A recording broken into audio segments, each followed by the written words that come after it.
Hello everyone, welcome to What If Sona Sitri Was in the Last of Us movie.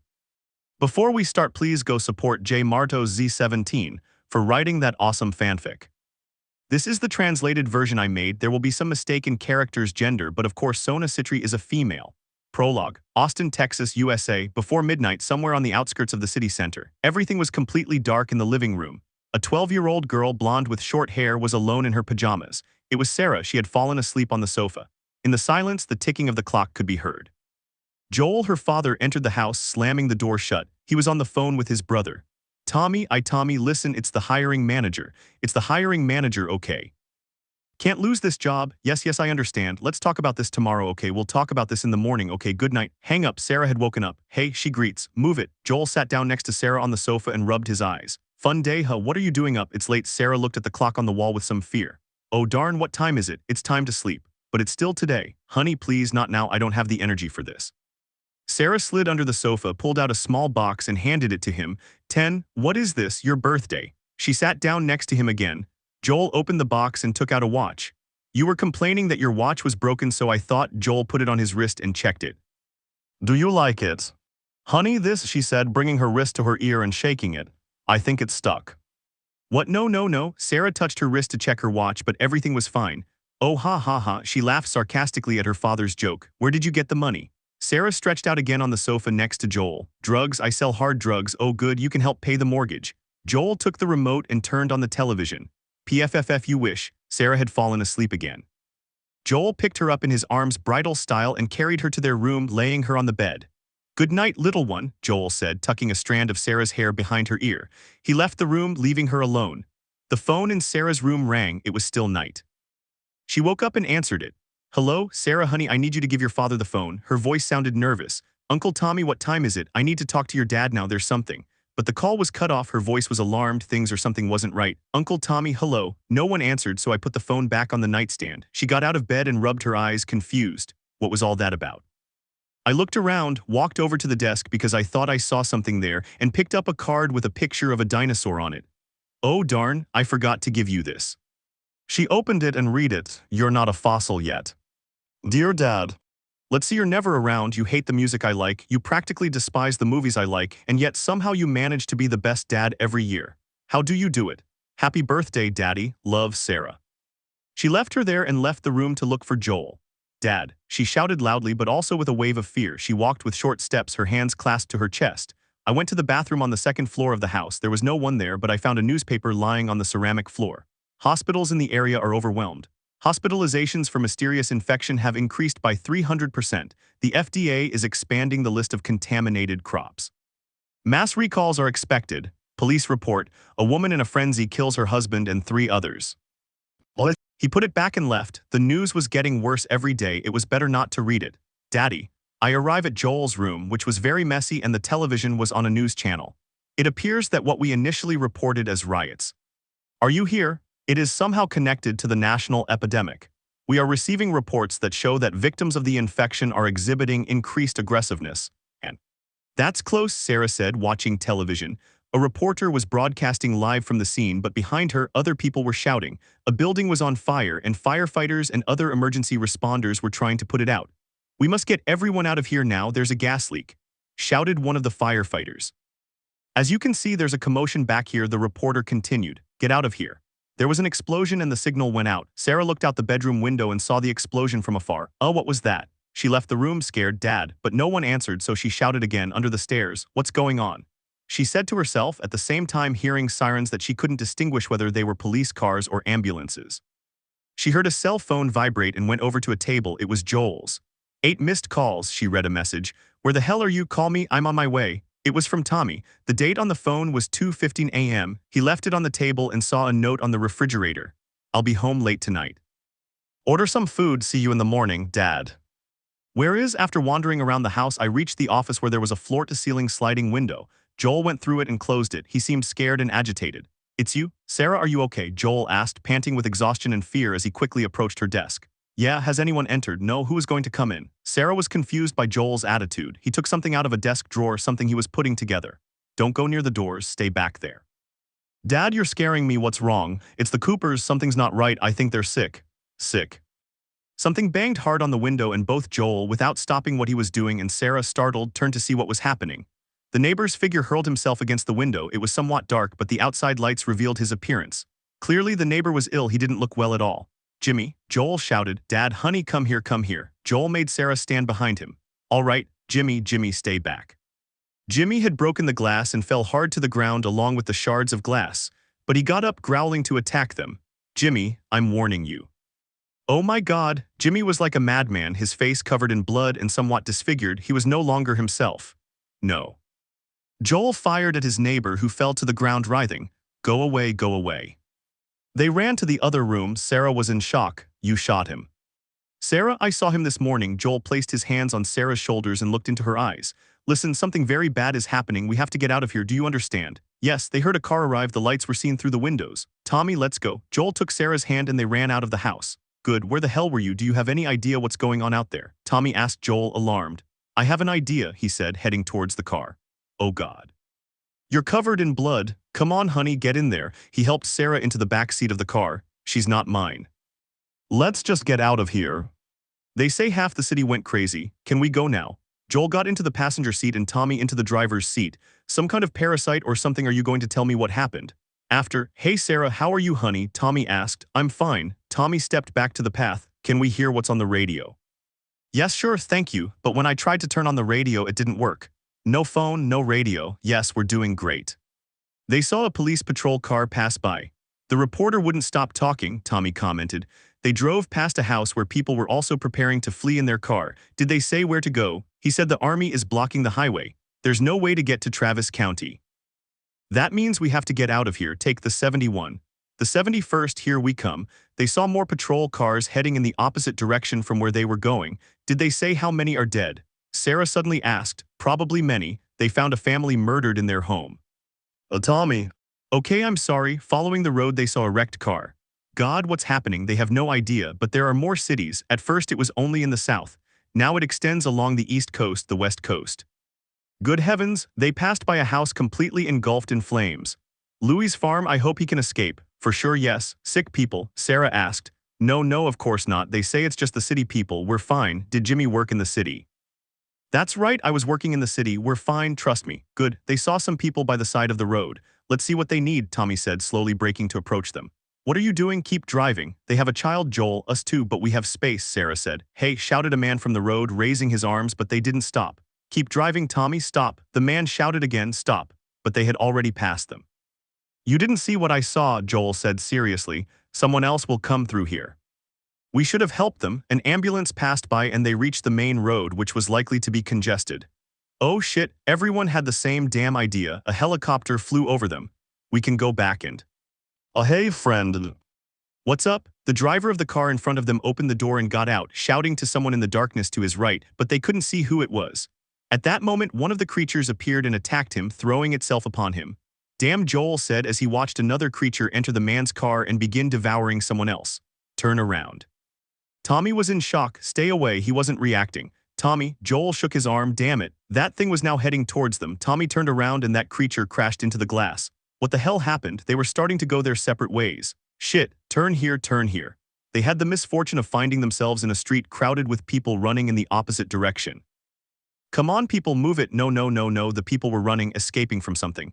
"What are they running from?" Sarah asked, frightened. "Get us out of here." "That's what I'm trying to do." "Oh no." He almost ran someone over completely. He barely managed to stop. "We can't stay here, Tommy. Damn it, I can't get through them." "Joel, then back off." "They're behind it too." There was an empty space. They passed by and advanced without problems until something hit them with great force. "Watch out," Sarah shouted, but they had already collided with another vehicle that was approaching at full speed, zigzagging along their left side. The car lay on its side, wrecked from the impact. Joel lay unconscious. "Daddy." "Hey," Sarah shook Joel to wake him up. "Hey." "What?" Joel opened his eyes. He saw one of those things eating a person in the car that had hit them. He reacted. "Back, honey, back."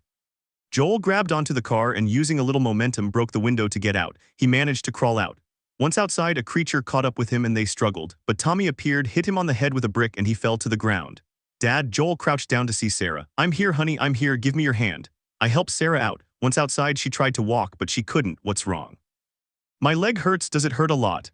"Quite." "We'll have to run," Tommy said, watching the perimeter. "Damn it, keep us safe." Joel passed his gun to Tommy and scooped Sarah up in his arms, running. Come on, sweetheart, hold on tight. Okay, Daddy, I'm scared. Joel, watch out. They were running past people being devoured. Just keep your eyes closed, honey. There was a small explosion ahead that knocked down a utility pole, sending sparks flying. They turned around. They ran through the chaos, Joel talking to Sarah to calm her down. They found an alley. This way, through the alley. Tommy caught up with them and opened a gate that blocked their path. Come on. Joel was in front when one of those things jumped on him. He struggled until Tommy kicked him, knocking him to the ground and shooting him in the head. God, he's dead, damn it. We're almost there. We're almost there, darling. Now Tommy was going ahead. Go ahead, find an exit. Come on. They reached the end of the path where there was a door. The infected were chasing them. Move. Joel came in and those things wanted to happen. Tommy held the door, but it wouldn't hold for long. Go to the highway. Go you have Sarah, I'll run faster. Uncle Tommy, I'll see you there. Fast. Joel ran with Sarah, veering off the path towards some small rocky hills. There was an overturned ambulance and a dead man emerging to grab them. Joel was exhausted. They were closing in on him, climbing one of the hills on the verge of collapse. He heard gunshots that ended the dead man's life before he could bite him. He looked ahead at the one who had killed them. It was a soldier wearing a mask. Okay, honey. We're safe, hey, Joel shouted at the soldier who was shining his flashlight at them. We need help. Hi, please, she's my daughter. I think her leg is broken, he said as he approached. Stop right there. Well, we're not sick. There are a couple of civilians on the outer perimeter, the soldier said over a radio. I request instructions. Daddy, what will happen to Uncle Tommy? We'll get you to safety and come back for him, okay? Sir, there's a girl, the soldier said over the radio. But yes, sir. Listen, friend, we've been through some rough times. Well, we just need, the soldier was pointing his gun at them, ready to kill. Oh, shit. A hail of bullets rained down on them, and they tumbled down a hill. Joel landed on his back, the soldier now pointing a gun at his face. Please no, she pleaded. A bullet pierced the soldier's head before it happened. It was Tommy. Oh no, Tommy exclaimed upon seeing Sarah. Sarah, Joel cried, crawling to her. She was gasping in pain. She'd been shot in the stomach. Move your hands, sweetheart. I know, darling. He placed his hands on the wound to stop the bleeding. You'll be okay, sweetheart. Stay with me. Okay, I'll lift you up. I know, darling. I know, but she had already stopped breathing. Sarah, darling, she looked at Tommy as if she couldn't believe what was happening. He lowered his head sadly. Joel looked back at Sarah. Don't do this to me, sweetheart. Don't do this to me, baby. Come on, no. Joel just hugged her and cried. Oh no, please, oh God, please no, don't do this to me. God. The Last of Us. Chapter 1, Spring 18 years later. In the middle of the night, somewhere in the urban center of a city, you could see two young people running through the streets, one of them a girl with long black hair and eyes of the same color, wearing a white t-shirt with a black jacket and jeans. While carrying a backpack and a gun in her right hand, it's Alice, my sister. The other young man had somewhat long brown hair and green eyes. His outfit consisted of black pants and tall boots, a shirt, a yellowish-brown wool sweater, and a white jacket. He also carried a backpack and a pistol. That's me, my name is Tatsumi. Come on, Alice, you have to run faster. I'm exhausted, Oniichi. She said, trying to keep up with me and panting heavily. We were in the middle of a city looking for supplies, but we were so unlucky that we attracted the attention of all the infected nearby. We were able to easily escape them, but the gunfire drew everyone's attention. That way, down the alley. I said as I ran in that direction, grabbing Alice's hand. How many bullets do you have left? 2, you, 1 shit. We crossed the alley until we reached a dead end, trapping us inside. Buck, Oniichi-chan over there, pointing at a gate, quick, open it. Okay, here we go. With all the strength I had left, I managed to open the gate a little. Come in quickly. Alice obeyed and entered quickly where she prepared to hold the gate open for me to enter. Come in. I ducked down and went into the place where the infected almost caught us. That was close, I said, panting heavily and putting both hands on my knees. I didn't realize it was full of so many infected. Alice, are you okay? Yes, tired but bye. She couldn't finish speaking as she was interrupted by a loud bang from the fence, where on the other side it was completely full of infected. We have to get out of here. The fence is breaking now. Alice and I looked around for a way out until we found a window. The moment we stepped through it, the gate fell. We weren't worried and kept going, but we had to stop several meters away because of a cliff. Shit. What now? Alice asked, a little terrified. We can't jump and we can't go back. Think, I whispered, trying to come up with a solution until finally something came to me to keep Alice safe. So I took her by the shoulders and smiled at her. Alice, listen to me. You're going to jump off the cliff. There's water, so don't worry. What are you saying? And you, I'll try to hold off the infected for as long as it takes for you to escape. Okay. I just gave her a gentle smile so she would understand, but no, you have to survive. She took off the necklace she was wearing. Oni-chan, you gave me this for my birthday and I'll always be grateful to you. I know we're not blood-related, but you proved to be the best brother in the world," she said as she put the necklace around her neck, revealing a blue gem. "Alice, what are you?" I couldn't finish speaking because Alice covered my mouth with her finger where she was showing a beautiful smile. "Oni-chan, thank you. Thank you for making me the happiest woman in the world, thank you for protecting me, and thank you for being born by my side. I love you, Tatsumi." Without warning, he lunged towards me, kissed me, and then gave me a little push towards the cliff. "Alice." I screamed as I fell, watching the infected approach her while she just smiled at me and said, "I love you." Summer 2 years later. Quarantine zone in Boston. At that moment I woke up with a start from a nightmare, or rather a memory, where upon waking I found myself sitting on the edge of the bed. "That nightmare again," said a woman who was leaning with her arms crossed against the door frame. "Yes," he held the necklace, then revealed the woman. "What are you doing here, Eiko?" Eiko is a woman around 30 years old with short black hair and sky blue eyes. She's wearing a black undershirt and a white tank top over it along with jeans. "We have a job, are you in?" she said, smiling. "What is it this time?" I said as I headed to wash my face and came out with a towel around my neck. "A small delivery, something needs to be transported out of town." "PFF, okay, it'll do me good to get out for a bit." "Great." "Joel is with the buyer," he said as he headed towards the door. "Who's the buyer this time?" "Robert." "Ha, Robert, he won't scam us again, I assure you." "And about the buyer?" "Oh, is?" "The leader of the Fireflies." "What? Great," I said as I closed the door behind me and followed Eiko, until we reached the main street of the quarantine zone. Even the streets inside the quarantine zone looked deplorable. The only difference from the outside was the presence of armed men guarding the perimeter and the absence of infected people. "Are you going to tell me the reason why we helped the leader of the Fireflies?" "In simple terms, they're going to give us twice as many weapons as Robert is going to give us." "Speaking of Robert, he's dead, right?" "Yeah, Joel, brilliant." I would be following Eiko where we entered another building where we arrived at a room and there was a guy sitting on an armchair. "It's us," Eiko said, alerting them. "Hey friends, how are you? Just a few jobs as usual, how's everything here?" "Ah, it was quiet, no sign of military personnel nor infected people, that's what I like to hear."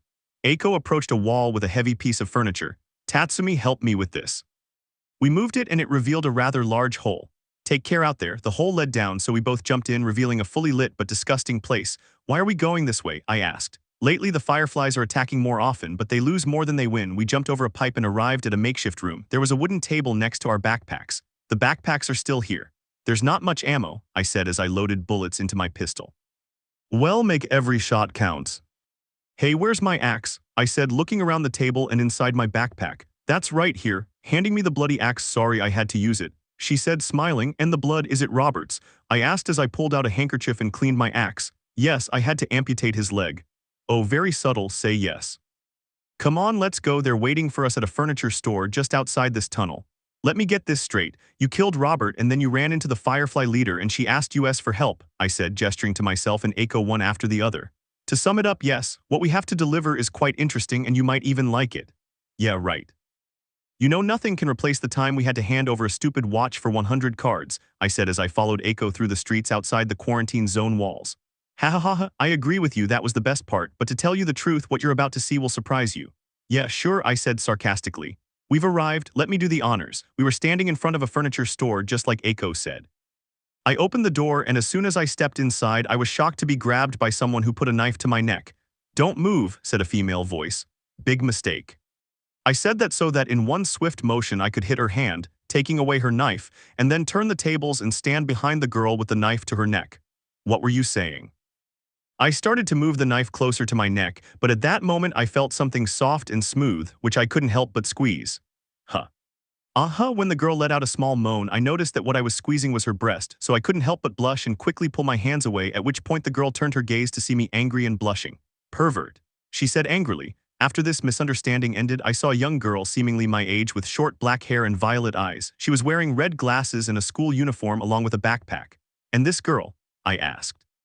"That's what we're going to traffic," said Joel, who was leaning against a bar with his arms crossed. "You're joking, right?" "I'm not kidding, Marlene, we're all here," Eiko said, focusing her gaze on a black girl sitting in an armchair looking at us.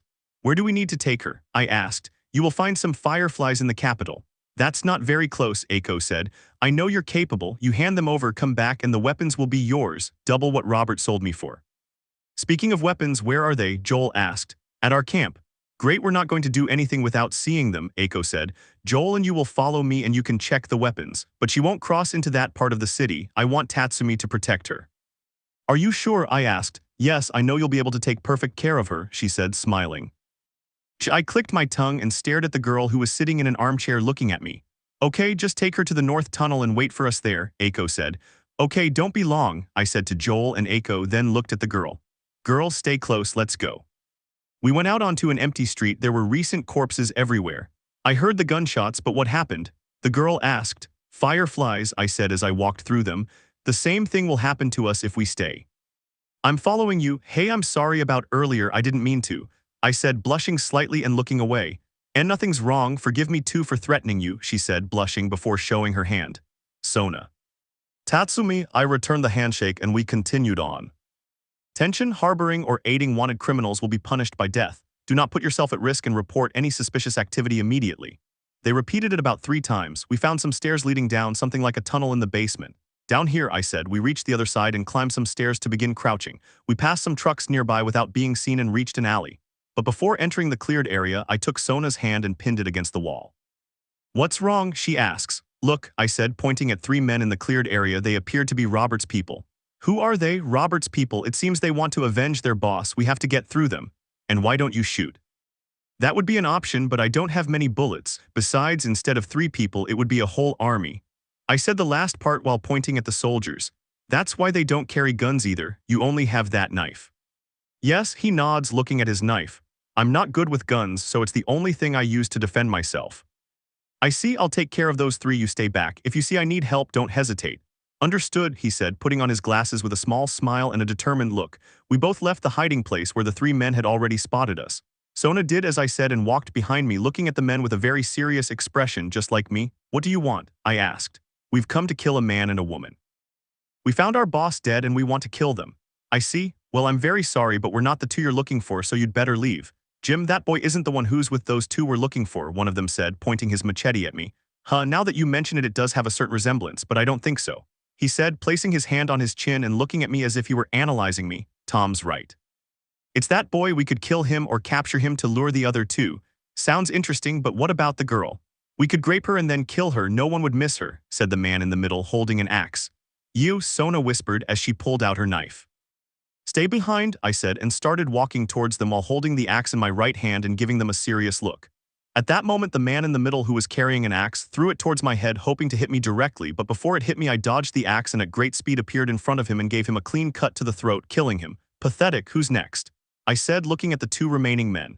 You bastard, die, said the man carrying the machete, trying to cut me from above. I simply dodged his attack and then cut him behind the knees, causing him to fall to the ground, unable to walk. This man began to scream in pain, so Sona quickly stabbed him in the head with his knife, killing him. Well done. It's possible that if I were still shouting, the soldiers would hear me. He gave a small smile. Thank you, Sona said, nodding and offering a small smile. So what will you do? I said, glancing at the 3rd man who was looking at me with great fear before running away. Well, I see he took the easy way out. What do we do now? Sona asks. Up there, I said, pointing. That will take us to the tunnel on the north side. Looking around, I found a trash container and started pushing it until I got close to a stair platform and started climbing, followed by Sona, thus going up the stairs. This tunnel, do you use it for smuggling? I ask when we reach a great height and enter the building. Yeah, illegal things, sometimes. Have you trafficked people? No. It's the first time we've done this. And what about you and the Firefly leader? Are you friends, or?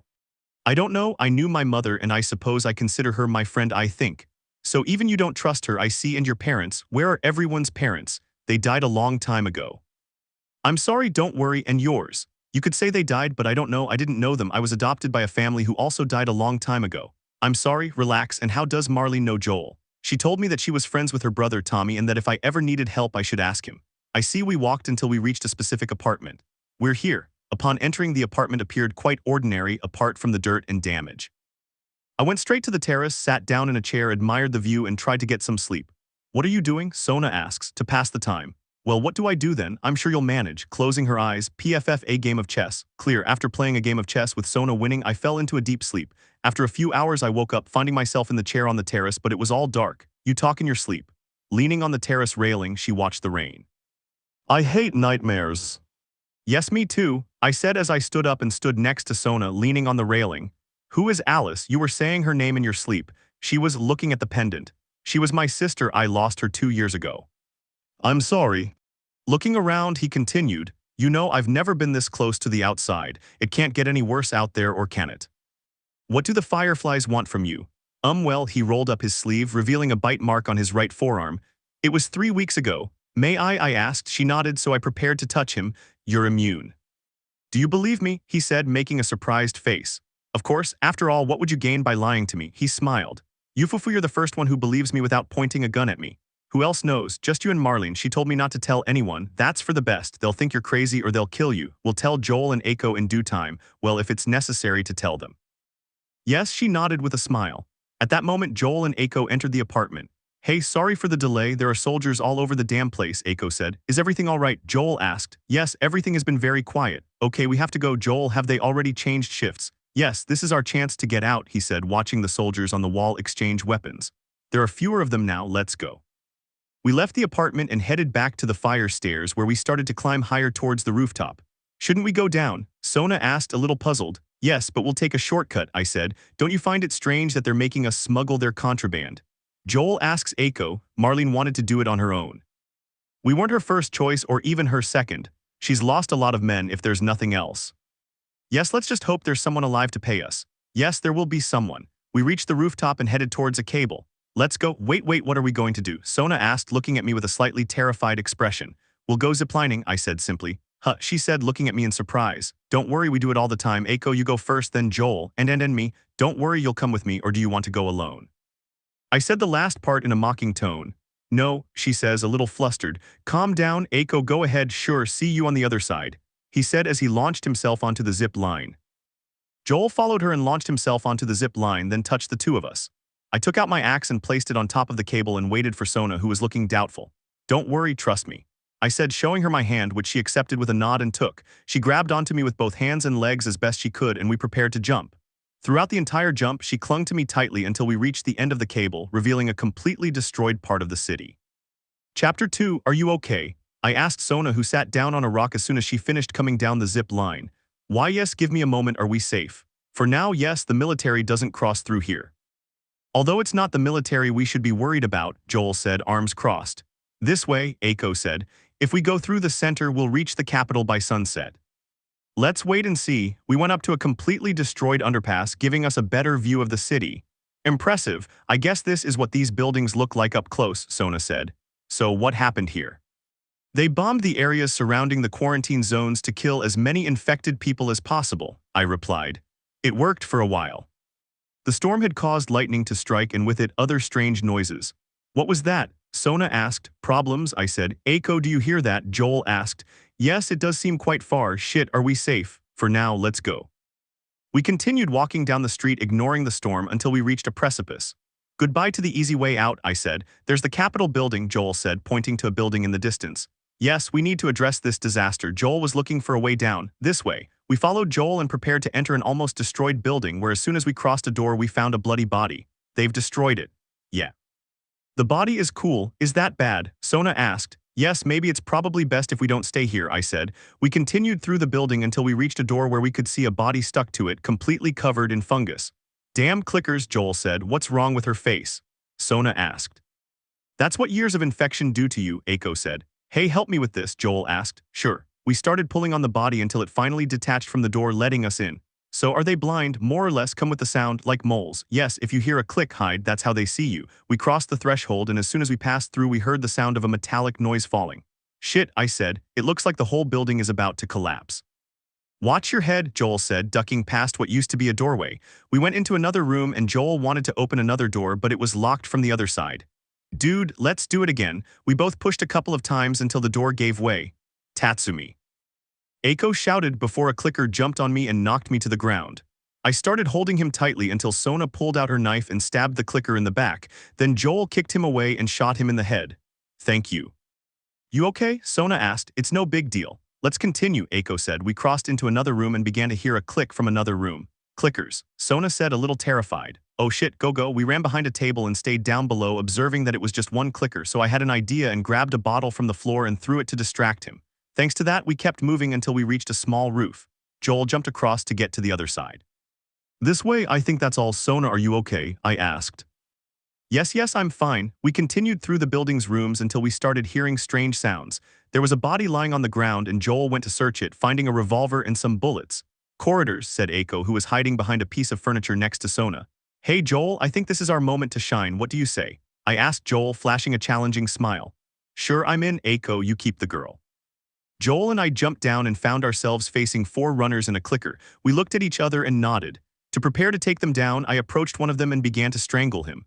1 less, 4 to go. I could see Joel strangling another runner, so I approached one nearby and decapitated him with my axe. 3 out, 2 to go. After saying that, I began to stealthily approach the clicker and then plunged my axe into his head. Because of that, the remaining runner looked at me and started running in my direction, but before he could catch me, Joel had picked up a arrow from the ground and smashed it over his head. Well done, kid, Joel said. You too, he smiled.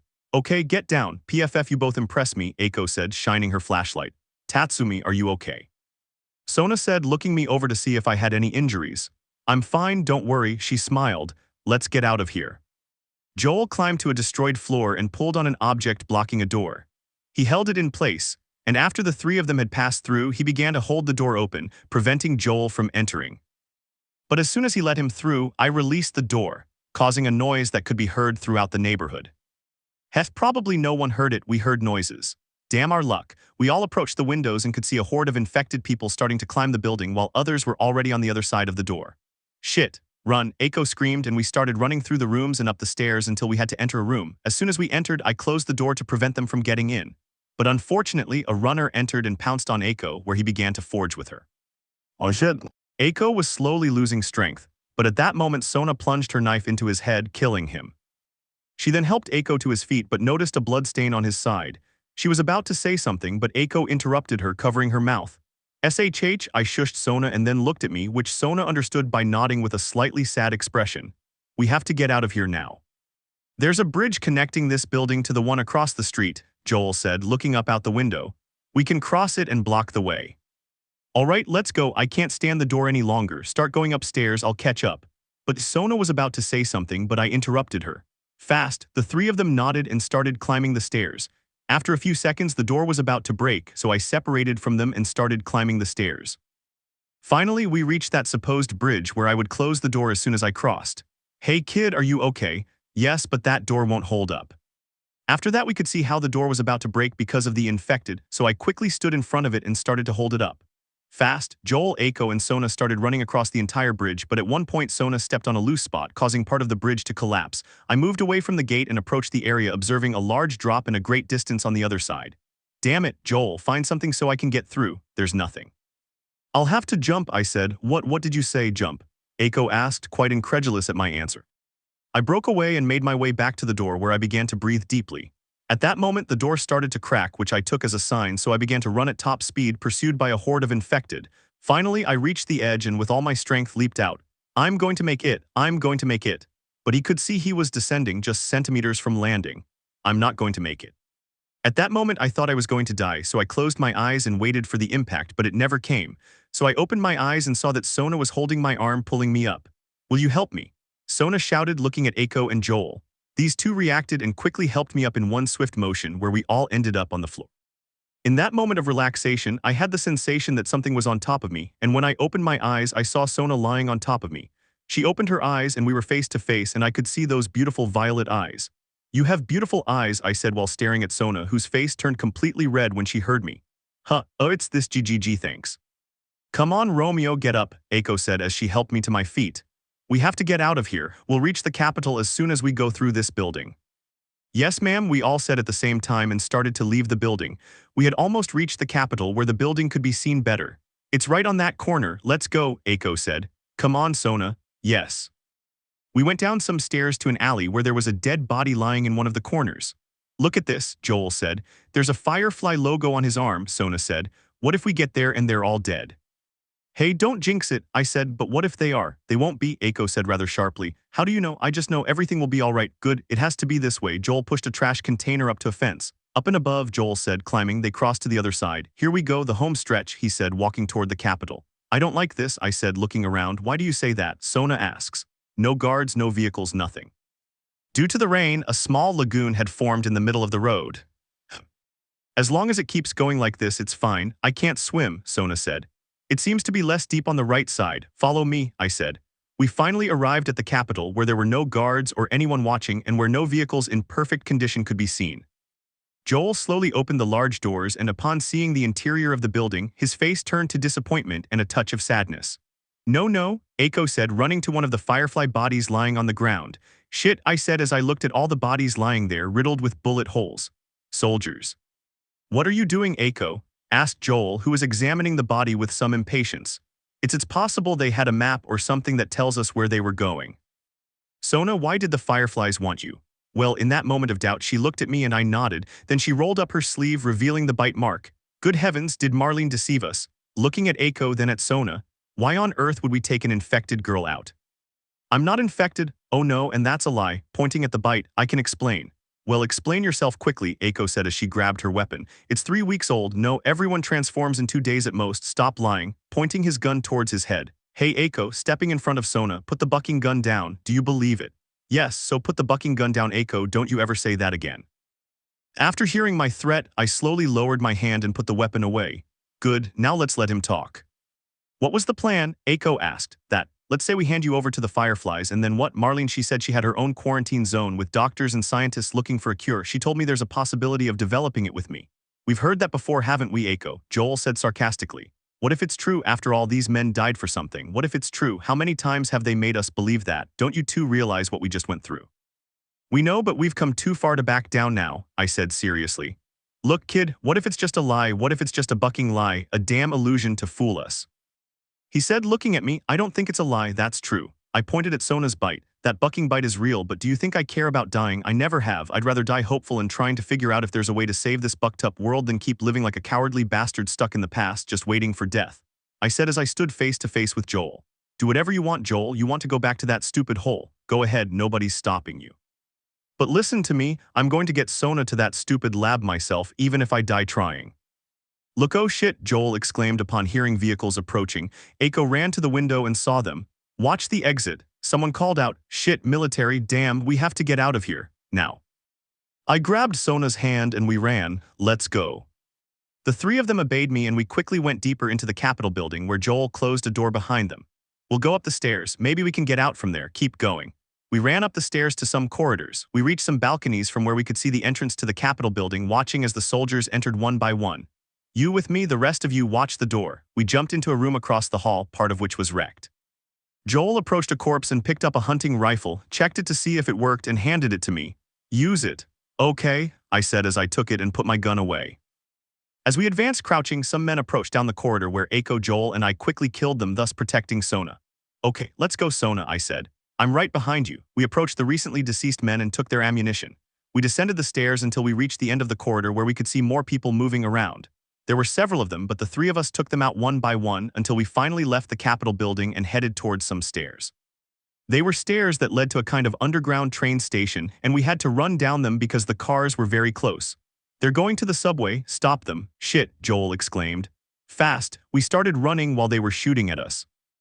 It was dark inside, but even in the darkness I could see those spores, so Eiko, Joel, and I quickly put on our masks. We reached Sona, who had run faster, and she grabbed my arm to pull us down. Down, Sona whispered. There is no objective. I repeat, there is no objective. A man could be heard speaking into the radio. There's a soldier over there, Sona said. Understood, hold your position and await reinforcements. How the hell can you breathe with this stuff in? Joel asks.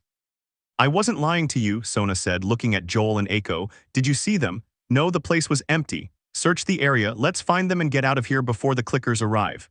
Where are you bastards? Joel quickly approached one of them and I approached the remaining one, grabbing him by the neck and strangling both of them. That was close, Eiko said. We passed through an old subway car and reached the tracks. We then boarded another car which led to a flooded area. Hey, I can't swim, Sona said. Don't worry, hop on, I said to Sona, to which she nodded and I gave her a piggyback ride. We swam until we reached another station with some stairs. Sona, with momentum, reached the ledge and went down the ladder in such a way that Joel, Eiko, and I could climb up without problems. Okay, let's get out of here, Joel exclaimed. The exit was at the top of a staircase leading upwards. When they finally emerged, the 3 of us removed our masks and continued on, leaving the city behind us. Several hours after leaving the city, we ended up in an abandoned cabin in the middle of the forest where we would stay to rest that night. At that moment, I was in the back of the cabin with a bonfire in front of me, relaxing in the heat from the fire, holding the pendant I was wearing while my mind was elsewhere. Then someone approached me. It was Sona, who was wrapped in a blanket to protect herself from the cold. She gave me a small smile as she came closer and sat down next to me. "Don't you sleep?" he asks. "No, I hate nightmares. Yufufu, now there are two of us. Looking at the starry sky, I wanted to thank you for defending me. Why did you risk yourself like that?" "I don't know," I said, blushing slightly and looking away. "Yufufu, you look so cute when you blush. And when do you smile?" I said with a smile, causing Sona to blush slightly. "Even so, thank you, Tatsumi," Sona said, offering a small smile. I just blushed and looked away, at which Sona laughed a little before lying down in my lap and falling into a deep sleep. "Good evening, Tatsumi." "Good evening, Sona," he smiled. I had stayed awake keeping watch while Sona slept in my lap. Joel was sleeping on the couch inside the cabin, and Eiko was still awake writing something on a piece of paper. Then after finishing, she lifted her shirt and showed a bite on her side. "I'm sorry, Tatsumi." She said this while looking at the bite with a small smile but with a sad expression. The next morning, Joel and Sona had already woken up and prepared to leave, although Eiko was still in the room. "Eiko. Let's go," Joel shouted but received no response. Receiving no answer, Joel went to the room, knocked on the door and still received no response. So he opened it only to discover Eiko transforming as she lunged at Joel to bite him. "Eiko," I said as I stared incredulously at Eiko transforming. Joel was doing his best to grab his gun, but he couldn't because Eiko was applying more pressure. Sona wanted to stab her in the head with her knife, but before she could touch her, Eiko was shot in the head. "Be me. Are you okay?" I asked. "Yes, and you?" "Don't answer." I approached Eiko's lifeless body and could see a bite mark on her side. "You have a bite mark on your side." Joel had entered the room to find something, and he could see a letter on the table that had my name on it. "Hey kid, it seems he wrote you something." Handing me the letter. "Thank you," looking at the body. "See, will you help me bury her, please?" "Sure, let us help you," Sona exclaimed. After digging a hole in the grass and burying Eiko, Joel was at the front waiting for me to leave, and Sona was at the back door of the cabin watching me while I stared blankly at Eiko's grave. After a minute of silence, I began to read the letter that Eiko had left me before she died. "Dear Tatsumi, let's see, I remember the first day I met you. It was an autumn day and we bumped into each other on the street. You had a lost, empty look in your eyes, as if you no longer wanted to live and were only doing it out of obligation. At that moment, I saw a boy with great determination inside. He just needed to let it out. So at that moment, I resolved to take care of you like an older sister, and I can say that during this year we've spent together, I've considered you like a little brother. So please forgive this silly older sister for not telling you that my time is running out. Forgive me for not being able to pull the trigger. Although it may not seem like it, it's very difficult to pull it, which is why I thought it would be better if my older brother did it. Thank you for all these moments we've shared, and protect Joel even though it's not obvious from the outside. He's too old for this kind of thing. And protect Sona. I know she's important for all of this and for you too, so please do. Love, Ache." Zabaka. I couldn't stop it, and with every word I read, every line I turned, my tears kept falling. I couldn't hold back all that pain knowing I'd lost another important person to me. Sona, who was still at the door, saw me like that, came over and without warning hugged me from behind. After several minutes of calming down, we headed over to Joel, who was sitting on a cut log. "Look, guys, regarding Eiko," Sona said, "this is how things are going to be. Don't mention Eiko ever. Second, don't tell anyone about your condition. They'll think you're crazy or kill you on the spot. And lastly, you'll always stay behind Tatsumi and do what I say when I say it. Do you understand?"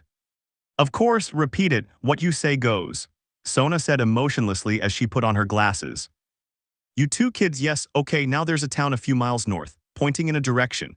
"There's a guy there who owes me favors, maybe he can get us a car." Starting to walk. "Look, I know what she said, but I'm sorry about Eiko. I discovered the bite a while ago and she told me not to tell you anything," Sona murmured. "I know you were worried about her, and if you don't want to talk to me, I understand." "Thank you, Sona, I'm sorry too, but you can keep talking," I said with a forced smile. "Just give me some time." "Good," he said as he put on his glasses and smiled slightly. Chapter 3. We had already left the forest. The path was completely eroded by time.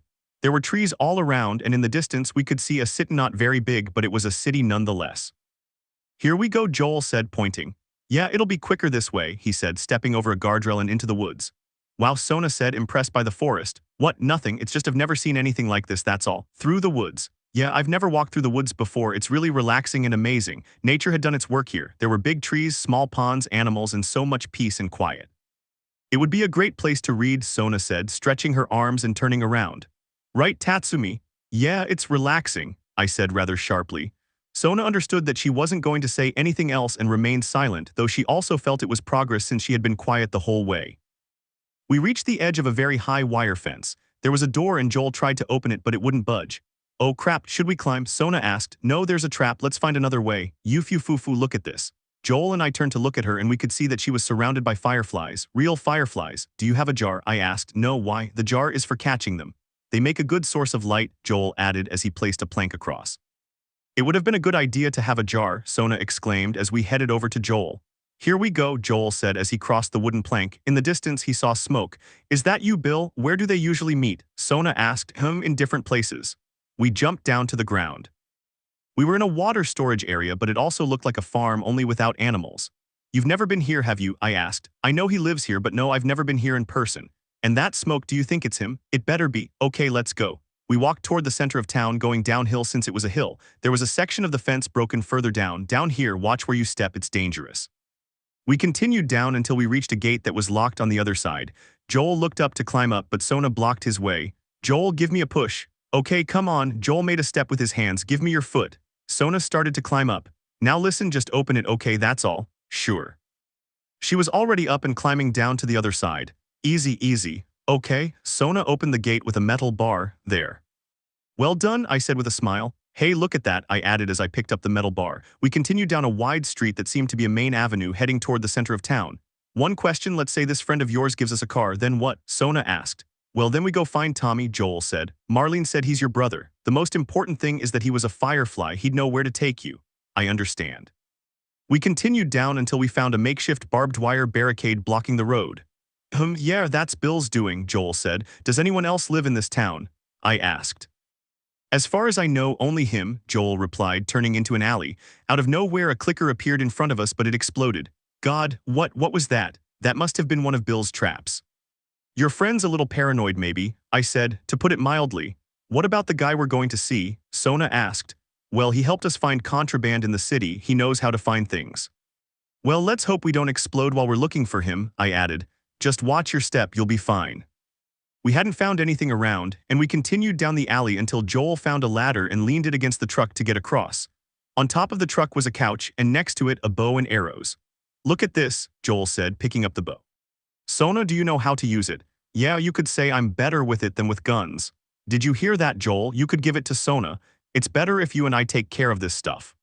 It was probably someone's lookout point. There was a makeshift bridge made of a plank leading to a building. Joel crossed it and climbed onto the roof. It's clear, let's go. Okay, Sona and I said at the same time, looking at each other and laughing a little. There was nowhere else to go. Joel turned around and grabbed the plank from the bridge. Here, we can use this.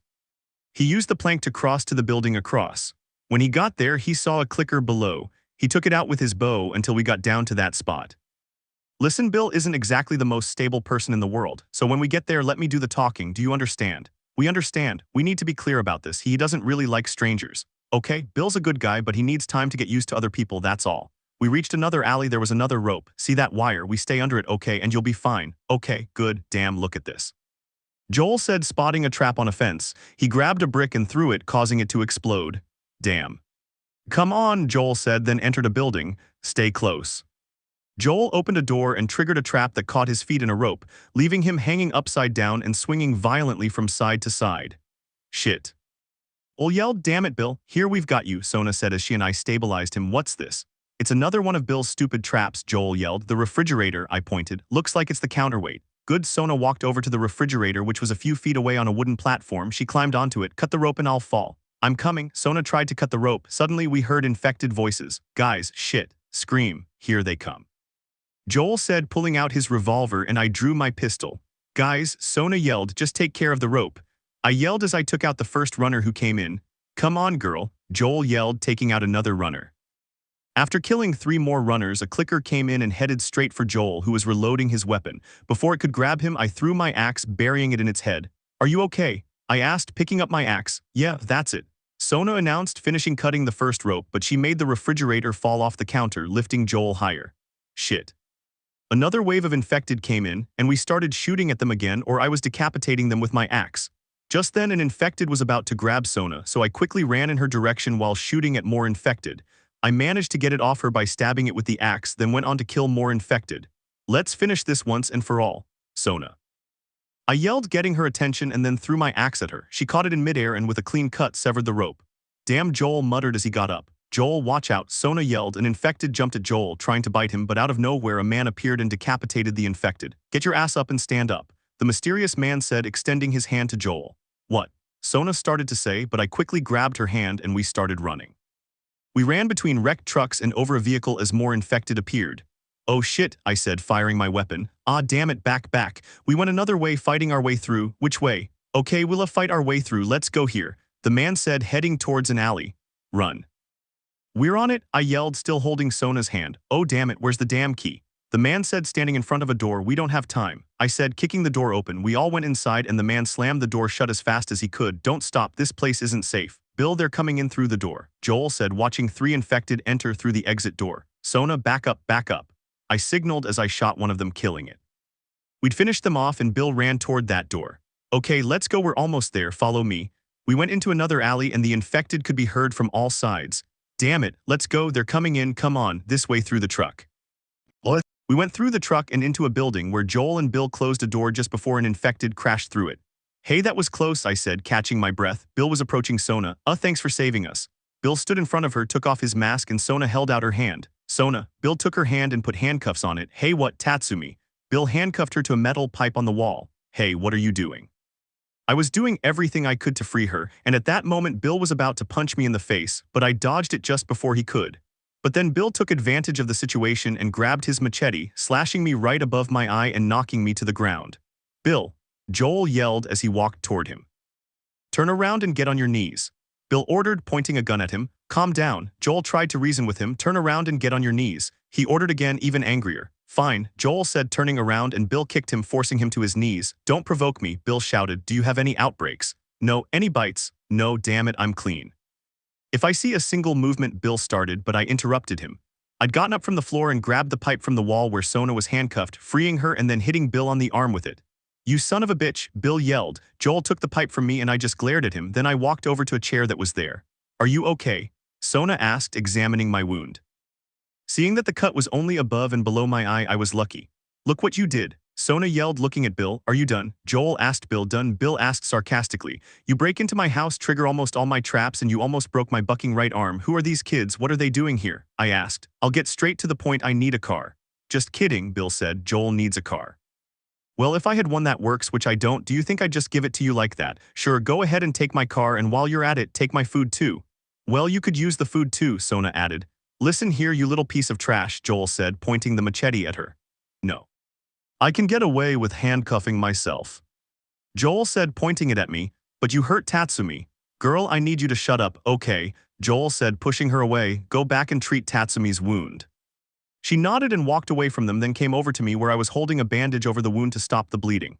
Are you okay? Sona asked, checking the wound again. You'll need stitches, it's a deep cut. Can you take care of it? I asked. Sure, she smiled and took a first aid kit out of her backpack, taking out a needle and thread. Stay still, you're good at this. I smiled, then winced. Thanks, I smiled, then threaded the last piece of thread. Done, so how do I look? Am I still handsome? He smiled. Yufufu. Don't worry, even with the scar, you're still cute, she said with a smile, but when she realized what she'd just said, she blushed and turned away, while I blushed too and looked away. Meanwhile, with the adults, Bill said, the favors you think I owe you aren't that important. Actually, they are, Bill. It doesn't matter because I don't have a working one. But there's one in this city. There are parts in this city, which means you could fix one. Bill thought for a moment and resigned himself. Fine, he said, clearing the table and revealing a city map. I'm going to do it. I'll need tools. Okay, they're on the other side of the city, he said, pointing to an area on the map enclosed in a red square. Now help me collect them. And maybe I can put together something that works, but after this, I won't owe you anything. I slammed the handcuff keys on the table. Good, in a few days we might be dead. Joel ripped the handcuffs off Sona and threw them away. Just as we were leaving, Sona coughed loudly, drawing everyone's attention. What? Joel asked. Sona then pointed at my eye. What? Bill asked. Apologize, Sona said. Why should I apologize to a kid? I said apologize. She glared angrily, sending a chill down all 3 of our spines. I'm sorry, kid. It's okay, let's pretend it never happened, I said calmly. Good, follow me. The city is full of traps, so don't lose my ass. Tough, I muttered under my breath where only Sona could hear, and we chuckled together. Okay. Whatever you want or need, I suggest you take it, Bill said. Okay, thanks guys, see if there's anything we can use, Joel asked. Okay, Sona said, looking around. Are you okay? Joel asked.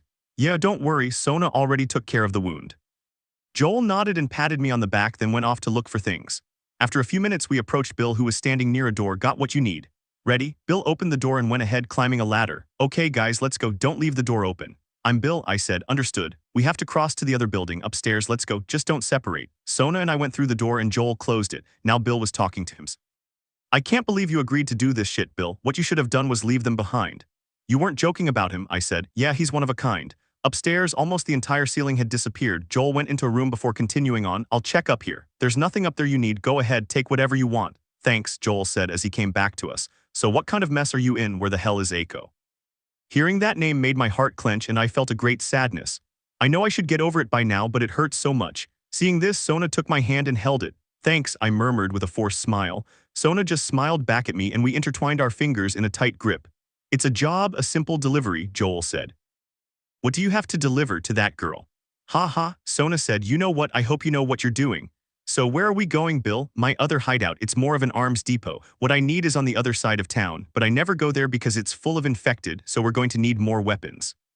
We passed through a few more rooms and then went down some stairs. We reached a kitchen and in the next room we heard an infected person. SHH, there's one in there, Joel said. Oh, I've been trying to take care of that for a while now. Relax, it's okay.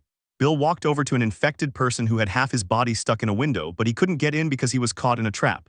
So you didn't answer my question about Eiko. I mean, I thought you two were inseparable, not to mention the kid. Bill said as he pulled out his machete. I pressed harder on Sona's hand and she responded by pressing harder as well. She's busy. Yeah, right, busy. The infected person growled at the sight of Bill, who then sliced off his head with his machete.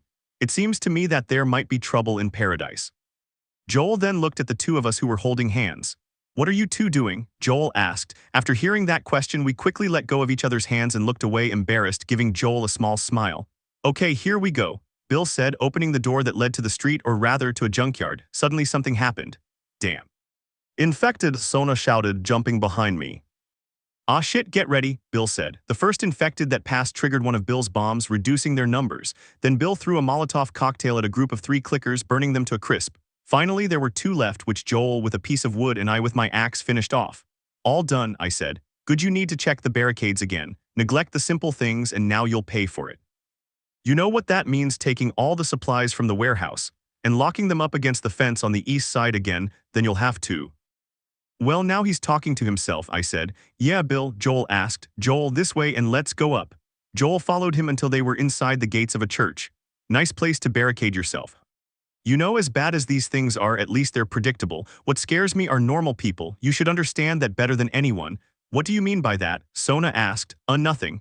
We were going up an old stone staircase. Are you sure that door will stop them? I locked it and they don't have a copy. We reached the top of the stairs, so which way? We're here in the basement. Joel walked over to the doors in the floor next to the church chapel and opened one so Bill could go in first. Good, down here, Bill said, coming down the stairs. Okay, here we are, you guys don't touch anything, he told Sona and me. And you close the door, he told Joel. Bill lit a gas torch to illuminate the area. Let's get equipped. You two stay here, Joel said, looking at us. We walked to the other side and sat on a bench and the adults went to the other side. I thought you were going to ask for a gun, I said as I sat down. Why, I'm not good with them, so I'd rather not carry one, he said, sitting next to me. How's your eye? Does it still hurt? It hurts a little, but it's better than before, thanks, he smiled, with the adults. Bill said, this goes down as the worst damn job you've ever done. He's one of the worst. Why did Eiko agree to this suicide mission? It was actually her idea. Really? Joel nodded. Well, then she's not as smart as I thought, but screw her. Bill was busy with some weapons on a metal table. Seriously, you need to take those 2 kids back to where you found them. Bill, I can't do that. Then tell her to pack her things and fend for herself. Let me tell you a story. There was once someone I cared about. He was a partner, someone I had to look after. And in this world, that kind of shit only serves one purpose, to get you killed. So you know what I did? I learned my damn lesson, and I realized I had to be alone. Bill, no, it's not like that. It's... Liar, it's exactly like that. Hey, he yelled at the 2 of us who were heading towards some stairs. Where do you think you're going? We just wanted to see what's upstairs. That's all, I said. Okay, but don't touch anything. Yes, Sona and I said at the same time, and we started climbing the stairs. Here, Bill said, tossing 2 shotguns to me. Give the other one to the kid. Let's get on with this. Okay, before we go on, I have something I need to show you. What do you have? Brand new toy fresh out of the box. Joel went over to another table where Bill was preparing something. This is a nail bomb. You have to be very careful. When it explodes, it destroys everyone nearby. Yeah, I know your work. Joel took the bomb in his hands. It was a small can with sharp points. He could easily make another one if he had the necessary materials. So we have shotguns and bombs. What do we do with them? Well, there's a military convoy that comes through town every few weeks. I guess they're looking for supplies, but you'd be surprised at everything they miss. Anyway. A few months ago, they were passing through and got overwhelmed by a horde of infected. They surrounded the truck. It crashed into the side of the school. It's still there with the battery in it. So we took that battery and put it in another car. Bingo, I wanted to go get it, but it seemed too dangerous with all the infected running around, but screw it. What if it's damaged? Nope, those trucks are like tanks, it's right there waiting. It might work. Okay, let's go.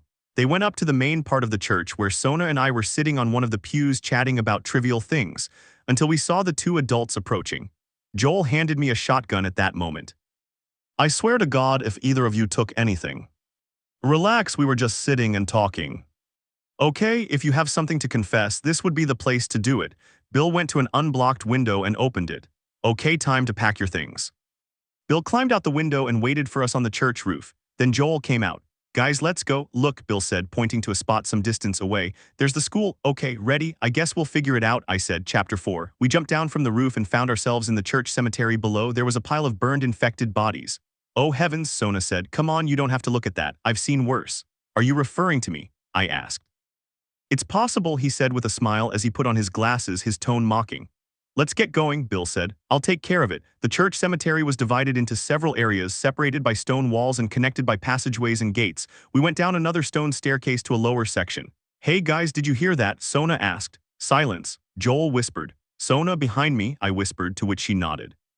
There were clickers in the next area where there was a large mausoleum in the middle. We quickly took cover behind the door, and when the nearest clicker appeared, Joel grabbed it by the neck and stabbed it with a dagger. Seeing Joel finish it off, I moved forward, taking cover behind the mausoleum, followed by Sona, where we knew there was another clicker. I looked at her and nodded, asking her to let me use her knife. When I saw the clicker turn its back on me, I quickly grabbed it by the neck and stabbed it in the throat. As we continued on to the next area, there were more clickers, so we decided to take them out with the shotgun and Bill with his machete. Okay, let's keep moving forward. We moved on through two more areas, reaching a locked door where Joel tried to open it but couldn't. Just a moment. I have the key to the door. I suggest we proceed slowly, Bill said. We went down a path outside the cemetery and more clickers appeared from around a corner. We hid behind a dumpster.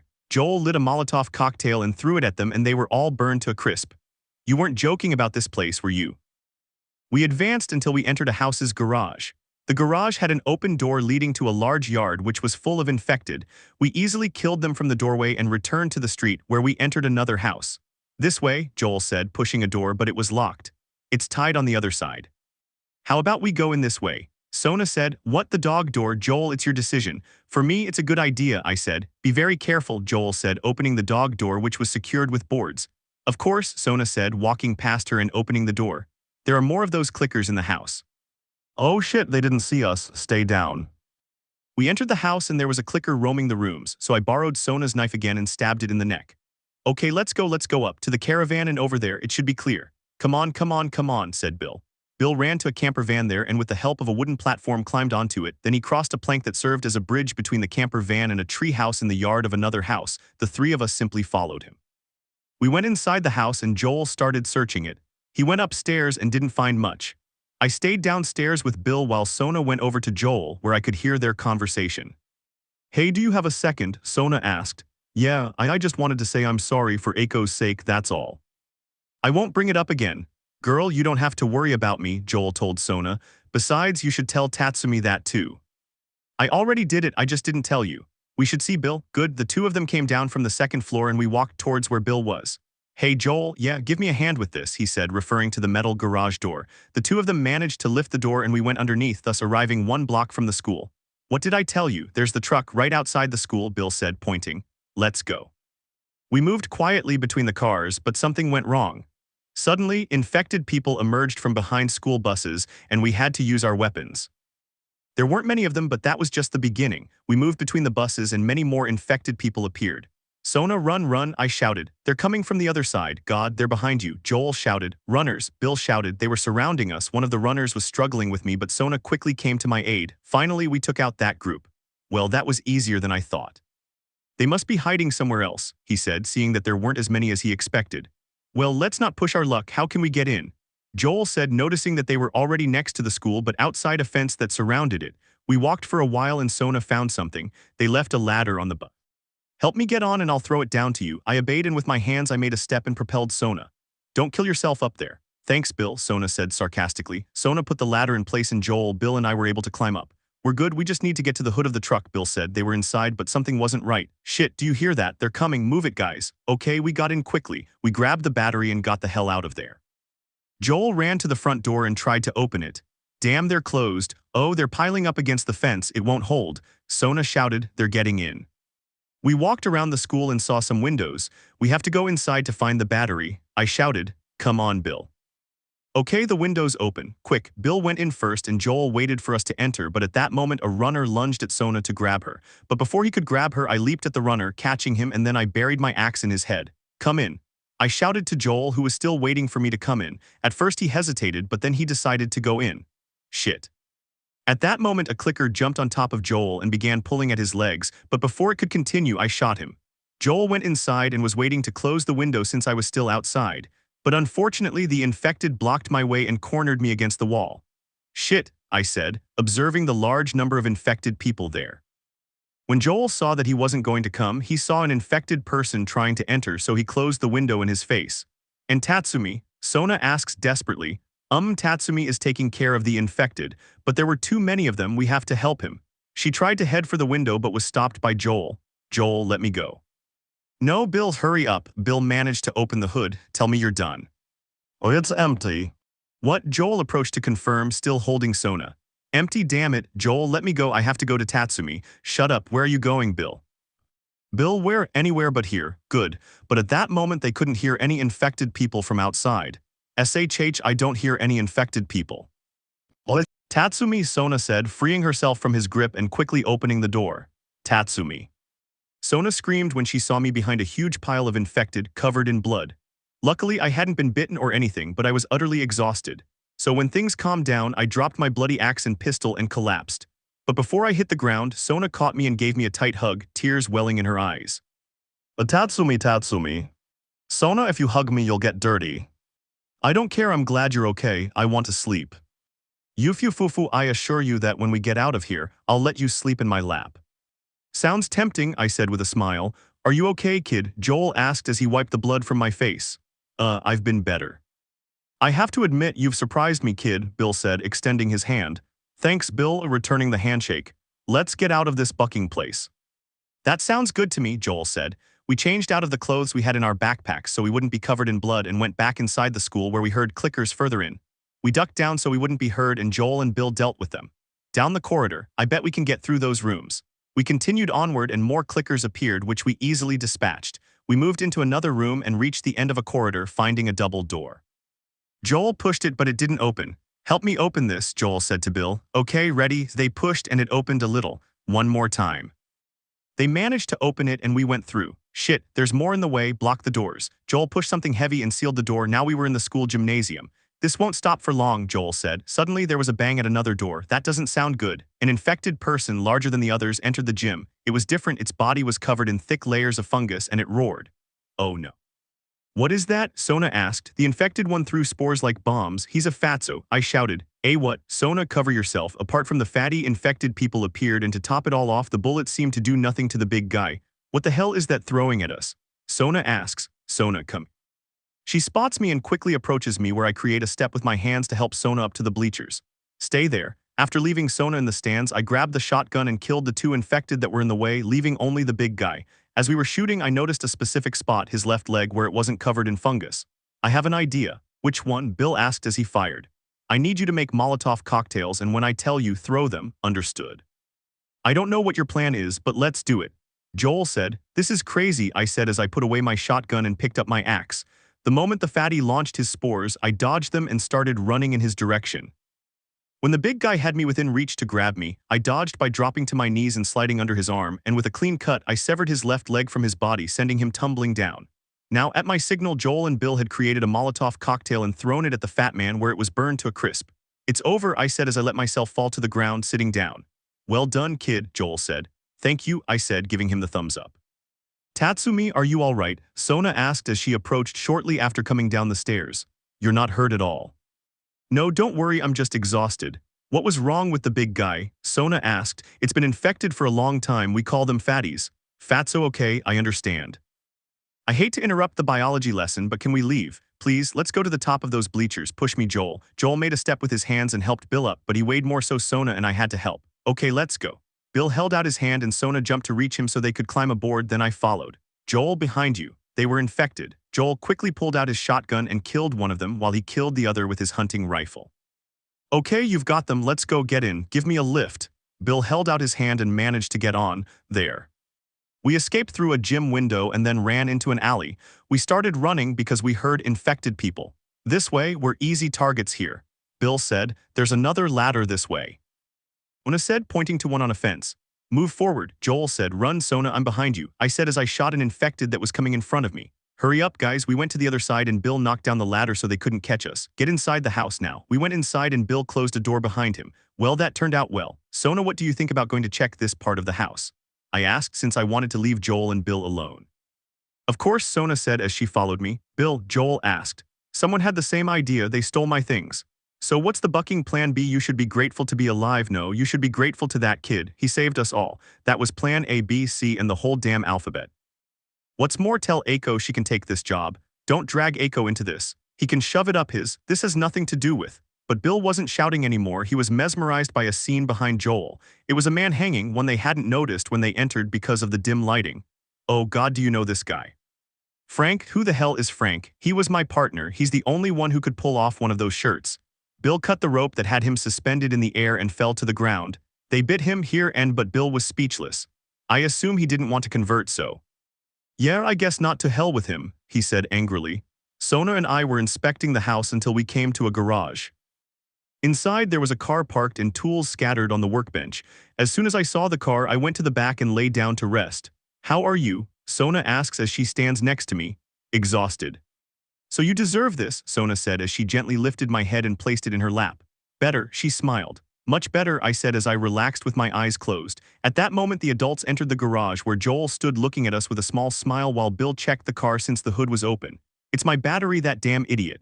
He lowered the hood and got into the car, trying to start it. The battery is dead, but the cells are still active. Translate, we push it, start it, and the alternator will recharge the battery. Getting out of the car. Is that what you assume? Look, you wanted a plan B. This is the only alternative. What do you think? Sona asked as she stroked my hair. You drive, Tatsumi covers us from the back and the two of us push. Understood. Clear, of course, I said, still with my eyes closed. Good. Sona and I got up and she went to the driver's seat while I loaded my weapons. Joel, after checking the house and getting ready, went with Sona. Will you be okay? Joel asked and she sighed. Yes, no problem. You're doing a good job, I think you should know that. Thank you, and I won't let you down, although you should really tell that to Tatsumi. Okay, Joel said, heading to the back where I was already waiting. Are you doing all right? Yes, don't worry, just tired, but I'll rest later.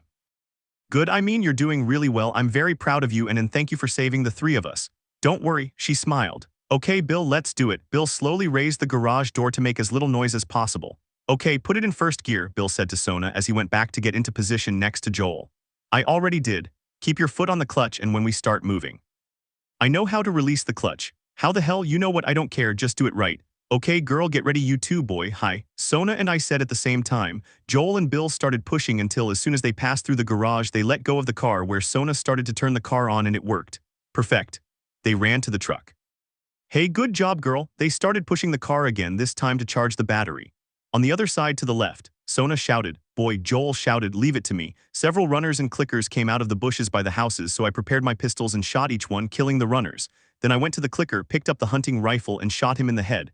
I quickly turned to the right and grabbed a Molotov cocktail, throwing it at a group of runners. But there was still one clicker left, so I took out two pistols and killed him with a single shot from each. Well done, Tatsumi. Keep it up, kid, and we'll be out of here soon. We have to go faster. Sona shouted. Keep pushing, I'll take care of the infected. Tatsumi, more infected to the right. I quickly grabbed a nail bomb that Joel had given me earlier and threw it at the infected. One of them survived and lunged at Bill, trying to bite him.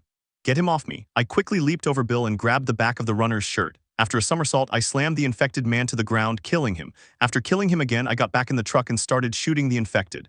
Damn, you've really ruined my day. You know that, Joel, right? Bill said, pushing. They're coming from the left. Sona shouted. I raised the hunting rifle and took out two runners with a single shot, then grabbed the shotgun and killed the remaining three.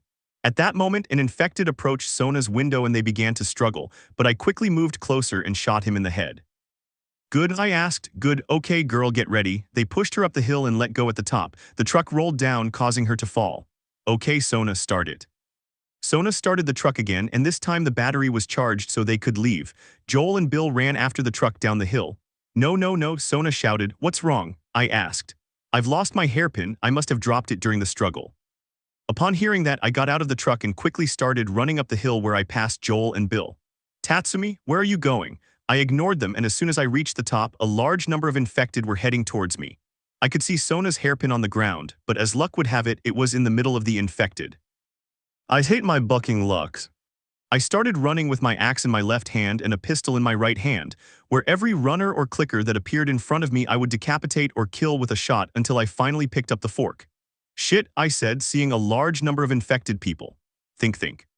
I started looking around, hoping there was something I could use to get down faster until I found a skateboard lying in the grass, so I quickly grabbed it and started hurtling down the hill at top speed, full speed ahead. I yelled as I approached the car where Bill and Joel were covering me from the odd infected lurking at the end of the road. I reached the trunk and jumped in. I made it, I said, catching my breath. Why the hell did you do that? Joel shouts. It's why showing Sona's hairpin. Kid, you're out of your mind, Bill said. It was getting dark and we were no longer in danger. We were walking slowly along a road near the outskirts of the city. That's enough. Bill shouted, hitting the back of the car. Stop. Sona stopped and looked back from the cab. Keep it going, okay. Joel told her and she gave him a thumbs up. We got out of the car and I went to the back where I sat exhausted. Joel and Bill walked away. That girl almost got us killed. Although that boy more than makes up for it. You have to admit it, they handled it well, Joel said, and Bill started laughing. You guys won't make it, Bill said. Uh-oh, Bill grabbed something from his backpack and gave it to Joel. Here, it was a hose. What is it? You'd be amazed at the number of cars that still have gas. Thanks. Look, Bill, about your friend there, that's a difficult situation. And by hand, we're even, then get out of my city. Bill turned his back to leave and Joel got back into the truck. It was raining very hard and Joel was driving along the highway calmly, lost in thought. Sona and I would be in the back playing chess. Oh heavens, Sona said, and Joel reacted. Hey, what happened to the nap? Joel said, thinking that's what we did. Oh sorry, it's just that Tatsumi beat me at a game of chess. How many wins have you got? Joel asks. I have 2, Sona has 4, I said. I see. We passed a sign, it said West Pittsburgh. It was still raining and we remained silent. Joel, do you want me to drive for a while? That way you can rest, I said. Don't worry, try to get some sleep, you must be tired. I'm going to sleep for a bit, Sona said, yawning. That's right, here you go, I said, taking her hair clip out of my pocket. She was pleased and put it in her hair. It looks good on you. Thank you, she said, smiling and blushing slightly before kissing me on the cheek and lying down in my lap. Sleep well. Yes, you too, I said with a smile, stroking his hair. Joel, who had seen everything in the rearview mirror, could only smile and continue the journey. Chapter 5. It had stopped raining and the sun was shining brightly. Sona woke up, but she still lay in my lap. Joel stopped the car. There were 2 roads in front of us and the one we should take, was blocked by vehicles. Oh no, okay, perfect, Joel said. Now what? Sona asked. Joel looked back, thinking about turning back and finding another way, but he didn't and decided to take the path on the right. Joel, don't take the path on the right, let's walk, I said as I gathered my things. What? Why? You'll see. I said that and got out of the vehicle where Sona and Joel followed me, a little confused, so we took the path on the left but without the car. The path was quite uneven, going over vehicles and potholes until we almost reached the end of the path where I stopped. Are you going to tell us why we're walking? Joel asked. Because of that, I said, pointing to a place some distance away. What I was pointing to was one of the city streets, but not just any street, one where a large number of people were hiding, and those people. What are they hiding from? Sona asked. They're not hiding, they're waiting, Joel said. Exactly. They're waiting for survivors in cars to cross that road and ambush them, steal their things, and well, you don't want to know what they do to people. I figured they'd be here, Joel said. Good job, kid, he said, patting me on the back. Let's keep going. How did you know about the ambush? Sona asked. I was on both sides. Oh, you were killing innocents. No, never, I was just on their side for a while. I wanted to be in a group, so I joined them. But whenever I could, I helped the people we captured. I see, typical of you, she smiled. And you, Joel? I'll take that as a yes, take it however you want. We continued along the road between the abandoned and destroyed cars. Suddenly we heard a gunshot.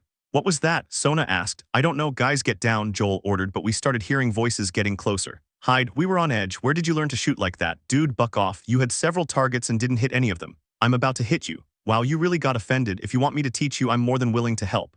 Yeah, whatever. Where the hell are they? They should be here. They're on duty on the highway. I wouldn't be surprised if they've caught another group of tourists. That place is a gold mine, lucky bastards. See if you can find some food while we wait. There's nothing here, let's keep moving. Just a few meters away, two hooded men appeared and we surrounded the car where we were hiding. The men were still there and then another one appeared with a wooden stick in his hand. "Bucket," one of them said. "I'm not going to wait any longer. Let's see what those idiots are up to. They always do the same thing. I swear to God if they're hiding something from us again." "Yeah, and what will you do?" "You'll see." "Yeah, we'll see." The hunters slowly walked away. "Damn, too close," I said. "I think they're gone now. Those guys give me the creeps." "Is this city full of them?" "Yeah." We looked for a way to get to the bridge. We climbed onto the roof of another bus and crossed to another street. "That bridge looks pretty far." "We'll get there," Joel said. In front of us was a military fort. There were trenches on either side of the entrance, but everything seemed abandoned. There was a maze-like path made of metal bars and fences. At the end was a revolving passageway with metal bars. Joel crossed it and made screeching noises, then heard more sounds. "I hear hunters." "Sona, stay behind me. Just don't make any noise while we're going through this area, okay?" "Oh, were you there? I heard something about it," one of them said. "Yeah, a girl, she just wouldn't give up. I've never seen anyone with that much energy." It took us a few minutes to take out the others and 5 damn hours to catch her. While the hunters were still talking, the three of us were sneaking through the barracks and still hadn't been spotted. God, sometimes you have to earn your keep. Yeah, I guess we were about to give up when she started shooting at us. Stupid girl, she could have gotten away. I sent 2 guys to keep her busy, grabbed my rifle, lined up her head with the scope, and bam, that was it. Heavens, you should have let her live, made her one of us. No, oh well, that girl, she would have killed us in our sleep. Joel saw the 2 men very close. One of them went straight for him without noticing, so Joel grabbed him by the neck and choked him to death. I approached the other one from behind and, like Joel, started to choke him, but unfortunately another hunter saw me and I was shot in the leg and another bullet grazed my side. Joel quickly pulled out his revolver and killed the hunter. "Tatsumi, are you okay?" Sona asked while applying pressure to the wound. "Yes, I think so." "We have to treat this." "No, not here, I can handle it, help me." With Sona's help, she grabbed my arm and wrapped it around her neck. We entered what looked like a library where we encountered more hunters after hearing the gunshot, but we easily dispatched them. "That was close," Joel said, killing the last one. "I like this place, there are lots of books," Sona said, still holding me. "You like to read, don't you?" "Yes, I love it." "Oh, I see. Let's get out of here, we need to heal you as soon as possible." We searched the entire place, then left through a back door, ending up in an alley. We crossed it without difficulty, but as soon as we reached the end, we hid in a car. "Down, down, down," Joel said as he hid. "There are more of them." The 2 men were walking on 2 buses joined by a plank. It was an improvised bridge since they were surrounded by water. One of them was removing the plank to make sure no one else could cross. "Hurry up with that plank," one of them said. "Okay, let's get out of here." The 2 of them went into a building and left. Good, I don't think they saw us. Sona made me sit on the ground, leaning against the car. She put her backpack on the ground and opened mine, sticking a small opening out. "Let's take care of those wounds," she said, taking out thread, gauze, bandages, and rubbing alcohol. "Take off your shirt, please." "Okay, do it." I took off my upper torso, revealing my well-developed abs and a rather deep cut on my side. "Go ahead." "He has a very well-developed body," Sona thought, blushing, but realizing the situation, she shook her head and got to work treating me. "Here I go." She picked up the bottle of rubbing alcohol and gave me a look warning me not to make a sound, so I gritted my teeth when the liquid touched the wound and made a tight fist. Sona cleaned the area around my wound and stitched it up with a needle and thread, then dressed me again. "Next, your thigh. I'm going to take your pants off for a moment." She moved her hands to my waist. "I can do it myself, thank you very much." I stopped her. "What are you embarrassed about?" she asked. "I told you it's not necessary." "Let me do my job, Sona." "Tatsumi," she said mockingly, "let me do my job, let me help you." I reluctantly agreed and Sona began to treat my thigh wound. Then she dressed me again and smiled happily because she had done a good job. "See, it wasn't so bad, thank you," she smiled. "Are you finished?" Joel asked. "Yes, let's continue," I said as I stood up. We waded through the flooded area until it got deep enough for Sona to go no further, so we ended up on the roof of a car. "I can't make that jump," Joel said, looking more closely at the buses which were actually shipping containers. "I could, but with my injury." "If you put me up there, I can move that plank," Sona said. Joel jumped into the water and swam around, searching for something. "Stay there, let's see where this leads." He swam between the containers to a small bridge at the end of the path.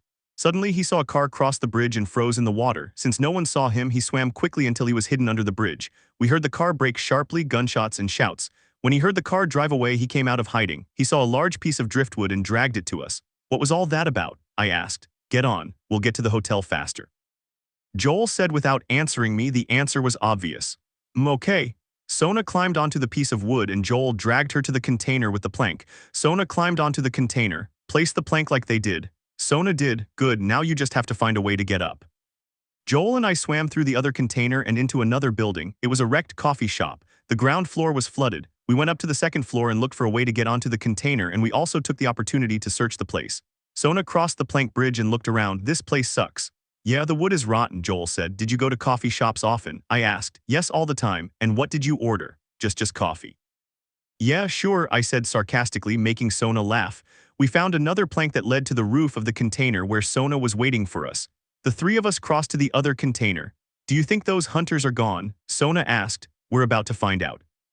Joel was the first to enter the hotel, climbing in through a window. The hotel was ravaged by time and water, but you could still see what it had once been, an imposing building. Clear, come on, get out. Wow, this is luxurious. Were you ever in a place like this before everything ended up like this? Sona asked, taking in the whole place. No, too much luxury for me, Joel said. I bet we can climb up there, she said, pointing. No, it's too high. Let's see what we can find. Joel went to one side of the hotel reception while Sona and I went to the other, approaching the counter. Well, what would you like, miss? A regular room or the suite? I asked. What are you doing? You're so weird, Sona said, putting on her glasses.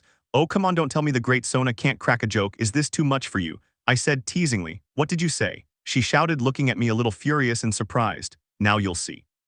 Oh, I'll be checking in tonight and I'd like your best suite, Sona said. And also, would you like me to take your luggage upstairs, beautiful lady? I asked, playing along. What the hell are you two doing? Joel asked, but we ignored him. Of course, you can take my invisible luggage up there. And also, would you like some company tonight? She asked in a seductive tone. Well, I wouldn't mind, she said, blushing as she played with her skirt.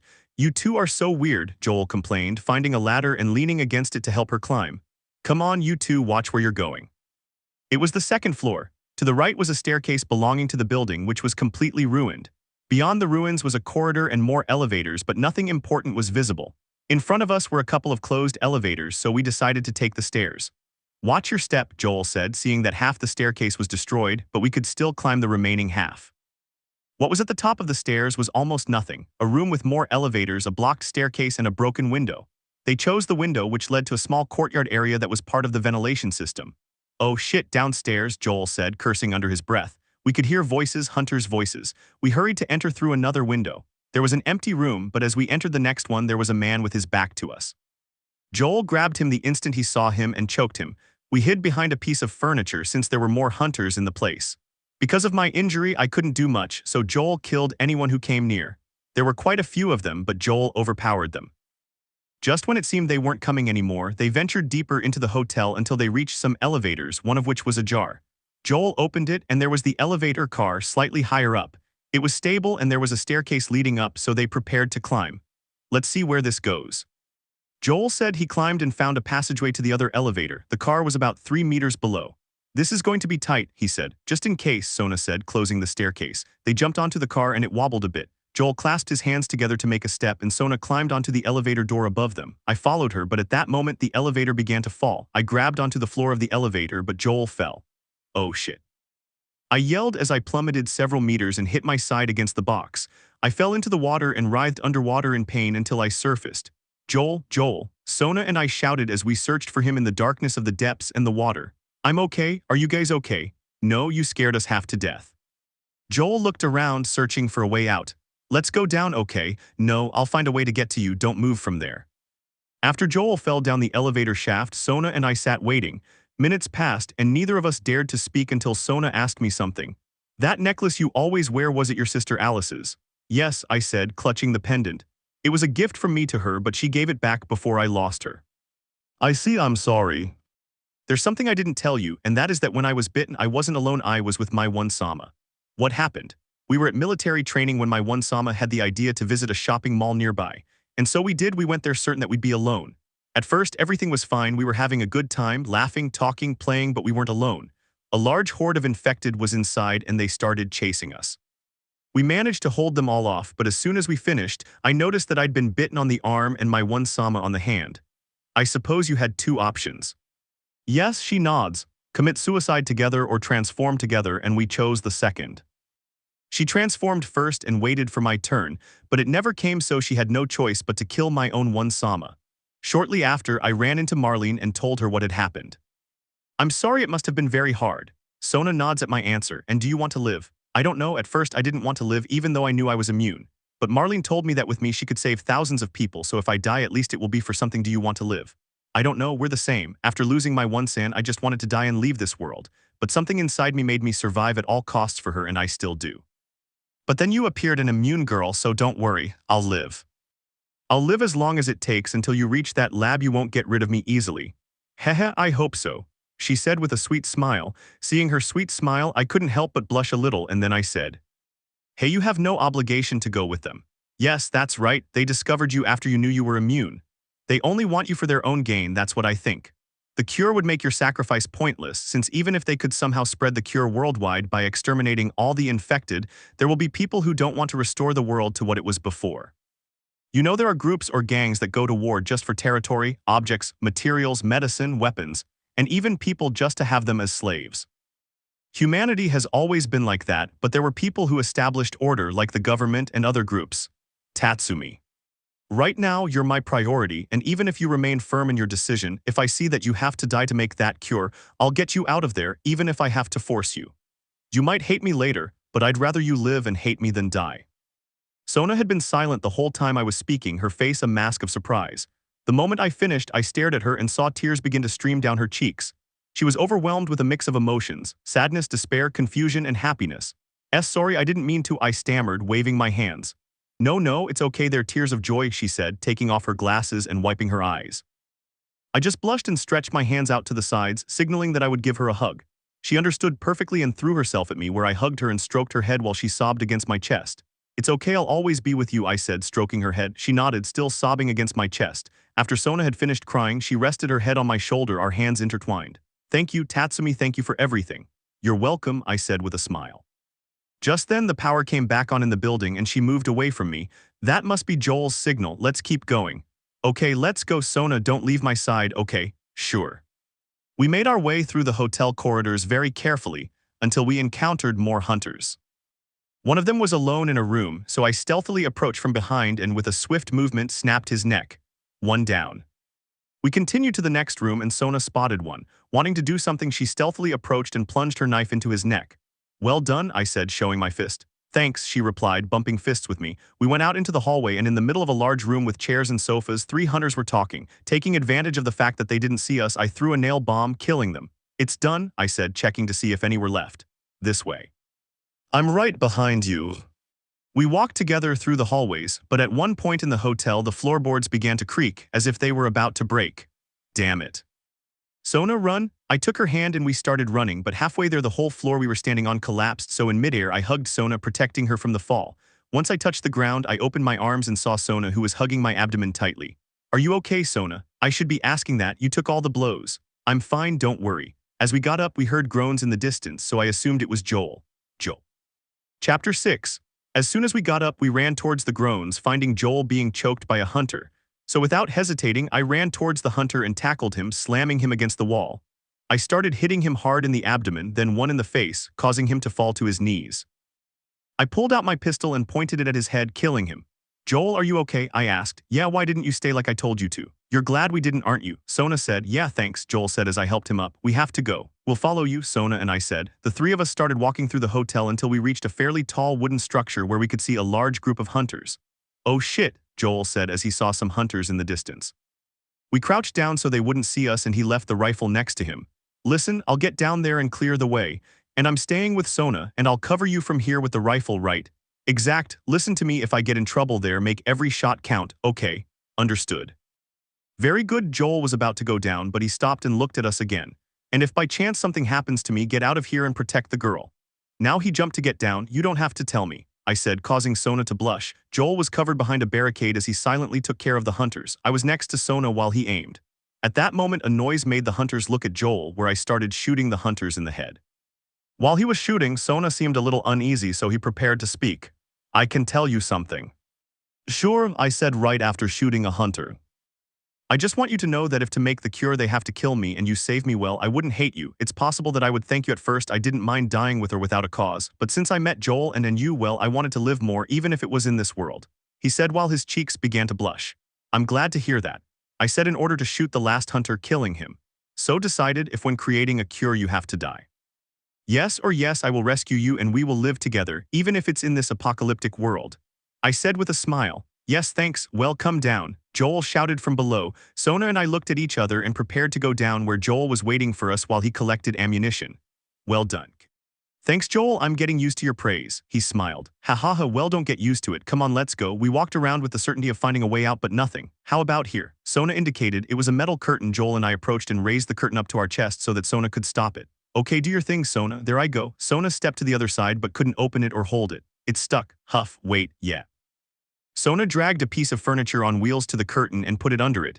Ready? Oh good, I said as we let go of the fence and went to the other side.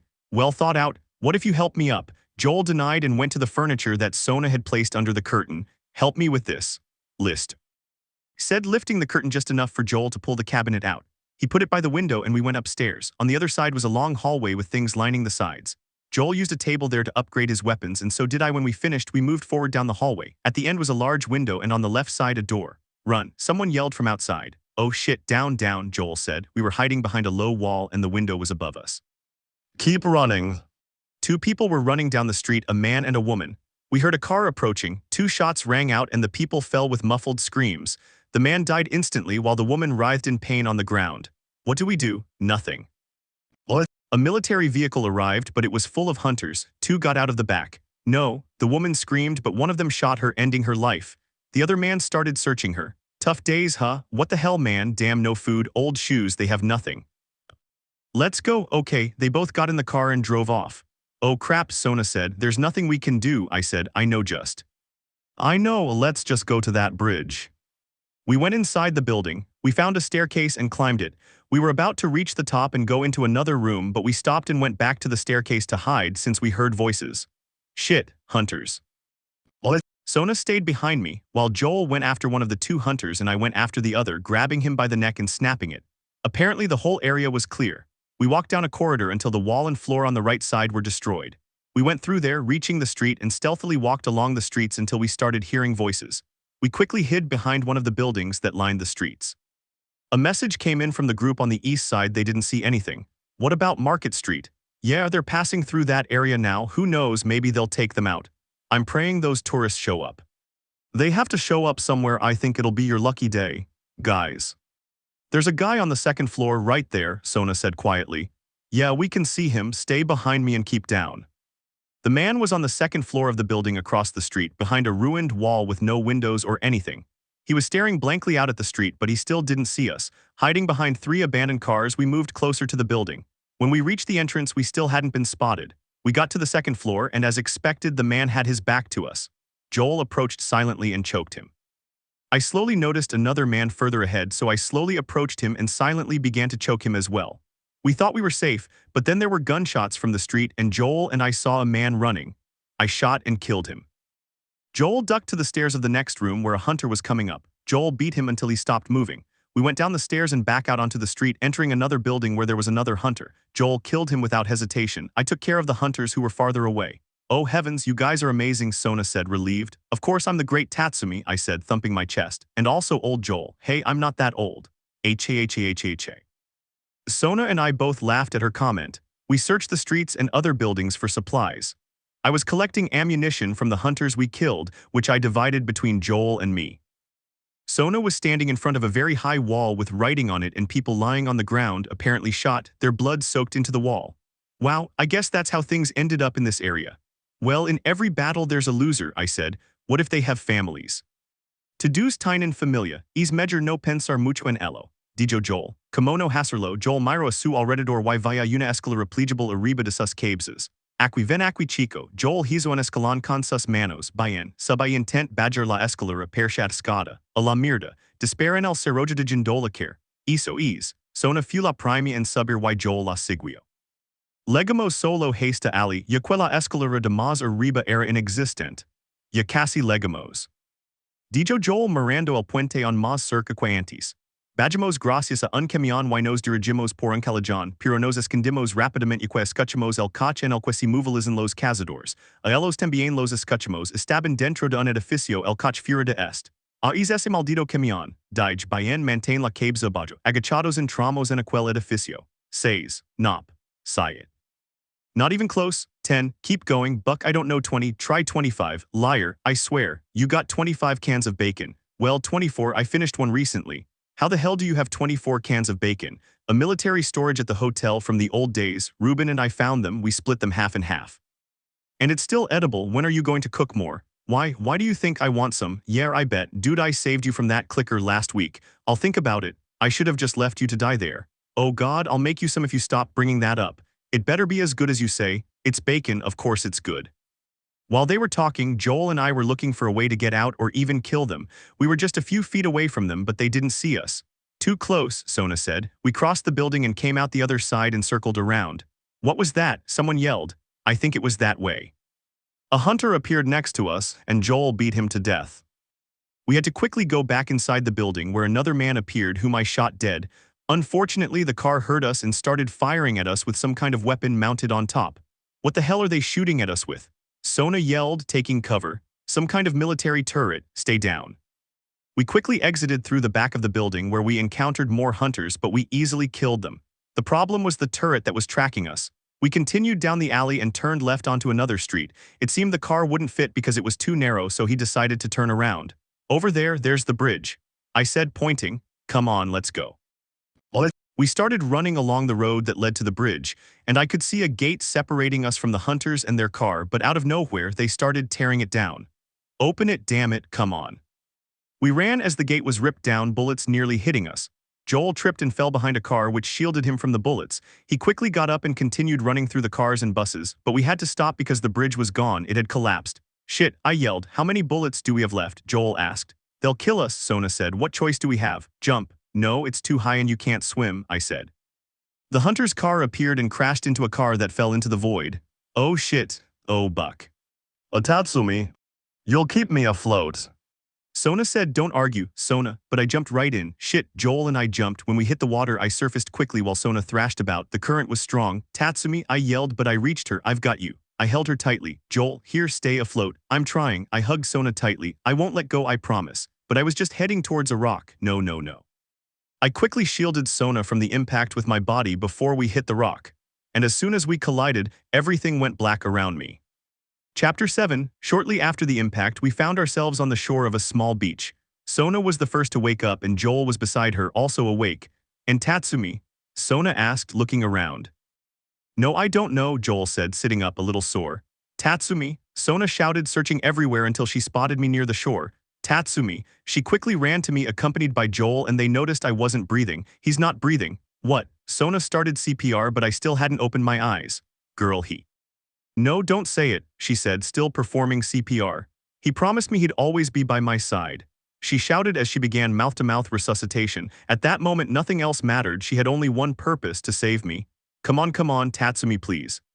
After several minutes of CPR and mouth-to-mouth resuscitation, he still hadn't woken up. Joel knew from the start that he was dead and Sona gave up, so she stopped CPR and started crying on my chest.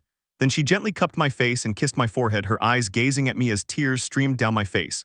But then a miracle happened and I suddenly started coughing up a lot of water and breathing heavily. Sona and Joel were staring at me in disbelief. I just looked at them and smiled. Sona, Joel, are you okay? I asked, still on the floor with a small smile, but they looked at each other, unable to believe the question. Wait, Tatsumi, how can you worry about us in a situation like this? Sona said, looking at me angrily. Is she angry? I thought. Well, it's just that. You were the one who suffered the most, Tatsumi, Sona said, lowering her head and covering her eyes with her hair. You were dead. She shouted, then looked at me, revealing herself a little angry, flushed, and with tears in her eyes. I'm sorry, forgive me, Sona. Please take better care of yourself, she said, stroking my cheek. Hi. Kid, can you walk? Joel asked. Yeah, let's find a way out of this beach, I said, getting up with Sona's help. We started searching the entire beach without finding anything useful. We climbed some rocks with water flowing down them. Up there was one of those pipes that empty into the sea. The pipe was sealed with a grate which we had to lift. It might lead to the other side, I said. Okay at the same time. Let's go, Joel said. Let's do it. We both grabbed it and lifted it up. Okay, Sona, get in. She went in. Okay, here I go. I held the gate and Joel went through and held it from the inside so I could get in. Go in. Okay. Joel slowly released the gate and we were inside the pipe where it was completely dark, but thanks to our flashlights we could see.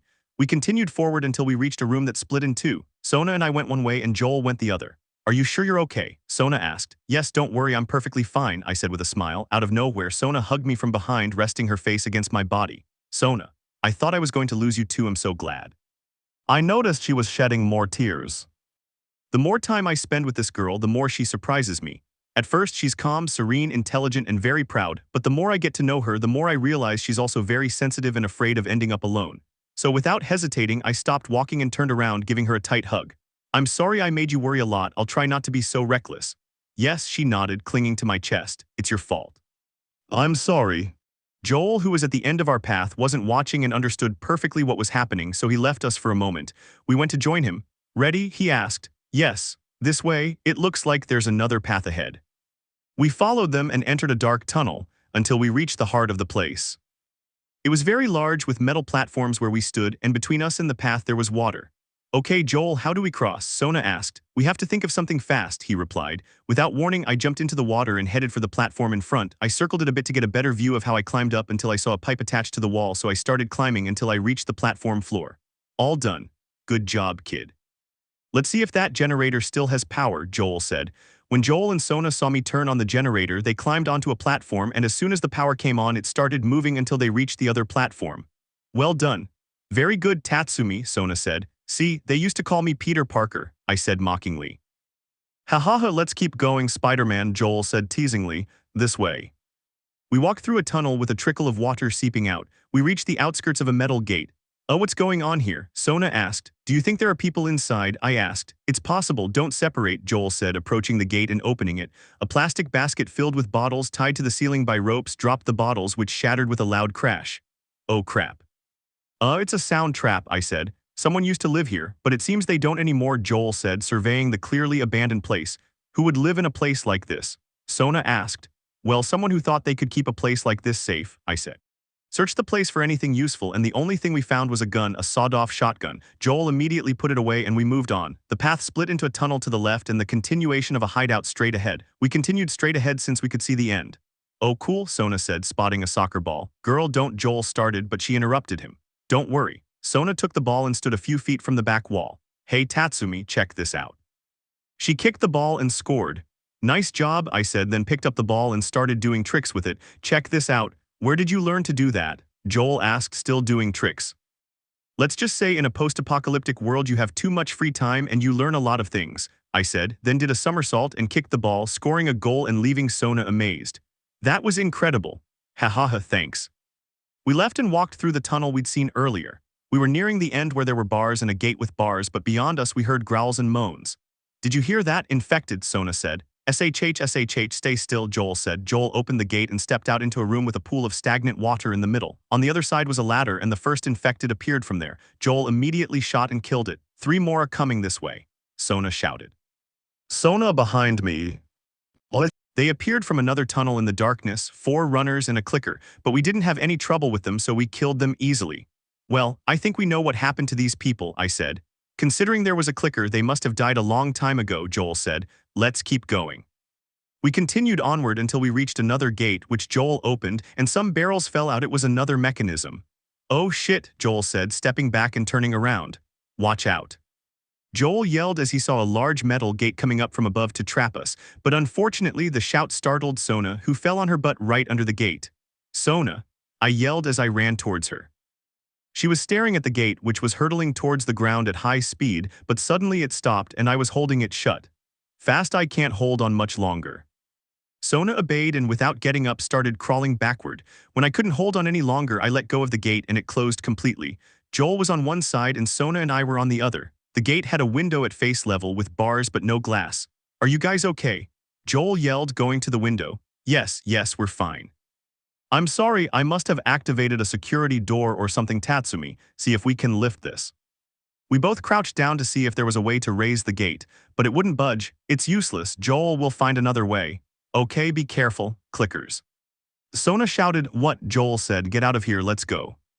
We quickly left the gate behind and started running through the tunnels, pursued by a large number of runners and clickers. As we continued on, we reached a room slightly larger than the others where it branched off into tunnels. In this one, I noticed a crack in the wall large enough for both of us to fit through. Go in, I told Sona, and we put our backpacks down so we could enter the crack. SHH, I watched as the infected, not seeing us, continued onward. Looks like we're safe, I whispered. Yes. After calming down, I noticed that the crack was quite narrow, to the point that Sona and I were already very close. I could feel her chest pressed against mine, and our faces were just centimeters from touching, meaning our breaths were mingling. I could also see her violet eyes, which no matter the situation or place were incredibly beautiful and bright. I could also see her slightly pink lips, which made me want to kiss her and find out what they tasted like, but I realized what was happening and looked away, blushing. Sona also noticed, blushing and looking down. I think we can come out now. Why, yes, you're right. We left the hiding place and picked up our backpacks, continuing onward through one of the tunnels. We walked slowly and were completely silent. At one point, I glanced at Sona and she looked at me too, but we quickly looked away, both of us blushing slightly. What's wrong with me? I've been finding it hard to look him in the face lately. Is it because Sona thought, touching her lips and remembering when she gave me mouth-to-mouth resuscitation, blushing instantly? Could it be impossible? Impossible, impossible. Sona thought, shaking her head. Sona, what's wrong? I was calling you, you seemed lost in thought. Is something wrong? I asked. And no, let's keep going. But the further we went, the closer we got to a spot swarming with runners. They spotted us, so we turned around and started running through the tunnels. As soon as we emerged from one, we ran into Joel. Joel, good to see you. Sona said, are you all right? Yes, but I think this talk can wait. Run. We reached a door and Joel, who was last, closed it behind him. Get away from the door, Joel said. Infected were crowding behind the door, banging on it. The worst part was that we were trapped. The only way out was a gate and another door, but the door wouldn't budge. Finally, Sona climbed through a hatch, reappeared on the other side, and opened the door for us. Come on, everyone up, let's go, Joel said, reaching a staircase. We kept climbing until there were no more stairs, where we reached a huge room and a door. I banged on it and tried to open it, but I couldn't. Damn it, it's stuck. I said, pull me through, I can get through that window, Sona said, spotting one above the door. I pushed her through while Joel readied his weapon to attack any infected that approached. Ready? I asked Joel, drawing my pistol and axe. Always be ready. As soon as the infected arrived, we started shooting, and if any didn't die from the gunfire, we finished them off with my axe or a baseball bat Joel found. The door's open, Sona shouted. We quickly ran toward the door and went through it, then sealed it again with a vending machine. Fresh air, I said, taking a deep breath.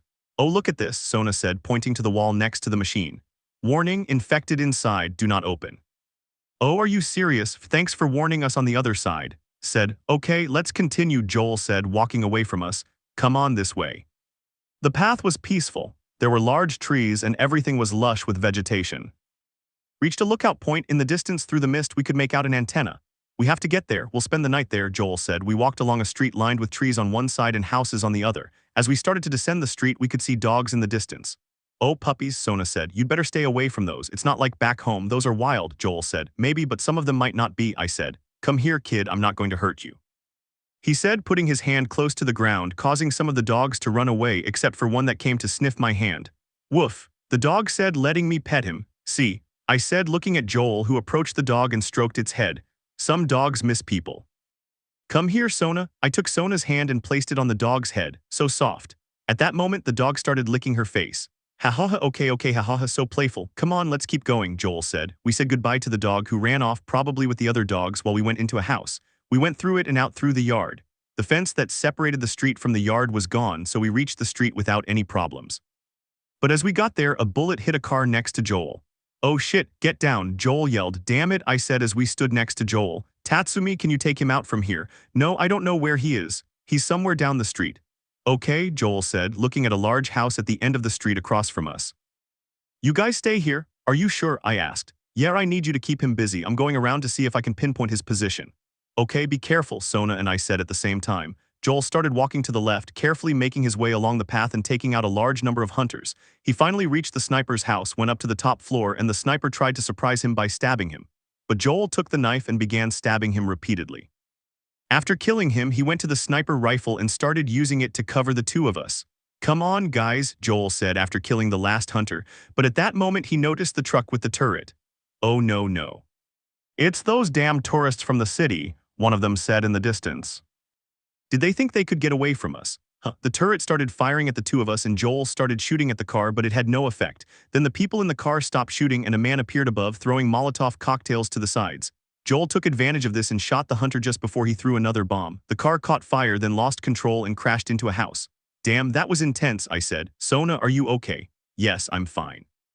Thanks, Joel, I said, giving Joel a thumbs up from the house. We need to move, Sona said. Tatsumi, I'm right behind you. Okay, let's go. But just as we were calmly walking toward the house, infected started arriving from the end of the street because of the noise. We quickly went inside the house where Joel was, finding ourselves in a room with the doors and windows boarded up, but they wouldn't hold for long. The infected were pounding on the house. Are you okay? I'm still here. Are you hurt? We're fine. Good, it's time to get out of here. Let's go. We ran to the back of the house. Let's go, Joel urged. We went out the back door. There was a fence. Joel moved a board and we went through it, where on the other side we were already close to the antenna. There were cans of food on the ground. It was night. Joel and Sona were lying on the ground asleep. I was on the roof of the first floor. I climbed out the window and sat on guard, though I mostly just stared at the starry sky. Suddenly, I heard a noise from the window. It was Joel who, with a little effort, jumped out and sat next to me. How are you? I asked. Besides being old, nothing a good night's rest can't fix, but not tonight. Heh, I see. You like her, don't you, the girl? What, Joel, what are you saying right now? I said, looking away and blushing. Come on, I have a sixth sense for these things. A sixth sense. I said mockingly, looking at him, then sighing. I don't know if I like her, I'll know later, but right now I know she's very important to me and I'll do anything to protect her. In my town, that's called love, Joel said, glancing at me. I just blushed. Ha ha ha, well, I hope you know soon. Yeah, Joel. Can I ask you a question? Go ahead. When we meet Tommy and he tells us where the fireflies are, will you leave us with him? So you were planning to do that, can I have my say? Yes, don't leave us, Joel. It's true he'll know exactly how to get there, but Sona and I won't have the same trust we have with you. Tell me, Joel, you and I have been through a lot, and just like with Sona, are you going to leave all that behind? When we go with Tommy, instead of feeling safer, we'll be more scared. Please, Joel, I know I can protect Sona with you, I said as I got up and headed inside. Think about it. I patted him on the back and went into the building, then lay down next to Sona. She was probably asleep, staring at the wall, or so I thought, since she had overheard our whole conversation, which made her smile. Chapter 8. Autumn. We were reaching the top of a hill beside a cliff, walking along an old dirt road. It was colder now and the air was damp. We had changed into warmer clothes. The sky was wet and the river below the cliff was running strong. Trees grew all around us and the grass was quite long. We stopped in front of a sign at the foot of a tree. Jackson County, that means we're close to Jackson City, right? Sona asked. It should only be a few miles, Joel said. Ready to see your dear brother? I asked. I'm ready to get there, nervous. I don't know how I feel. We continued walking and ahead of us, we saw a large metal bridge. But straight ahead there was no more road and the bridge was far out of reach and quite high. Ah, this road ends here. Let's just follow the river. It will take us straight to Tommy. Let's go. We retraced our steps and began scrambling down the rocks to reach the river. What happened between you two? Sona asked. What do you mean? You and Tommy, you're not together. Something clearly happened. We had disagreements, that's all. Oh, here we go. And about what? We went down to the riverbank and we're now walking upstream. Tommy saw the world one way, I saw it another. And that's why he joined the Fireflies. Ha, yeah, your friend Marlene promised him hope. That kept him busy, but knowing Tommy, he'll quit eventually.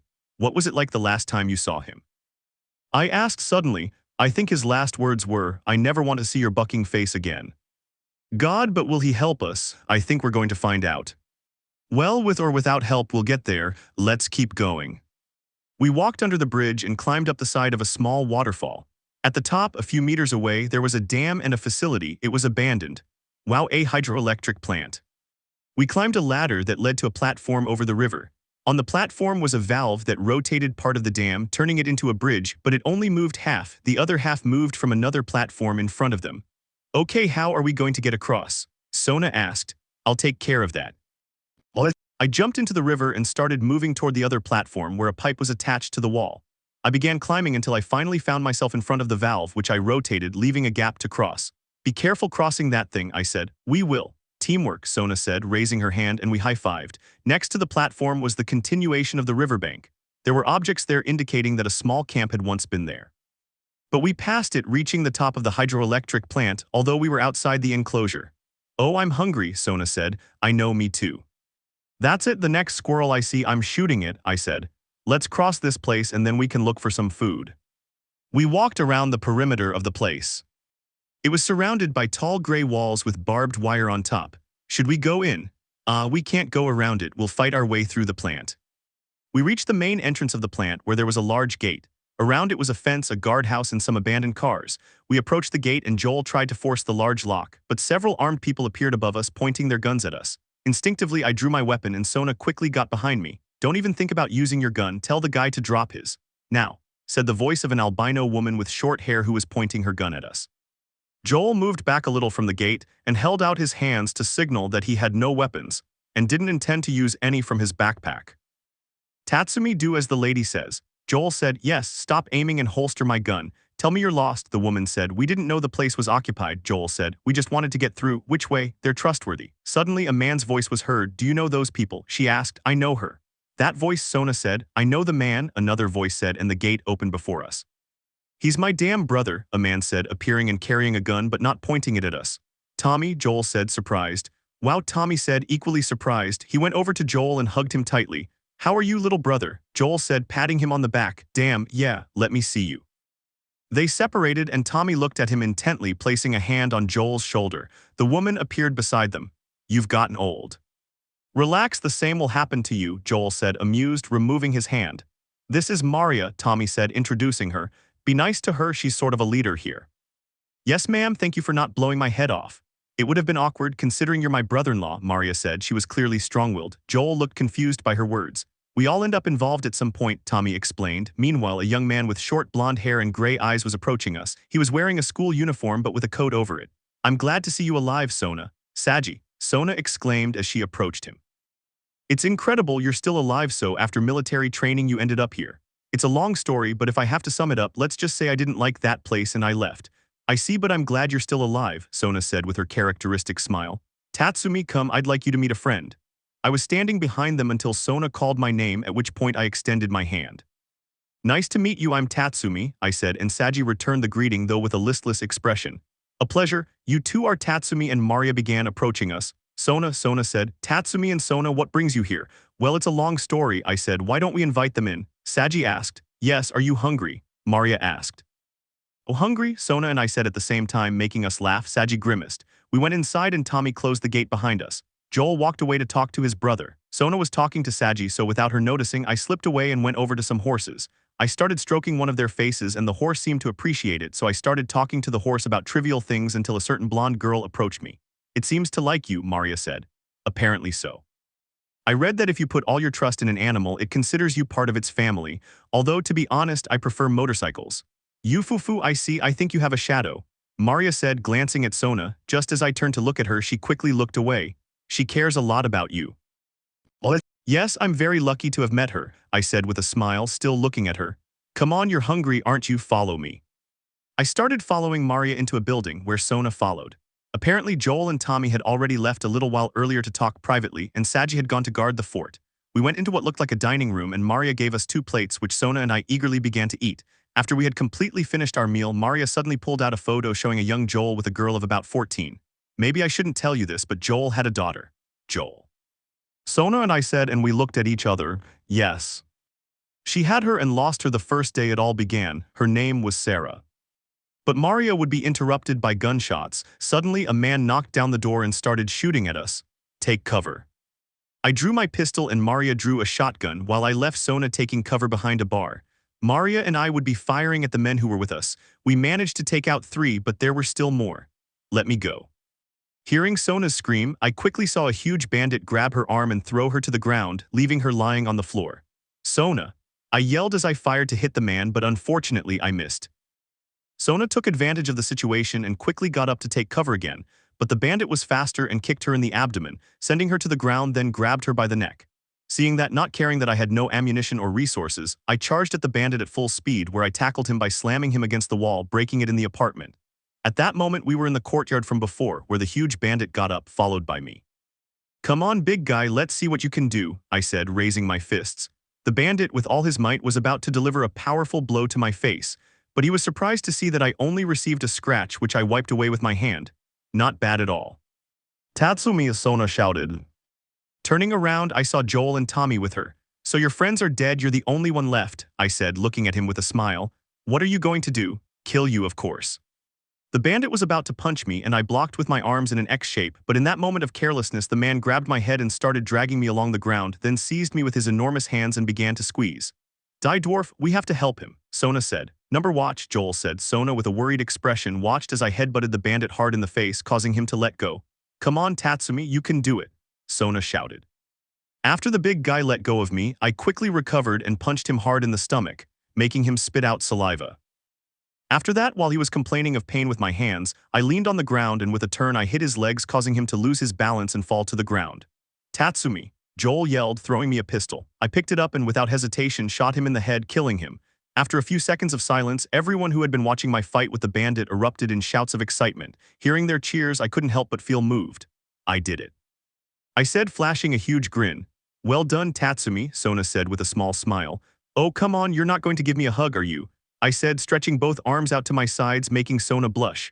What are you saying? I can't do that in front of everyone, she said, blushing and proud.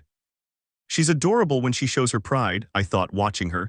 No way, Maria shouted, agitated. Tell him to find someone else. Maria, I can't let this hang in my head, Tommy explained. Do you have any idea how many men we lost today? Sona and I reached Joel, who was sitting on some wooden crates a few feet away from the scandalous conversation between his brother and Maria. Looking at that, it seems you already told him, I said. Yeah, well, not everything. I didn't tell him Sona is immune. We just have to take her to the Fireflies. Did she tell you where the lab is? Not yet, just one mistake and I'll become one of those widows, okay. Maria said, annoyed. I have to do this. Maria shook her head. I don't know what else to say. Fine, she said, throwing up her hands and storming away from him. Maria, here we go, Joel whispered, standing up. You, Maria said, stepping in front of him. If anything happens to him, it'll be your fault. She said this last part and left. She's grateful, Tommy said. Yeah, I know. Are you sure? I said, looking confused, just like Sona. I'll take the girl to the Fireflies, you don't have to worry. Well, about that, I'd like to tell you something else. Sure. Let's go for a horseback ride and you can tell me about it. A horseback ride? I asked Sona, don't you know how to ride? I asked, to which she shook her head. Do you want to come with me? She blushed and nodded without saying anything. We headed to the stable and Joel and Tommy had already chosen a horse. While I was going to the horse I had greeted earlier, I started stroking its face. Easy, kid, do you need a hand? I asked Sona, helping her onto the horse. Got it, she said, getting on behind the horse. Then I got on, this time in the saddle. Come on. Tommy took the lead, followed by Joel, and the two of us were at the back. We watched as Joel talked to Tommy. So, what did you want to talk to me about? I think it has something to do with that girl again. Yeah, she's immune.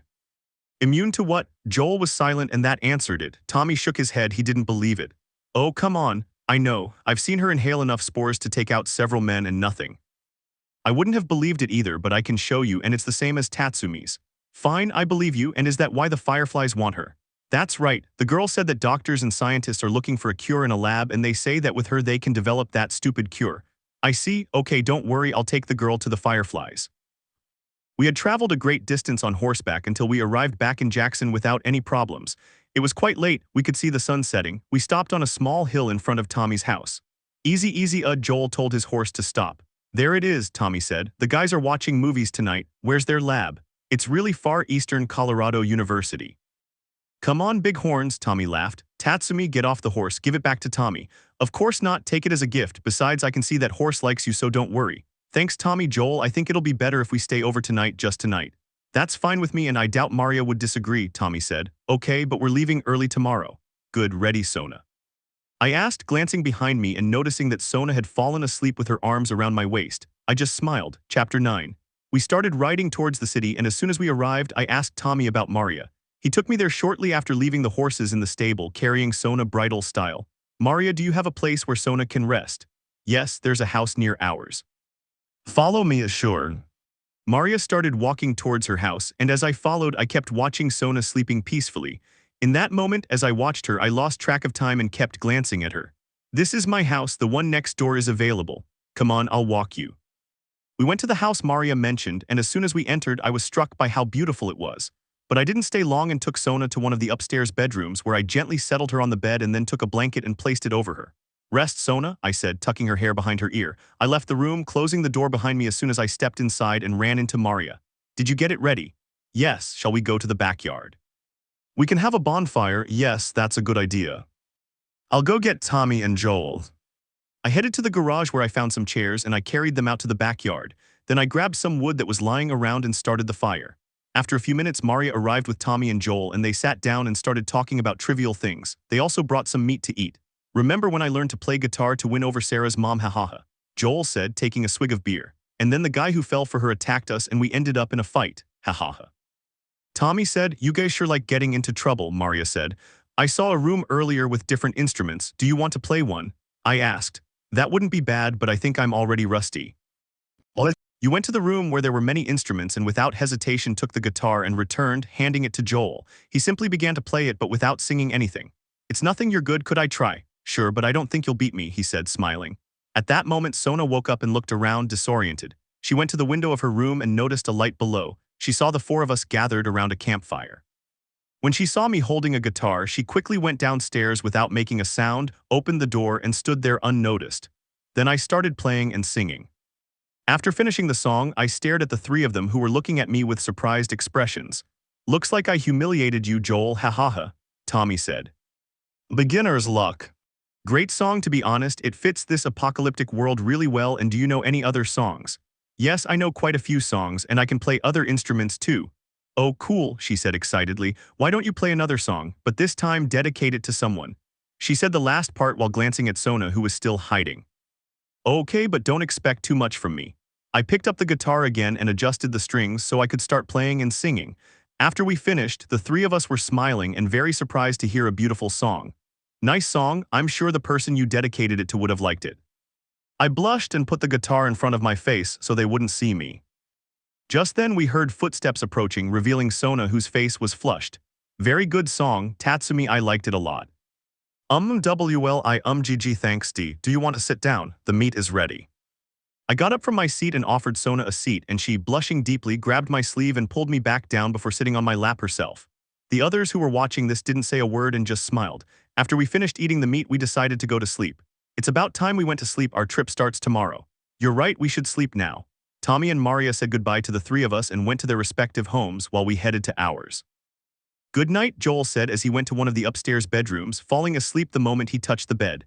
Sona and I went to separate rooms, and before going to sleep I took a hot shower.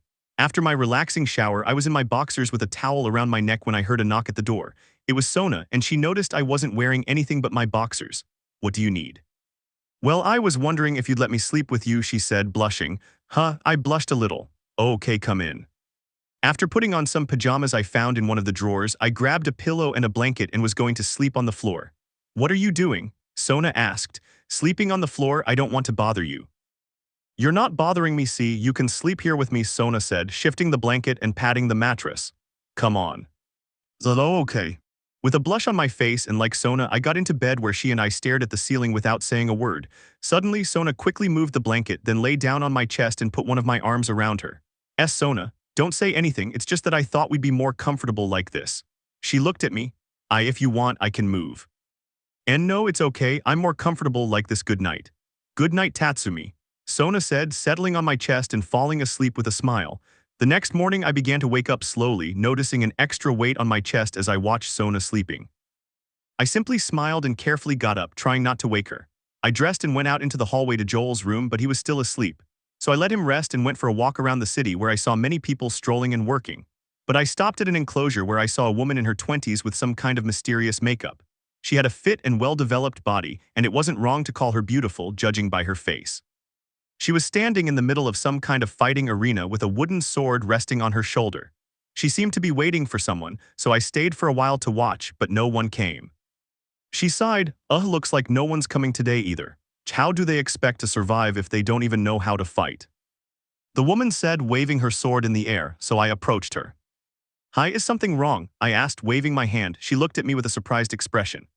Finally someone shows up. "I've never seen you here before, are you new?" she said, tucking her hair behind her ear. "You could say so, though I'm just passing through, but is something wrong? Are you waiting for someone?" "Well, you could say so. Although no one's coming, I'm in charge of teaching the people who go out to gather supplies, but it seems no one wants to go out." I can understand that they're afraid to go out. Yes, but they also have to understand that if they want resources, they'll have to go out at some point. But anyway, what are you doing here? Are you lost? No. I was just taking a walk around town and I saw you here alone. So I got worried, hee. I see, she smiled, thank you. Tatsumi, thank you Tatsumi, I'm Elna Stongs. A pleasure to meet you Elna, and tell me, what do you teach? Well, a little self-defense, but I mainly teach martial arts and a bit of swordsmanship. I see, how about a little sparring match? I said, flashing a challenging smile. Really? I nodded and suddenly she grabbed my shoulders, her eyes sparkling. Tatsumi, thank you. You're welcome, I stammered, a bead of sweat trickling down my brow. Are you ready? Elna asked, stepping away from me and assuming a fighting stance with her wooden sword in hand. I picked up another sword and got into a fighting stance as well. Ready. Get ready, Elna said, radiating a defiant and dangerous aura. What is this? Her aura is incredibly dangerous now, I thought as I stared at her, starting to sweat. Here I come. Elna launched herself at me with incredible speed and I unconsciously dodged her swiftly, then lunged at her, but she blocked with her sword. Our blades clashed repeatedly. "You're so fast," I exclaimed, aiming for a sword tip, but she dodged it with incredible speed. "You almost hit me, not bad, Tatsumi. For once I'm enjoying this." "Ha ha ha, I'm enjoying it too, Elna, keep it up." Elna gradually increased her speed, fueled by the excitement of the battle, forcing me to do nothing but defend myself. I simply defended myself against Elna's ferocious attacks. I had no chance to counterattack until my sword finally gave out and broke, leaving me completely defenseless. Elna took advantage of this to place her sword against my neck. "I've lost," I said, raising my hands and smiling. "If your sword hadn't broken, the match would have lasted longer," Elna said as she helped me to my feet. "You've surprised me quite a bit. Where did you learn to fight like that?" "Well, one has to know how to defend oneself, right?" Although, to be more honest, I spent 2 years alone out there and learned a lot. "That's incredible. Next time let's fight with real swords and we could bet something." "Bet on what?" "Well, if you want, with my body," Elna said in a seductive tone as she opened her shirt slightly. "Nosebleed."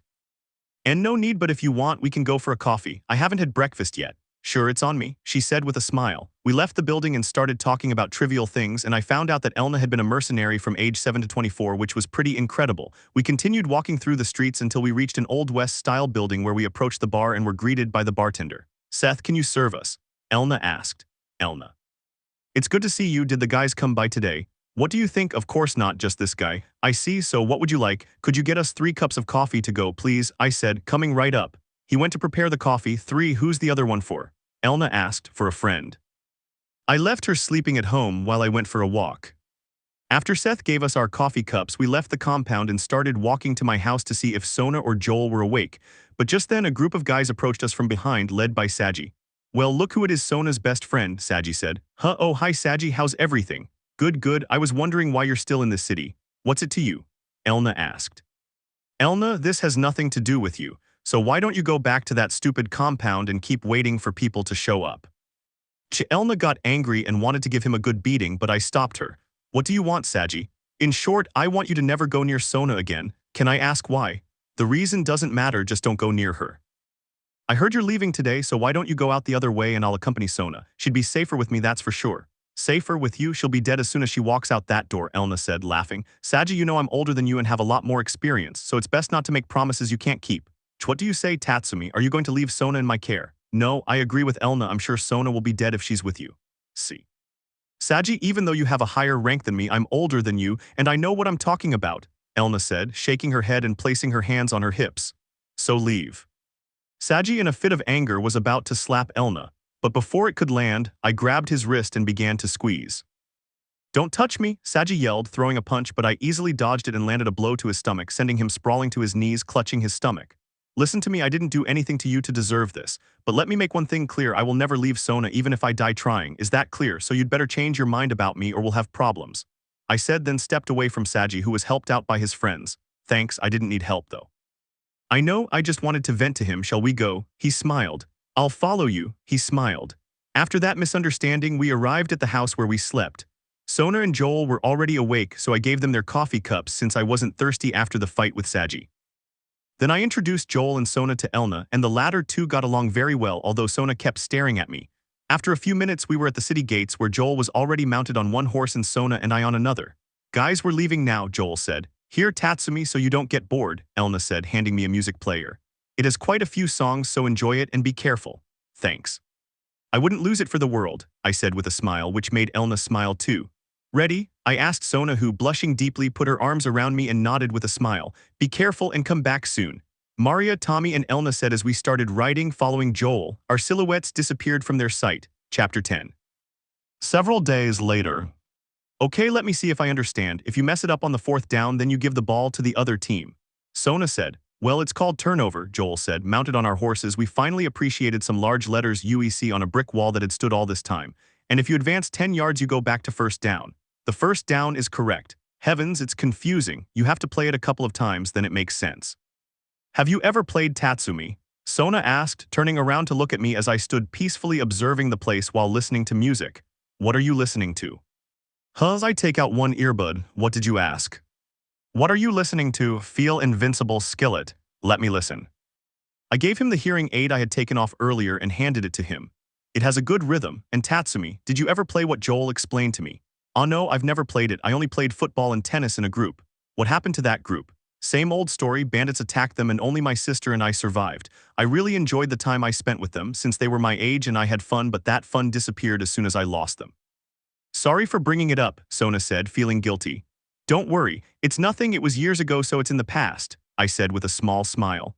Sona took advantage of the fact that Joel's horse and mine were at the same height and we were very close together, leaping from one horse to the other. As soon as she sat down behind me, she hugged me from behind, placing her hands on my abdomen, and I placed my right hand on top of hers. "I'm so sorry, Tatsumi, I could say I feel your pain, but I only lost my one Sama, you've lost so much more. But now you're not alone, I'm here for you and you're here for me." I blushed a little at Sona's words, but what made me blush even more was when Sona suddenly kissed me on the cheek. She immediately hid her face in my shoulder so I wouldn't see her blush.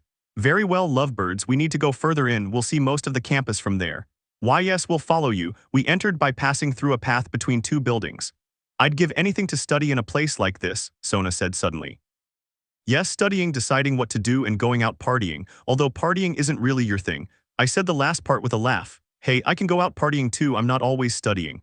"Yeah, sure," I said mockingly. "Tatsumi, are you making fun of me?" Sona said, exuding a dangerous aura. "You'd better, ha, I know who's in control in this relationship, ha, Joel laughed. "Joel, you're not helping at all." We continued on until we reached a part of the campus where a wall was completely destroyed. We entered through it into some corridors. The path split in two, one side was completely blocked by a barricade and the other had a gate. We went toward the second path and Joel got off his horse. Managed to open it, but because it was rusty it creaked a lot and the horses started getting nervous and whinnying. What's going on?" Joel said. The building was filled with the usual screams of infected people but no clickers. "They appear to be runners," I said. "Keep the horses, I'll go see what's going on." Joel ran off towards the building but not before closing the gate so that the horses and we would be safe in case of any emergency. "Are you sure?" Sona asks. "Yes. I don't want them to escape, I'll be right back." "Well, I guess we'll be here for a few minutes," I said, getting off the horse and leaving my backpack to one side, then I sat down on the ground. "Can I ask you something?" Sona asked as she got off her horse and sat down next to me. "Shoot." "Where did you learn to shoot? Did someone teach you?" "Well," scratching the back of my neck, "I was in military training for a while."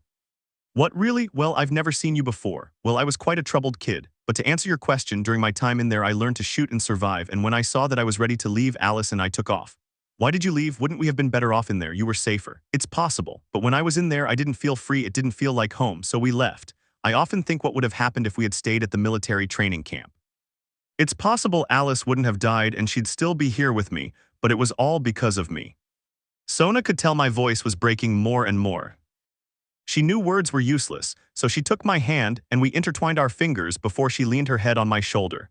"I'm sorry, I didn't mean for you to remember something so painful." "Relax, I guess I somehow let it all out and got something off my chest, almost denying that it didn't happen," I said, looking at her. "Wait," she said, wiping away a tear that was sliding down my cheek. "Oh shit, I didn't mean to show you that side of me, I'm sorry." "Relax, it's normal to feel this way, you don't need to hide it. Besides, I like that sensitive side of you," she said as she approached me. "Thank you, Sona, I'm glad to have met you," I said as I did the same as her, standing closer than before. "You know what? I'm glad to have met you too, in fact, I loved meeting you and I would have loved to have met you during military training," he said, moving a little closer, almost touching our noses. "Same here," I whispered, moving closer until I could feel Sona's warm breath. At that moment we both knew what we wanted and we both closed our eyes to continue with our purpose, but at that moment before our lips touched, we heard the sound of Joel's footsteps going down to the first floor.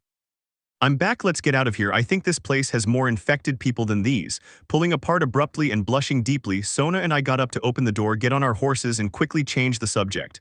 I was thinking I would have liked to found my own school." "Really?" Joel asks. "Yes. A school where anyone can learn, that would have been great." "And you, what would you like to be?" "Oh well, when I was a kid I wanted to be a singer." Sona laughed. "Be quiet." "Oh really? Sing something." "Oh no, come on, I won't laugh, I don't believe it." "Joel, please, and you, Tatsumi." "Also singer." When I said I wanted to be a singer, Sona remembered the song I sang at the campfire in Tommy's town, causing her to blush slightly. "Why yes, you have a lot of potential. You would have been the best singer." There were barricades and sealed windows everywhere. The paths to take were few and far between. We arrived at a plaza in the middle of the campus. The trees had brown and yellow leaves, typical of the season, and the central fountain was dry and overgrown with plants. Animals were scampering about. "Ah, are those monkeys?" "Yes, a lot of them." We approached slowly, but as soon as the monkeys saw us they ran away screaming. Is this your first time seeing a monkey? Joel asks. First time I've ever seen a monkey, Sona and I said at the same time. We went around the square and came to a street. It was closed, but they could open a gate. They just had to go through a building and get to the other side. Okay, Joel, can I do this? You're sure? Yes, I want to show off a little, I said with a smile. Just as I was about to enter the building, Sona stopped me, grabbing my sleeve. Be careful. You too. I entered through a door that was half sealed. I had to duck to get through. I was in a ruined library. I went up the stairs and in front of me I saw a huge blue sign with the number 2 in white letters in the middle. It was the second floor. The hallway was long and had many doors on one side, which I assumed were the bedrooms, and windows on the other. I continued forward until I came to a huge hole from which spores were being released. Shit, spores, I said, putting on my mask. I jumped inside, finding myself in an entertainment room. The spore fog was so thick I could barely see anything.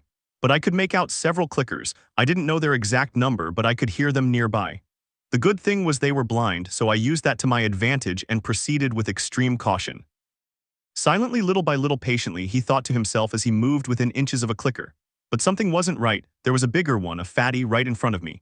At that moment, I was cursing my luck. But I carried on as before and very carefully walked past the fatty, whose hoarse breathing and foul odor I could hear as soon as I passed. Damn, this guy sucks, I thought, until I finally reached the door at the end where it was blocked from the other side. Shit.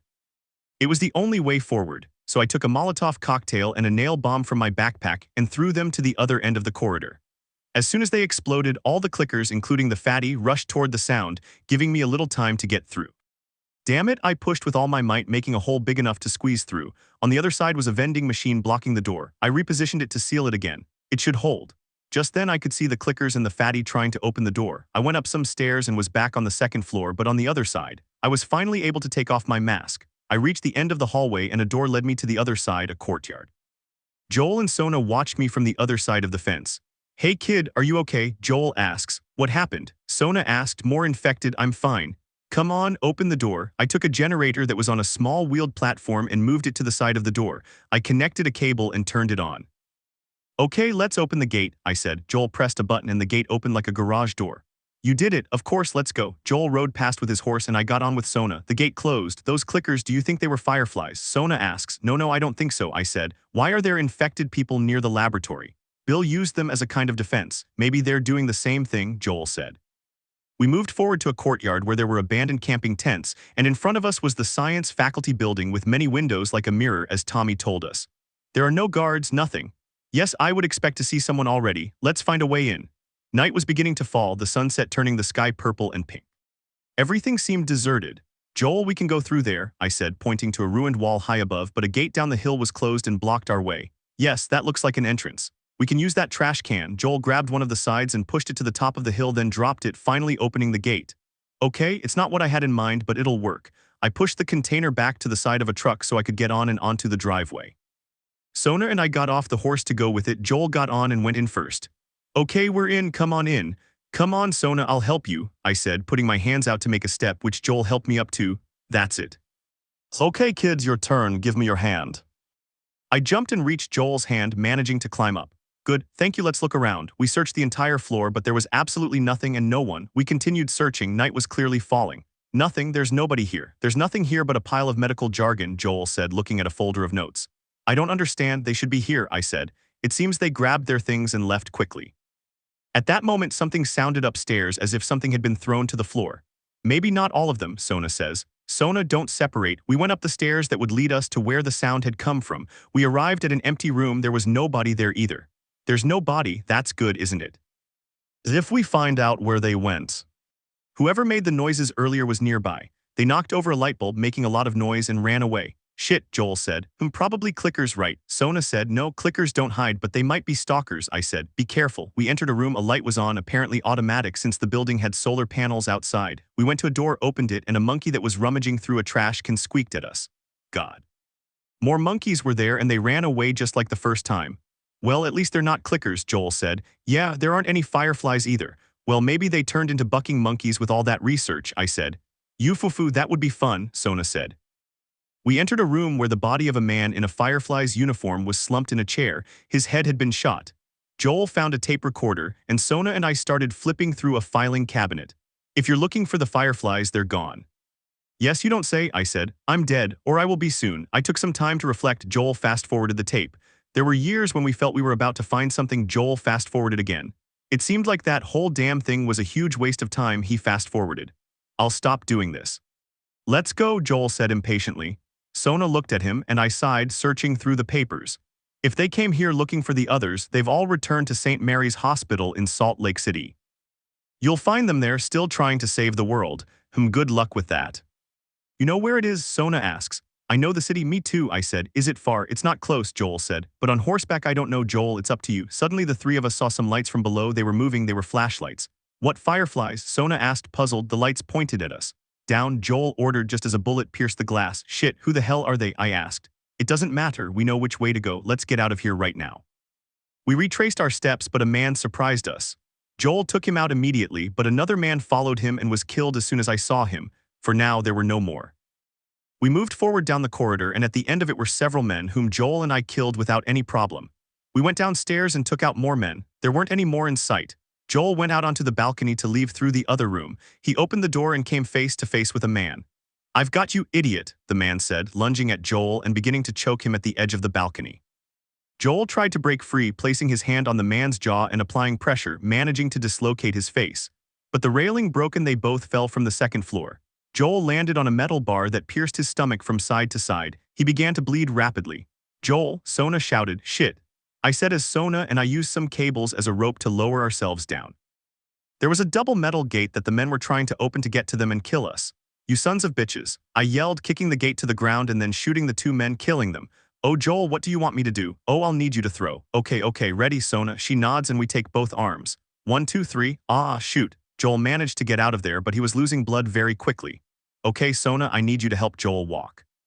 I'll take care of protecting you. Understood. We started moving through the rooms until we reached a window where I moved some boards that were blocking it. Okay, come on, Joel. Yes, Joel, with Sona's help, climbed through the window but fell to the ground, panting. God. But we should have hidden behind a piece of furniture because a man came in through the door. I see you, the man said, pointing his shotgun in all directions. Okay, stay here, I said, then moved around the room. You killed my friends, you bastard, the man said, slowly approaching. Get out of there, you want to make this difficult. Hey, you idiot, I yelled at the man who turned around and was shot in the head. Come on, let's go. Joel, come on, get up, Sona said as she helped him to his feet. Come on. We continued moving forward, me taking the lid, until we reached the entrance of North Hall, but at that moment, even with Sona's help, he collapsed. Come on, Joel, get up, I said as I helped him up with Sona's assistance. I'm fine. You're not okay, Joel, come on. Sona said, a little agitated as she helped him walk. At that moment, two men were coming down some stairs, but before they could react, I shot and killed them. Joel was slowly losing strength, so when I saw that no one was around anymore, I helped Sona walk. I swear to God, if we get you out of here, you're going to sing for us, I said, and Joel laughed between gasps. You wish. He coughed. We reached the front door and Sona opened it. Come on, let's go, Sona said, holding the door. Just inside, we saw a man trying to steal the horses, so I quickly shot and killed him. I'll bring the horses back.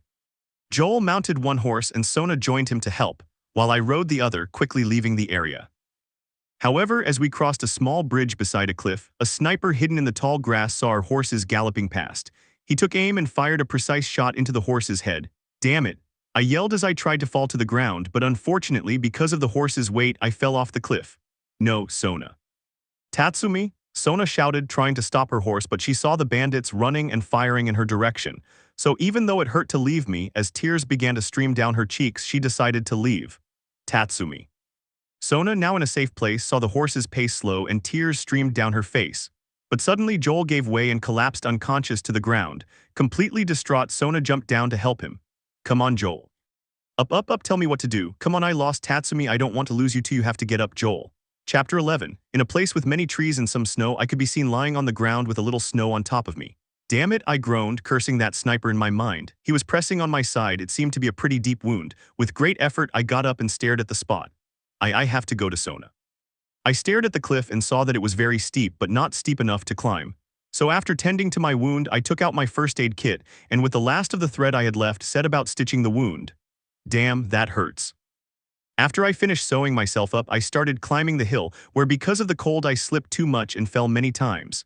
Come on, Tatsumi, come on, Sona's waiting for you, I said, putting one foot in front of the other. You promised to be by her side, come on. Finally, I reached the top where I could see several footprints in a pool of blood which must have been the horses, so without hesitation I began to follow the footprints. Exhausted and with a sharp pain in my side, I made it to a shopping center parking lot. Damn, I said as I watched the footprints heading towards the center. I could see a group of hunters trying to lift a gate, but they couldn't, so I guess Sona was inside. Well done, Sona. I approached them silently and stood just inches from one of them. Inside the compound, I could see a second-hand shop as there was a lot of furniture of all kinds. Sona was next to Joel, who was lying on a sofa, his wound covered with a t-shirt and a bandage. Come on, boys, we have to open that gate and kill them. No, what do I do? Tatsumi, if you were here, Sona said, clutching her legs and hiding her face as she began to sob. In the background, she could hear the hunters trying to break in. But at that moment, Sona heard the sound of gunshots, then nothing, which she found very strange. A few seconds later, that silence was broken by 3 knocks on the gate. Sona knew she shouldn't open it, she thought it was a trap or something. But at the same time, she thought it was necessary. So with great fear, she removed the bolt from the gate and then slowly opened it, and saw me. Tatsumi, Sona said with a surprised face and stuttering without being able to believe it.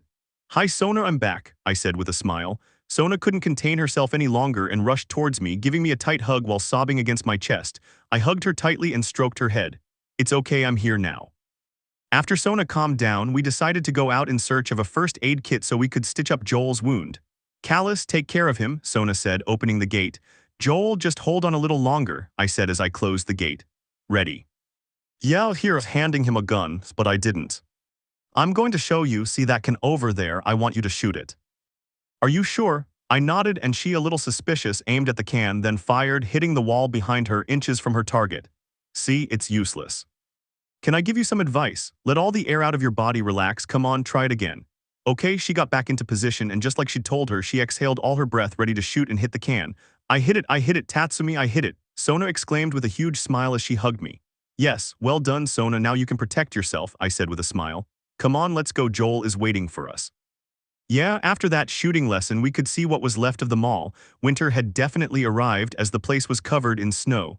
We started climbing some old escalators. Shit, down. I said when I heard a click.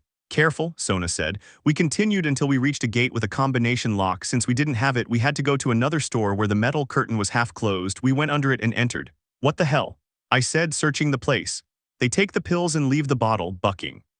We continued searching the abandoned place until Sona found a note. Please read, the pharmacist went crazy and attacked me. I hit him hard, he's unconscious. I locked him in the American Princess store next door, help him. Combination 353031. The pharmacist might have something. I think we can go out this way, I said, struggling with the door. Oh shit, it's locked. First aid kit, Sona pointed out, leaning out the window. But how do we get in? The pharmacist might have the key, let's go. We both left the store and headed towards the metal curtain we had seen earlier. 35 to the right, 30 to the left, 31 to the right, that worked. I lifted the curtain and was about to enter, but Sona suddenly stopped me. Hi, what's happening? Spores, shit, I took out my mask, but unfortunately it was broken. You must be kidding me, my mask is broken. Then stay and keep watch, Sona said as she walked in. Okay, but be careful. I'll have it. Sona entered the store and carefully began to search it. While I was outside keeping watch, Sona started a conversation. Hey, I didn't want to tell you, but Saji is or was in love with me, she says from inside. Yes. I figured as much from the way he treats me, or you, did he ask you out? Yes, but I rejected it, because I want to date a guy who's smarter than me, or at least someone who is. I see. You're quite intelligent, Sona said suddenly, making me blush. She noticed and blushed too, trying to fix it. I mean you're intelligent in your own way. You have ideas that no one else has ever thought of, that's what I mean. Yes, thank you, you're very intelligent too, and that's the only reason you didn't go out with Saji. Well, yes, although the other thing is because I see him as a brother. I understand. Sona took the key, left the store, and found the clicker from before dead. There's something I didn't tell you, I said, catching his attention as we headed toward the store. The day we left Jackson, Saji tried to threaten me, telling me never to see you again and to leave so he could protect you. And what did you do? At first I didn't want to do anything since he's your friend and I didn't want you to get into trouble, but he wanted to hit Elna. So I stopped him and punched him in the stomach. After hitting him I felt bad since he only wanted to protect you. But I couldn't imagine seeing you protected by any man other than Joel or me, I said the last part while blushing and scratching my cheek. Thank you, Tatsumi, Sona said with a sweet smile. To be honest, I prefer you to anyone, she said, then blushed. I mean like a bodyguard, yes, that's what I mean. Ha, that makes me happy, come on, let's not waste any more time. I said with a smile and Sona nodded, opening the door and grabbing the first aid kit. Anything. Nothing? Shit, I think I saw a military helicopter, it might have something. That part of the place was mostly destroyed. The helicopter, which had apparently crashed, had brought down part of the roof and was hanging on its beams. Sona and I tried to cross through the wreckage to get around the area and reach the helicopter. But as we moved forward, we came to a metal gate blocking the old escalators. I pressed the button, hopefully the gate would open, but there was no power. Shit, no energy. We have to follow the cables, right, Joel? Sona said sarcastically, making me smile. We started following the cable to a small structure where many more cables were connected. We followed the cables until we found a truck parking lot. We climbed to a higher point where the water was gone and found the generator. I'm going to look in one of those trucks, there might be a drum there. Okay, be careful. I started checking the trucks. In the first one I found a gasoline can, but it was empty, so I went to get some gasoline. The first truck was empty, but the second one. Bingo, I said as I was pouring the gasoline into the jerry can. I went back to the generator, poured gasoline into the tank, and pulled the handle to start it. When I managed to get it going, the lights came on and some infected spotted us and ran toward us. But before they could attack, some severed wires above made contact with the water, electrocuting the infected. Damn warning, do not touch the electrified water. Well, I fancy some grilled tatsumi. It'll probably be delicious, Sona said mockingly. Haha, let's continue. We climbed some stairs attached to the wall and began to move through the ventilation ducts until we reached an area that was not flooded, and we jumped, managing to find the exit. But outside we heard the sound of more infected. We were in a pet store where we could see 5 infected, 2 runners, and 3 clickers. Okay, do you have any Molotov cocktails? I whispered. Yes, I have 2. Okay, I'll throw this bottle to get their attention, then you take care of the rest. Clear. And as I said, I threw the bottle a certain distance where the 5 infected could hear it, so that after attracting them to the place of the sound, Sona threw the Molotov cocktails, leaving them charred. Well done, I said with a smile, showing my palm. Of course, Sona said with a smile, giving a high five. We quickly left the pet store and headed for the fence, but not before encountering 2 clickers. Sona and I exchanged glances and nodded, signaling that one was for each of us. I approached the one furthest away, and as soon as I was behind him, I grabbed my axe and with a swift grip on his neck, plunged it into his head. I watched as Sona with her knife stabbed the other clicker in the neck, killing him. As soon as we finished, we headed towards the door and pressed the button, but as soon as it started to open, it made a loud noise, causing some infected to head towards us. Shit, run, we started running up the stairs, pursued by several infected. The only way to reach the helicopter was through a section of the destroyed ceiling made of glass and metal beams. We quickly climbed aboard and jumped into the helicopter, which began to shake violently. We're safe. The first aid kit, Sona said, opening it. It's full, I won't let you go. Let's rest for a bit, I suggested, sitting down on the ground. Then we'll think about how to get back. While the 2 of us were resting, we fell asleep for about 15 minutes, where I was suddenly awakened by the sound of a gunshot. Sona, let's go or Joel won't make it, I said as I helped her up. We got out of the helicopter and I was the first to get out. I went to help Sona out, but to my surprise a clicker suddenly appeared, lunging at me and knocking me to the ground, trying to rip out my throat, but Sona quickly stabbed it in the neck with her knife, saving me. Thank you. No. What's happening? Your arms. As I said that, I saw a bloodstain on my forearm sleeve. I lifted the sleeve and we could see a bite mark. No, it can't be. Sona, without saying a word, approaches me and sits next to me. I'm not going to lose you too, not you, he said while searching for something in his backpack. Sona, let it go, it's the end, there's nothing more to be done. My luck wasn't going to last much longer. I said with a smile but a look of sadness in my eyes. Sona, I stopped her. Leave it, I don't think pouring some of your blood on me will help. Let's go back to Joel, then we'll think about what to do. But, trust me, okay? I said this time with a genuine smile, reassuring Sona. Yes, she said, holding back her tears. We continued on toward Joel, where Sona and I remained silent the entire time, but as soon as we reached the tent where we had left Joel, we saw some hunters trying to break in. I hear that damn horse back here, help me open it. We could see 8 hunters nearby. Sona and I didn't hesitate to start shooting at them, killing 2. The 2 who were trying to open the gate and alert the others took cover and started shooting at us. After a few minutes of gunfire, we took out all the hunters and went inside, finding Joel where we had left him. We went in and closed the gate behind us, staying in a safe place. Don't worry, Sona said, threading the needle. I've done this before, don't worry. While Sona was stitching Joel's wound, I saw a staircase in the distance. I decided to go up to the 2nd floor. I needed to be alone and also leave Sona alone. So as soon as I got upstairs, I looked around and there wasn't much. 3 beds, wardrobes, desks, and not much else. I was wandering around, taking everything in when I came across a dusty guitar. I blew on it to remove the dust and went over to one of the beds. I sat down and started adjusting the strings so I could begin to play a melody. As soon as the melody ended, I put the guitar aside and stood watching and playing the bite. I had a small smile on my face, but suddenly tears began to slide down my face. Damn it, I said reluctantly. When I realized it, Sona was standing in front of me. She was carrying rubbing alcohol and some gauze. "How is Joel feeling?" I asked. "He's fine. Let me clean your wound," she said as she moved forward, holding back tears. "Thanks," I said listlessly. She then started applying alcohol and cleaning the bite. "It looks disgusting, doesn't it?" Sona didn't say a word and continued cleaning the bite, but then she realized something. The area where the bite was hadn't worsened at all, even though at first she assumed it had only been a few minutes. But she remembered the bite her sister had received.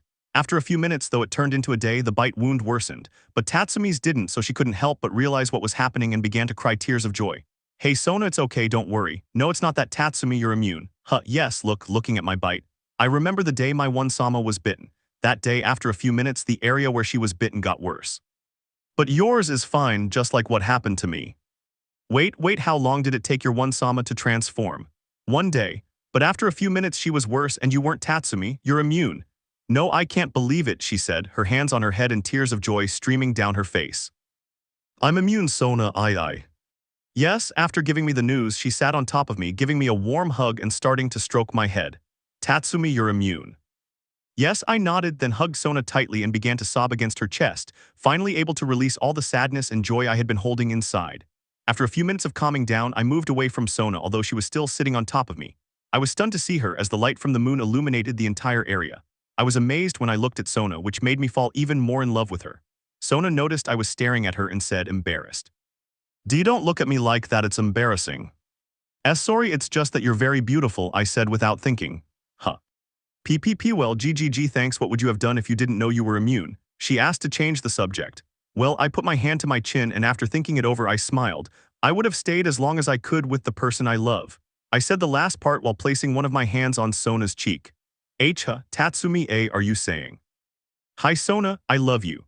At that moment, upon hearing those words, Sona's face showed surprise, and then tears of joy began to well up in her eyes. Unable to contain herself any longer, Sona leaned on me and began to sob with happiness as she said, "I'll repeat it. Sona, I love you again. I love you, others. I love you, sniff Tatsumi, sniff." She wipes away her tears and looks into my eyes. "Tatsumi, I love you too," she said with a beautiful smile.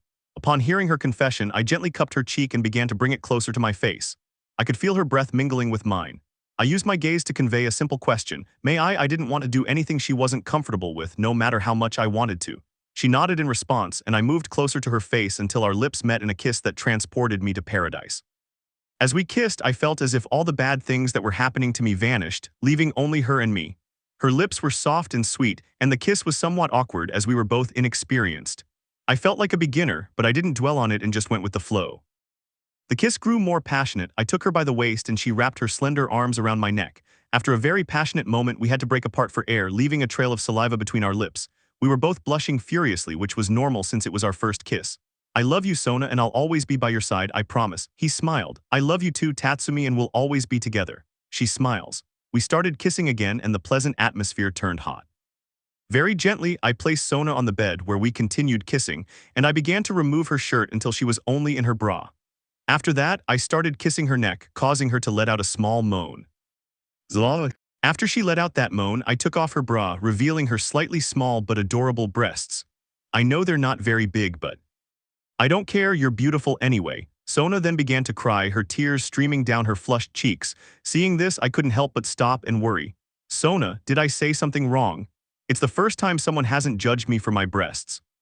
"Baka," I said with a smile. "This girl is adorable," I thought as I continued kissing her, enjoying our moment that night. The next morning, I woke up slowly and noticed an extra weight on top of me. I looked down and saw Sona sleeping naked on my chest. I just smiled and stared at the bite. Like Sona said, the bite hadn't gotten any worse. Heh. "Immune," I said a little too loudly, causing Sona to wake up. She got up and sat on top of me, showing me her beautiful body while she wiped her eyes. "Ohyo," she said, a little sleepy. "Ohyo," I smiled. "Did you sleep well?" "I slept perfectly," he said, lying back on top of me. "Don't fall asleep. We have to leave. They'll probably send more hunters." "Okay." After we got up and dressed, we grabbed something to drag Joel along with the horse. We secured a stretcher I found for Callus, ready to head out into the cold.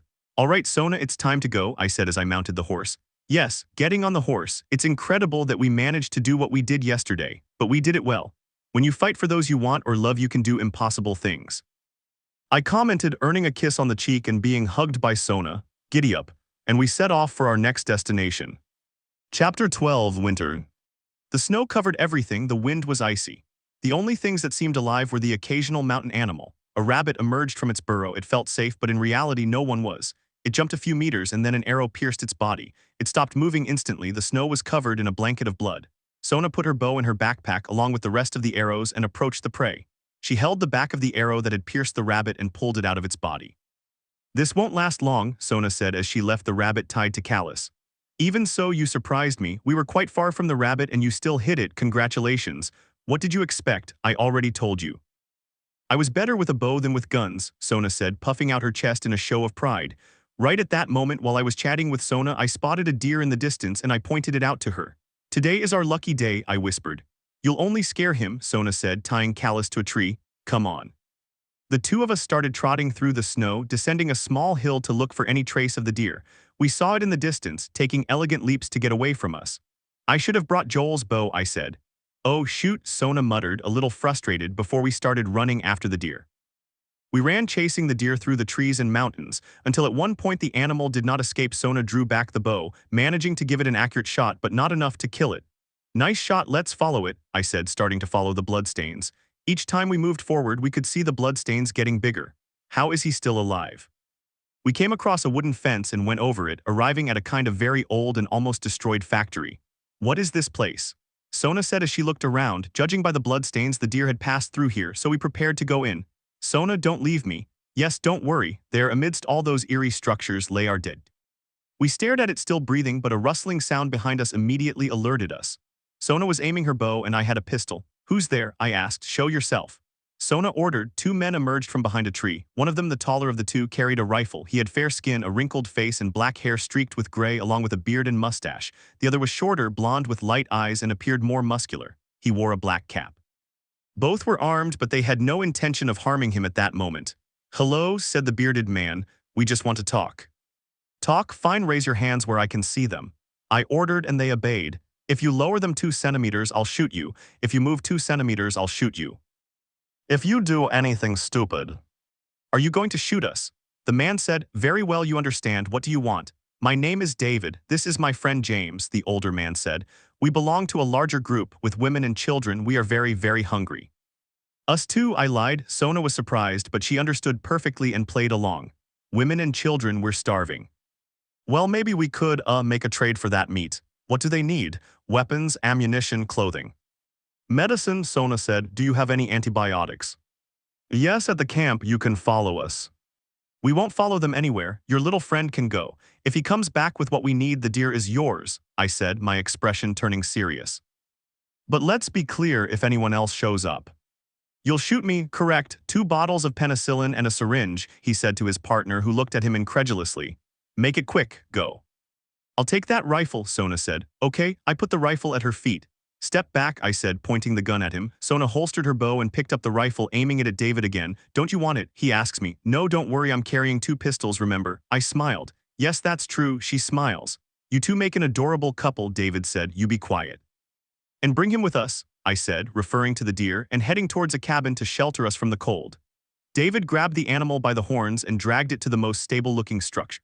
He gathered some branches in the center of some rocks and made a fire. Sona and I would stand a short distance from David while he sat near the fire. "Okay," David said, warming his hands by the fire. "You know they shouldn't be out here alone." "We're not fans of the company," I lied, to which David nodded. "I understand," David said. "What are their names?" "Why?" Sona asked, a little annoyed as she put on her glasses. "Look, I understand it's not easy to trust strangers. Whoever is hurt, you clearly care about them. I'm sure everything will be all right." "We'll see," I said. At that moment we heard clickers. We were instantly alerted and a clicker entered through the door, catching Sona's attention. She quickly raised her pistol to fire, but David pulled out another and took it down. "You had another bucking gun."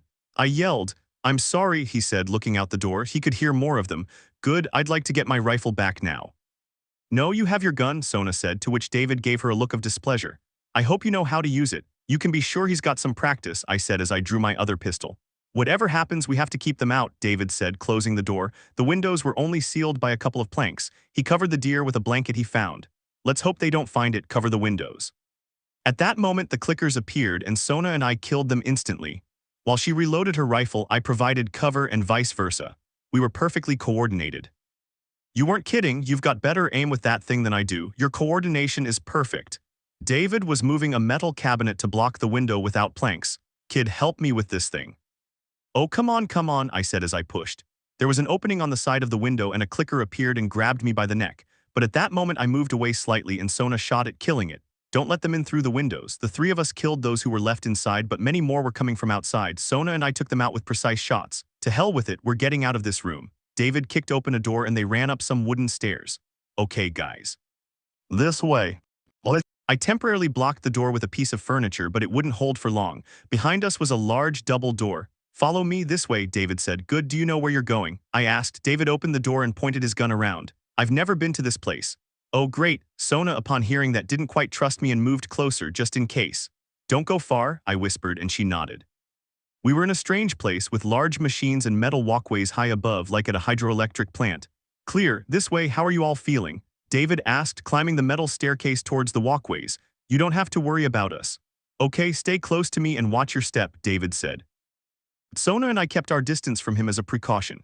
David and Sona jumped over an obstacle and it started to creak, and the moment I went over it the walkway gave way and I fell. Shit. I yelled, falling onto my back. Hey kid, are you okay? David asked from above. I'm fine, it sounded somewhat metallic. More clickers, get out of there. David shouted, running away while Sona stayed put and jumped to where I was. Always together, Sona said, and I nodded with a smile. There were two to my left. We managed to run and kill them, but there were still more. We reached a staircase and went up, finding ourselves in a small corridor. A clicker appeared in front of us, but David appeared and killed it. Are you okay? He asks. Oh, you're still alive, I said. Come on. The door's this way, David said, running off in one direction. We followed him. That was close. We should go up there, over there, that ladder might do the trick. The ladder was very high and so was the place they had to reach. Tatsumi, give me a push. I obeyed and positioned myself more or less under the stairs where Sona had created some distance. Okay, all set. Hey, what are you going to do? You shut up and watch. Sona started running in my direction and made a small jump, using my hands to propel herself forward. She reached the top without any trouble. Good, Sona, put it down. Okay, here goes. I take the ladder and throw it down. David put the ladder back in place and Sona jumped, landing in my arms. Let's go this way. We'll go up the stairs. Come on, guys. There was an open double door which led to a creepy hallway like something out of a horror movie. We must find a way out. You don't say, I said sarcastically. You better watch your language. Yeah, whatever you say, old man, I said sarcastically again, eliciting a click from David. We arrived at another room, smaller than the previous one. There were supplies there, so Sona and I decided to collect them. We went up a small staircase. There were mattresses arranged as beds. To one side were some corpses. It seems someone has already struggled with those things and lost, Sona said. Oh God, I've been looking for these guys, David said sadly. It doesn't matter, take their gear, I'll find a way out. Look around for anything we can use. Do you see anything? I asked Sona. It's a dead end. What do we do? David asks. We will stand firm, I said. Is there any other option? Sona, get ready and don't go too far. I whispered the last part. Yes, don't you go far either, she whispered. Infected people started appearing from the corridor we had come through. Sona and I killed them, but they kept coming. Do you hear that? They're on the roof. I said. I know, David said. Now they were coming from the hallway and the broken windows in the roof. But Sona and I didn't have any problems with them. David, on the other hand, had more trouble. We're okay, guys, David said calmly. It doesn't seem like it, I said. More are coming. How many of those things are out there? Sona asks, sounding a little desperate. I have no idea, but go on, I said. There were runners and clickers, but something worse fell heavily from the ceiling. That doesn't sound good at all, David said. He's a fatso. I shouted. What? One of those damn big guys. Oh God, despite the infected, our attention was focused on the fat guy who was throwing spore bombs. Sona threw the Molotov cocktails she had at him. Ah, finally, Sona said when the fatty finished burning. Well done, Sona, stroking her head. You did well. He nods. You too. He smiles. Hey guys, what? I said. I think we did it. Do we kill them all? Don't look so disappointed. Let's say it's distrust. I'll keep an eye on the brick. David went to the hallway and Sona and I carefully followed him. Listen, he said. There are no infected people, Sona said. There are no infected people, David repeated. What did I tell you? Good, let's go back and see how our deer is doing. We returned to the spot where we had left the deer. You guys managed really well back there. You make a good team, David said. The fire was still burning. We went closer to the fire to warm up. I'd say we make a good team. PFF, we were lucky. Luck, the surprised man asked. No, look, I think everything happens for a reason. Yeah, sure, I said sarcastically. Seriously, and I can prove it. Now, this winter has been really cruel. A few weeks ago, I sent a group of men to a nearby village to look for food. Only a few came back. They said the others had been killed by a crazy man, and it turns out this crazy man was traveling with a girl and a boy. Sona and I stared at him, shocked. See, everything happens for a reason. Sona and I looked at each other, stood up, and pointed our guns at David. James arrived a few seconds later, but before he could even enter and point his gun at us without even glancing at the door, I'd already be aiming one of my pistols. "Pretty boy, get out of there," I said. "You have a good ear. Don't get angry. It's not your fault. You're just children." James lowers his weapon. "Oh well, David," he said. "We won't let them go. Do you even know who this kid is?" Yes, after all, he was with us for a while and then just left, but put the gun down. James obeyed. "Now give them the medicine." James threw the bag at my feet and walked away from the door. "The others won't be happy about this." "Yeah, well, it's not your problem." I picked up the bag and continued aiming at James. "Get the buck out of my way," I said. He moved away and stood next to David. "You won't survive long out there," David said. "I can protect you." "No thank you," Sona said. "I've spent 2 years alone. I know how to manage. Besides," he fired into the air, "you have to leave or more infected will come." "Asshole," James said. We left that place quickly until we finally reached Callus. "Let's get out of here." It was starting to get dark and we were in danger. I quickly got in, Sona got in behind me, and we left. "Let's go." We quickly reached the village where we were taking refuge. Sona and I dismounted, entering one of the houses through the garage door so Callus could come in. We went down to the basement where Joel was. "Joel," Sona said, "we only managed to get some food. But don't worry, we got this," I added as I pulled penicillin out of my jacket. I handed it to Sona, who extracted the liquid with the needle and injected it into Joel, who let out a slight groan. "That's all ready," Sona said as she covered Joel up. "Shall we go upstairs?" I simply nodded, and we went to the living room of the house where they still had some sofas in good condition. I sat down on one of them and Sona sat next to me, taking my hand, intertwining our fingers, and resting her head on my shoulder. "How are you feeling?" she asks. "I'm still okay. Everything we've been through on this trip, damn, I'd be lying if I said it was the best thing that's ever happened to me. Are you okay?" "Yes, well, I was worried about Joel, but this trip has been amazing. After all, we got to meet." "Yes, although to be honest, it hasn't been a very nice way to get to know each other," I said, and we started laughing. "You fufu, it's true. I threatened you with my knife so that you could then threaten me back while you were touching my chest." She said the last part a little embarrassed. "Yeah, well, it was an accident, although to be honest, I liked it." I said that in a mocking tone, earning myself a gentle elbow to the stomach.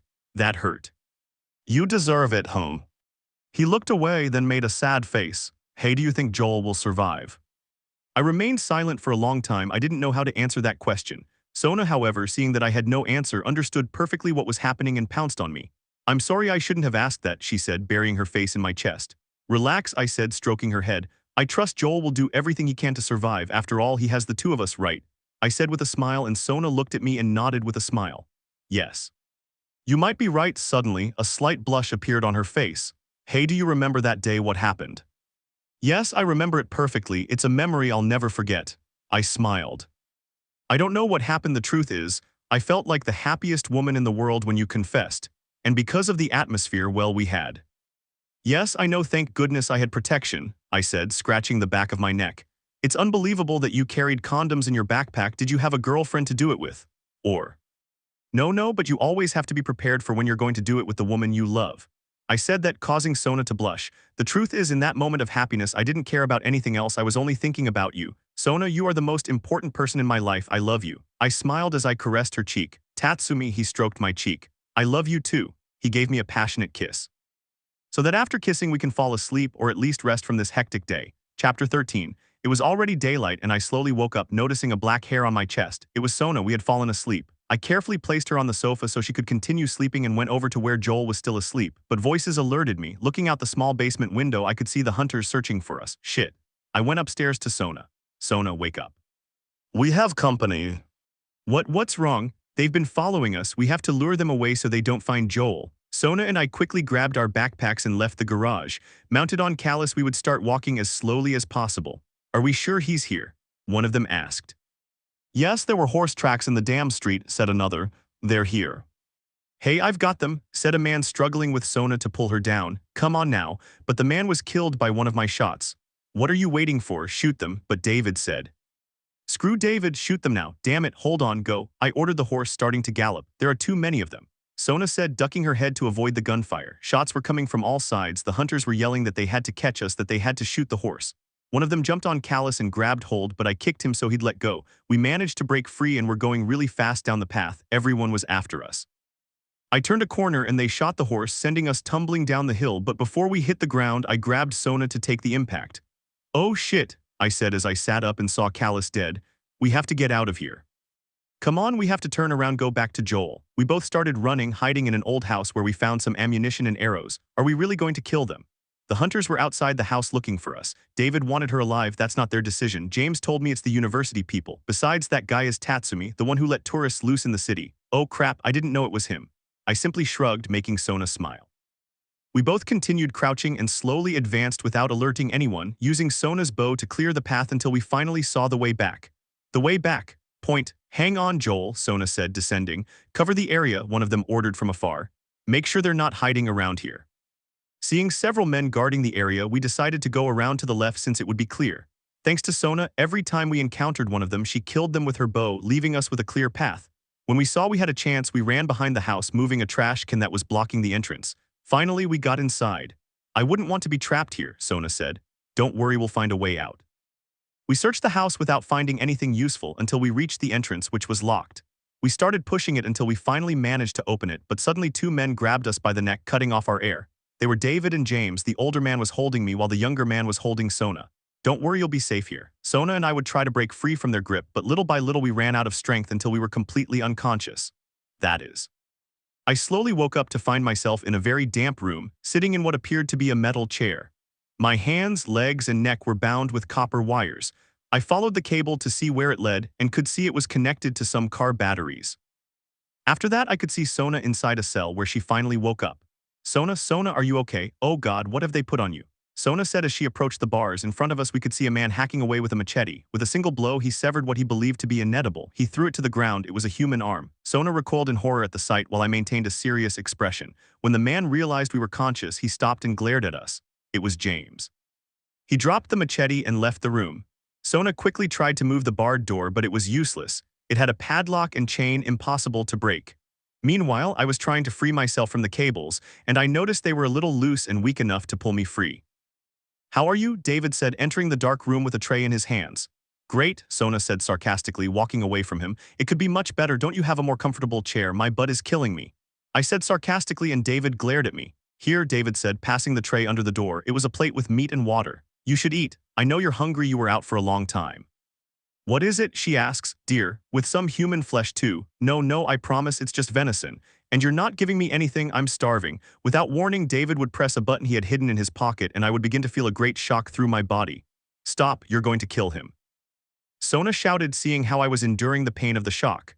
Releasing the button. "Listen, Tatsumi, you've really screwed me over. When I found out you were freeing the tourists, I couldn't believe it. But then you suddenly left without saying a word. That's when I knew." Ha, he was breathing heavily. "Know what?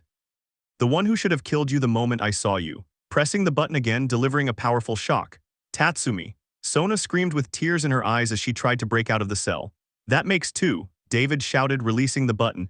"A normal person can withstand 3 shocks. How many do you think you can take?"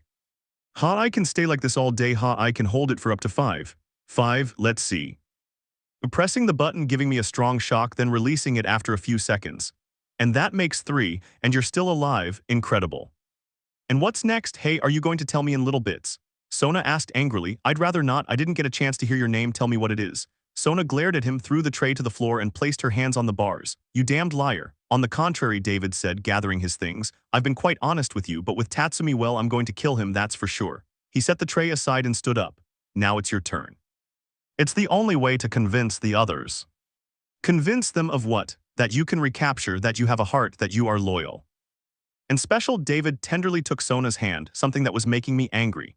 Oh, Sona took David's hand with both hands and took the opportunity to bend his finger. David writhed in pain, while Sona tried to reach the bunch of keys that hung from his pants. David grabbed Sona's arm and yanked her repeatedly so she hit the door. Sona lay gasping on the floor in agony. David quickly grabbed his keys and walked away from her, his finger broken. "Oh, David, you've made a very serious mistake by touching her," I said, looking at him very seriously while still enduring the pain from the electric shocks. "Stupid girl, you make it really hard to stay alive. What are you supposed to tell everyone else?" Sona clutches her head, dizzy from the blows. I run the sleeve of my coat across her bleeding nose. "Sona, tell them that Sona is the girl who broke your damn finger. What did you say? Small pieces." David looked at her with disdain and left. "I'll see you both tomorrow, Tatsumi and Sona." Yeah, good luck with that bucking broken finger. I yelled, earning myself a longer-lasting shock than the others. After I released the button, David left, leaving me with heavy, ragged breaths. Ha ha, Sona, are you okay? Yes, but you're not, are you? Yes. Upon hearing his response, Sona couldn't help but put her hands to her face and begin to sob silently. I promise I'll get you out of here. Chapter 14. The next morning we were still in the room where David tortured me and Sona had locked her in a cell.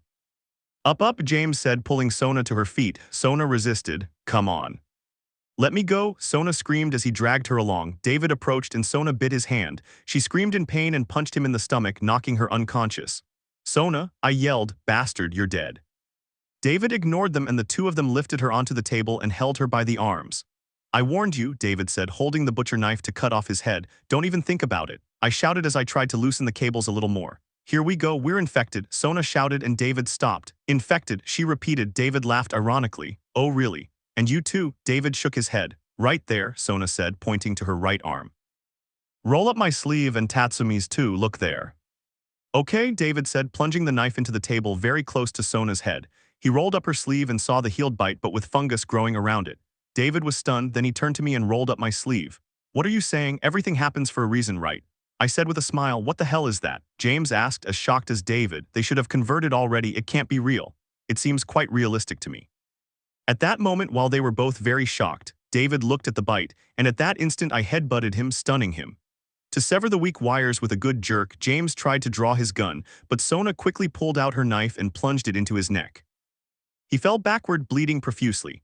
David, who had recovered from the headbutt, was kneed in the face and fell to the ground again. Sona and I took advantage of the situation and ran out of the room just as David pulled out his gun and started shooting at us. We hid behind the wall next to the door. There Sona saw his knife stuck on a wooden table. Okay, Sona said. We ran toward a window and jumped outside. The wind was blowing hard and it was snowing. We walked quickly, covering our faces with our arms. Come on, Sona, stay by my side, I said, and Sona, not wanting to get lost in the snow, grabbed my hand. This way. We were somewhat disoriented. We walked hesitantly until the shooting started. We saw a door and without thinking we went through it. We need to get out of here right away, Sona suggested. I know.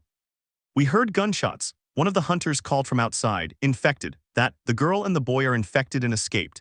This is bad, David. Okay, I need you to gather everyone who isn't armed and clear the area. We're going to find those two and kill them. Shit, I said after hearing the whole conversation. We climbed out a window and into a ruined building. We found a broken window in the building's restrooms and climbed out that way.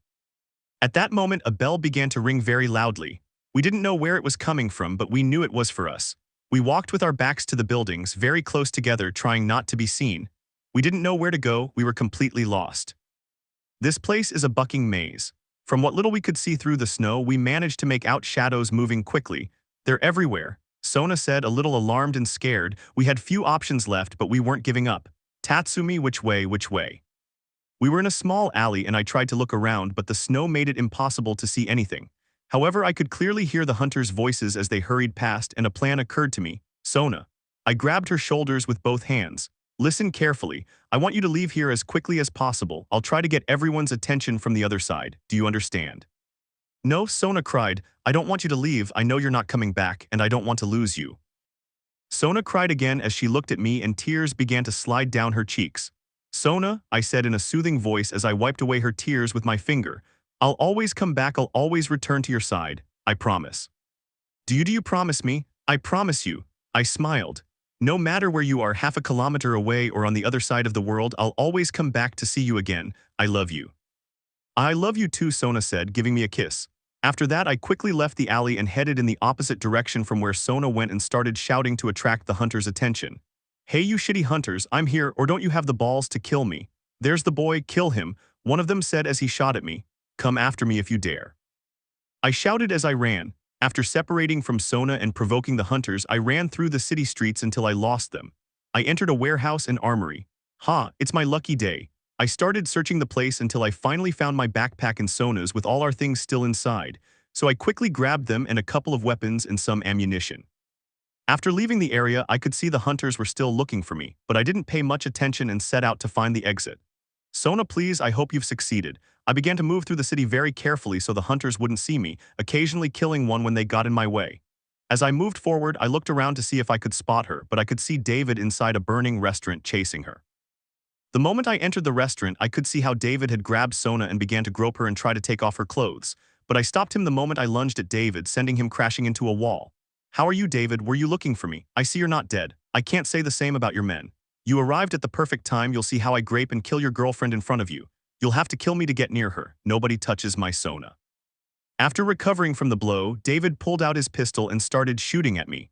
I quickly got behind a piece of furniture and began to stealthily move past him. At that moment, I was behind David and lunged forward, plunging my axe into his shoulder. David groaned in pain, then grabbed my head and threw me hard to the ground, slashing my leg. Damn it, I screamed in pain. That was good, kid, David said, putting the revolver back in his belt. He took the handle of the large machete he had tucked behind his back. Everything will be all right, you know, you continue to amaze me. At that moment, when David was focused on me, Sona in a swift movement lunged at David and stabbed him in the shoulder. He did the same to me, throwing him to the ground before removing the knife from his shoulder.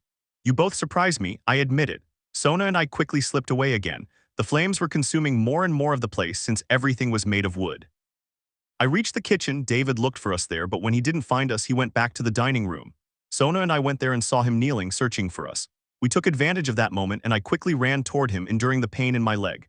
At that moment, he was alerted by the sound of footsteps, but he didn't have time to react because with a jump I kicked him in the stomach, and after a turn I gave him another kick in the face.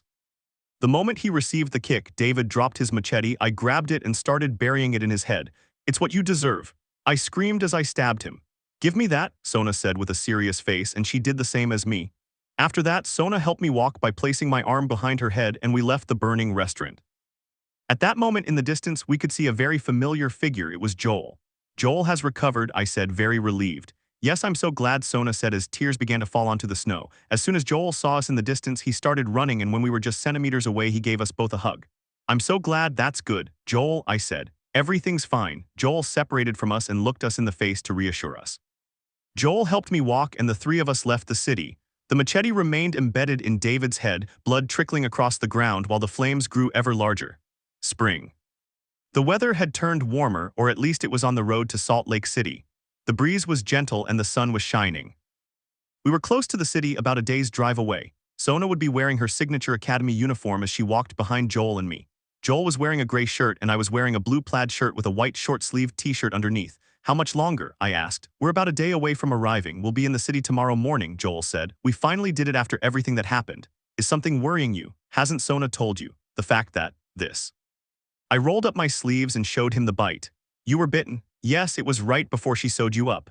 But you look fine. Are you immune too? That's right. I was really surprised when I found out, but it was very reckless of me, wasn't it?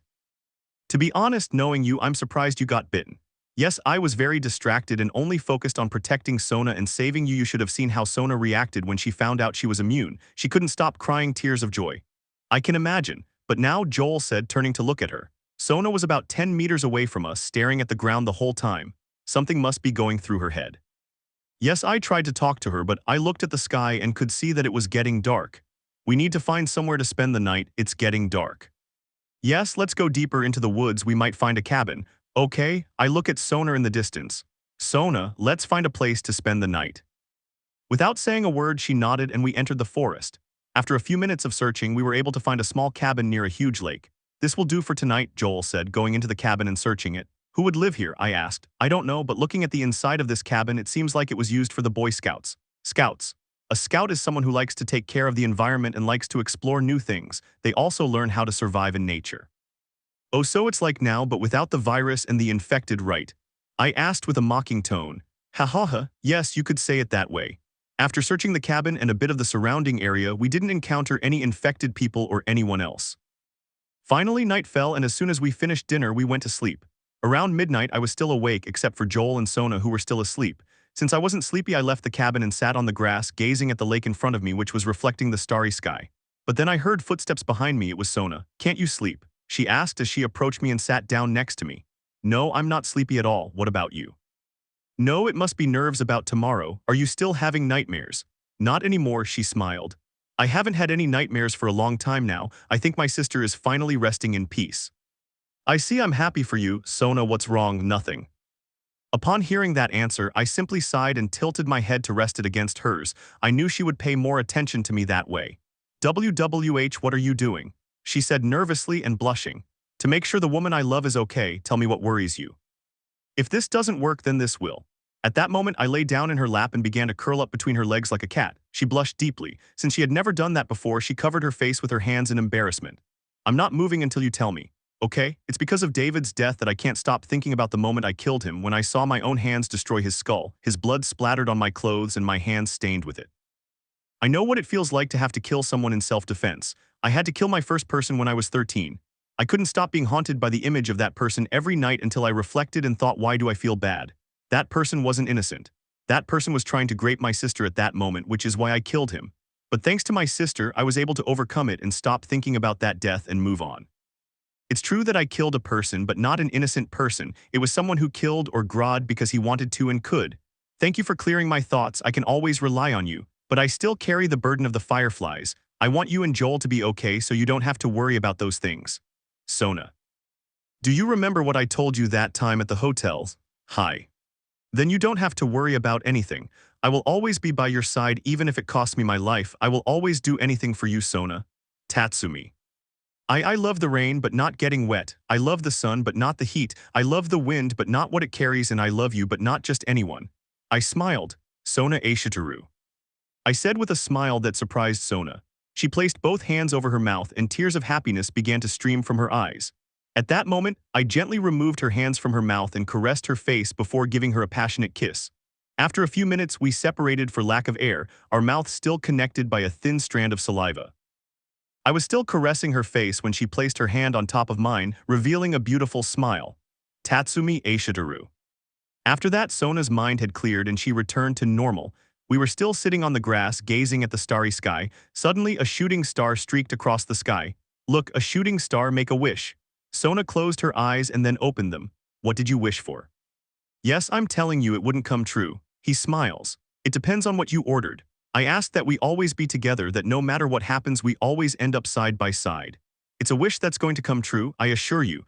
After saying that, I quietly went into the cabin, being careful not to wake Joel, and picked up the guitar they had left inside. Then I went back out and sat down next to Sona. We're going to improve the atmosphere. Adjusting the strings, as I played and sang, I could see Sona enjoying the moment as she closed her eyes and began to gently move her head from side to side. I smiled at her and she noticed me watching and blushed, but then smiled back. Finally, the song ended. As always, you have a magnificent voice. Thank you, I smiled. I put the guitar aside, and the moment I looked at Sona, she was undressing, something that surprised and embarrassed me. SS Sona, what are you doing? I want to take off my clothes. I feel like taking a bath. Don't you want to bathe with me? She asked in a flirty and seductive way as she took off her shirt. WL, it's a proposal I can't refuse, but don't go too far from the shore since you don't know how to swim. I know. She glanced at me sideways. Come quickly, she said seductively as she walked naked into the lake. Okay, Tatsumi, relax. This might be the second best night of your life. Don't ruin it. I went into the lake and reached Sona, where the water was about neck deep. At first, we were looking at the sky, but then we just stared at each other, slowly getting closer. But just as our lips were about to touch, a voice interrupted us. You two, what do you think you're doing in the middle of the night? Tomorrow's going to be a long day, so go to sleep. Joel shouted, then looked at our clothes on the floor. And put your clothes back on. Well, Yufufufu, it seems that we woke up Joel. Yeah, maybe it's my fault. I glanced at Joel in the distance. Joel, you want to mess with us? The water's perfect. Stop talking nonsense. Go to sleep. Oh, come on, don't tell me you're too old for this stuff. Old man, you damned kid, now you'll see. Taking off his clothes, remaining in his boxers. Kid, when I catch you, you'll regret it. Starting to swim at great speed. Shit. The moment I saw Joel chasing me, I started swimming all over the lake while Joel pursued me. Sona, seeing this, couldn't help but burst out laughing at what was happening. Chapter 15. The next morning, we had already arrived in Saint Lake City. We were on the road that would take us to the hospital. We've arrived. Welcome to Saint Lake City, Joel said. We're finally here. It's been a long way, but we made it, right? I asked Sona, who was beside me holding my hand. Yes, we've been through a lot, but we made it, she said, smiling. Look, the hospital. This is where we get off. Let's go, guys. Joel gestured for us to move forward. Above our heads were the typical giant green highway signs, traffic signals that rise above the cars in complicated installations with metal pipes, used to get somewhere and to orient oneself upon arriving in a city. We were walking through a car graveyard deformed by vegetation and vines around the oldest cars, but that wasn't the important thing. You can feel that breeze, right? It's comforting. What would you have done on a day like this? I asked cheerfully. I would have sat on my porch and grabbed my guitar, Joel said cheerfully. Yeah, when we're done with this, Sona, I'll teach you how to play guitar. We'd make a good team, what do you say, Sona? Yes, I would really love to, she said happily. We were closer to civilization. We descended the steep road. Look at that, another city, another abandoned quarantine zone. We arrived in the city, which had a huge wall with a closed gate. A bus was smashed against the gate, but it hadn't opened. I climbed into an old van, which gave me a better view. There's that hospital that the Firefly mentioned. Okay, let's go, girl. As we walked through the streets, we entered an abandoned building that looked like a subway station. Joel spotted some stairs at the top, so he placed his hands on them like steps. Come on, kid, get in. Okay, managing to climb up and observing something incredible. You've got to be kidding me. What's wrong? They both ask. You have to get up here quickly, I said, placing the ladder and running off. Tatsumi, where are you going? Sona asks. Joel and Sona started following you until they saw you go through a door. These two did the same to get a glimpse of me petting a giraffe. Isn't she pretty? I asked cheerfully. Yes, it is. Come here, Sona, let me pet you. I won't hurt you. Sona approached and lightly placed her hand on the giraffe's neck, after which the giraffe licked the palm of her hand. How disgusting, trying to wipe the drool from her mouth. H-A-H-A-H-A-H-A-H-A. Joel and I laughed out loud. It's not funny, Sona said. Yes, it is, I said, still holding back laughter. Ha ha ha, I haven't laughed like that in years, Joel said, clutching his stomach. Hey Joel, why don't you take a picture of us? The music player Elna gave me has a camera. Sure, handing him the player, we settled in. I stood up normally and put my arm around Sona's neck. She would be hugging me and resting her head on my shoulder. Smile. The photo chime sounded. Does it look good? Sona asked. Yes, come on, let's keep going, Joel said as he watched the giraffe walk away. We continued on until we reached the rooftop of the building where we could see a group of at least 8 giraffes. They walked together amidst nature that had reclaimed what was its own, with trees, water, everything. Sona and I rested our elbows on the concrete railing, watching the city and the giraffes move away. Joel stood next to Sona, resting his palms on the railing. And is this all you expected? It has its good points and its bad points, Sona said, looking him in the eyes and then turning her gaze back to the giraffes. But you can't deny what you see. That's true, although it's not the only thing I can deny. What else is it? I love you, I said, taking her hand and intertwining our fingers. I love you too, Sona said, giving a tender smile. You know you don't have to do this, right? Joel said to Sona. I know, but we've come this far after everything we've been through, everything we've done. Sona sighed deeply, tightening her grip on my hand. It can't be for nothing. Sona and I went through the door. Joel was glancing at the last giraffe disappearing into the trees. Joel followed us downstairs. Look, I know your intentions are good, but we can't stop halfway. Once we're finished, we'll go wherever you want, okay? Well, I won't leave without you, and I don't think Tatsumi will let you go no matter what. She said the last part mockingly, making Sona and me blush. So let's get this over with. The staircase, which continued further down, led them to a large room, with part of the wall destroyed, through which they exited into a wide area with abandoned tents. Well, this place brings back memories, Joel said. Why? I asked. It was right before everything fell apart. I ended up in a triage like this. God, everywhere I looked, I just saw devastated families, like the whole damn world had turned upside down in an instant. Was that after losing Sarah? Yes, that's how it is. Joel searched the shops looking for anything useful, any medicine, anything at all, but there was only a mess of stretchers and blood. Shall we give it to him now? Sona whispers to me, I don't know, what if we wait a little while? I whispered, what are you two talking about? Joel said from a little ways away. Well, I looked at Sona and she nodded. We have something for you, I said, coming to her side. Here. Maria showed it to us and Sona had the idea to steal it. Oh, what do you mean me? But you were the one who suggested it. Well, the thing is, I hope you don't mind. Joel took the photo she was handing him. It was a picture of him and Sarah. Joel sighed deeply and looked at the photograph for a while. Well, no matter how hard you try, I guess you can't escape the past. Thanks to both of you, Joel said with a smile, and Sona and I exchanged happy glances. We searched the area, but there was no obvious way out. Finally, we boarded a bus blocking the road. It had a broken window, which we climbed through to reach the other side. We walked down the street until we were in front of Tunnel East. Okay, here we go. This time will be different, Sona said optimistically. What do you mean? I asked. The fireflies will be here, I'm sure of it. The tunnel was blocked, but Joel found a way to climb onto the roofs of cars and get to the other side. The tunnel seemed endless and was poorly lit except in areas where there had been cave-ins and light filtered through the ceiling. We quickly realized there were infected, a fatty, several runners and clickers. The noises made by the infected were amplified by the echo in the tunnel. Shit, Joel exclaimed. He and I approached some infected people and silently killed them. We moved stealthily through the grass and between the cars.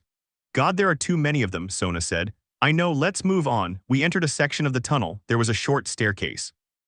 Joel and I went in first and came to a corridor with 3 infected. Joel killed 2 and I killed the 3rd until we reached another section of the tunnel. We could see several runners, clickers, and 2 Bulma outside. Damn, that's a lot of them, I said. Any ideas? Sona asks. We can sneak through, after all, they're almost all clickers and the 2 fatties. He pointed to a footbridge in the distance. We can go that way, there's only 1 clicker on the path. Good idea, kid. We left the space and stealthily made our way to the walkway where we began to advance slowly and silently. We were heading towards a truck blocking the path. On top of it was a crate. As soon as we arrived, I picked up a brick from the ground and threw it as far as I could, alerting all the infected. Okay, Sona, push that box, I said as I made a step with my hands for Sona to climb on. Okay, Sona said when she managed to climb up, be careful down below. The metal crate crashed down with a sound that echoed through the area. Joel and I hurried up, leaving the infected behind. On the other side, almost everything was flooded except for some unstable metal ventilation ducts suspended over the water. Joel went over and started to cross them. We followed. We're fine, I don't think they can catch us now. The road had ended, blocked again by a landslide and containers. Joel jumped into the water. Hey, that's what we can do when we're done. You can teach me how to swim, Sona said, looking at me. Of course, I said with a smile. Joel submerged. He passed through another bus underwater, ending up on the other side. I'm on the other side. Great, bring that ladder down for us. Joel climbed up the container through the rubble and stones. He took the metal ladder he had pointed to. He brought it closer to us and put it in place so we could get through. Girl, just stay on the edge. It's shallower there, Joel advised Sona. We walked until we reached another area. It was a wall of bars and grates. There was a door and Joel tried to open it by shaking it. And another door stuck, he said reluctantly. Okay, Tatsumi, help me with this. Sure, we started pushing it until it finally opened, but a clicker who was sitting inside lunged at me. But at that moment Sona shot it, killing the infected, surprising Joel and me. Nice shot. Thank you, she smiles. Hey kid, can I give you some advice? Never make her angry.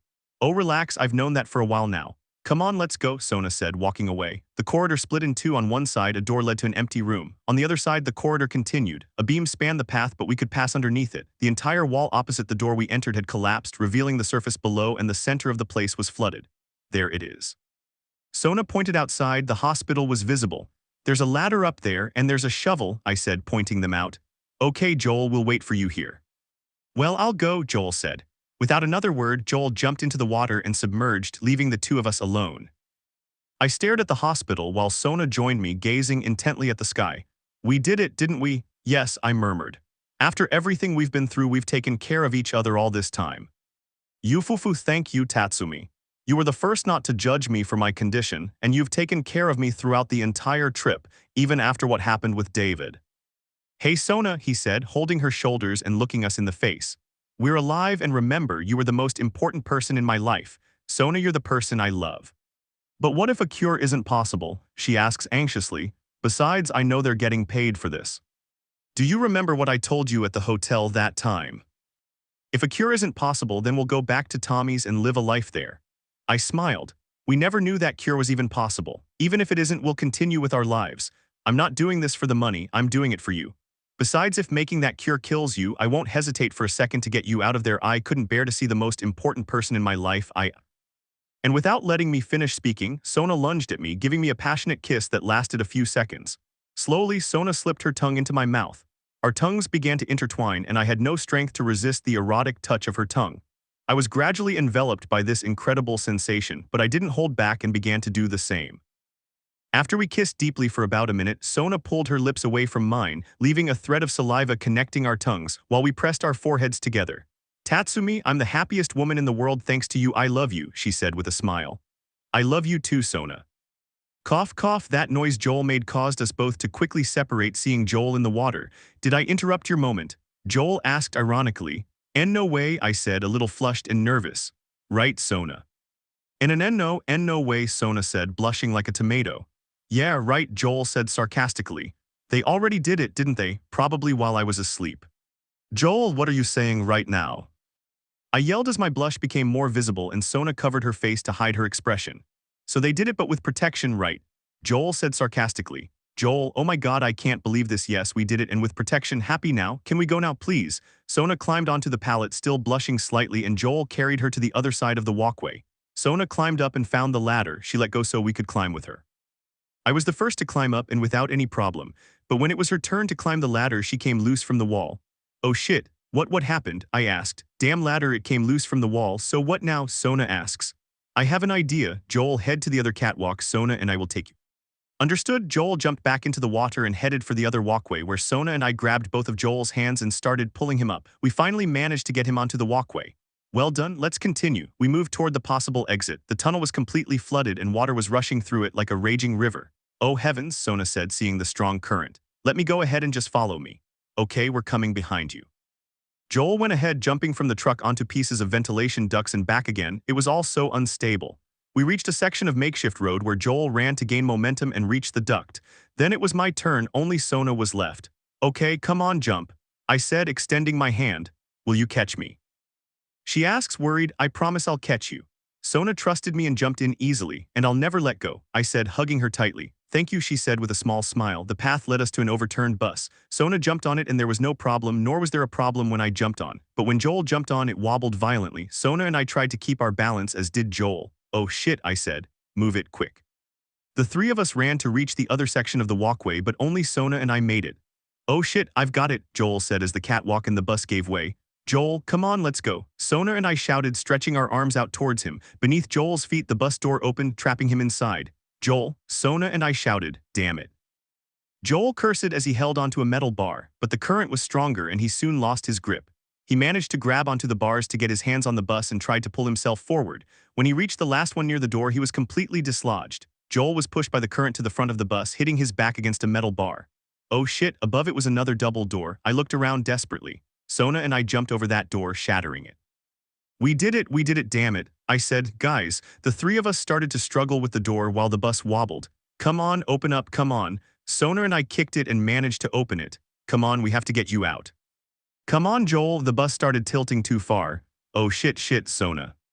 What? No, Sona cried, trying to grab onto something to keep from falling, but unfortunately the bus lurched, causing her to fall.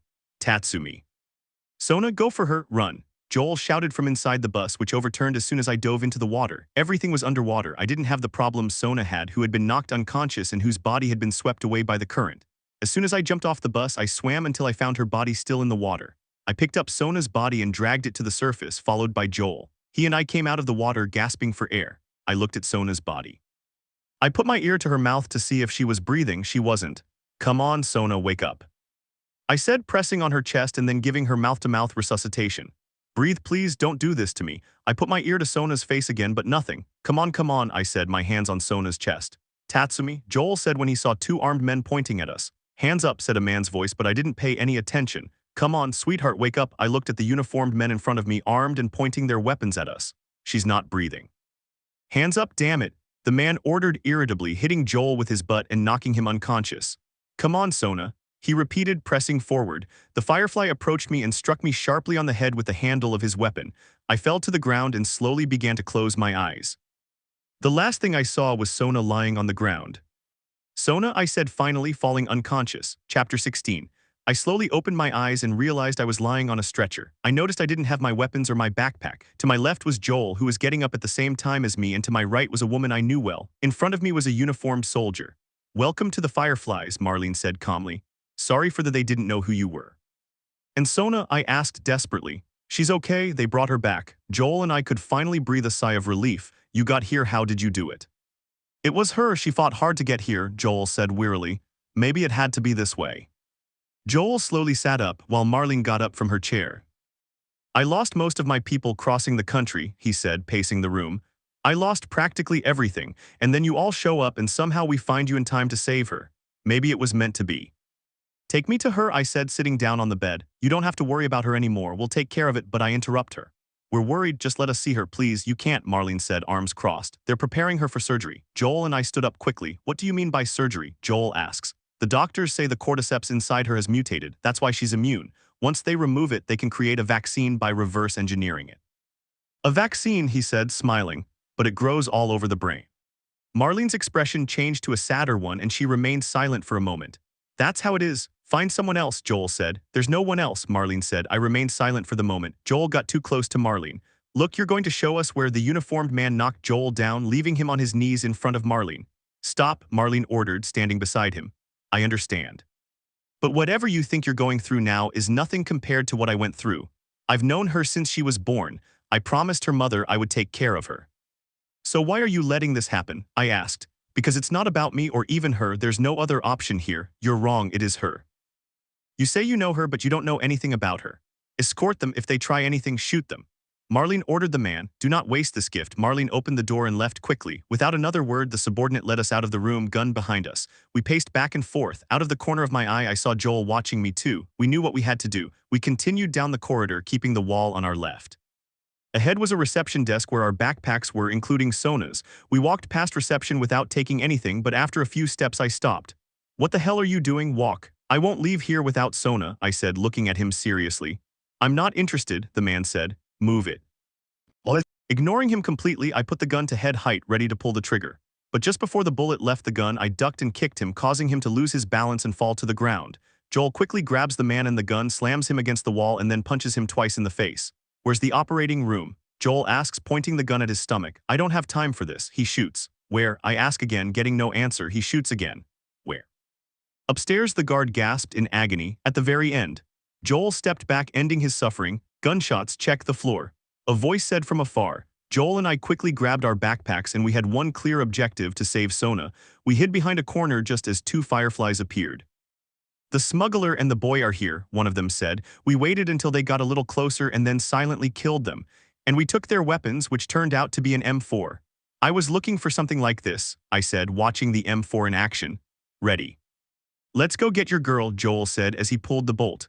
"Fine, we'll save Sona and go back to Tommy's," I muttered sarcastically. "Yeah, we'll laugh about this tomorrow." Joel and I grabbed a Molotov cocktail and threw it at the fireflies in our path. They both screamed as they were burned alive. Another firefly appeared and Joel killed it. Two more appeared, but I killed them. "There are too many," I said as I loaded the ammunition. "If you want, we can leave," Joel said mockingly. "You don't even say that as a joke." And we continued down a corridor where we encountered 4 fireflies, but we easily killed them.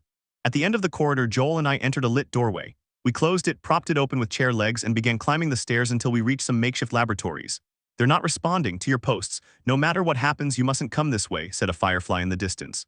"Yes, it's over. Here we go, girl," Joel whispered as he and I watched the flashlights approaching. "We'll be together again soon, Sona." Joel approached the corridor and I began shooting the fireflies. A hail of bullets rained down. We killed every single one of them and made our way between the gurneys and furniture. Joel and I reached the middle where there was a double door. We went through and closed it, blocking it with a wheeled container filled with electronic waste. That should give us some time.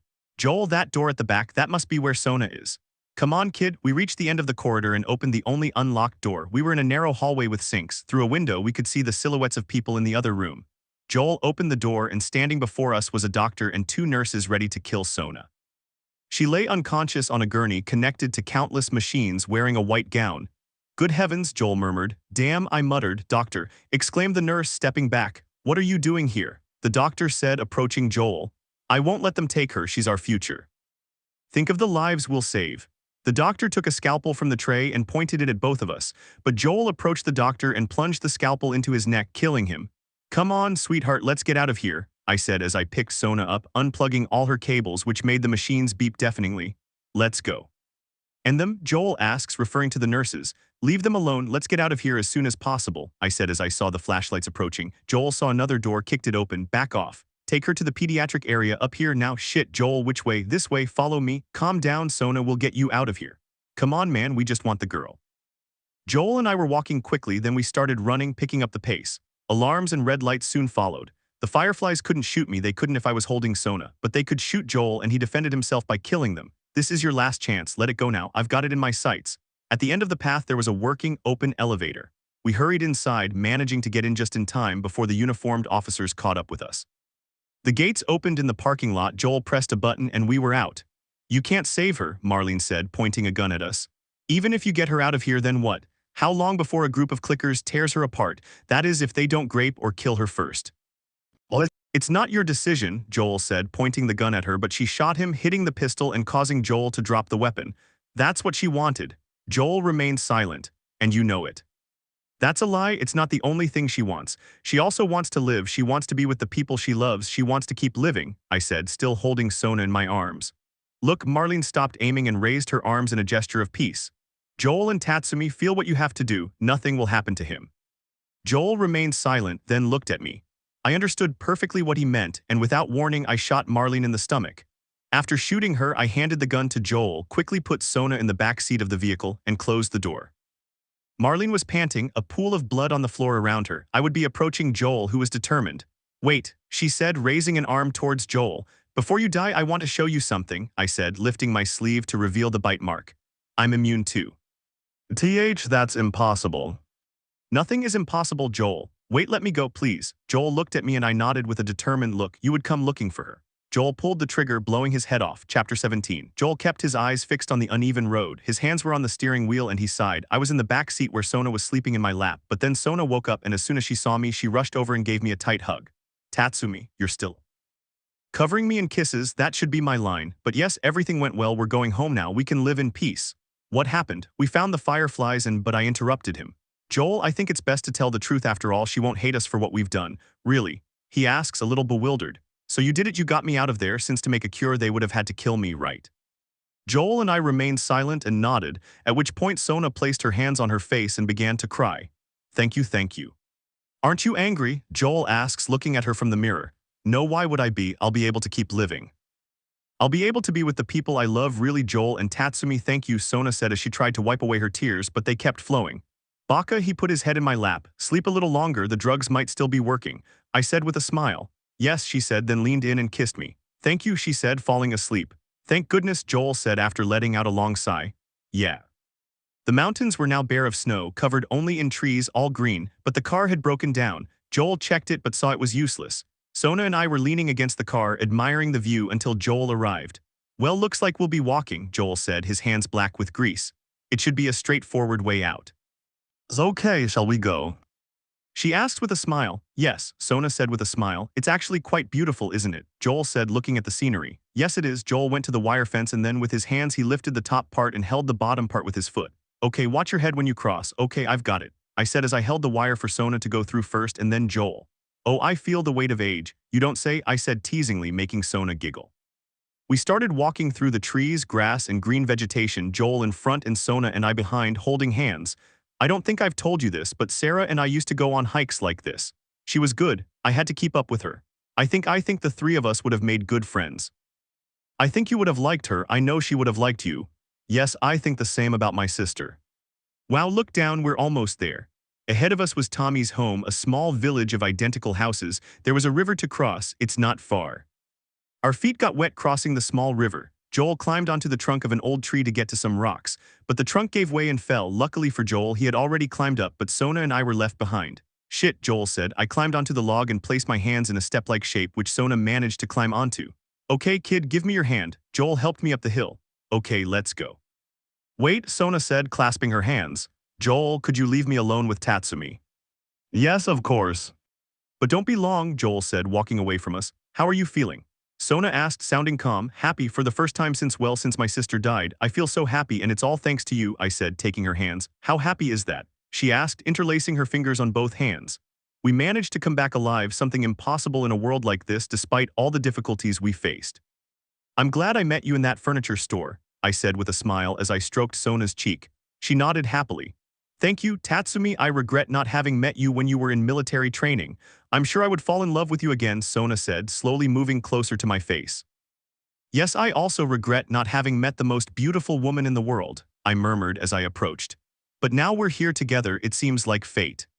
I said that last part so we could join our lips, where at first it was a normal kiss, but little by little it changed into a more passionate one. After a few seconds we separated for lack of air, and we looked into each other's eyes and said at the same time, I love you. After that moment we descended the hill holding hands to reach the outskirts of Jackson, where we were greeted by more than 30 people pointing at us as usual. I can get used to this, I said, watching the 30 men pointing their guns at us. But as soon as I opened the gate, a woman with black hair and a rather large bust rushed towards me, giving me a tight hug. It was Elna.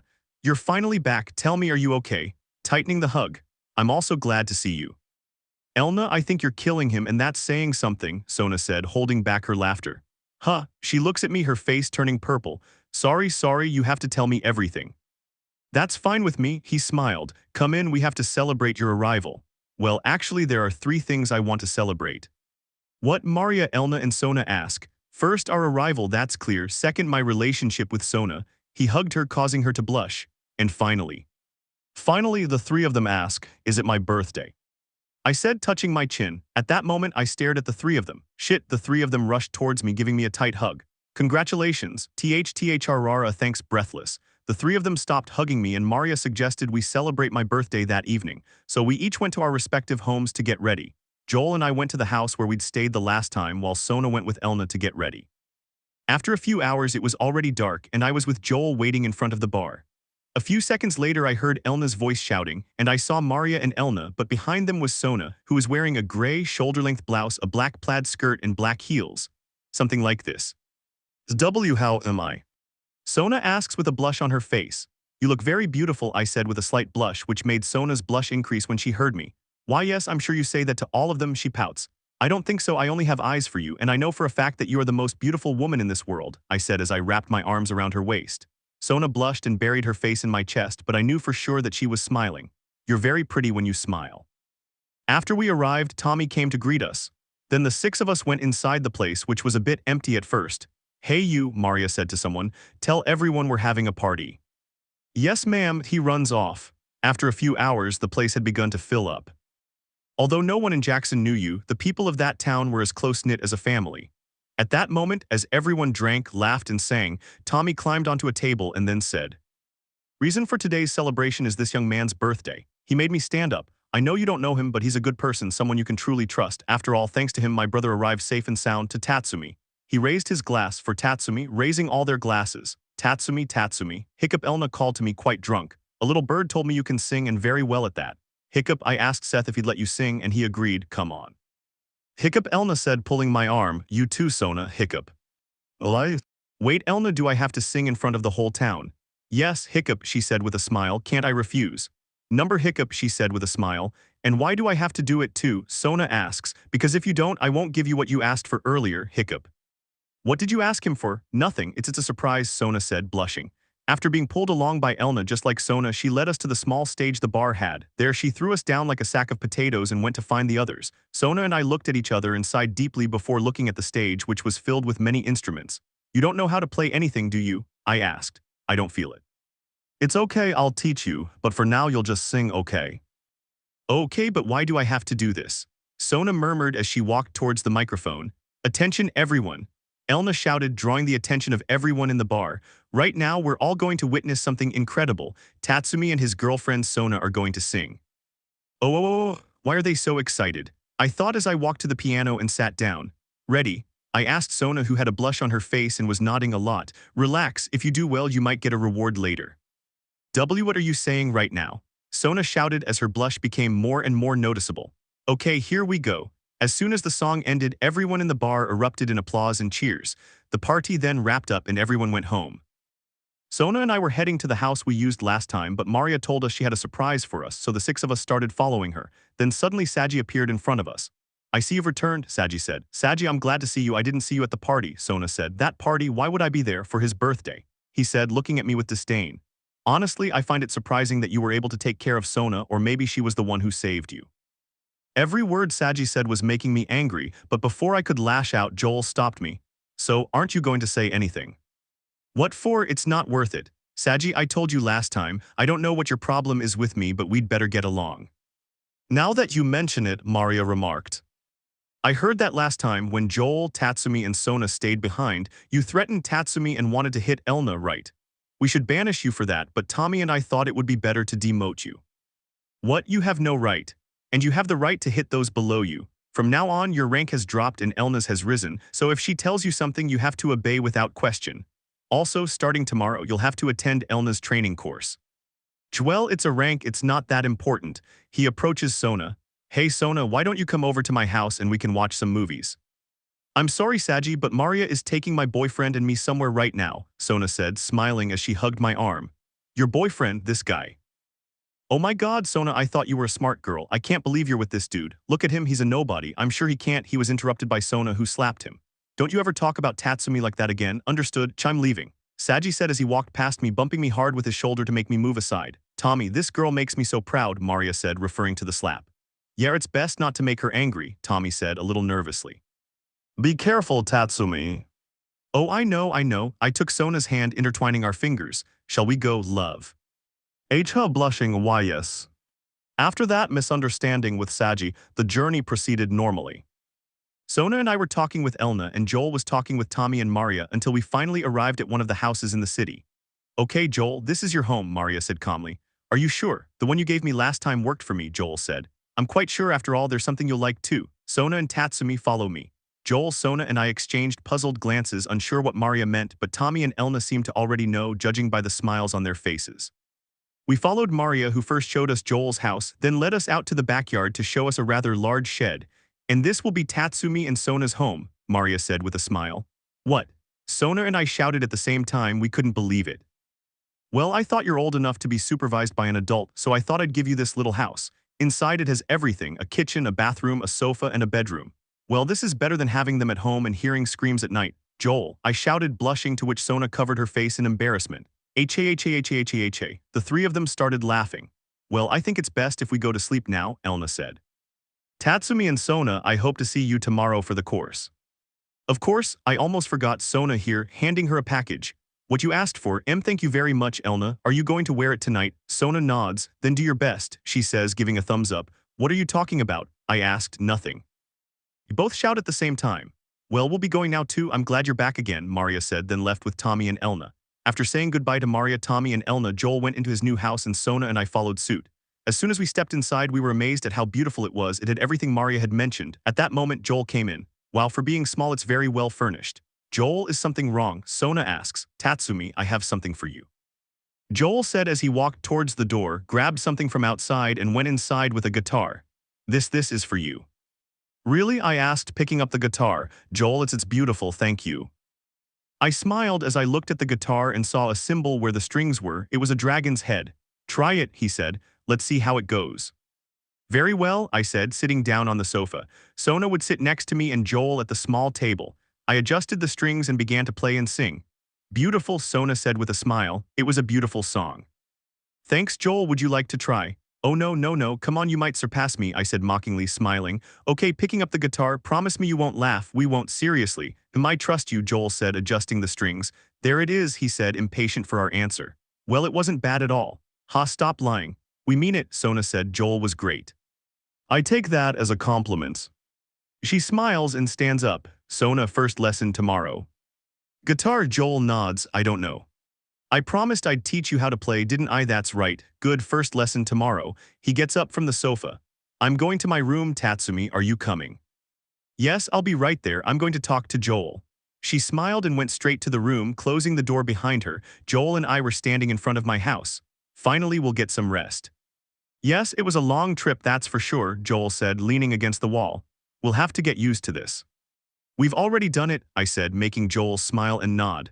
Joel, thank you for everything. To be honest, in all the time we've known each other, I've considered you like a father. And I think Sona feels the same way. He glances at his broken watch. I'm glad to hear that. It was fun spending that trip with you all. We could do it again. Yes, another trip wouldn't be bad. I'm going to sleep now, Joel, thank you. She was about to close the door, but Joel stopped her.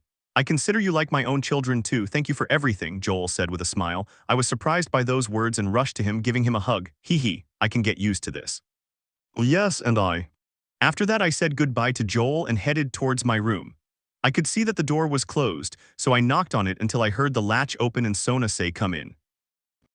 Upon entering, I could see that she was dressed in clothes like a magical girl. She was holding the wand while looking away, very flushed.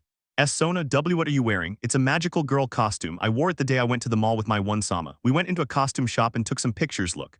Handing me a photo. Is this your sister? She's very pretty. That's right. Her name was Sarah Fall. Do I look bad in this? She asks, a little embarrassed. No, on the contrary. You look very beautiful, he smiled. Really? Of course you look beautiful in everything you wear, but why did you wear it? I was thinking of giving you a surprise and being able to, she said while playing with her fingers. I just smiled and approached her, then with my arm around her waist and began to kiss her passionately. She instantly returned the kiss, then pushed me onto the bed and sat on top of me. We began kissing again and slowly took off our clothes, having a night of great love. Chapter 18. The next morning I slowly woke up and the first thing I saw was the ceiling of my house. I looked around and saw my new room, although it was quite messy with our clothes scattered on the floor. I glanced to my right to see Sona, but she wasn't there. Just then, a rather pleasant smell reached my nose, so I pulled on my boxers and left the room, only to find Sona in the kitchen preparing breakfast. She was wearing nothing but panties and an apron. Oh Hyo yawn, he looks at me. Oh Hyo, he smiles. What are you preparing? I asked as I hugged her from behind. It smells good. A cake, to be honest, I'm not very good in the kitchen, but I hope you like it. I'm sure I'll like it. Wait, you're covered in cream. I started licking the parts where there was cream. Delicious. Tatsumi, you're distracting me, Sona said, blushing, then began licking his neck and letting out a small moan. Ah, Tatsumi, I mean it, she said, blushing like a tomato. Okay. I stepped back and started making myself a cup of coffee. Are you sure you want to join the patrols? Because you said so. Well, I was saying that because we'll have to go out there and I don't want anything to happen to you. So you're not going either, right? I want to join the patrols so I can be with you all the time. Imagine if I didn't join the patrols and you did. I'd be so worried all the time. I see, he smiled. I'm sorry, that was a silly question. Yes, she smiled. That was a very silly question. Come and have breakfast, she said as she placed a piece of cake on the table. Let's see how this is, I said, tasting the cake. This is delicious, I exclaimed, greatly surprising Sona. Really? Yes, why would I lie to you? Thank goodness when I was in military training and preparing food, I always focused on the appearance rather than the taste, and many people didn't like my food, but hearing you say that makes me very happy. Sona. She looked at me. I hope to try your food again, she smiled. Yeah. Shortly after finishing breakfast, we headed off to take the patrolman course, which is for those responsible for gathering supplies. Sona and I were going to the arena where I first met Elna. When we first arrived, we thought no one would be there, but we saw a large number of people gathered around Elna and another man. There were several people alone or with their children, and we also saw Tommy and Joel. The two of us approached the group of people and stood next to Joel and Tommy, who greeted us, but before we could say anything, we were interrupted by Elna's voice. Attention! Instructions will begin shortly. Parents or guardians may leave. Upon hearing those words, a large number of parents or guardians left the dojo, though there were still quite a few people present. They all began talking amongst themselves, filling the place with noise, but this was interrupted by Elna's voice, which drew everyone's attention. Silence. As you probably already know, this is a training program to get out of these walls and take down these infected. Jackson is one of the last places in the world where they can live peacefully, and we will fight even if it costs us our lives. Everyone starts applauding. Now, the participants will be divided from those with the least survival skills to those with the most. Please raise your hands if you can handle a hand-to-hand fight. Elna and the man with her started, looking around to see if anyone had raised their hand. But when they saw no one, they were about to say something until they were interrupted by two Hansmine and Sagis. It seems we have two very special ones, Elna said. Please come closer. As I said that, everyone in front of me stared, which surprised me and made me a little nervous. I started walking toward Elna, gently pushing people aside while Sagi did so rather roughly. We finally reached the center of the dojo where Elna looked at me with a proud smile. I knew you were one of them. Elna, can you explain why there are so many people? I thought nobody was coming. Oh, well, it seems that Maria told about your trip and all those people came especially to see you. Great, and I didn't want to draw attention to myself. I looked at the man. And who is this? He's not your boyfriend, is he? Boyfriend? No way. He's Larry. He's, so to speak, my partner on patrols. It's a pleasure, Larry, extending his hand. The pleasure is all mine, Tatsumi. He returned the handshake, then looked at the group. It seems these are the only competent ones. Their names are Tatsumi and Sagi. We will now test their skills in hand-to-hand combat between the two of them. Great, Sagi said, tapping his fist against his palm. I've been waiting for this ever since I met you, Tatsumi. Tatsumi, do your best and don't overdo it. Okay, Sona shouted from the crowd and I responded by giving her a thumbs up. Tatsumi, how about we make a bet? Sagi asked, flashing a slightly sadistic smile. What kind of bet? If you lose, you break up with Sona and she'll be mine, but if you win, I'll leave you both alone. I paused, lost in thought, watching Sona as she nodded in agreement, knowing I would win. Okay, I accept. You're going to regret ever meeting Sona, Sagi said, assuming a fighting stance. Regret meeting Sona? You're wrong, it was the best thing that ever happened to me, I said calmly, to which Sagi glared at me even more furiously. Let's end this. If both combatants are ready, let the fight begin. Elna shouted. This is going to get interesting, Joel said. I hope so, Tommy said. I wish Maria could see this. Come whenever you want, Sagi, I said, remaining motionless and looking at him with a serious expression. Sagi would start running in my direction, beginning to throw punches directly at my face, but I would move my head while using the palms of my hands to redirect the punches elsewhere. Not bad at all, Sagi, but during this trip I've fought against people much stronger than you. Out of frustration, Sagi tried to increase the speed of his punches, but I responded with even greater speed. At a crucial moment, I landed a powerful blow to Sagi's face, causing his nose to bleed. Sagi shook his head to clear his mind and lunged at me again. I was getting tired of this fight, so I jumped and kicked Sagi in the stomach, making him spit out saliva, and then, after a spin, I kicked him in the chin. Sagi was out of the fight. Joel, Tommy, Larry, Elna, and all the other participants were stunned by what you had just done. Except for one, Sona, who knew she wasn't going to lose at all, and the winner is Tatsumi. Everyone was still applauding in astonishment. I, on the other hand, approached Saji, who was still on the ground, bleeding a little from his mouth and nose. Is this okay? Sona asks. Yes, don't worry, I said as I walked away from Saji's body with Sona. Elna, you'd better take Saji to the infirmary. Yes, that would be best. Larry, could you take him? Of course. He picked Saji up in his arms and left. We apologize for the inconvenience. We'll be taking a short 5-minute break. Please wait, Elna said to the crowd. During the course of those 5 minutes, the whole crowd swarmed me with many questions. Some women got too close, but Sona held them back by hugging my arm and pressing it against her chest. Okay, please listen. Now we'll divide the teams. Each team will have 4 participants. The first team will be Elna began dividing the teams. I already had my arms crossed and Sona rested her head on my shoulder until she finally announced our team. The 10th team will be Jessie, Tsubaki, Sona, and Tatsumi. After that, Elna continued announcing the teams while Sona and I headed towards a bench to wait. But at that moment, 2 people approached us, a boy and a girl. Excuse the interruption. It's a pleasure to meet you. I'm Jessie. He extended his hand, which I returned with a handshake. And my name is Tsubaki. She extended her hand, which Sona returned with a handshake. The pleasure is all mine. I am Tatsumi. I'm Sona. It's a pleasure to meet you. By the way, you're the guy who kicked Saji's ass, right? The same. I see. I regret not having seen the fight. Don't you get along with Saji? Not with him nor with those in his group. Tsubaki and I think we're the only ones with the sense not to join him. Please pay attention, Elna shouted. You must come here tomorrow at the same time. When you arrive, you will be given information about where you will receive your respective internships. Well, we have nothing else to do. Do you want to come to our house? That's fine with me, Jessie said. Me neither, Tsubaki said. After that event in the course for the patrols, Jessie and Tsubaki would be following us to our house. During the course of the way, I would be talking with Jessie, and the truth is that I liked him a lot, and Sona would be talking with Tsubaki. After a few minutes, we finally arrived at our house, and Jessie and Tsubaki were surprised to learn that we lived alone. But we didn't think much of it and went inside. Sona and Tsubaki were chatting on the sofa, while Jessie and I were sitting on the bed with the guitar. And where did you learn to play the guitar? Jessie asks. I've spent my whole life away, and let's just say you have a lot of free time and learn a lot in an apocalyptic world. Do you know how to play an instrument? No, I only know how to play the triangle. Ha ha ha ha. It's the best instrument. Would you like me to play something? I'd love to. Okay, let's try to impress the girls, I said with a confident smile, adjusted the strings and began to play. While I was playing and singing, Jessie was enjoying the music, while Sona and Tsubaki, hearing the music, came into the room to watch us. Finally, the song ended and the 3 of them started clapping. Tatsumi, you have a gift for music, Jessie said. She's right. Sona, you were lucky to meet Tatsumi, Tsubaki said, giving Sona a mischievous look. Sona blushed but tried to show her pride. Oh, of course. Although the truth is that Tatsumi was the lucky one to meet me. Yes, that's right, I was very lucky, I said as I put the guitar aside and Sona sat on my lap. A few hours later, the 4 of us spent the whole afternoon talking or watching movies, until Maria came into my house to call us for dinner since we decided to have dinner at Joel's house today. Tatsumi and Sona, dinner is ready. Okay, we're coming. Well, Jessie and Tsubaki, see you tomorrow in class. Sure, see you tomorrow. After saying goodbye to the 2 of them, Sona, Maria, and I went into Joel's house. We were getting everything ready for dinner outside, a dinner like the one we had the last time before we left to look for the fireflies, but this time Elna would be joining us. Throughout dinner, laughter and smiles filled the air. Tommy and Joel were joking about their past, Elna was talking to Maria, and Sona was by my side hugging me and observing everything.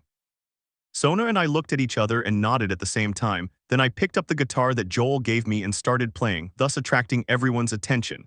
At that moment, Sona, who was next to me, began to sing along with me. While Sona and I were singing, we could see the smiles of the others who were watching us, as if this happiness we felt would never fade, as if it would never leave us. Chapter 19. The next morning, Sona and I were at the dojo to continue the course to become one of the patrols. At this time, Elna was in front of everyone and Larry was with her. Last night, Elna told me a little about today's tests. The first is communication with the group so we can trust each other, the next is shooting and hand-to-hand combat, and finally, how to survive. Good morning, everyone. Please come forward. As you know, the teams were divided by numbers. Today we'll begin practice and each team will have an instructor. Elna started assigning instructors until it was our turn. I'll be the 10th team. With that said, please each team go to your assigned instructor.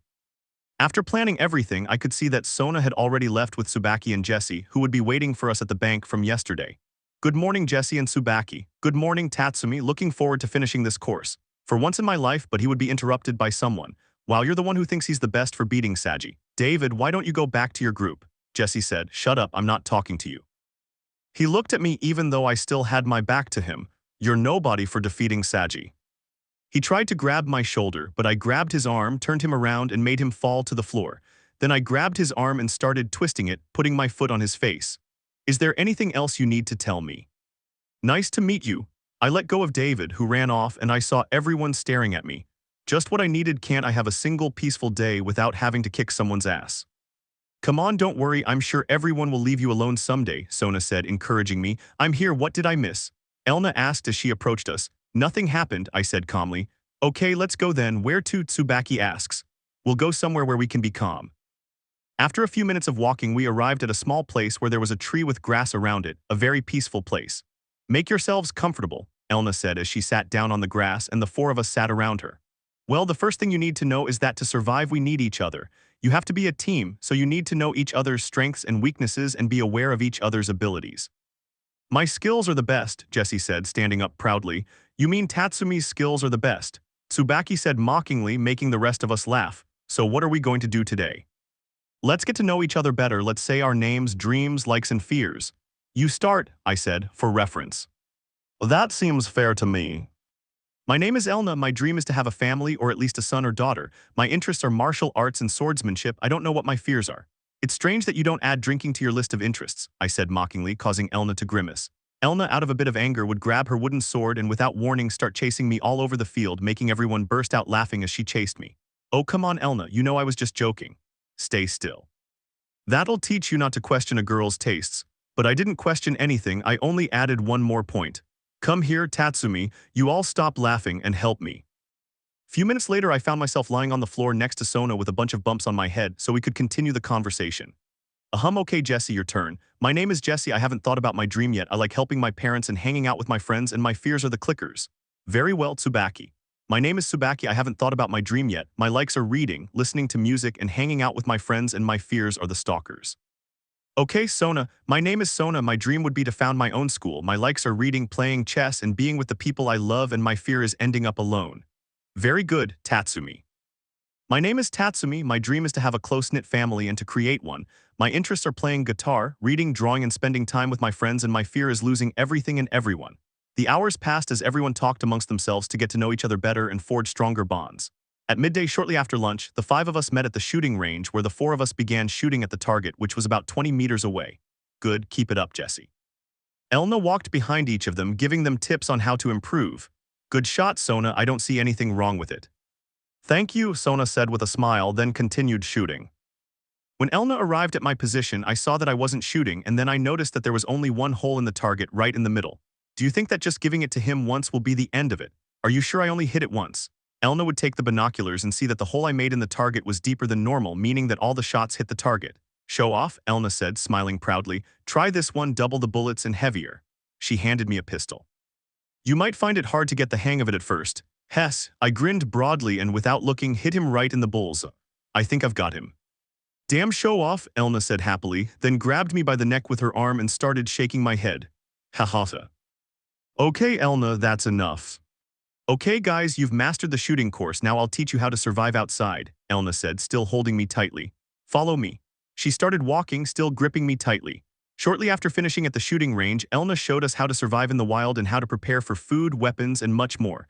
Finally, the course ended and it was time for the final exam. It consisted of demonstrating everything they had learned. At this point, all the participants were ready for the shooting test, the final stage. One by one, the participants went in to take the test. The shooting test was very simple. In front of us, about 20 meters away, there was a table containing 3 cans and 3 glass bottles. You only had 6 shots, and to pass you had to hit 4. Simple really, but many participants failed the test, hitting only 2 or 3. Jessie and Tsubaki played before me and Sona, and without any problem they both got 5 until it was Saji's turn. Alright, participant Saji, please approach the firing line, Elna ordered. This is a piece of cake, Saji said, approaching the line and hitting all the targets. Piece of cake. Very good, the best one so far. Next up is Sona. Hi, Sona approached the line and easily hit 5 targets. Good, Sona murmured, then came closer to me. Good shots. High five with Sona. Thank you, she smiles. Next up is participant Tatsumi. Hey, watch out, there goes the great Tatsumi, Saji said as he walked past him, making his group laugh. I ignored it, and as soon as I heard the starting beep, in a quick movement I pulled out my gun and started shooting all 5 bullets at a single can, so that with the last bullet I looked at Saji with a smile. I'm sorry, Tatsumi, but you only hit 1 target, Elna said, sounding a little disappointed. Ha, a nobody, and on top of that he was acting cocky. Elna, check that can again. I approached the can I had shot and showed it 6 bullet holes. And the bullets are still inside, I said as I tipped the can over, spilling the 6 bullets. Oh, it's perfect, participant Tatsumi passed. Elna shouted, earning applause from everyone. The next morning I would slowly wake up, and the first thing I saw was Sona sleeping on my chest completely naked. Then I looked at the clock on the nightstand and saw that it was 8:00 in the morning. Sona honey, you have to wake up. Gently shaking her. 5 more minutes. We can't remember we're going on patrol today. Okay, she said as she got up, gave me a kiss and went straight to the shower. And today, first thing this morning, we're going to do our first mission as patrols since yesterday. After finishing the exam, Sona, Jessie, Tsubaki, and I passed without any problems, as did many other participants, including Saji. As soon as Sona and I got ready, we headed to Jackson's main door, where we met up with Jessie and Tsubaki and of course Joel.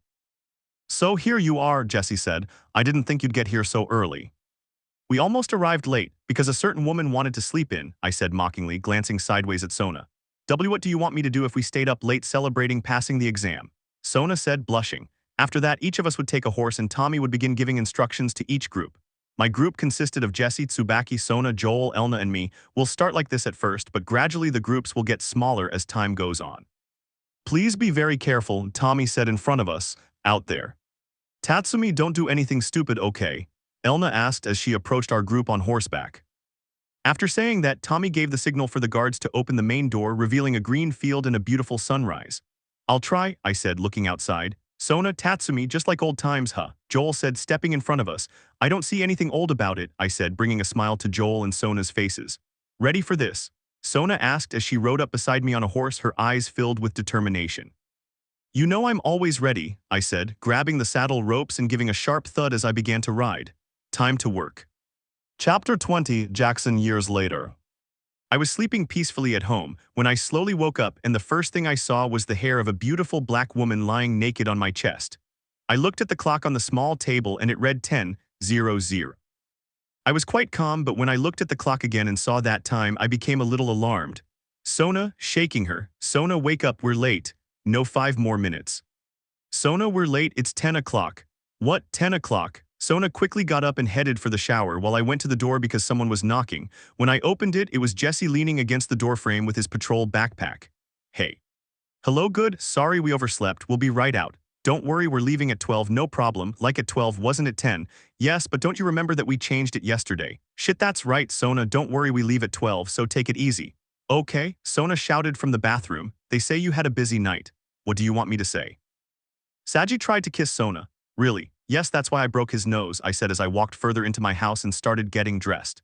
Damn, I'd pay anything to see it. If you want, I can break it again, I wouldn't mind, I said mockingly. Just then Sona came out of the room in her uniform. Good morning, Sona. Good morning, and Tsubaki. What do you think? He must be at school. Oh, okay, well, before I leave, I'm going to school. She gave me a kiss. See you later.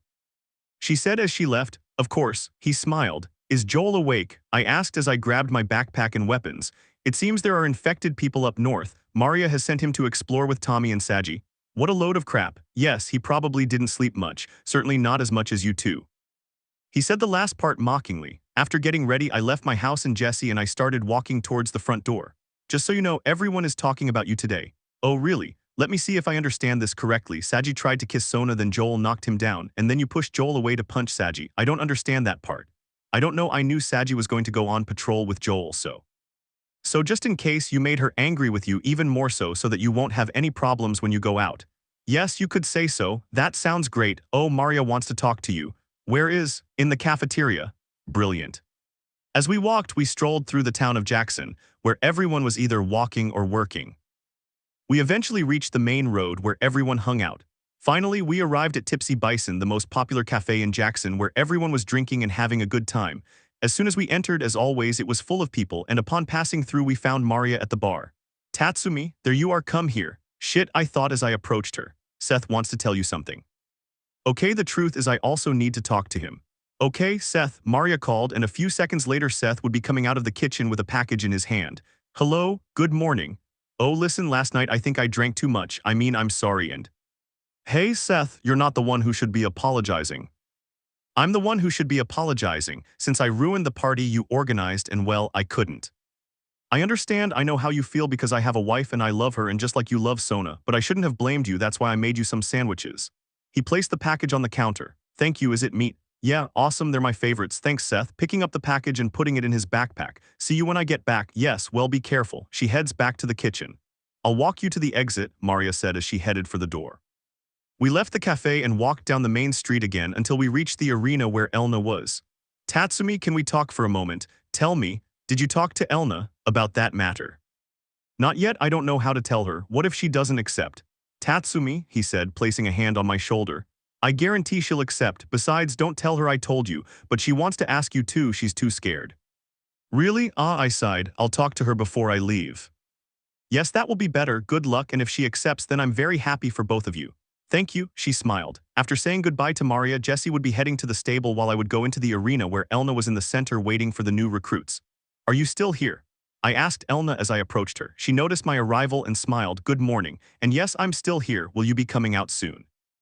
Yes, from what I can see, nobody's coming to the course again, right? Yes, well, it's normal. I see. Hey, I wanted to tell you something, calling her attention. Well, we've known each other for quite some time, and your dream is to have a family or at least a son or daughter. Yeah, so I've been thinking, well, I also want to have a family, so I've been thinking about, he sighed. Elna, would you like to adopt a rather troubled boy but also funny, intelligent, and with a big heart? Tatsumi, are you saying? Yes, Elna, would you like to be my mother? Upon hearing those words, Elna couldn't help but put her hands to her mouth and begin to cry. I was a little nervous not hearing her answer, but seeing her reaction, I can imagine that it's, oh yes. Yes, I want to adopt you. Elna exclaimed, throwing herself at me and giving me a tight hug, smothering me with her breasts. Thank you, Tatsumi, I'll try to be the best mother in the world. You already are, I said after pulling away from his grip. How about after I've done a few patrols, I help you with the course? I'd love to, she smiled. Be careful out there, son, Elna said, flashing a beautiful smile. Yes, she smiled. Okasan. After that moment with Elna, mother and son, I headed towards the school where Sona and Tsubaki were. It's a school where, no matter your age, anyone can enroll and learn what they need. Sona always dreamed of founding her own school, so Joel and I decided to make that dream a reality. We built a school where Sona is the founder and Tsubaki her assistant. Jessie and I also volunteer from time to time. The school is located a bit outside the town, but it's still within the city walls. As soon as I saw the school in the distance, I could see a group of children gathered around Sona while Tsubaki stood behind them. The children, seeing me arrive, quickly ran towards me, swarming me into a tight hug. Tatsumi Oniai-chan, will you stay with us today? No, I'm sorry. Sona and I went on patrols, but when we get back I'll come, I promise. Do you promise? Of course, she smiled. All the children smiled charmingly upon hearing my answer until Sona approached us. Come on kids, classes are about to start, and Tsubaki-sensei can't be waiting all day. They all shouted happily, then ran off towards the school. Tsubaki was waving goodbye in the distance. It's a good school, I said, waving goodbye, then taking Sona by the waist. And they have a good teacher, I added in a slightly seductive tone. Tatsumi, there are children in front, Sona said, blushing slightly and looking around, but she didn't see any children, so she started to move closer to my face. Well, there aren't any children in front. I just smiled and started kissing her, which at first was casual but gradually became more passionate. A few seconds later, we broke apart for lack of air and started walking towards the front door, holding hands. Upon arrival, we could see several people standing in front of the main gate with their horses. It wasn't until the two of us arrived that they gave us the horse we normally use. Hey Shimmer, how are you? I said, stroking his snout. Good boy. You'll be working again today, Sona said, stroking him. Ready. Always asked. You're always ready. Yeah, I know, he said mockingly, earning himself a slap on the butt. Ow, he grinned. Are you both ready? Jessie asked as he approached us with 2 hunting rifles. One for you. He handed one to me, and one for you. He handed it to Sona. After that, we checked that it was working properly and charged, and then we got on the horse. I would go in front and Sona behind, holding on to me. Open up. Jessie yelled, signaling for the doors to be opened. Calm down, guys. All right, you know the drill. Register. Follow the routes, take out the infected. If you encounter anything beyond your skill level, turn back, use your heads. Okay, let's go.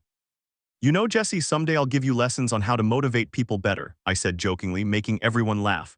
I'll keep that in mind, Jessie said as he mounted his horse. Ready? I asked, glancing sideways at Sona. Yes, she nodded as she hugged me tighter. Well, go ahead, yeehaw. And so he began to ride through the main gate. Chapter 21. Sona and I reached the stream after a few minutes where we would have to check if it was completely clear. The air was cold, but you could feel spring approaching. Okay, this way, he said as he followed the stream upstream. Okay. We followed the course of the stream, which led us deeper into the cold forest. Sona and I didn't say a word along the way. I was simply enjoying the tranquility of the walk. Finally, we reached a building with a huge antenna where we went through a gate and I stopped Shimmer. Hey, do you want to see something beautiful? I asked. You're going to point at your face, aren't you? She says mockingly. Well, I was going to point at you, I said teasingly, making her blush. But this isn't so pretty, come on, follow me. I started walking, followed by Sona, and we went much further into the building, entering what looked like a bathroom. But I walked past it and went into a crack just big enough to squeeze through.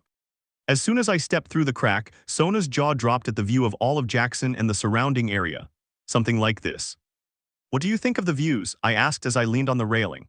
Beautiful, Sona says, then rests her head on my shoulder. It wasn't all bad, come on, let's go, we have to do the registration. We moved away from the railing and crossed the crack again so I could head towards what remained of the stairs that the building contained. Who are you doing this route with Jesse? Sona asks. With Eugene, do you remember the day you had to stay at school? I asked and she nodded. Well, Eugene brought me that day, I said, moving a metal plate to reveal a passageway. That's right, Eugene, he was so funny, he was an amazing person. We went inside the passageway until we reached a rope that led to the second floor. As soon as we climbed up, the place was more undisturbed than the floor below. As soon as I entered one of the rooms, I grabbed the binoculars and stared out the window while Sona went over to the logbook. 23 Sona/Tatsumi, all clean S. Okay, he said, putting down his pen and putting on his glasses. Okay, our last stop is the village. Okay, let's go. We left the building and headed back to Shimmer so we could exit through another door. We descended the mountain a little until we reached the beginning of a housing development, but many of the houses were destroyed. Should we search the place? Sona asks. We already did it, but if you want, we can take a look. No, don't worry. It's movie night with Joel tonight, right? Yes, he chooses the movie. He might tell Elna too. That's right, did you already ask him that? Yes, and he accepted. That's great. She hugs me a little tighter. I'm happy for you, she smiles. Yes, thank you, she smiled. We continued through what remained of the housing development until we jumped over a log lying in the middle of the path. As soon as we crossed it, I could see traces of blood in the snow, and then we saw a dismembered moose on the side of a car. Damn, getting off Shimmer, oh my god, what happened? Infected, that smells bad. How many does it take to bring down a moose? More than one, be prepared, this place isn't safe. Should we register the site? Yes, let's follow the trail of blood. We started following the trail of blood, which led us to a broken window inside the supermarket. Sona and I looked at each other, undecided about whether to go in or not, but we couldn't leave those infected there. So without further ado, we entered the store and found a runner eating. I carefully grabbed him by the neck and snapped it easily, seeing that there was only one. We began searching the room without finding anything until I went to open a door that was blocked from the other side. I gave it a strong push, opening it, but at that moment a runner appeared and lunged at me. Sona quickly goes through the door, and while he was restraining the infected man, she plunges her knife into his head, killing him. Thank you, are you okay? She asks as she starts checking my whole body. Thank goodness you're fine. Yufufu, relax, after all, I'm immune. Ah, that's right, I started laughing at her answer and gave her a kiss, then began searching the place. After searching the place and finding little, we couldn't see any visible exits at first glance. Then we spotted a window with blood dripping down the wall, so we carefully went through it, knowing there were infected on the other side. Carefully, I whispered. You take the one on the right and I'll take the one on the left, Sona said, standing next to me and adjusting her glasses. Okay, he smiled. We quickly dealt with the two infected and entered another building where I found 3 runners.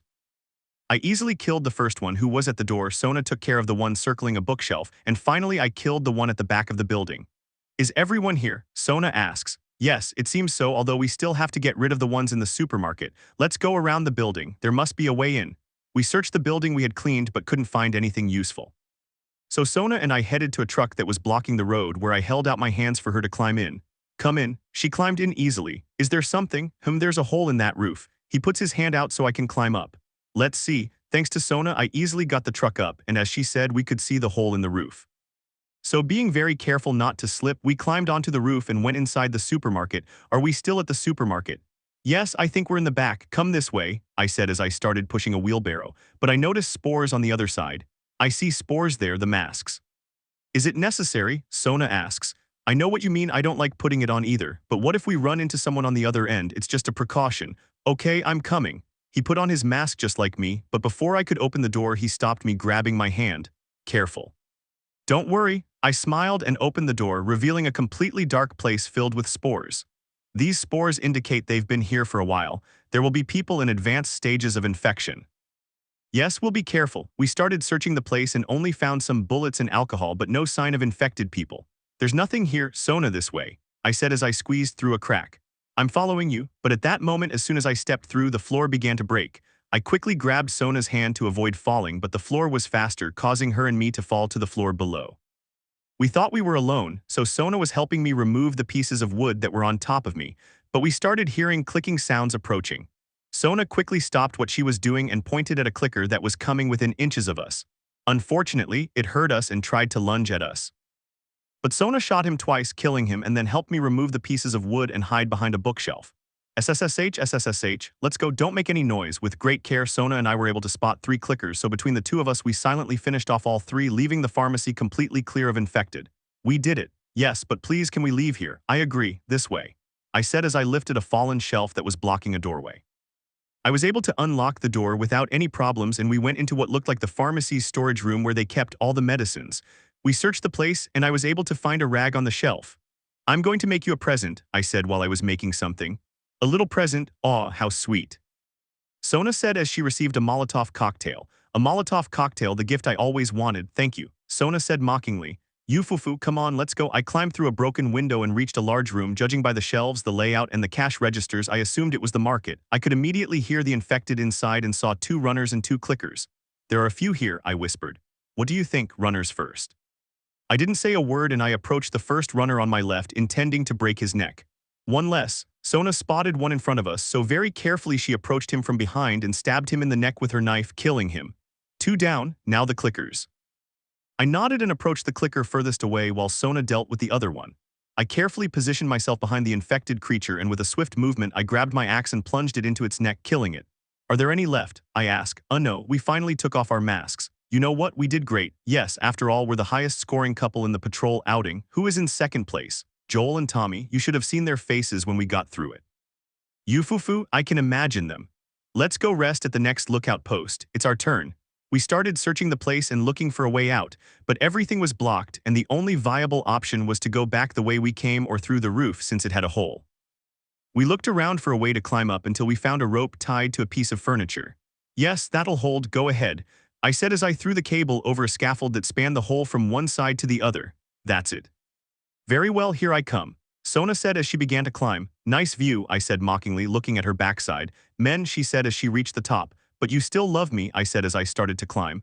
Yufufu, yeah, as soon as we reached the roof we could tell that a storm was approaching as the temperature rose and the wind became stronger. The storm is getting worse, let's get out of here.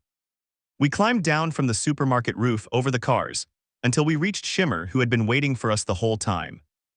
Sona and I got on the horse and started riding forward to reach the stand. The storm intensified as we advanced and we could no longer see anything. Tatsumi, I'm so cold, Sona said as she hugged me tighter. Hang in there, we'll be at the post soon. Because of the snowfall, the path was invisible. After wandering around for a while, I finally found a building where I decided to stay to ride out the storm. We carefully rode Shimmer inside and then closed the doors. Do you know this place? Sona asked, looking around and trying to warm up. Wait, this isn't. I can't believe it, I said, looking around. It's Eugene's library.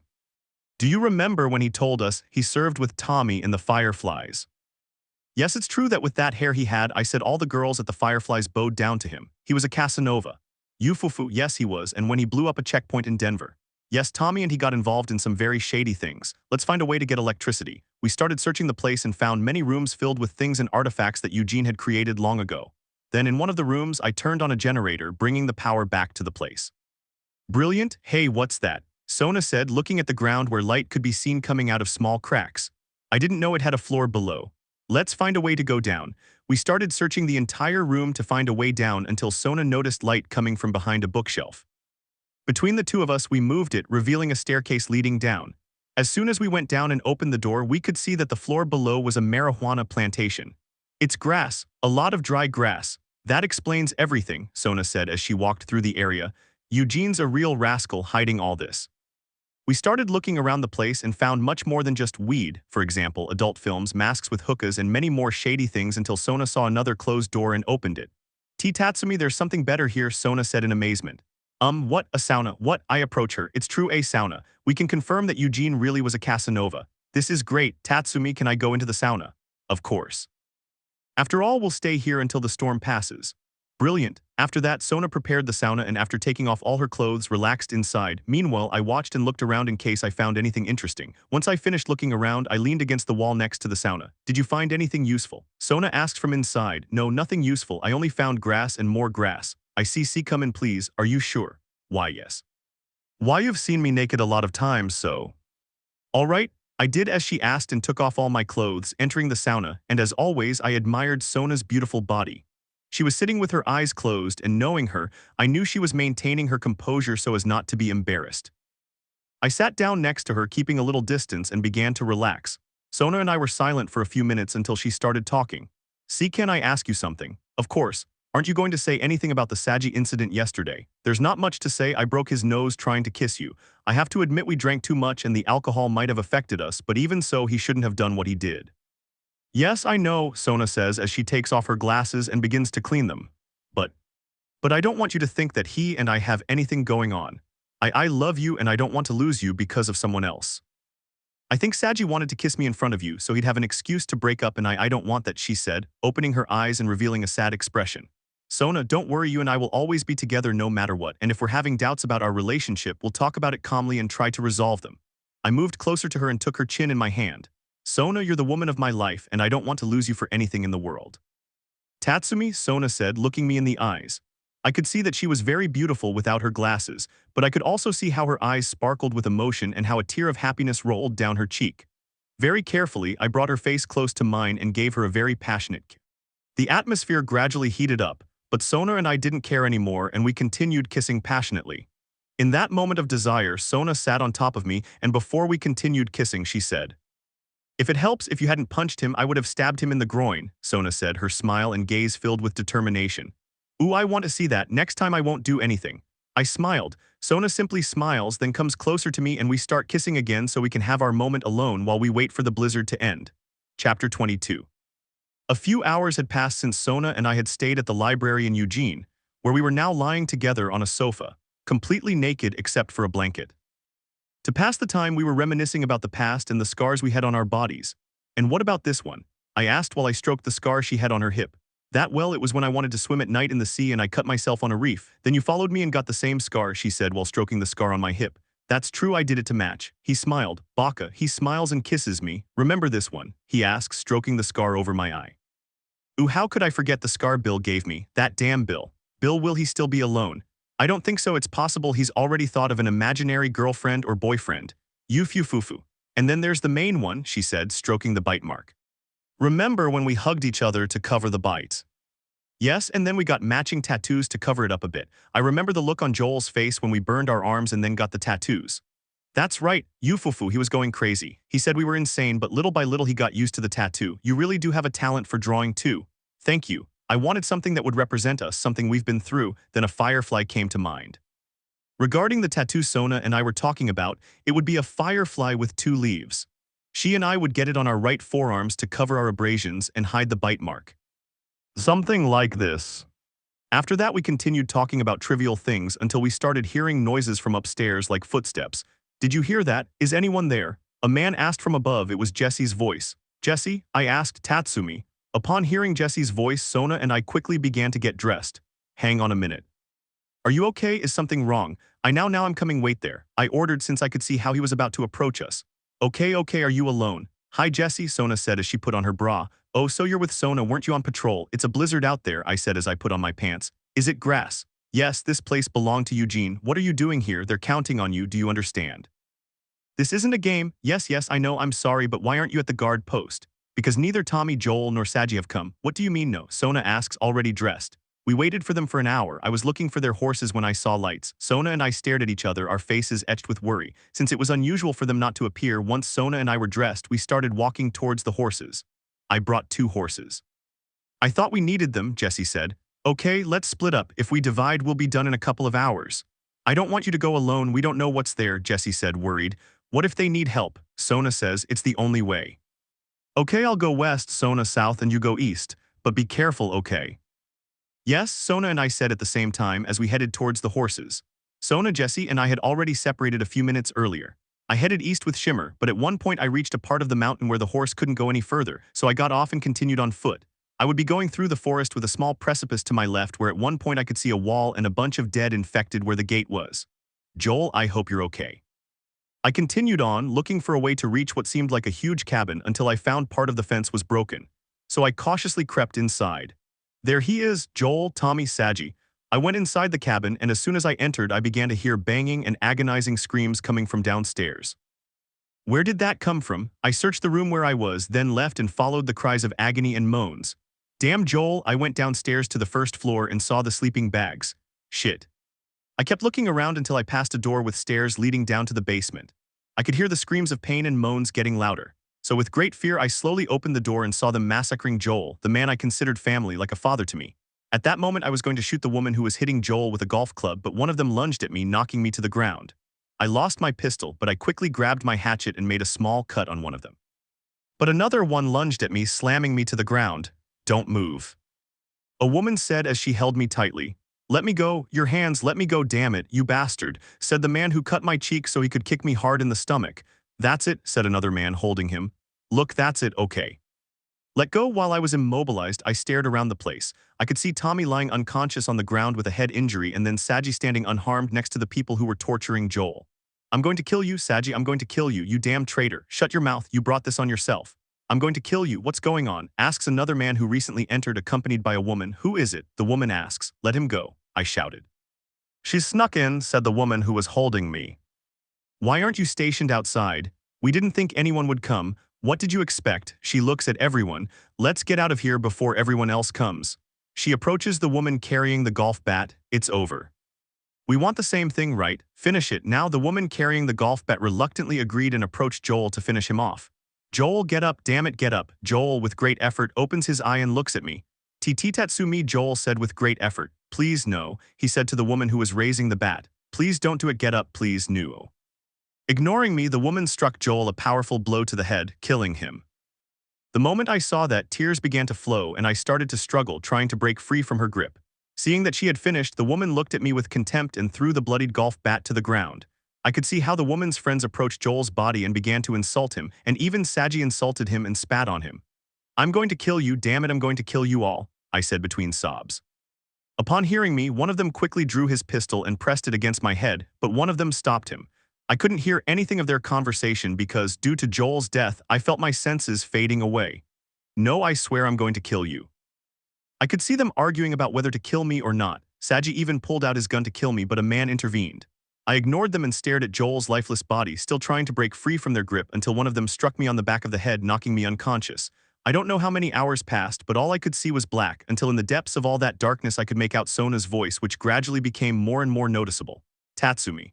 Oh no. No, little by little, hearing Sona's voice, I began to wake up, and when I fully opened my eyes, I saw Sona with tears streaming down her cheeks. I quickly got up and went to Joel, and together we hugged Sona and cried uncontrollably.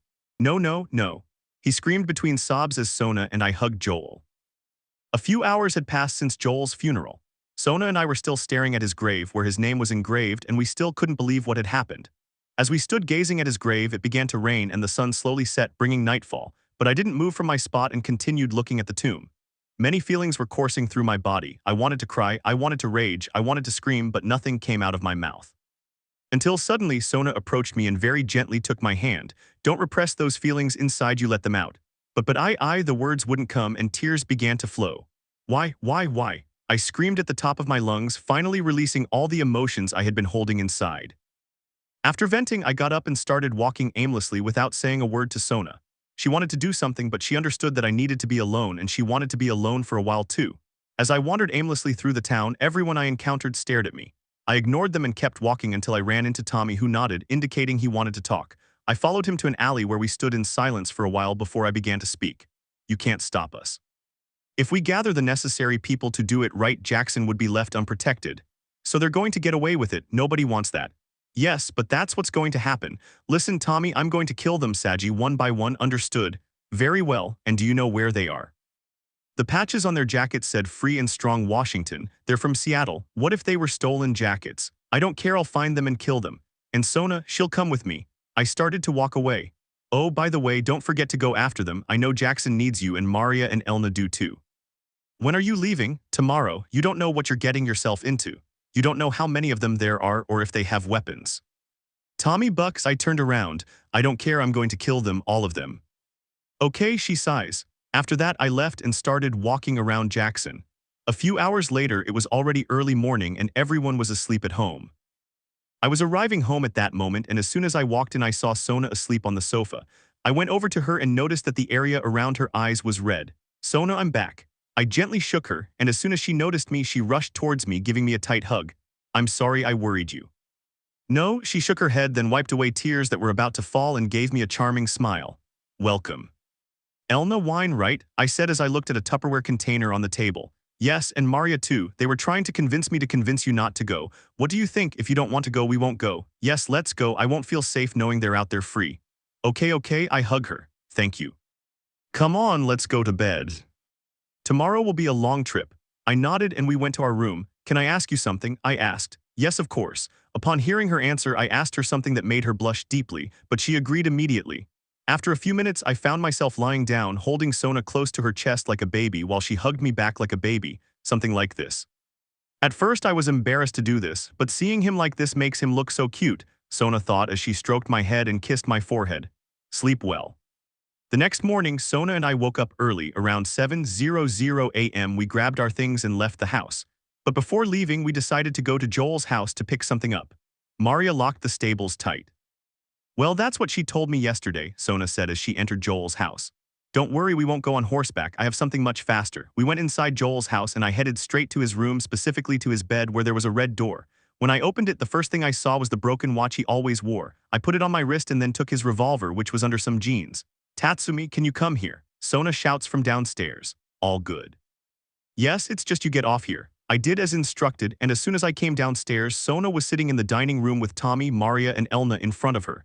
I went over to Sona and sat down next to her. I'd prefer you stay, but I know you, Maria said. Are you going with him? She asked, looking at Sona. Yes, and you're not going to stop us. And you're just planning to leave? Yes, I answered, crossing my arms. On foot? No, by motorcycle. Okay, I've given orders for you to be released and grab some ammunition. Maria said something that shocked Sona and me. Aren't you two going to say anything? Maria asked, looking at Tommy and Elna. I already spoke to him yesterday, Tommy said. Elna comes closer and hugs me. Promise me you'll come back safe and sound, promise me. I promise. I pull away from her. Thank you to all three of you. Something doesn't add up, Maria said, drawing everyone's attention. On a motorcycle? What motorcycle? I just smiled and started walking toward the garage, followed by everyone. There I saw a motorcycle in the middle of the garage covered with a blanket. I didn't say a word and pulled back the blanket, revealing the motorcycle I'd been talking about. And this? Maria asks. It was a birthday present from Joel. He only gave me the chassis, and for several months he and I gathered the other parts to finally assemble it. But motorcycles are very noisy, Tommy said. I added a silencer to the exhaust pipe. It makes a little noise, but not too much. Good idea, Tommy said, looking at the motorcycle and noticing a painted mark that read JTS. What does JTS mean? Well, Joel, Tatsumi, Sona are our initials. Very well, go now, said Maria, who, with Elna's help, opened the garage door. It's getting late, be careful. And come back alive and in one piece, Elna said. Sona and I nodded and got on the motorcycle, me in front and Sona behind. I started it, and as I said before, the noise was much less, although it was still noticeable. Ready? He asks Sona. Yes. She nods and hugs me from behind. I'm ready. As we began to make our way through the streets of Jackson, just as we reached the main gates, two very familiar people were standing in front of us. They were Jesse and Tsubaki. Did you think you could leave without saying goodbye? Jesse said with a smile and his arms crossed. Be careful and return safe and sound, Tsubaki said. Yes, don't worry, we'll be back and celebrate at Seth's bar. I'll take you up on that, you pay for the first round. I nodded with a smile. Be sensible. Of course, Sona and I said at the same time, and then we started moving at full speed through the front door. Chapter 23, Seattle Day 1. Hours passed from when we left Jackson until we arrived on the outskirts of Seattle, where Sona and I would be riding a motorcycle along a road through the forest. We're lost, aren't we? Sona asked, looking around at the only trees visible. No way. In that moment, as we walked a short distance, I could see wrecked cars overgrown with vegetation. See, there's not much left, stay alert. Okay, I was thinking, what if they were from David's group, do you remember?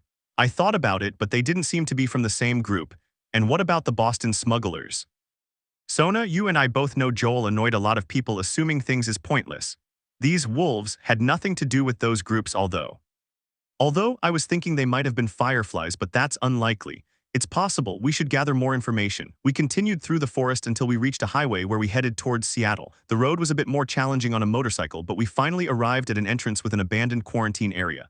Okay, we'll have to open the gate. Do you see a way through? I asked. There seem to be gaps there, up there in the wall. Yes. Find a way for him to get on. You stay by the motorcycle. Before going to the elevated area Sona told me about, she and I started searching the place. In one of the lockers in the quarantine zone, I found a tourist map of Seattle. This will do, I said as I put the map away. Do you have something? I have a tourist map of Seattle. Well, that's something. We continued searching the place until there was nothing of use left, at which point I began to climb some fences that they used as cells, and then I reached a ladder that would take me to the top of the gate. Please be careful up there. Don't worry, I've got it. I started walking very slowly along the roof of the gate until I reached the end, and a few meters ahead of me was a platform on an antenna, so with all my strength I jumped. The platform almost broke, but I quickly grabbed hold of the antenna pole. Damn, Tatsumi. Everything's fine, but I jumped over the wall where I had the gaps until I reached the other side, where I was able to go down without problems down some stairs inside a tower. Is there nobody here? I reached the other quarantine zone and began searching the area. Inside one of the outposts, I found a note stating that their refuge was at Saravina Base. Shortly after searching the outpost, I found another note with codes. I put the 2 notes away and went out the back of the outpost where I found a generator. I turned it on and grabbed the cable, connecting it to a fence so I could reach the other outpost in front of me. But before going there, I went to the gate where Sona was on the other side, opened a small window, and there she was. Hey, how are you? I asked. Pretty good. Did you find a way to open this? Yes, give me a moment. I moved away from the window and headed to the other station where I was able to find the control panel to open the door, but of course it had no power. Shit. I left the post and went to the cable from before where I had to throw it over the fence that separated it, then pick it up again and connect it to the power panel. I'm a genius. I went back inside the booth and with the code note I was able to open the door perfectly. Sona stepped through as the gate was opening and a little later the gate slammed shut. Well done, let's get out of here. That bang is quite a nuisance. More than the motorcycle makes, I said mockingly. It was your decision to come by motorcycle. I'll agree with you there, I said, flashing a smile on Sona's face as I climbed onto the motorcycle. And now, he asks as we begin to move forward to cross the quarantine zone. I found a note with some codes. It says there's a wolf refuge in a place called Saravina Base. Saravina, should we look for her? Perhaps we'll find our first wolf. Will make him talk and see. Come on. We continued driving through the streets of Seattle until we reached another gate. Behind it in the distance, we could see the Saravina Hotel. Sona, look, pointing at the hotel, Hotel Saravina.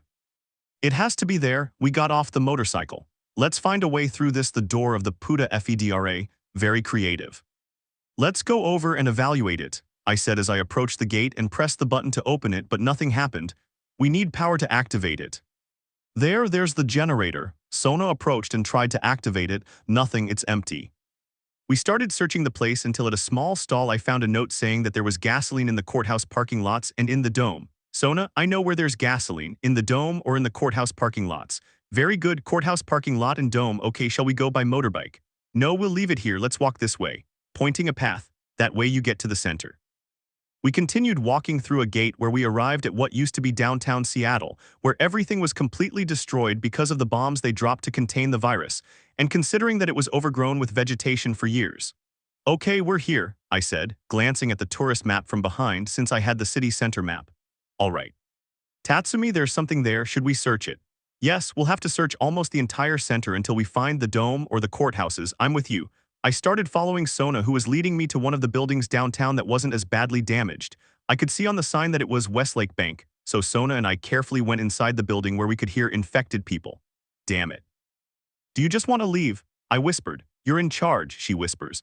There are 5 of them, 3 clickers and 2 runners. They're wearing bulletproof vests. Seeing their bulletproof vests, I could have just left, but deep down I wanted to search the place. So very carefully I approached the nearest clicker and plunged my knife into his neck. Sona, upon seeing me, simply smiled and shook her head. Then she turned to another clicker who had his back to us and plunged her knife into his neck. After that clicker, I went to a runner who was pacing around a piece of furniture while growling, so very carefully I grabbed him by the neck and snapped it. But unfortunately the other runner saw me alerting the clicker, where Sona and I quickly shot them. I think everyone's here, Sona said. Bulletproof vests, they don't look like soldiers. Let's search the place, see what we find. Sona and I began searching the place where we only found rags and alcohol. At that moment I opened the safe door and on the other side I found a corpse with a note and a handgun. I picked up the shotgun and saw that it worked perfectly and then I read the note. I think the guys in the bulletproof vests tried to rob the bank on the day of the outbreak. Yufufu, just like in that movie. Which? The one about the surfer bank robbers, the one Jesse loves. Ah yes, that one's cool. With nothing else to find in the place, we left the bank and headed towards another building that did look like a dome. This must be the building they call the dome. Yes, we'll be careful. We approached the building and reached the side of the dome where we encountered some infected. Thanks to the tall grass, Sona and I were able to slip past undetected. We slowly crept up behind the first runner and snapped his neck. Well done, Sona whispered. There are still more in that direction. And as Sona said, in the distance we could see a clicker and a runner circling. So Sona and I looked at each other and nodded, slowly approaching the infected and grabbing them by the neck. Sona grabbed the clicker and killed it with her knife while I grabbed the runner and snapped its neck. Okay, everyone's here, I said. We can climb up those scaffolding platforms, Sona said, pointing to them. We climbed the scaffolding and were able to enter through one of the windows where we could see inside that the place was a synagogue. We looked over a bit and I could see the gas tank behind a fence. There's the gasoline. Okay, now we need to figure out how to get through. Sona and I began searching the entire place until Sona found a passageway where she could reach the gas tank. I would be on the other side of the fence watching her. Let's see, he turned on the tap but not a drop came out. Empty? Seriously, that giant tank? Yes, it's empty. Well, maybe there are some in the courts. Okay, let's get out of here. Sona left through the same place she entered and the two of us left through the window to get back to the dome. Okay, let's head down the street. We might find the courthouse. We started walking slowly down the dilapidated street where we passed a music shop, so we decided to go in to see if we could find anything. We could see that the shop was a bit run down from years of use, but it still had a lot of instruments and records. Sona was looking at the first floor while I went up to the second and found more records. I only found some rags until I went into a room where there was a guitar case on the floor. I opened it and there was a guitar in perfect condition. Cool, I said while playing the strings. Without further ado, I picked up the guitar and sat down on the piece of furniture that was lying there, adjusted the strings for a moment and began to play a melody and sing. If I were to lose you musical notes, but I stopped instantly. What was that? Sona asked, leaning against a column with a smile. Nothing. Well, nothing sounds very good. It was the song Joel sang to us, I said, looking at the guitar as Sona came over to sit beside me. Do you remember the night by the bonfire? Yes, he smiled. I adjusted the strings and began to sing. You should have kissed me. I wanted to do it. I wanted to too. Yes, okay, we should continue. Putting the guitar aside, we left the music store and could see the courthouse at the end of the street. We tried to enter through the main door, but it was locked from the other side, so Sona and I started looking for a way in until we found a window. As soon as we entered the building, we realized it was full of infected. At the back of the room, we spotted the first clicker, so Sona and I quickly hid behind a piece of furniture. SHHH, let's go, I whispered. As we made our way through the courthouse, we eliminated the infected we encountered until we reached the lower floor, which was completely deserted and unusable. We spotted the elevator shaft and used the cables to descend to the parking garage. Unfortunately, the sound of the water, which was completely flooded, alerted the infected inside a room. But Sona and I killed them without any trouble. God, I think they're done. Okay, let's get the gas. There's the tank. I approached the tank and using a jerry can that was nearby began to fill it. Yeah, damn it. Hey, watch your mouth, he said mockingly. It's gasoline, very well, yes. Okay, putting the jerry can away. Let's get out of here. We looked around the parking lots and the only way out was through the garage door, so Sona and I went over. I pulled it up firmly and Sona climbed to the other side and started holding the door open. Come on, get out. I obeyed and left the parking lot. Teamwork, Sona said, holding up her palm. Of course, high five. Okay, now to the bucking FEDRA gate. Starting to walk towards the gate from the beginning. I'm following you, she says as she takes my hand and we intertwine our fingers. Hey, I was thinking that when we finish this, you and I could live on our own. Aren't we doing it? Well, yes, but I mean without neighbors, without anyone around us, just you and me. What do you have in mind? Well, we should look for a quiet place, close to Jackson because of our friends, but also somewhere where we're alone. Building a cabin near a lake would be great. You know, he stops me for a moment. That sounds like a great idea, let's do it. He strokes my cheek. But you already know that wherever we are, I'll always be happy by your side. Thank you, Sona, I said as I approached her and gave her a passionate kiss before we separated after a few seconds for lack of air. I love you. And I love you too, Baka, he smiles. After that brief moment, we arrived at the gate that said Puta FEDRA, where Sona quickly put the gasoline in the generator and turned it on while I opened the door. We did it, Sona exclaimed excitedly, of course. Now let's find our first wolf, I said, looking at the hotel with a serious expression. Chapter 24. Well, there's no welcoming committee, I said as I started the motorcycle and rode off with Sona behind me. Or they're waiting for us, it's best to leave the motorcycle here and keep walking so as not to alert them. Good idea. We got off the motorcycle and continued walking. Let's look for an entrance, I'll keep an eye on the windows. Sona and I left the motorbike behind and continued walking very carefully towards the hotel, where as we got closer we could see a huge sign with a wolf logo on one of the walls. Wolf, I whispered upon seeing the sign. Let's find a way to climb the fence. Understood. Very carefully, Sona and I followed the path to the right, which led us to a dead end, so we backed up and went around the fence until we saw a runner jump over it. Do you see that? That infected person is jumping the fence. So we can go in that way. We jumped over the fence where the runner entered and saw that there were wolves at the entrance of the hotel where they quickly killed the runner, but luckily they didn't see us. There are two at the entrance, I whispered. You go on the right and I'll go on the left, Sona said as she started walking along the left side. I remained crouched hiding in the tall grass until I reached the wolf which was positioned to the right of the door. I could see Sona on the other side, also in position. So in one swift motion, Sona and I grabbed them by the neck and killed them. After that, we very stealthily entered the hotel and hid behind the reception bar where we could see three wolves. How do you want to do it? I whispered. Okay, you go after the one who's crouching down and when you're done with him, go for the one in the next room. I'll take care of the one over there, Sona said, and I nodded and smiled. We left our hiding place and I stealthily approached the nearest one who was crouched down checking some bags. I quickly grabbed him by the neck and snapped it. Then I went to the next room where a wolf was standing in front of some gasoline drums. I quickly grabbed him by the neck and snapped it too. Okay, I whispered. Sona, who had just killed the other one, approached me. Good, let's continue, there might be more up there. Understood, we went upstairs to the top floor and saw one of them at the end of the hallway. Since he had his back turned, I quickly approached and broke his neck.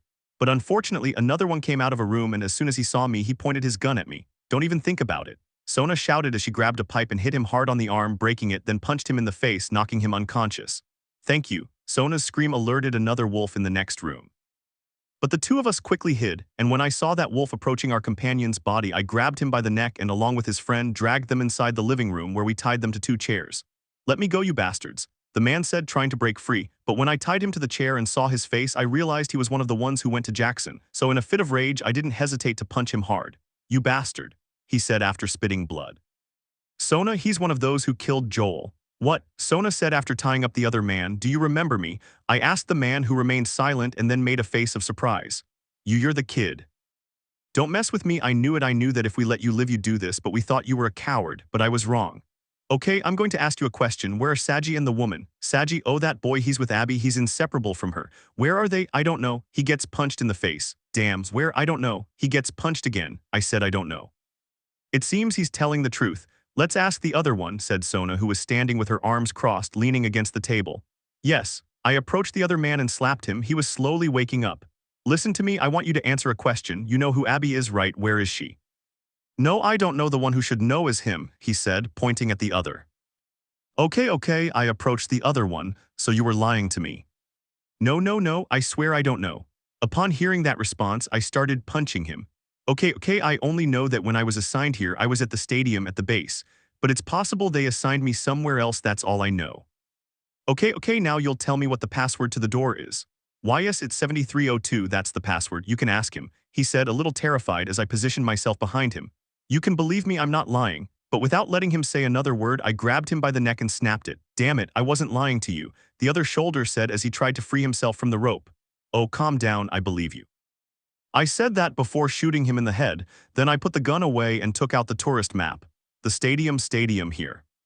It's just a few blocks away, but he might not be at the stadium anymore, Sona said as she approached me. Yes, I know, besides that place must have an army, it would be suicide. The best thing to do is go after the others so we can find out exactly where Abby is, and Saji. Well, if what the wolf said who was with Abby is true, then we don't have to worry. After that, we climbed out of the room's terrace, then fell onto the roof of a caravan and finally reached the road. During the walk to the motorbike, Sona and I didn't say a word until we got on and started moving. How do you feel? I don't know. I've never tortured anyone in my life and… Yes, I understand, but you're not alone in facing that feeling, Sona said, hugging me tightly. Yes, I know, I said as I placed one of my hands on top of hers. We continued on until we reached a gate that said East 1. Sona and I got off the motorcycle and she headed towards the keypad while I went to the generator. Ready? And this entering the number and opening the door. It's done. We got back on the motorbike and continued through the streets full of vegetation and wrecked cars. Let's find some shelter to set up camp. It's best to go somewhere high up so we have a good view, Sona said. Good idea. Okay, let's find a building. Without infected people if possible. Then if you want, I'll give you one of those things with almonds if you want. I don't think so. You need to eat something you haven't eaten properly in a while. When we find shelter, I'll eat, I'll be fine. We continued walking through the streets very calmly until at one point as we passed under a small bridge, a Molotov cocktail appeared out of nowhere and exploded right in front of our noses. Shit. Because of the small explosion from the Molotov cocktail, I lost control of the motorcycle, causing Sona to fall into a sort of basement. Meanwhile, I fell onto the road. Sona. Go get the girl, don't lose her, go. I ordered two men who were going down to the place where Sona fell. Sona. I tried to get up, but my whole body was stiff from the fall, so I just started crawling on the ground to get to my weapon and kill the man behind me. What do you think you're doing? The man said, then took my rifle from me and hit me on the head with the butt of it, knocking me unconscious. I don't know how much time passed, whether hours or days, but I found myself sitting on the floor, tied to the foot of a table until I received a slap across the face. I looked up, having been awakened by the slap, and saw the man in front of me. He was one of the men who killed Joel, specifically the one whose face I had slashed. I thought I'd never see you again. I clicked my tongue and tried to free myself, but I couldn't. How did you find us? Well, ask for a guy with a scar on his face. How funny, he says, then grabs my hair and puts a knife to my neck. Says the same one who has one in his eye. How many of you are with me? Just the two of you. It's amazing what two people can do, isn't it? You can't stop this. Jordan, said a man entering the room, go find his companion. What is this? Do you remember that guy we killed in Jackson? Jordan asked after the grab. Yeah, he was right there, he says after plunging his knife into the chair handle and approaching the man. They're coming for us. That's why Nick got so angry. We have to take him to Isaac and tell him exactly what's going on. Yes, well, I spoke with him on the radio. There are new orders. Kill the intruders, the man said, drawing his pistol, but before he could point it at my head, Jordan pulled it away. Wait a minute, that doesn't make sense. That's an order, man. No, let's talk to him, let's find out what he knows. I don't care what he knows, you saw what he did before. You have no idea how many people he might be with. It could be an ambush. I don't care how many there are, we'll kill them all. Could you think for yourself, even for just a second? Jordan, get out of the way, the man said as he pushed him so he could point the gun at my head. But in that moment, before he pulled the trigger, Sona was on the roof of the room, and she fired through the skylight, killing the man. Jordan, who was out of her sight, shot through the glass, causing Sona to fall to the ground with a thud. Sona, damn it, you shouldn't have come. Jordan said, then approached Sona and began to strangle her. Sona, while Jordan was strangling Sona, I spotted a piece of glass on the floor. I quickly caught it with my foot and dragged it to my hands, where I cut the rope with some difficulty. As soon as I untied myself, I quickly got up and grabbed the knife from the chair, then stabbed it into Jordan's neck. It's over, you bastard, I said as I watched him bleed out and fall to the ground dead. Sona, I approached her. Are you okay? I think so, he said, clutching his neck and breathing heavily. I approached Jordan's body and began searching him. Tatsumi, let's go. They must have heard the gunshots. Yes, just a moment, I said, searching the body. I found a note and some photos and read the note. Look, she's with them. Come on, look at that later. Shots, said a soldier from the back. Was there a radio station on the map? I don't know, Tatsumi, we have to get out of here. Yes, grabbing my backpack and my weapons. Shoot, there are two of them. As soon as the shots rang out, Sona and I took cover behind a piece of furniture. I'll cover for you, take a detour, Sona said. I obeyed and began to advance stealthily to the left. Thanks to Sona distracting them, I was able to take out the two wolves without problems. Let's go. How many guys have you seen? I asked. Too many, we have to get out of here. Went through a door and on the other side we could see more men approaching.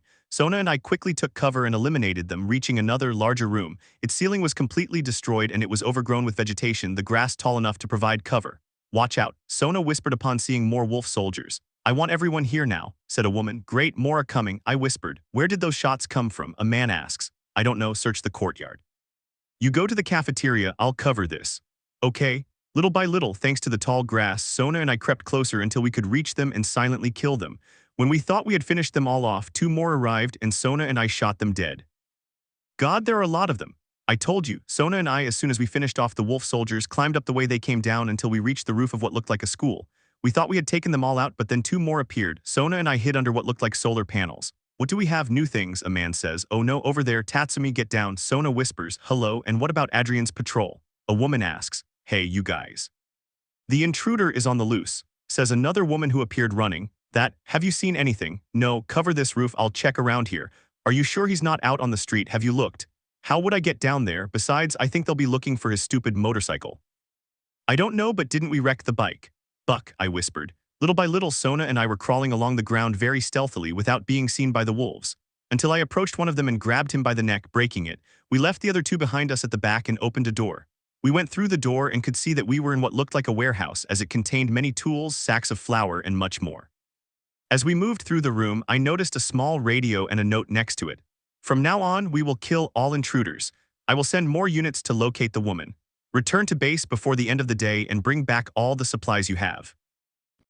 We continued on until we reached a window, where as soon as we passed through it, we would be back on the roof and we could see more wolves with dogs entering the school. Come on inside. One of them says, "We need to get away from this school now. There has to be some way to get to the street." Sona and I searched the roof, and the only way out was to jump to the terrace of some apartments across the way. So without hesitation, I jumped and landed safely, then Sona followed. "We have to get to the street," Sona said, looking out the window. "This way." We searched every apartment we could find until we came to a specific one with a completely destroyed wall. I went up to the curb to check that no one was there. "Okay, everything's clear. Yes, I think it's good. Take out the note and the photos." "Okay, so what did you find out? Look at this." Handing over the note and the photos. He looks at the photo and whistles, then he looks at me. "She's one of them," I said, taking out the map and spreading it out on the table. "Read the letter." "Jordan, Isaac sent us to the TV station for a couple of weeks. There are scars in the area. It's in case you miss me." Lee, looking at the map, she pointed to the station. "Do you think it will still be there?" I asked doubtfully. "We'll have to find out, won't we?" I asked, looking at the map again. "Okay, it's near those tall buildings." I glanced at the city and hit myself with the note. "That way." "Okay," I look at Sona. "Let's go get Lee." Chapter 25. We went down from the apartments through the terrace where we finally reached the street where we continued down the road. "Are you okay?" Sona asks. "Yes, I thought I was going to die right there. By the way, thanks for helping me. Tatsumi, you know I'll always be there to help you no matter what." "Yes, whatever happens." We continued down the street until we had to pass between several buildings. We didn't see any other wolves along the way until we reached a kind of shop where Sona and I spotted at least 3. "Shit," I whispered as I hid in the tall grass. Sona and I stealthily took out those on the lower floor and then shot the one on the roof. "Are there any left?" Sona asks. "I don't think so, but don't let your guard down." Phew, this quarantine is huge. Gigantic, and the wolves have surely occupied it completely. I hope not. We continued on, encountering several wolves along the way, but Sona and I had no trouble and easily killed them. Finally, we reached the end of the road where several more wolves were guarding the path. "How do we do this? There are too many of them," Sona whispered. "Do you have bullets?" I asked. "Not many." Well, but just as I was about to suggest killing them stealthily, I started hearing growls and clicks. "SHH, do you hear that?" "Infected?" I look at her and smile. "Ooh, I see your plan, I like it." She smiles. Sona and I stealthily entered the building where the wolves were located and went up to the top floor, giving us a better view of the entire place. After that, Sona and I made smoke bombs and Molotov cocktails. "On the count of 3, 1, 2, 3, go." I whispered, then we both threw the Molotov cocktails and smoke bombs into the middle of the street, alerting all the infected in the area. "Who did it?" One of them says. "I don't know, but they're infected. Get rid of them." While the wolves dealt with the infected, Sona and I took advantage of the situation and started shooting them from behind.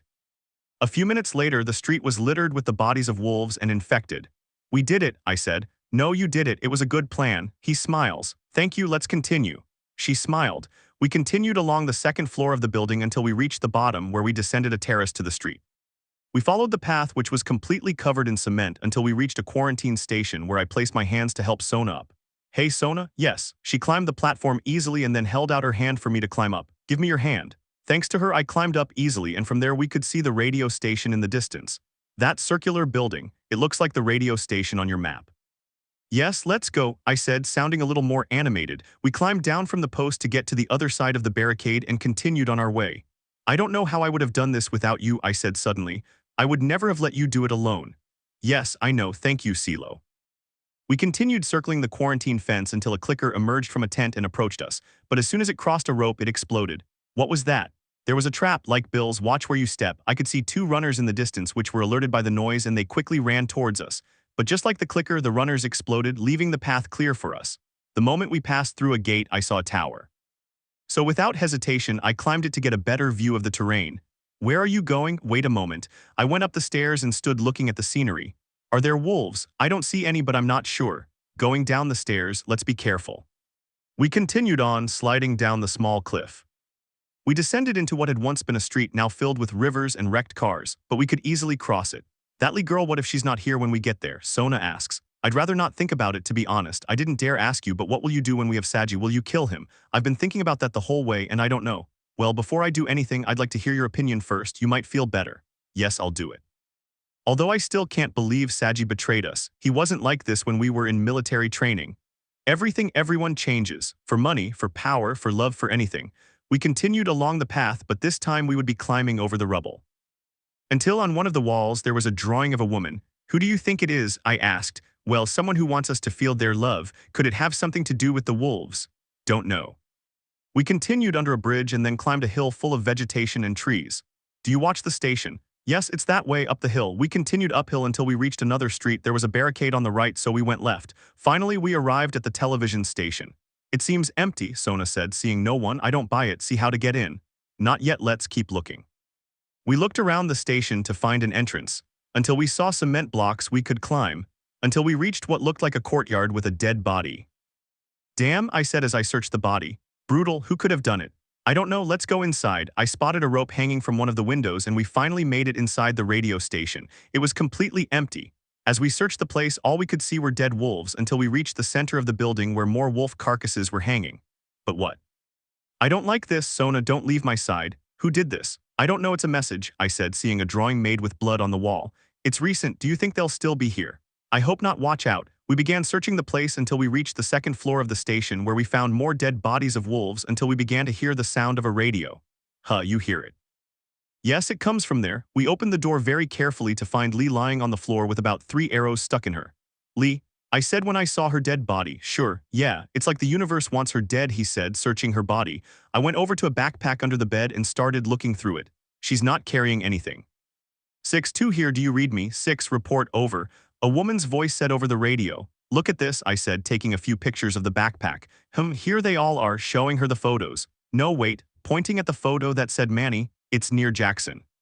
What shitty smiles, I said, looking at their photos, then focusing on one in particular that said Abby and Owen. That's her. What? The one who killed him, I said, my voice a little broken, at which point Sona took the photos from me and gave me a hug. Don't worry, we'll catch them soon. I nodded and hugged him tightly. That makes 3 right.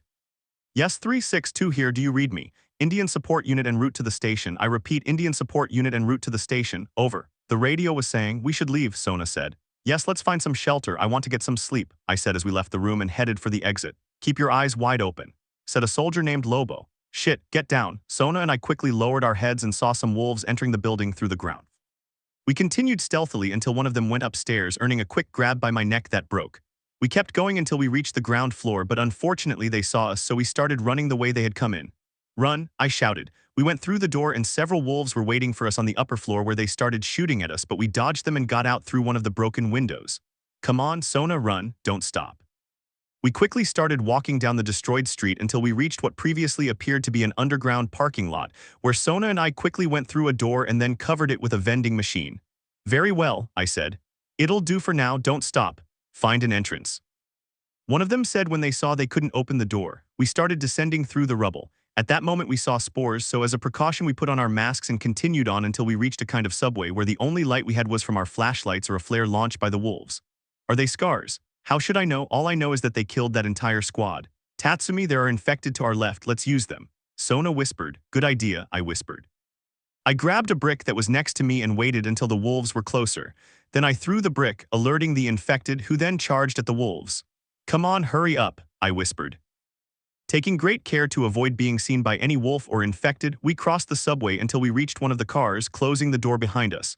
That was intense. Come on, let's get out of here as fast as we can, I said as I walked through the train car. Did you hear them calling us? Are they scars? I wonder if they're the ones who did those murals. And they gutted those wolves. Everyone in this city is a bucking psychopath, I said as I walked under the train car. Heh, you don't say, Sona said sarcastically. As soon as we passed underneath the train car, we began to hear distant wolf cries and the sounds of growls and clicks. Then suddenly we heard the sound of a small explosion. But what? We continued on until we reached a room illuminated by a flare and we could see a completely burned body. God, have you ever seen anything like this before? The fatties have acid spores, but that didn't sound like fatties. We reached an air pipe where we went inside and began to crawl forward until we reached a specific place where the roof was completely made of a grate. Another wobbler, we have to go, said a wolf as he fired. At that moment, the sound of growls and screams could be heard throughout the area. Sona and I could see what they called the wobbling one. Damn. I've never seen anything like it, me neither. We continued through the pipes, luckily avoiding them, but unfortunately the path ended and we had to descend. There we encountered 2 wobbles and a clicker. Damn, there are 2 of them, I whispered. Tatsumi, use this. She handed me a Molotov cocktail. Let's burn them alive. Sona whispered. I picked up a bottle and threw it at a specific spot, alerting the 3 infected so I could then throw the Molotov cocktail and incinerate them completely. Or so we thought since the wobbles were still standing, but Sona and I finished them off after taking a few shots. We did it, I said, a little excited. A bit shaky. Staggering, where will they come from? I don't know, but they're disgusting. We continued through the tunnels where we found ticket booths until we reached the boiler room where there were wobbles, runners, and clickers. There are too many, Sona whispers. Let's do this smart. Runners first, clickers second, and the biggest ones for last. He whispered. Okay, let's do it. Very stealthily, Sona and I began killing the runners in the room. There were 3 of them. Then we went after the clickers, of which there were also 3, but unfortunately a wobbler spotted Sona and started running towards her. Sona, watch out. Sona reached a corner where she couldn't get out, but before the waddler could grab her, she charged at the infected and then shot it in the head with her shotgun. Another waddler came along, but this one threw a Molotov cocktail at her and Sona shot and killed it. God, how much I love you, Sona exclaimed, rushing forward to give me a tight hug. I will always be there to help you no matter what. Yes, whatever happens. After that room, we went through the only door there was and arrived at the subway tunnels, which would all be collapsed because of the train cars. What could have happened here? I asked. Some kind of train wreck, Sona said mockingly. Thank you, Sherlock. We started following the path toward the light, making our way through the wrecked train cars until we finally saw light on the ceiling. Sona and I climbed the overturned cars, then climbed back down to the ground to get into another car. But this time we wouldn't get there in a simple jump, so I put my hands in the shape of a step. Come on, I'll help you up. Yes, I gave it a push and it reached the ledge, then I pushed a metal box. Come on, thank you. We went through the middle of a train car, then onto the next one, which was slightly higher. Because of my weight, the car gave way, causing me to fall. Tatsumi, Sona shouts, damn, I'm fine, but at that moment a runner lunged at me. Shit. Let him go, Sona said, pulling the runner off me and shooting him in the head. Are you okay? Yes, but the bastard broke my mask. By taking it off and throwing it on the ground, Bucket, we have to get out of here. At that moment we started hearing growling and clicking sounds. Quick, can you run? Yes, come on, hurry. At that moment, as we started running towards the stairs, a runner tried to lunge at Sona, but I quickly grabbed my axe and stabbed him in the head. Run, Sona, Tatsumi, I'm behind you, don't stop. We kept running to gain an advantage over the infected, but every corridor we passed was filled with a whole horde. While dodging the hordes of infected, we were searching for the exit. But Sona, as she passed by a door, was suddenly attacked by a runner who knocked her to the ground. I quickly shot the runner in the head and helped her up, but she couldn't walk. Are you okay? What's wrong? It's my ankle, I think I twisted it. Shit. I grabbed her bridle style and started running towards the exit. Cover us? I started running, carrying Sona in my arms until I finally saw the exit in the distance. We quickly reached it after dodging some clickers and went through the door. Sona and I collapsed from exhaustion and watched as the infected tried to catch us, but they couldn't. Sona, are you okay? Does rapid breathing count? Yeah, then I'm fine, but my leg hurts a lot. Come on, let's get out of here and find some shelter. I picked Sona up and we left the subway. Take the map and tell us where we are. Let me see, looking at the map, we're on the outskirts of Seattle, we're safe. Okay, we'll stay at that motel, I said, gesturing towards it with my eyes. Tatsumi, I don't think this is the right time, Sona said, a blush creeping across her face. Sona, I meant it as a refuge.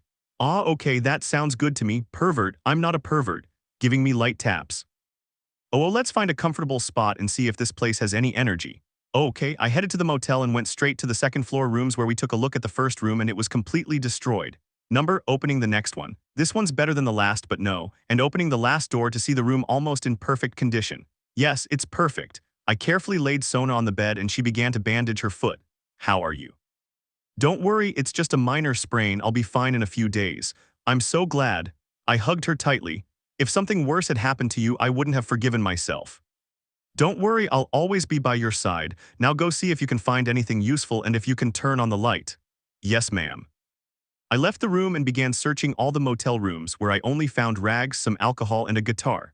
After checking everything, I went to the hotel's reception desk where I saw a generator inside. I kicked down the door and checked that I still had gas, so I started the engine and the whole motel lit up.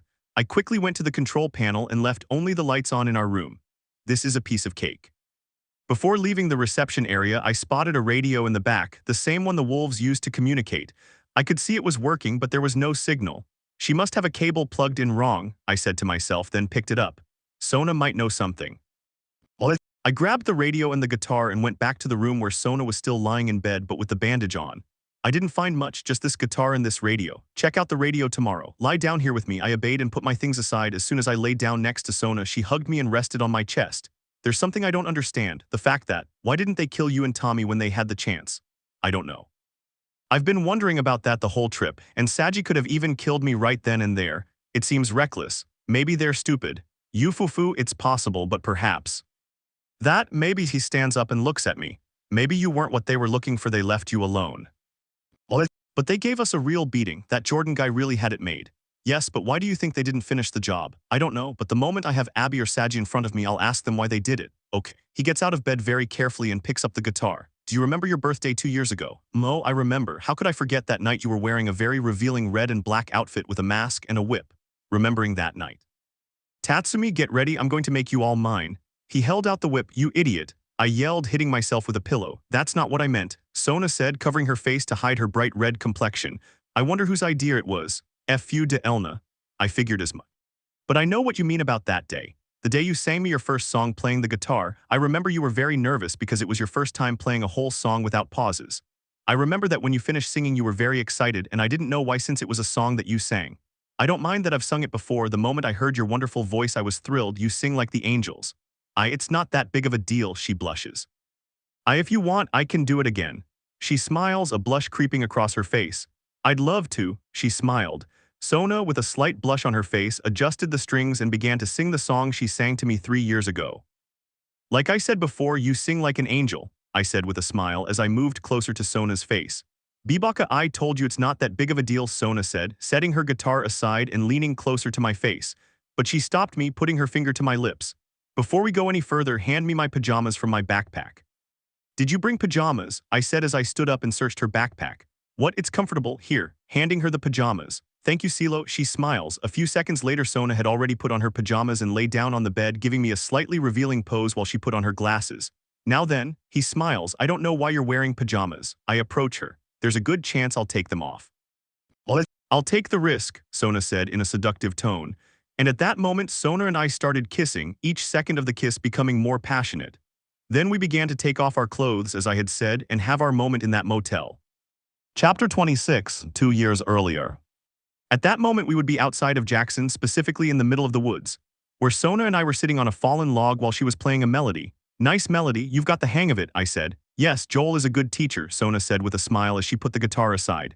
Thanks, girl, hearing you say that is flattering, Joel said as he approached us. He had left earlier to check that the place was safe. Okay, let's go. Is it done? I asked excitedly. Yeah, oh shit, come on, Sona, getting up from the log. Of course you look very excited, he smiles. Of course, after all, it's my birthday present. Okay, let me see if I can guess. Do you want to spoil the surprise? Joel asks. I don't know, okay, I won't say anything. Good. We were walking through the forest, following the course of a river on our left. As we walked along, enjoying the surroundings, we reached the riverbed where the only way through was a narrow opening. Joel went first. Then I moved a branch aside to let Sona through, but at that moment I pushed her, knocking her into the water. Oops, I said as I pushed Sona. Sona screamed as she fell into the water, then surfaced. Joel and I started laughing when we saw this. What's wrong with you? You should see your face, I said, laughing. I almost drowned. You're going to drown, you don't trust me, do you? Go ahead and laugh, you'll see, Sona said, starting to swim. Come on guys, it's this way, Joel said as he made his way over the rocks. We continued onward until we reached the end of the rocks where there was no way forward. Just as I approached the edge, Sona took advantage of the situation and gave me a push, throwing me into the water. How does it feel? Sona asks proudly. It's refreshing, I said, and Sona and Joel started laughing. Then Joel jumped into the water. Joel, well, the truth is we had to swim through here, Joel said, starting to swim. Sona jumped into the water and we began swimming down the river until we reached its end. There, we climbed up the edge of the hill and started ascending through the wooded path. Joel, aren't you going to tell me what it is? At least give me a hint. I asked mockingly. No. Joel, please. I don't think so. Just beyond the forest, we arrived at a small, seemingly abandoned town. Joel continued walking down the main street and the two of us followed him. The old man stopped in front of a building, specifically a motorcycle repair shop. Damn, Joel, a motorcycle repair shop. Yes, it is. Why are we in a motorcycle repair shop? Sona asks. Remember last year I gave him a motorcycle frame. Well, this time I brought him to this workshop to find the missing parts and build his own motorcycle, Joel said, arms crossed. Is that why we brought the truck? I asked. Exactly. Come on, Tatsumi, get the list of what we need and let's take what's in good condition. Yes, here it is, I said, pulling a note from my backpack. Good, let's go in. Joel, Sona, and I divided up the list and started searching inside the workshop, which was completely filled with tools and parts. Hours passed and we managed to collect enough. It took us a while because Sona and Joel didn't recognize many of the parts and I had to help them, but we gathered a lot of material. This is amazing, I said as I walked around the pieces we had collected. Wait here, I'll go get the truck, Joel said, heading into the woods. You look very happy, Sona said with a smile. I've never seen you like this. I blushed and scratched the back of my neck. Yes, sorry, it's just that I love motorcycles and well, I can't help getting excited. He smiled. You fufu, don't apologize, I find that side of you cute. He wrapped his slender arms around my neck. But I hope you love it more than motorcycles, he said in a seductive tone. Ooh, I promise you're number one on my list of favorite things, I said, holding his waist. I guarantee it, he said seductively. I'll take you up on that. She smiles and gives me a passionate kiss. After the kiss, I notice a logo painted on the workshop wall. What's that? What? We approached the logo and we could see that it was the Firefly's logo with the word liars underneath. Liars, Sona said. I remained silent, but I noticed a hint of sadness in Sona's eyes. Are you still thinking about what happened that day? I want to forget it and move on. But I can't help thinking that with me, or with you, we could develop a cure and save this world from the virus. Tears welled in her eyes. I think I'm killing thousands or millions of people out of pure selfishness. I don't regret getting you out of that hospital, and I'd do it again if it meant you were alive. But I also think I'm killing everyone, even you and Joel. And how do you manage not to think about what happened? I try not to think about it, I try to focus on the present. You know, I said as I sat down on the floor. There's a saying, yesterday is history, tomorrow is a mystery, but today is a gift, that's why it's called the present. I said that with a small smile. I stared at Sona and she was looking at me with a surprised expression. What? While wiping away her tears, that was very wise of you. Shut up, I said, my face flushed, looking away, but he smiles and takes my cheek in his hand. But thank you, Tatsumi, I'll try not to dwell on the past and focus on the present. Baka, I said, placing one of my hands on Sona's. Let's face that past together. Yes, together, and then we joined in a passionate kiss. While we were kissing, it seemed like our surroundings didn't exist, it was just Sona and me. At that moment, Sona sat on top of me and we began kissing much more passionately to the point of making erotic noises. Cough, cough. Joel said from inside the truck. Sona and I quickly separated out of embarrassment when we saw Joel looking at us with a mischievous smile. How long have you been there? I asked. Enough to make me want to forget what I saw. Come on, let's take things upstairs. The three of us loaded the parts into the truck and headed towards Jackson. We quickly dropped everything off at Joel's garage and went to celebrate my birthday at his house. But the moment I opened the door, congratulations! Instantly, the screams of Tommy, Maria, Elna, Tsubaki, and Jesse echoed throughout the house after throwing confetti all over the living room and seeing how they had prepared a surprise party. Guys, thank you. I smiled. The party went really well, we ate, laughed, played games, and I even received presents, but Sona's was still missing. I'll give you mine later, Sona said, playing with her skirt as a blush spread across her face. But I prepared a song for you, I don't know if you want to hear it. The song, of course, okay.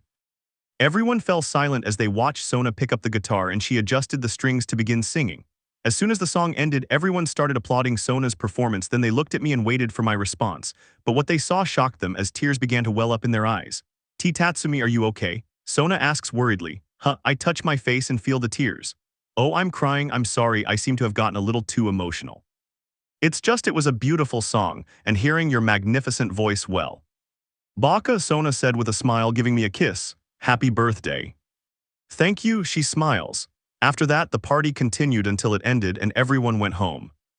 Sona and I, as soon as we got to our little house, decided to go to sleep, or so I thought.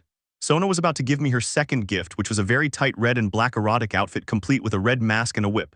As soon as Sona put on the outfit, she pushed me onto the bed and climbed on top of me. Tatsumi, get ready, I'm going to make you all mine. He held out the whip. Is this okay? This is my second birthday present to you, I hope you enjoy it. Okay, I'm scared. I thought that last part as a drop of sweat trickled down my forehead. Alright, Sona, I'm all yours. Get ready, stretching out the whip and licking his lip. Chapter 27, Seattle, Day 2. The next morning, I slowly woke up to a noise. As soon as I woke up, I noticed that Sona wasn't beside me. Instead, she was sitting on the sofa with the radio and the map in front of her. Ohio, I said as I got dressed. Ohio smiles. Did you sleep well? Yes, and you? Very well, come and have some coffee. I have something to show you. Have you fixed it? I asked, referring to the radio. It was a loose cable, the antenna they heard about the school. Good, taking a sip of coffee. Anything else? This guy, Owen, he's deserted. I see, taking the photo. And what about her? Still nothing. Romeo unit, report to position 2. I repeat, report to position 2, confirm. A woman's voice said over the radio. This is the important thing, the numbers are locations. The station we were at is number 6. There's a lot of activity at number 2, I suppose that's their base.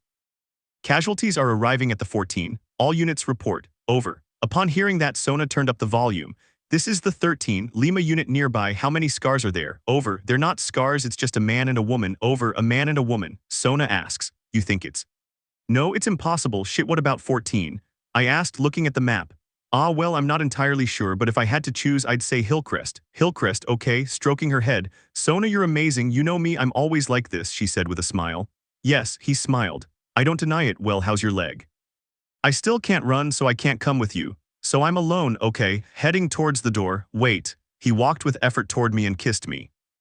Be careful and come back safely, please. I promise you I love you, caressing her cheek. And I love you, Sona said, placing one of her hands on top of mine. Go on, go away. I'll be back, she smiled and closed the door behind her. After a long walk, I finally arrived at Hillcrest. Okay, Hillcrest, are you sure this is it? I said, looking at the map, but then I heard gunshots in the background. Definitely this is it. I searched all the shops I came across along the way, finding some bullets and other items, until I reached the end of the street, which had a barricade caused by the destruction, thus climbing onto an overturned van. How am I going to get up there? I said, looking at the mountain in the distance. Just then a car appeared, skidding down the street in front of us. Shit. I saw it heading away uphill. Damn, there are too many of them, please let it not be you. I got out of the van and searched the street, finding some supplies. I followed the road, but the path was blocked by a hole, preventing me from going any further.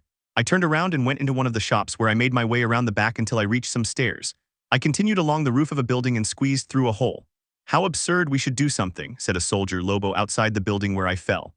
Hearing his voice, I went to the windows, which were boarded up. We're maintaining the perimeter until further notice, a woman said. Keep an eye out in case he comes through here.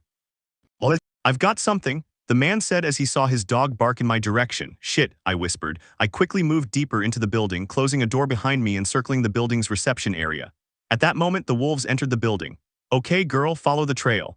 I ordered the dog, who started sniffing my scent. Do you think the man has anything to do with the boy from school? Otherwise, it would be a crazy coincidence. I hate small groups, it's easier with large ones, they could be anywhere. Very well, let's find it and then home. While the man and woman were talking, I moved very stealthily, sneaking up behind the woman and snapping her neck without the man noticing. After that, I hid again, and when the man lost sight of his dog, I grabbed him by the neck and buried my axe in him, killing him. Okay, I whispered. Hey girl, where are you? Hello. He sees the woman's body. Shit, where are you? Come out. While the man was heading somewhere else, I slipped in perfectly to get behind him and grab him by the neck. Hey man, let's talk about it. We can talk it over and forget about it. What do you say? No. And I break his neck. As soon as I finished off the three, I picked up their bodies and hid them inside the building so no one would find them. I hid in the tall grass and spotted 4 more people and 2 dogs. They're a bucking army. I was slowly but surely taking them all out stealthily, but unfortunately one of the dogs spotted me and started barking. I quickly threw my axe, burying it in its head. Then I ran to grab my axe again and beheaded the other dog that was trying to attack me. Finally, there was a wolf left who, as soon as he came out of his hiding place, was shot in the head. Okay, let's continue. I continued walking down the street until I reached a red door, where as soon as I passed through it, I locked it and placed a vending machine. It will work. I climbed some stairs at the back of the building I'd entered, and at the top I reached a small parking lot. There I grabbed a trash can and climbed onto the roof, only to fall through another hole. I ended up inside what was a bike shop. I left the store and came to another street lined with shops on both sides, and of course the road was barricaded, blocking my way. I started searching the place, and the moment I entered a pet store, I headed down to the basement, where I dropped down because there were no stairs. Shit, they're wobbly, I whispered. I could hear the growls of the wobbling ones, where I verified that there were only 2, so very stealthily I began to move through the basement until I reached another set of stairs that led me back to the street. As soon as I left the store, a runner appeared out of nowhere. I silently killed it and then went into the building I assumed it came from. Inside, I could hear a waddler and another runner. Damn. I picked up a brick from the ground and threw it to a specific spot where the waddler and the runner quickly approached. Shortly after, I threw a Molotov cocktail which incinerated the runner and damaged the waddler, who then finished him off with the shotgun. I did it. Well done, Tatsumi. I continued through what looked like a restaurant, but this time through the kitchen until I reached the backyard, where I found a corpse with arrows stuck in it. Just in case, I said as I put away the arrows. Then I went up the stairs, and when I reached the top I saw black smoke in the distance. Oh shit, I hope it's not you too. I reached what used to be an urban area. I say used to be because the houses were completely burned or destroyed until I got to the end of the road where it was blocked by trees. So I went to a wooden fence and jumped over it. I went inside the house and started searching it, where I only found some ammunition and a few rags. I wanted to leave through the front door, but it was locked on the other side, so I decided to go through the garage. As soon as I stepped through the doorway, a stalker pounced on me. Ah, damn it, let me go, I said, grabbing my axe and plunging it into his head 3 times. And don't get up, damn it, I started searching his body and ripped out his bow, checking its tension. Yes, it'll be useful. I opened the garage door and found some shooting practice dummies where more arrows were stuck. I grabbed them all and jumped over the fence where I found myself back on the street which was teeming with wolves.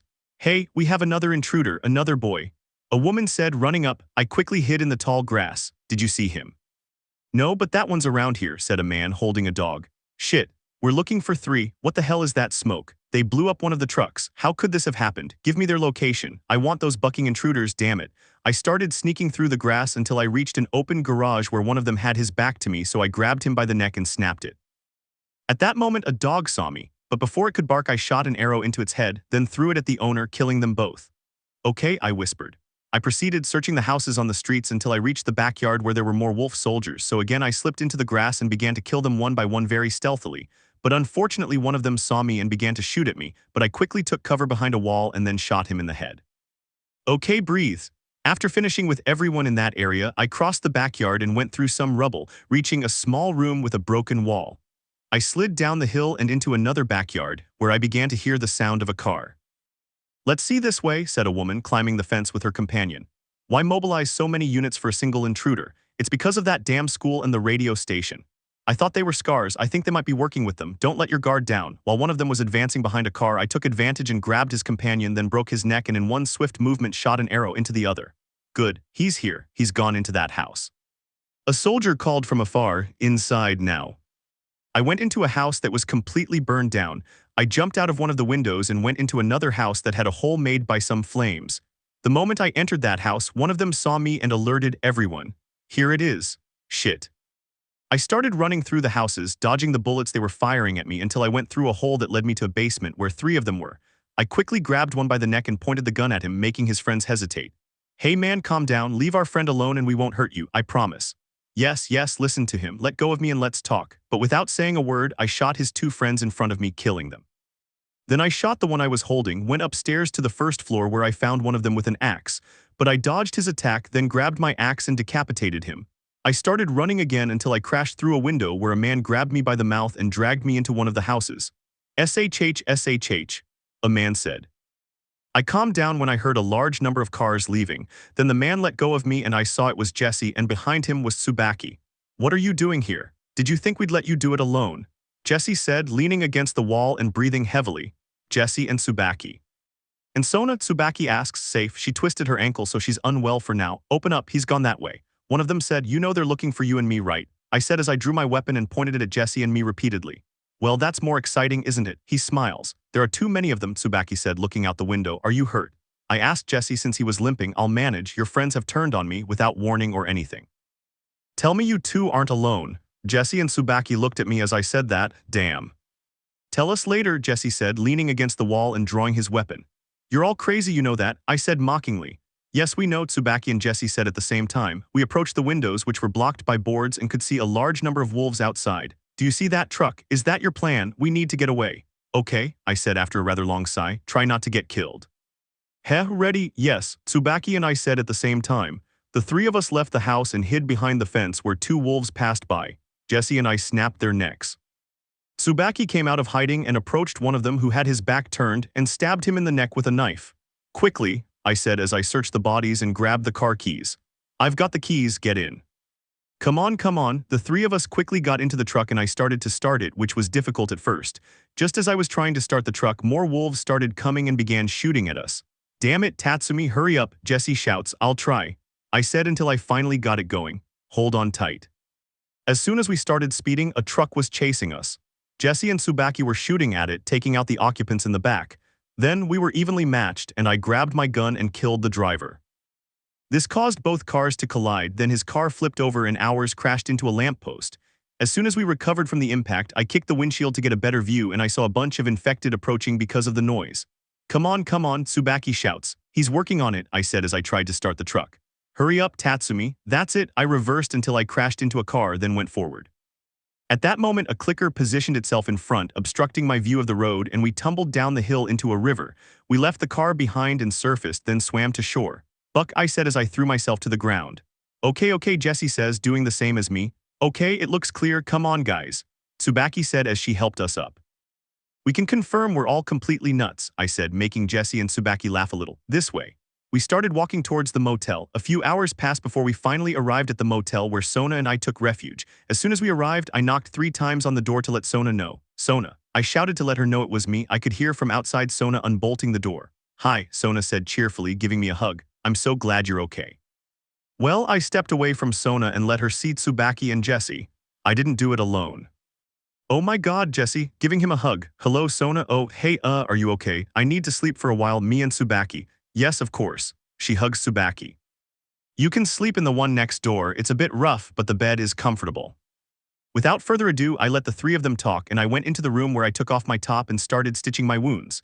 Shortly after, while I was stitching a wound on my arm, Sona came into the room. Jesse and Tsubaki fell asleep. She approached me. I'll do it, Sona said, kneeling in front of me and stitching my wound. They said they left a day after we left. There was a snowfall in Oregon. And how did they get rid of Maria and Tommy? They said they'd come very secretly. They walked for 18 hours to find us. She finished sewing and kissed my hand. That's it. Thank you, I smiled and turned to the map on the table. What's this? Anything useful? Oh, that's true, Abby. Or Saji, no, this girl, touching the photo that said Nick and Nora. Nora, they assigned their unit to this hospital to gather supplies and stuff. At this hospital, I asked, pointing to medical center on the map. Yeah, fine, I could go now, but something tells me you won't let me. Well, the big man is right, Sona said with a smile, putting her arms around my neck. Get some rest tonight and leave tomorrow morning, okay? Yes, miss, I said, smiling, then helped her up and laid her on the bed. Sleep well. And you too, she says, giving me a kiss. I love you. I just smiled and hugged her, and we both fell asleep right then and there. I was holding her with one arm while she slept close to my chest. Chapter 28. 1 year earlier. Tommy and I were at the top of the hill as we'd been assigned to investigate and, if possible, clear distant points. Tommy was talking to me about something on the way up, but I was so lost in thought that his voice seemed muffled. Tatsumi, hitting me on the shoulder. Huh, can't you hear me? Yes, I'm fine. PFF okay? Keep walking. Well, that's how it is. She still won't talk to me. Ugh, I'd forget my own birthday if she didn't remind me. You should apologize to him now. But if okay, what's wrong? Nothing. Why? I notice when something happens to you. I'm thinking about something. Let me know if you want to talk about it. Okay, I see some stragglers, Tommy said, approaching the precipice and looking at the mountain in front. How many? A handful. I aim and adjust the sights slightly to make an accurate shot. Want to try it? Okay. I took Tommy's rifle and swapped it for mine. Let's go. I adjusted my aim and saw that there weren't any. They were hidden, so I fired at a nearby signal, making a noise that alerted the infected. I noticed there were only 3, so I took them out one by one. There aren't any more left. There are usually more around here if you want to keep going. Okay, I said, starting to climb the hill. Where do they come from? The hordes like to move through this area in winter. They always leave a few stragglers behind. Do they follow the same routes every year? It's like a migration or something. Heh, what's that about? Well, when the barometric pressure reaches a certain temperature, damn, I don't know. Yufufu, okay. I adjusted my aim and spotted 2 stragglers near a shed, which I easily took out. I shifted slightly to the right and saw they were eating a deer, so I fired at a pickup truck, alerting the 2 men nearby and hit them in the head. You have talent, I'm impressed. It looks clear. I'm sure there are some around here. I'm following you. Well, are you going to tell me what's wrong? Well, I had an argument with Sona yesterday. May I ask about what? You know what Joel and I did with the fireflies, right? Yeah. Well, Sona thinks that if you hadn't taken her out of there, all this crap would have disappeared. But she doesn't want to die, so one thing led to another and we ended up arguing. I see. Well, you two should talk about it calmly and clear everything up once and for all. Like you and Maria, I asked mockingly. Well, Maria's situation was because I forgot her birthday. Yours is different. The point is you two need to sit down and talk. I understand. Okay, let's keep going near the chairlift, Tommy said, approaching another precipice. Look over there under those train cars. I adjusted my aim and could see that there were 5 of them around an overturned chairlift, so I very accurately hit them all. Well done. It seems I can't see anymore. Yeah, me neither. Okay, let's go. Let's see if Joel and Sona have returned. Yeah. I returned the rifle to Tommy and we began descending the hill until we reached the cable car station where Joel and Sona were sitting playing guitar. You guys were shooting, right? Joel asks, holding his guitar. Yes, there were some stragglers, I said as I sat down. Tatsumi tested my scope, Tommy said, and do you like it? Yeah, it's cool. Did you guys find anything? 2 runners. You should have seen Joel's face. He's so scared. Yufufu, Sona said. Don't scare me. I just wasn't expecting it. He gets up. Well, I noticed you didn't change the strings. I didn't know it was necessary, Sona said. Yes, well, we'll get you some, yes. There's a music shop around here, Tommy said, picking up his guitar. I'm sure they have guitar stuff. The 3 of us remained silent. Well, it's been a while since anyone checked that area. Joel and I are keeping watch. What do you think? I ask Sona. Of course, he smiles. Be careful, Joel said. Of course, Sona and I left the building and got on Shimmer, me in front and Sona behind. We then started continuing down the hill. Jesse told me you do well in group patrols. He recommended you for pair patrols.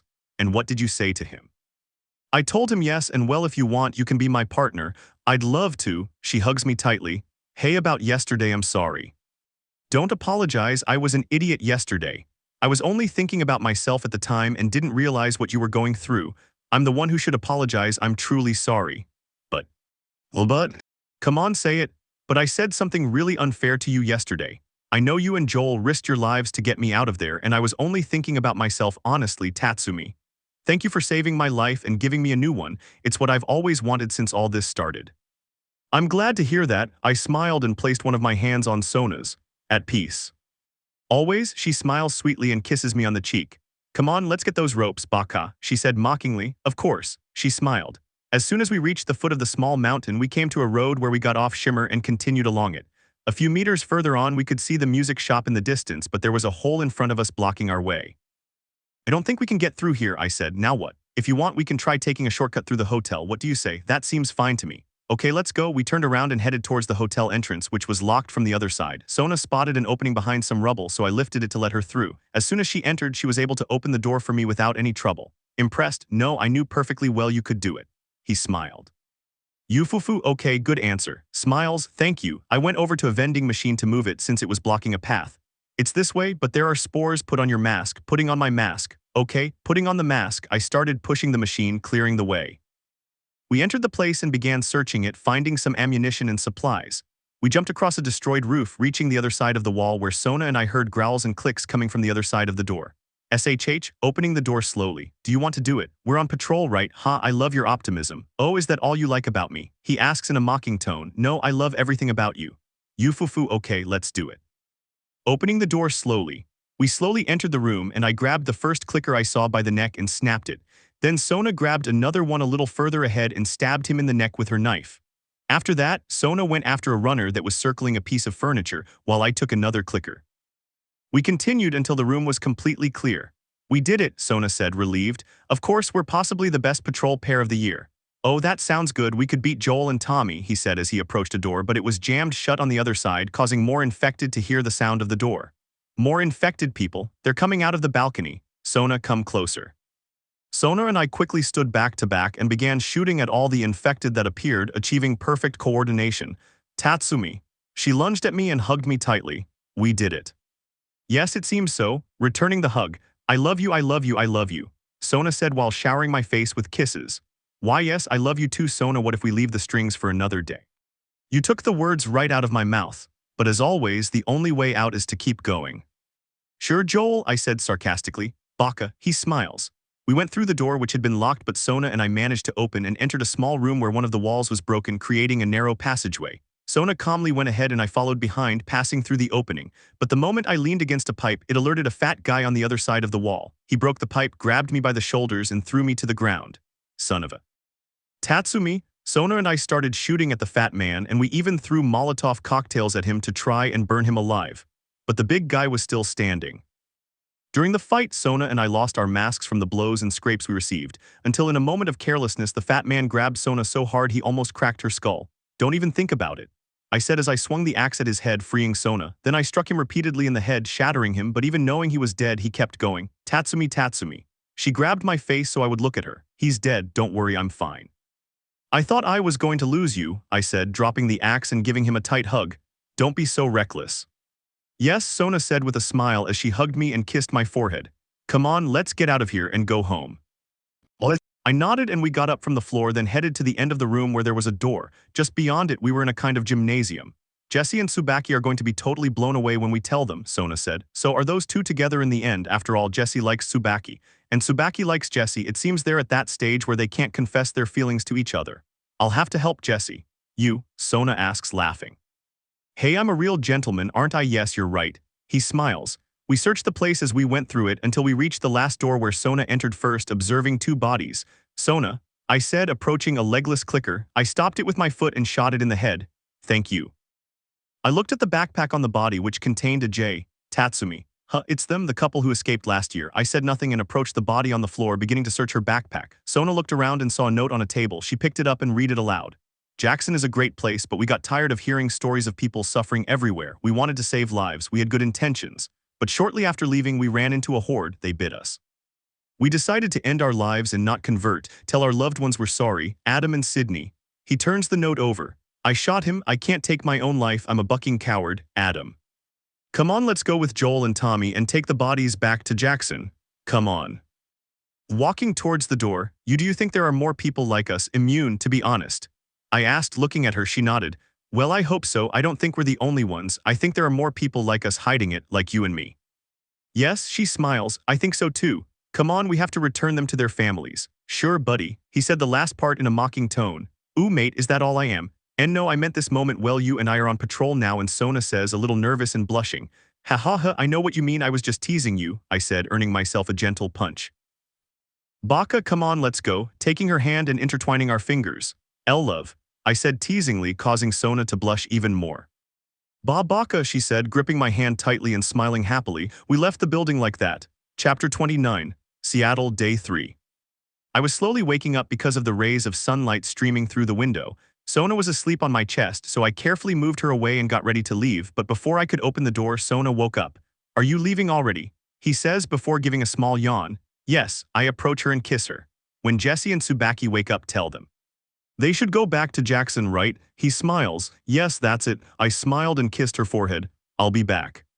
Be careful, I love you. And I love you too, beautiful, I said before closing the door behind me. Okay. I walked over to the road and pulled out the map. If I follow Route 5, I should get to the hospital. I should. I looked at the signs above the roads and could see Route 5, so I started moving forward, arriving at what was a checkpoint which had a small sign that said Hospital Access, Quarantine Zone. Let's go, I said as I stepped through the barred gate. I searched the rest of the quarantine without finding anything, then went into a small shop where I only found a plastic bottle that I could use to make a silencer. Who knows how many wolves are in that hospital? I said, leaving the store and heading back to the road. I continued along the road, which began to climb, but it was blocked halfway up. So I went to the right where there were some fences, jumped over into what looked like a parking lot, grabbed a trash can, and then jumped over another fence to reach the stairs. As soon as I climbed them, I could see the hospital in the distance. There's the hospital. Damn, I thought it was closer. I moved to the right and entered a building after breaking the glass. I went down to the first floor and continued through the building, passing through a double door, which was the only possible way out. As I passed through it, I could see a kind of reception area on the left. I continued on and entered one of the rooms. This place stinks. As soon as I entered the room, I could see a dismembered body at the far end. I was about to leave the room, but at that moment a stalker appeared out of nowhere, startling me. Shit, that scared me. I left the room and continued forward where I could find footprints made by the stalker, as more could be seen through a window above the door. Great, I said as I stepped through the window and saw a group of stalkers devouring a body. They quickly hid when they saw me. Stalkers, shit, I have to figure out how to get out.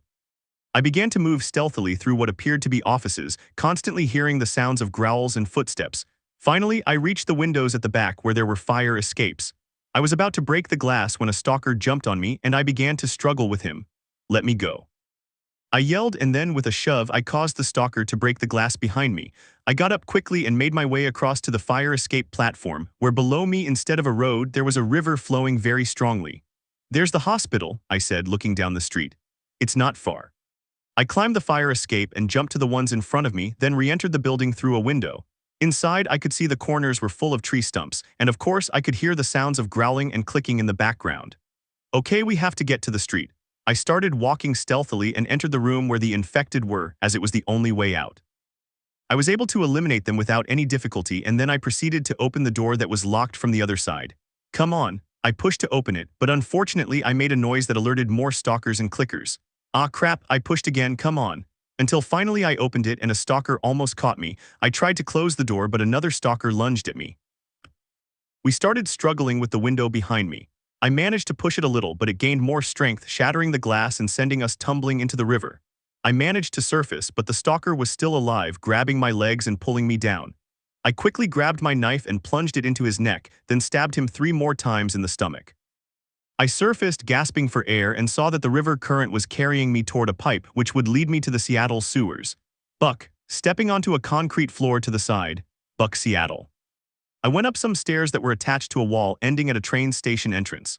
Very well. Where am I? I left the station and found myself in a small park. I approached a map that was displayed there like a sign. Okay, you're here looking at the map and pointing to the hospital. And the hospital is over there. You take the shortcut through the park. I started walking through the park without difficulty, and almost immediately I heard a strange whistling sound, but I ignored it and kept going. However, the whistling became louder and more frequent, so I became more alert and started walking crouched down. I didn't know where those whistling sounds were coming from or how many there were, but I kept going until I saw a man hanging from a lamppost. His stomach was ripped open, his guts spilling out. "You," I whispered. "Who could have done this?" As I stepped onto a dirt step, I heard a loud whistling sound and then an arrow struck my shoulder. I recovered as best I could and hid behind the step, the arrow still lodged there. Damn it. I yelled in pain, then yanked the arrow out. Shit, who the hell? I quickly grabbed my first aid kit and bandaged the wound as best I could, then started sneaking through the tall grass. I don't know who shot me, but I took out my bow and began killing them one by one without them noticing, until only one remained, whom I grabbed by the neck. "Shut up," I said, then snapped his neck. "I think that's it." "Shit, it must be the scars," I said, covering my wound. "God, that hurts. I have to get to the hospital. Nora better not be hanging." I left the park and headed to another quarantine entrance, but unfortunately it was blocked by vegetation. So I went to the hotel next door, and as soon as I entered, I blocked the entrance with a piece of furniture. Very good. I went up the stairs and through the only permitted door, entering an apartment. I searched the place, finding some supplies, and broke a window, jumping onto a fire escape platform. I dropped down into an alley.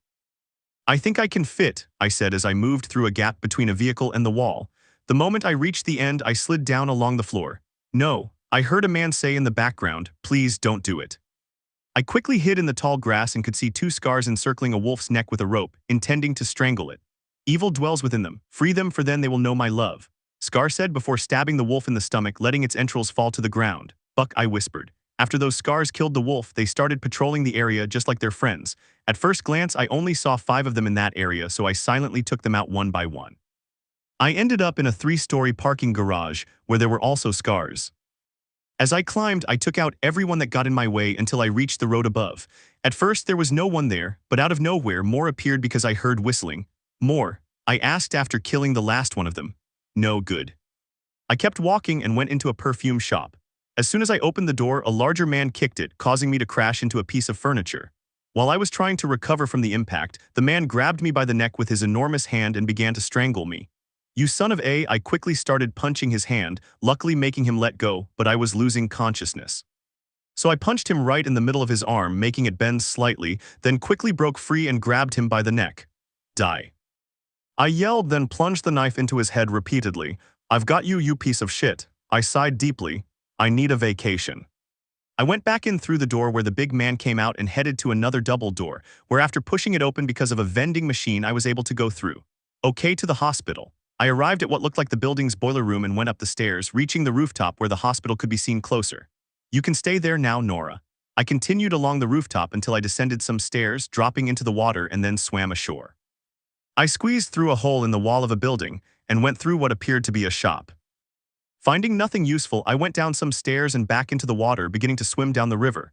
I finally reached the entrance of the hospital, which was overrun by wolves. "Have you found her?" a woman asked. "He escaped when we weren't looking. We're searching the area in case he's still around." Isaac is not happy. "You don't say." Unable to proceed, I began to dive, venturing into a neighboring building where I reached a flooded engine room. I passed through another door into the boiler room, where I saw a wolf sitting with its back to me. Very carefully and quietly, I approached Lobo from behind and grabbed her by the neck, placing my knife against it. She didn't seem to hear me coming because she was playing a video game and wearing headphones. I immediately took them off. "Not a sound, your hands." Calm down, calm down." "Do you know who Nora is?" "Yes, of course." "Where is?" "In the hospital." "In which part of the hospital?" "It's on the upper floors. I think it's around there." "Good." I moved the knife back a little and Lobo grabbed hers, trying to stab me, but I grabbed her arm and then plunged my knife into her throat. "What an idiot," I said as I wiped the knife clean. I went upstairs and through a door, arriving at the hospital's front yard, which was full of wolves. "The boat's gone." "They say we're almost finished," one of them said, walking past me. "Okay, my date is waiting for me at the base." "Are you kidding me?" "They've put you back with Joe." "I have to go up," I said, crouching down so no one could see me. We do our job, PSH, sure it's not fair." "I'm serious, man, go out with a soldier, that way the shifts are easier." "Sure, I'll keep that in mind." I left the building through a broken window and started moving through the tall grass. I was slowly getting closer to the hospital where no wolf had seen me, until I slipped through a crack where there were 2 in front of me. I approached the first one and very stealthily grabbed him by the neck, breaking it. Then I approached the other one and stabbed him with the knife. Okay, let's go. I slowly made my way through the first floor of the hospital, slipping between the furniture to avoid being seen. I went through a door and immediately placed some heavy boxes inside to block anyone from entering as they had heard me come in. Damn it, I did it. I can't believe it. I'm sure if I tell Sona this she'll slap me for being so reckless. I went up the stairs to the first floor and through a double door. The place was completely dark and empty, but I kept going until there was no way out. I went through the ventilation duct and started hearing voices. If there had been more guards, Abby might still be in her cell, Nora said. When has Abby been here? I whispered. I'm not an idiot. You're going to tell us where he went. When Isaac asks us about this, I'll tell him what I think happened, a woman said. Go ahead, I have things to do. After that, Nora went to another room while the other wolves went to another. I took the opportunity to climb down the vent and then went to find Nora. Don't shout, I said, pointing the gun at her. Put that down. She obeyed and placed it on the counter. Then she looked at me and raised her hands. Do you remember me? She looked at me a little surprised. Yes, you remember me. What do you want? Abby was here earlier, and Saji might be with her. Where have they gone? I don't know. I approached her. Shoot me and all the soldiers will come here. But you will die. Tell me where she has gone and perhaps I will let you go. We could have killed you.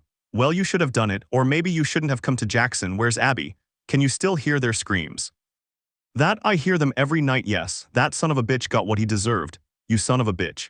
I was going to hit her with the gun, but at that moment Nora grabbed the tray and threw it at my head. She started running. Help, intruder. She screamed as she opened the door and ran out. Help, please, this way.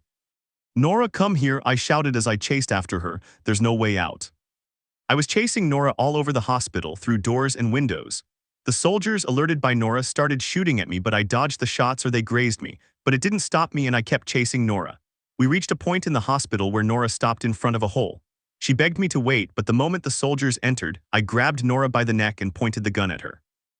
Back off, I shouted. Put the weapon down. Please, you can get out of this, okay? I can. Nora said. Be quiet. Put the weapon down. Back. You have nowhere to go. He was right. I was completely surrounded. But then I looked down the hole and could see the floor below. It was a drop of only one story, but it was surrounded by spores, which was why Nora didn't go down. I looked at the soldiers one last time and jumped. No, no, no, Nora shouts. Wait. Nora and I had barely jumped when we both fell against some rubble, hitting the ground. I was recovering from the impact while Nora started coughing repeatedly because of the spores. She, still coughing, got up and started running. I wanted to chase her, but gunshots stopped me and I had to hide. Soldiers upstairs quickly put on their masks and came down. Damn, what does the power do when it's on? It doesn't matter, find the intruder. SHHH, clickers. Nora wasn't wearing a mask, what are we doing? Quickly, while they were talking and searching the place, I grabbed a brick from the ground and threw it against the wall. This alerted the clickers, who then attacked the wolves. While they fought, I slipped away and went through the same door Nora had used, blocking it with a metal piece of furniture. Okay, where are you? I started searching the place and right away I heard someone coughing, so I followed the sound until I came through a door where Nora was lying on the floor against it. Hi Nora, I said as I placed a chair in front of the door to block it. Oh God, as soon as I approached her she grabbed a pipe and tried to hit me, but because she was transforming she had lost her strength and I managed to snatch it away and then hit her arm, breaking it. Okay, let's start again. Where's Abby? You're breathing in spores, she said with great effort. As she spoke and coughed, her veins became more prominent and turned black. You, who are you? They said the one who's immune is a girl. Firefly? There are no fireflies left. So, and Abby, huh? I'm already dead, damn it. Why would I tell you anything? I approach her and crouch down facing her. That would be quick, or I can make it worse. Hey, think about what he did. How many people have died because of him? Think about it, I said as I stood up. I will not betray my friend. At that moment, a feeling of rage took hold of me, causing me to grip the pipe tightly and begin thrusting into it again and again. Even though she screamed in pain and bled profusely, I kept thrusting without stopping, or at least until she spoke. A few hours later, I was already outside the hospital, specifically near the motel. I was walking slowly, my gaze unfocused, thinking about what had just happened. I kept walking, looking at my hands and clothes. I was completely covered in blood. I didn't know whose it was, mine, a wolf's scars, an infected person's, or Nora's. At that moment, a sound snapped me out of my thoughts, and I saw a group of wolves firing. I quickly hid behind some rubble and watched to see exactly what they were shooting at. But what I saw left me bewildered. It was a huge infected creature covered in a mixture of bodies and fungi. What is that? I whispered, covering my mouth to stop myself from vomiting. It's disgusting. Well, that creature seemed to be attacking the wolves. It easily killed them one by one, and as soon as it finished, it gathered the bodies in its arms and put them inside itself. Then it left the way it had come. When I saw that the area was clear, I came out of hiding. God, I hope I don't have to try to kill that thing. I kept walking and only had a couple of blocks left, but unfortunately I ran into more wolves. When they saw me, they started shooting and I shot back. But with so much gunfire, I ran out of bullets and had nowhere to run. Don't mess with me. I put away my pistol and took out my axe and knife, ready to start killing them hand to hand. But just as a wolf was about to peek out from my hiding place, an arrow struck it in the head. But what? I looked where the arrow had come from and couldn't see anyone. At that moment, out of nowhere, another arrow shot out of the woods and lodged beside me. It had a note on it, so I picked it up and read it. "I've got your back." That's what he said. I looked again at where the arrow had come from and nodded with a smile. I wasn't sure if he was still there, but I thanked him. Thanks to the mysterious person, we were able to take out the soldiers, about 7 of them. We did it, but who helped me? I searched the bodies, collecting the bullets, and then looked around. When I turned around, I saw something green moving at high speed among the rubble. "Wait," I yelled as I ran toward the rubble, but when I got there was no one. No one. I looked down and saw someone lying face down. "Are you okay?" As I helped her to her feet, I could see that she had fainted and that she was a very beautiful girl. She was tall and slender with green hair that was long in the back and short in the front, styled in 2 braids on either side. She wore a sleeveless green archer's corset, shorts, a pair of mismatched black gloves, knee-high boots, and a hood. I examined her body and saw she had a wound in her side, presumably from a bullet. Very carefully I picked her up, and at that moment her hood came off and I could see that her ears were long and pointed. She wasn't human. An elf. I asked incredulously as I saw the unconscious girl in my arms. Chapter 30. After picking up the elf in his arms, he had finally arrived at the motel where Sona was. "Sona, it's me, Tatsumi," I shouted from outside the room. "Tatsumi, I'm so," she says as she opens the door, then falls silent when she sees the person inside. "Who is it?" "What?" "Someone saved me, this wound. Have Jesse and Tsubaki already left?" "Yes, hours ago, I left it in the room." I quickly kicked the door into the next room and carefully laid the elf on the bed. Sona approached with a first aid kit and began to remove her clothes. I turned away for privacy, and at that moment Sona realized the girl was an elf. "An elf? Seriously?" "Yes, it's surreal. Please heal her." "Sure, are you okay?" At her question, I stopped in the doorway, my hand beginning to tremble, but after squeezing tightly it stopped and I left without a word, leaving Sona to heal the elf. I went into our room and took off my top, starting to clean my wounds and the blood.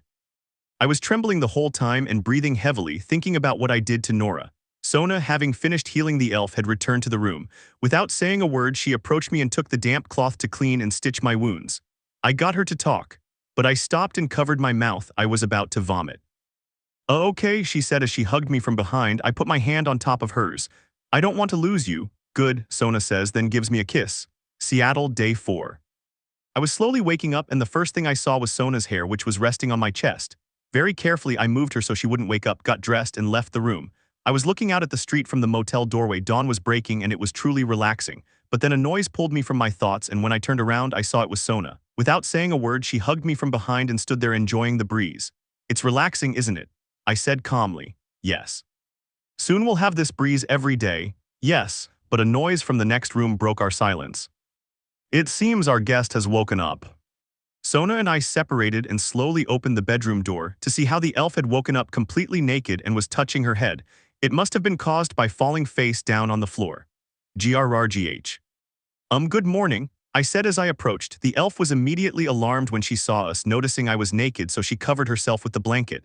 "Relax, we're not going to hurt you. Your clothes and bows are right there. While you're getting changed, would you mind if we talked?" She nodded and I turned around. "Okay, do you remember me?"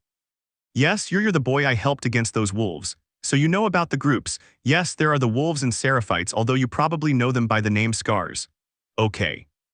I wanted to thank you for saving me yesterday. Without you, I'd surely be dead." "Thank you, it was nothing." "And what's your name?" Sona asks. "My name is Yosayund." "It's a pleasure to meet you," Sona said, putting on her glasses. "My name is Sona and this is Tatsumi. He's the one who brought you here to help you." "Do you remember what happened yesterday?" I asked suddenly. "Not much. I remember helping you take down those soldiers, but then nothing," she said as she finished getting dressed. "I see." I turn around after seeing that she's already dressed. "Well, yesterday after you finished off those wolves you fainted. It's possible it was from blood loss." "I understand. Thank you so much for helping me," she said, looking at us suspiciously. "Are there more like you?" Sona asks. "No," she shook her head. "Everyone became infected. I've been alone since it all started." "Why did you save me yesterday? You could have just walked right past me." "That's true, but I followed you all day. I know you're neither wolves nor seraphites. Besides, if you went into the hospital, which was overrun by wolves, that means you have a very clear reason for being here. For now, I can only tell you that we are here looking for one person." "Is he in danger?" "No, to kill her." Yund was surprised by what I said but quickly recovered. Well, we'll give you something to eat and you can leave without any problems, I said as I stood up and headed for the door, followed by Sona. Wait, I stopped before leaving. I need your help. In what? Help me kill my father's. He's infected, but I can't kill him. Or is it? I said as I pulled out a map of Seattle. In my village here, pointing to a forest. Please, I want to end their suffering. Okay, are you sure? Sona asks. Yes, Nora didn't know where Abby was, but she told me where Manny was. She said he was assigned to the port. Apparently, they're preparing to go to Scar Island. When are they leaving? In 3 days, we'll go to Yoon's village, kill his father, find another safe house, and then go after Manny. Does that sound like a good plan? That sounds perfect to me. He smiles. Okay, get everything ready to go. She nodded and left the room. Well, I'll go get ready. Why are you helping me? You don't owe me anything. Well, I don't know. It's possible I do owe you something. You saved my life and gave me the chance to go back to Sona. I think I owe you a lot. And why did you help me? You still haven't told me.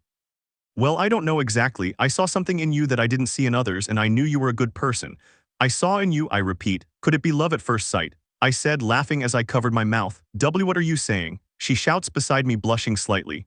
Okay, I was just kidding. After that, Sona yooned, and I left the motel with all our belongings and headed to Yoon's village. We continued uphill until we reached the end of the road where there was a huge hole in front of us. Well, the easy way is over, I said, looking at the hole and whistling. That's a good drop. Well, Tatsumi, we can take a shortcut through that building, Sona said, pointing at it. Okay, let's go, yooned. I follow you. We approached the building and the door was locked, so without further ado, I broke the glass and we went inside. We searched the place, finding little, and continued through the building until we reached the 3rd floor. There was a hole that connected to the roof of another building. As soon as we stepped through the hole, we could see the forest in the distance. That's the forest where my village is hidden. Damn, I thought it was closer, I said.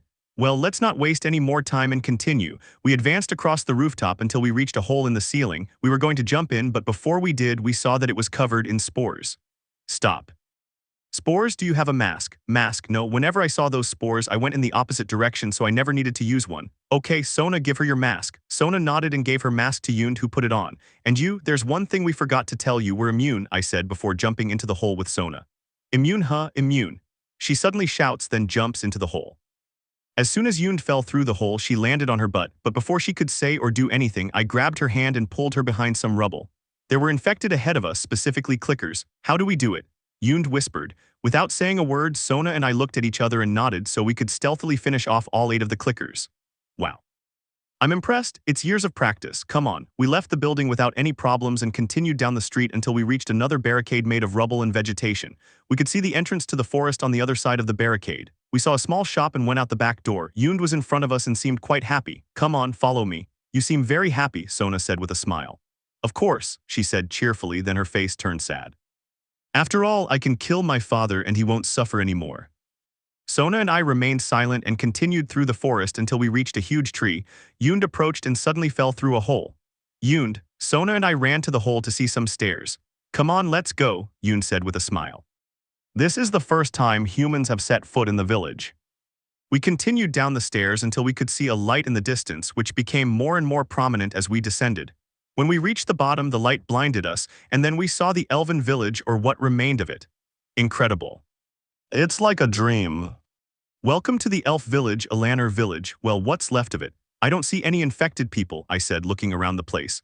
Over the years, I've been killing the infected one by one as they wandered around here. Every now and then one sneaks in up the stairs.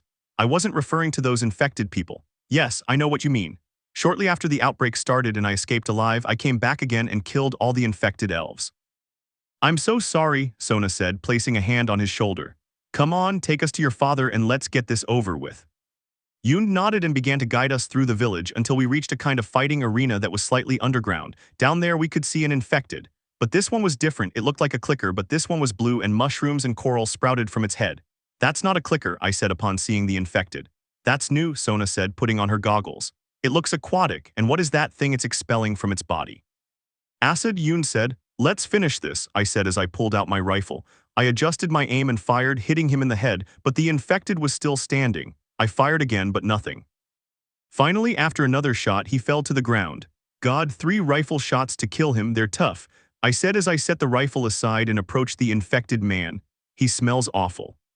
Is he dead? Yoon asked. Yes, bring some blankets or something to cover him and we'll bury him, I said, and Yoon nodded and left. What do you think? Another new infected person. It's possible we know this virus evolves. You saw the wobbling ones, and what do we call this one? We'll think of something. Hours later, dusk was falling in the village of Alanar where we stood before a grave. Yoon stood there silently, placing flowers on it. Sona, who had also gathered flowers, laid them on the grave and embraced Yoon, who soon began to sob against her shoulder. And what do I do now? I've lost everything, everyone. Come with us, I said suddenly. Yoon pulled away from his shoulder and looked at me, tears welling in his eyes. Stay with us, we'll be your new family and friends. He smiled, showing me the palm of my hand. Yoon was surprised when she saw my hand, but then she looked at Sona, who was smiling and nodding, which made Yoon sob again, but this time she grabbed my hand and lunged at me. Hi, Yoon said between sobs. It's okay, I said, stroking Yoon's head. Let's find somewhere to take shelter and rest for today. Yes, that's a good idea, Yoon said. Sona, would you like to take a bath? Don't tell me that. Yes, there's still hot water. Great, Sona said excitedly, starting to walk with Yoon by her side. Those two really did become friends very quickly, I said, looking up at the sky, then at Yoon's father's grave. I promise to take care of your daughter, sir. Come on, Tatsumi, Sona shouts from afar. I'm coming, starting to walk in his direction. This is very nice, Yoon said as he relaxed in the bath. You're right, Sona said after letting out a big sigh. It seems you're growing. Sona looked at her a little puzzled. Yoon glanced at her breasts. Chi, Sona looked at her breasts. It's not fair. What are you talking about? Sona said, blushing and covering her breasts. She tried to change the subject. She should have come with us. Tatsumi, what could he be doing now? Probably keeping an eye on things. It's possible. He cares a lot about you, Yoon said while playing with the water. You can tell he loves you. Yes, I'm very happy being by his side. He always puts others before himself, so don't worry, he'll have a place in his heart for you, Sona said with a teasing tone. What are you saying? Tatsumi is with you. He wouldn't look at another woman. You fufu, don't tell me you've fallen in love with him, Sona said again in a mocking tone. Fall in love? Impossible. I wouldn't mind sharing it, Sona said with a mischievous look. Seriously, I mean I'm not interested in Tatsumi. You fufu. Okay, one question, why did you leave the forest? You could have stayed hidden and no one would have known about you. Well, one day while I was out hunting, I saw a leaf floating in the stream. I wondered how far it would go and never looked back. I chased it through the trees and before I knew it, I was out of the woods. What did you find? A destroyed city overgrown with vegetation, and in the middle of one of the streets a human. I found it interesting, so instead of following the leaf, I followed the human. I wonder who that human is, he said sarcastically. Yufufu grabbing a lock of Sona's hair. Hey, humans die after living about 100 years, right? Well, why won't they live longer? Perhaps I would understand if I were human. And if you were, you'd want to be as beautiful as the elves. And if you were an elf, you'd wish you were human. She sighs. I guess you never get what you want. I suppose not. Sona, I want to thank you. If I hadn't met you all, I'd probably be taking this bath alone. But now I have a new family and friends, thank you. She smiles. You don't have to thank me, but let's always get along, Yoon. He smiles. And are you still a virgin? Yoon suddenly asks with a mischievous look. Oh my god, Sona exclaimed, blushing. Why are you asking that all of a sudden? Curiosity, pff hahaha. The two of them started laughing out loud, while Sona and Yoon were bathing together. At the moment I heard their laughter, I was on the terrace of the house where we took refuge, where it would be illuminated by the moonlight. The moon is beautiful tonight, she smiled. We'll finish this soon and things will be calmer again. Chapter 31.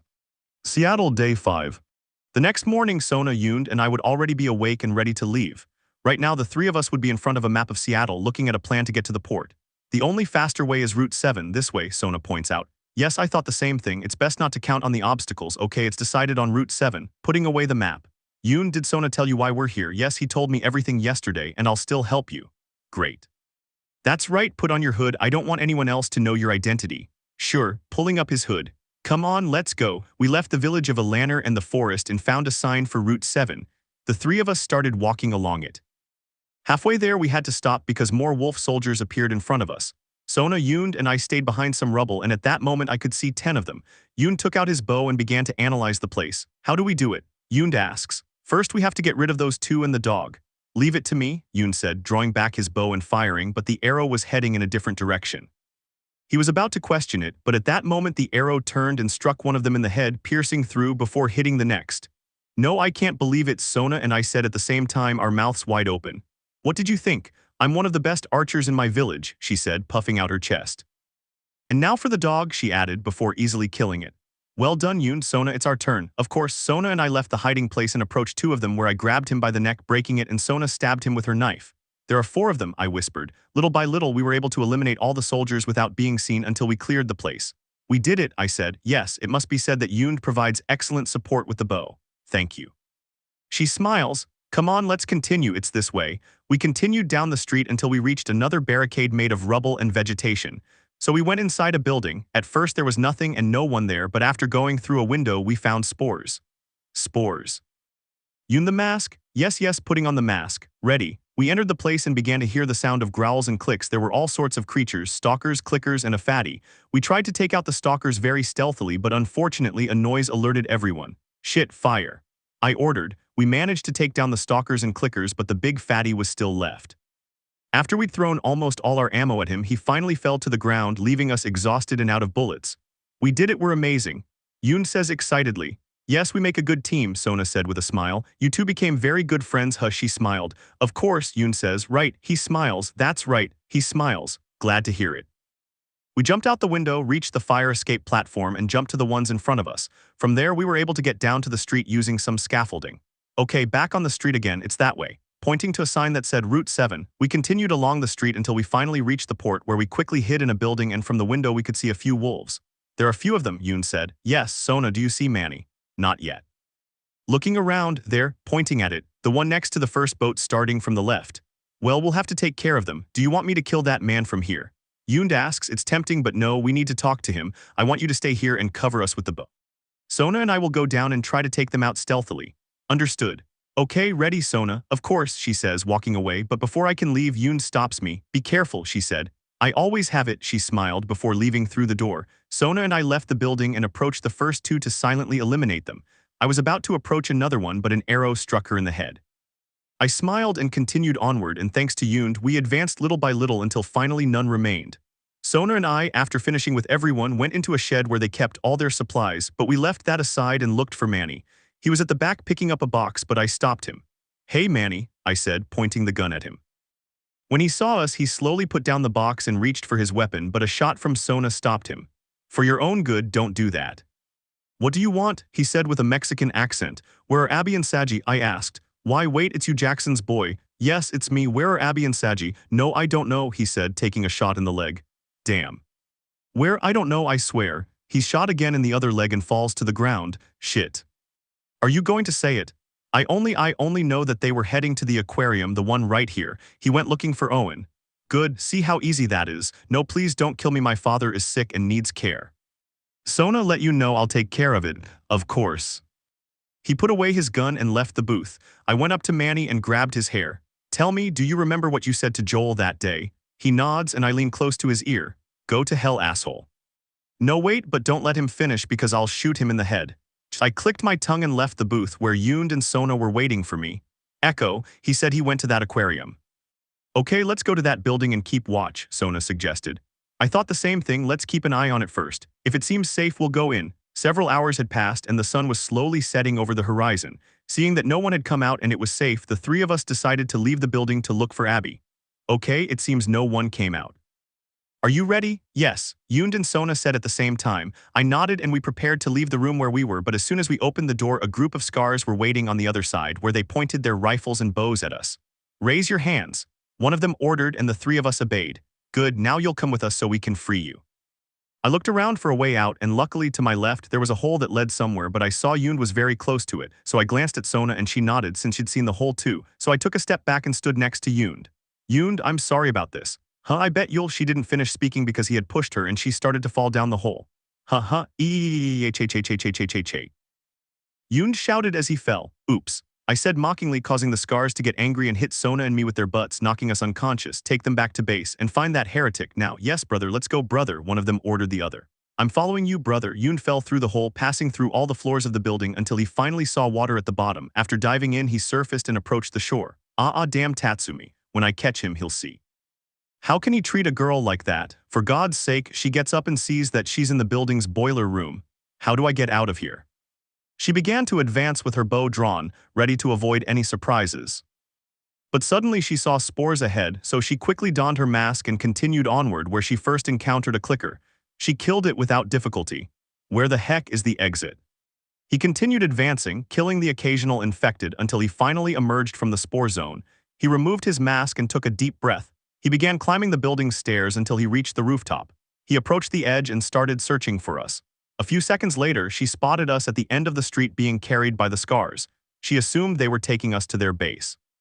So she started to get down, but before she could, thanks to her long ears which gave her a great sense of hearing, she heard two scars speeding up to the rooftop.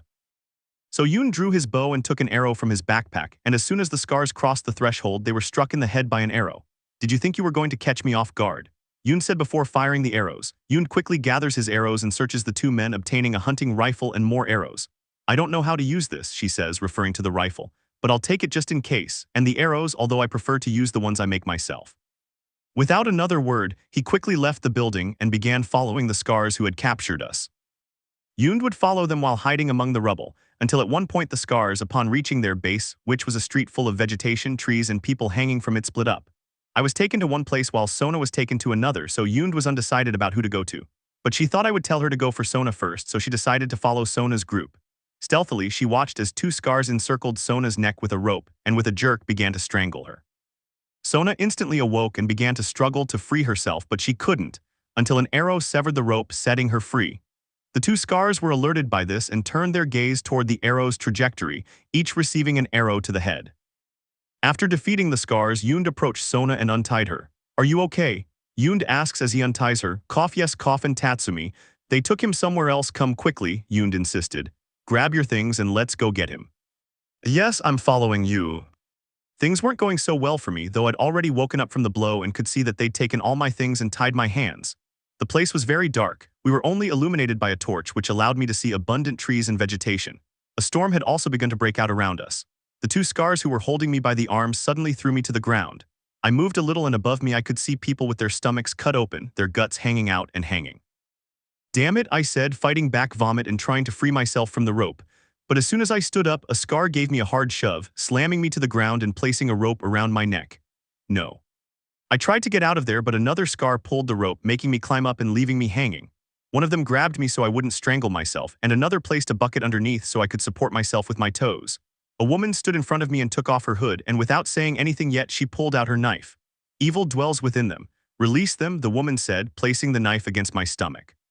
"For then they will know my," but she was interrupted by a whistle, which worried the other man, who then moved toward the source. "Oh my." She didn't finish speaking when an arrow shot out of the darkness and struck her leg. Scar quickly grabbed her by the neck with her legs and began to strangle her. Sona emerged from the darkness and swiftly approached Scar, plunging her knife into her head. "Are you okay?" Yoon asked as he cut the rope, letting me fall. "We have to go, they're infected." As soon as we got out, the three of us started hearing footsteps and growls in the dark. I looked around, hoping to find my things, but they weren't there, so I grabbed a hammer that was lying around and we got ready. "Girls, be careful." Sona and Yoon nodded and got ready, Sona with a pistol and Yoon with his bow while I had a hammer. Finally, the first infected appeared. It was a stalker. Yoon took it down as soon as he saw it.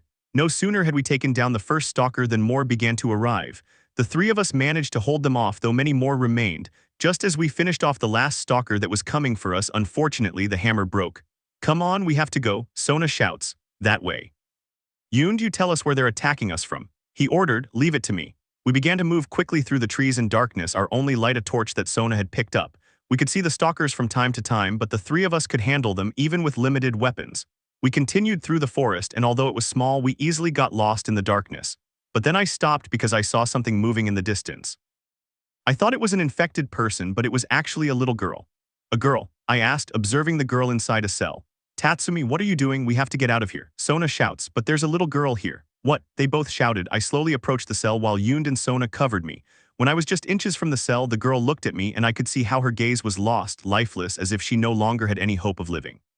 She's a girl who looks like an elementary school student. She has golden blonde hair tied in a ponytail and matching eyes. She's only wearing a completely dirty sack like a potato sack. "Hey, little one, are you okay?" The girl didn't answer, she just stared at me. "I'm not a bad person. I'm going to get you out of here, okay?" She nodded, still looking lost in thought. "Good."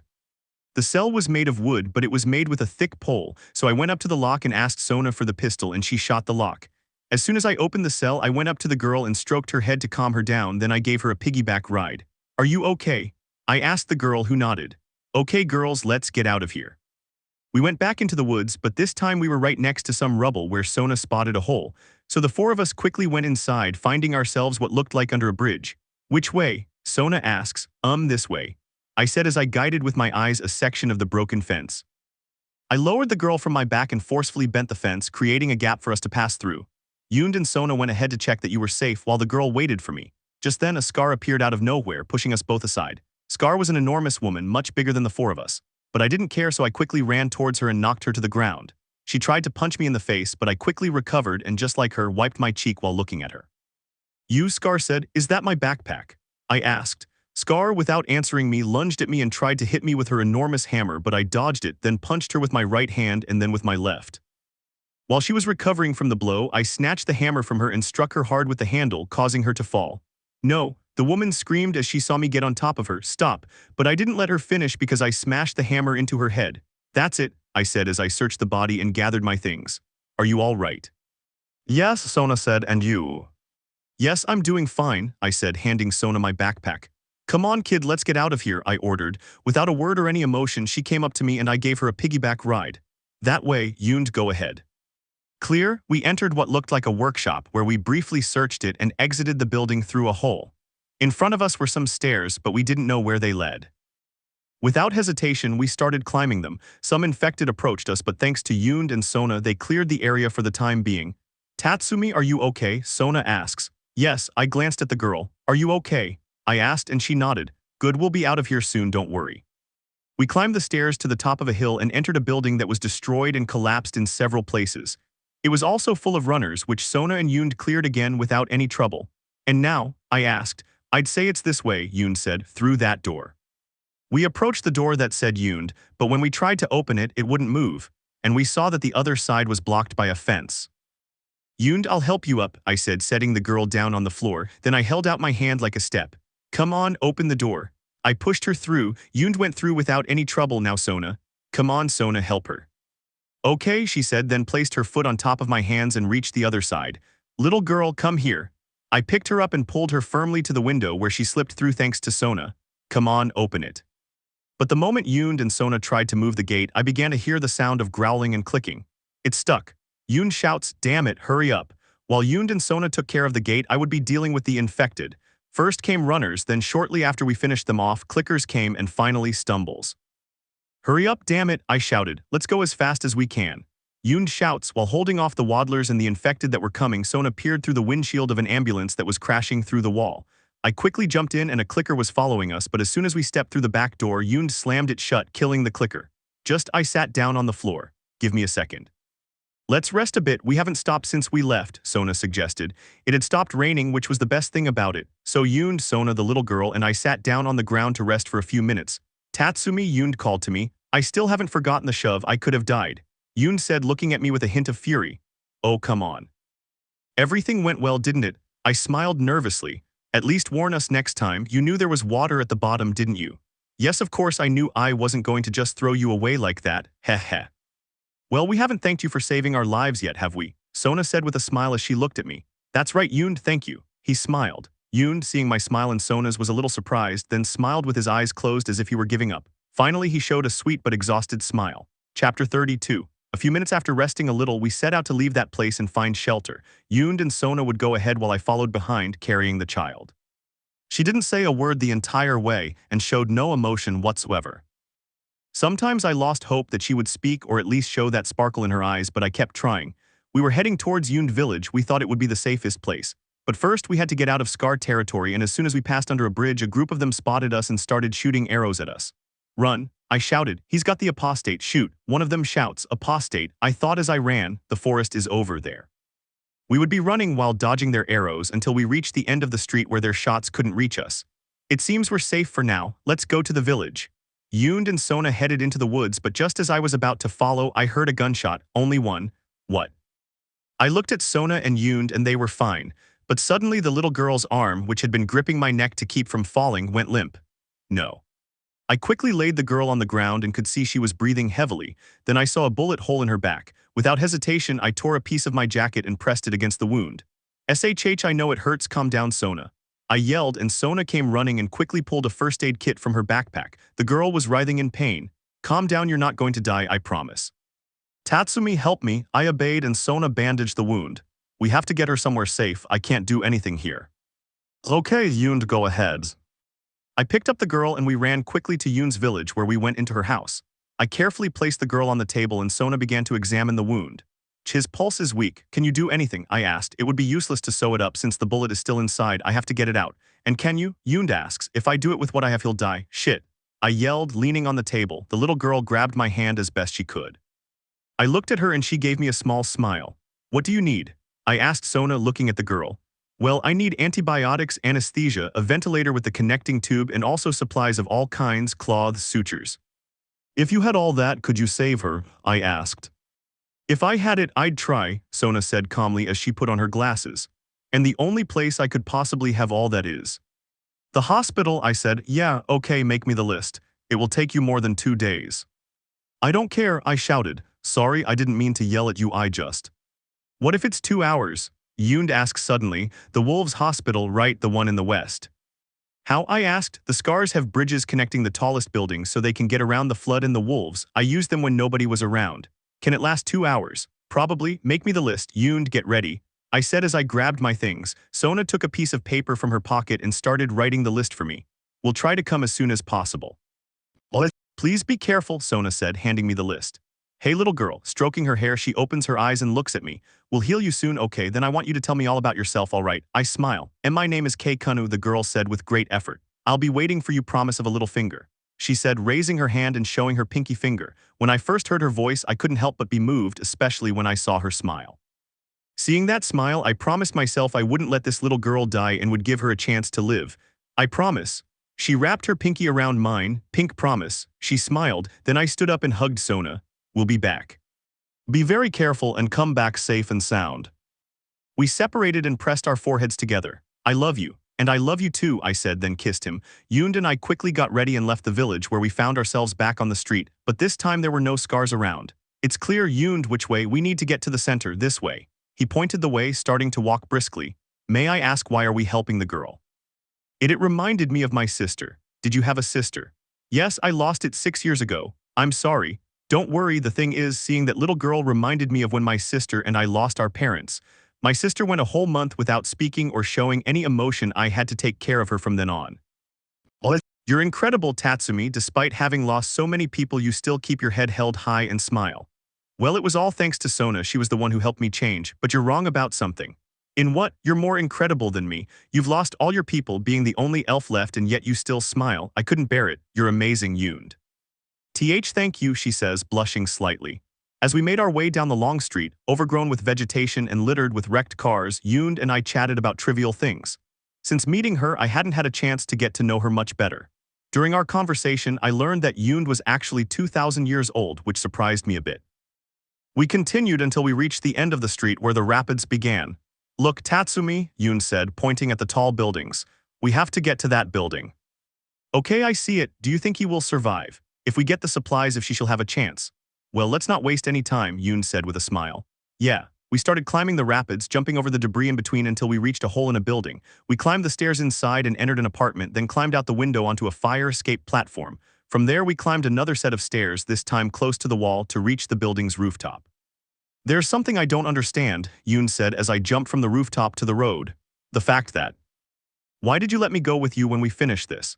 Well, I guess I saw something in you, something I also see in Sona, so I trust you. Besides, I'd feel bad leaving a pretty girl here all alone. CC, pretty girl, she asks, blushing. I'm sorry, I didn't mean to embarrass you, but it's true. I wouldn't feel at ease knowing you were alone in this city. ICT, thank you, Tatsumi. We continued along the road until we reached a landslide where the only way out was to jump to a nearby terrace. So Yoon and I jumped and headed for the rooftop without wasting any time. We climbed another set of stairs to reach another rooftop and then jumped to another terrace directly in front of us. Shit, I whispered. Infected, Yoon whispered as he readied his bow. I moved forward to see if we could circle the place via the terrace, but it had collapsed. We have to go through there, I whispered. Yoon and I stood in the corner of the terrace and I threw a brick at the glass, alerting all the infected inside. But how many are there? I whispered. There are 6, Yoon whispered, his eyes closed as he listened. 3 runners, 2 clickers, and a what's that? It must be a wobbly one. That's a wobbly one. I'm surprised you've never come across one. I didn't need to. Yufufu, okay, how do we do it? Yoon and I drew our bows and began stealthily killing all the infected until only the staggering one remained, who finally fell after we threw a Molotov cocktail at him and shot him with the shotgun. Are you okay? I asked. Yeah. We explored the area briefly, then jumped onto a truck that was crashing through the wall, reaching the rapids again. We crossed the rapids by jumping from rubble to rubble until we reached a building, where after going through a door we began climbing the collapsed structure. Finally, we reached an area with structures built by the scars, where we found some wooden stairs. We began climbing the tall building, and as we ascended we encountered more scar structures, which was a good sign as it confirmed we were on the right path. It's still a long way off, isn't it? Yeah, brilliant. We reached what used to be the building's restrooms, where there were wooden stairs leading up. As soon as we got to the top, while Yoon was holding the door for me, a shot rang out, hitting Yoon in the leg.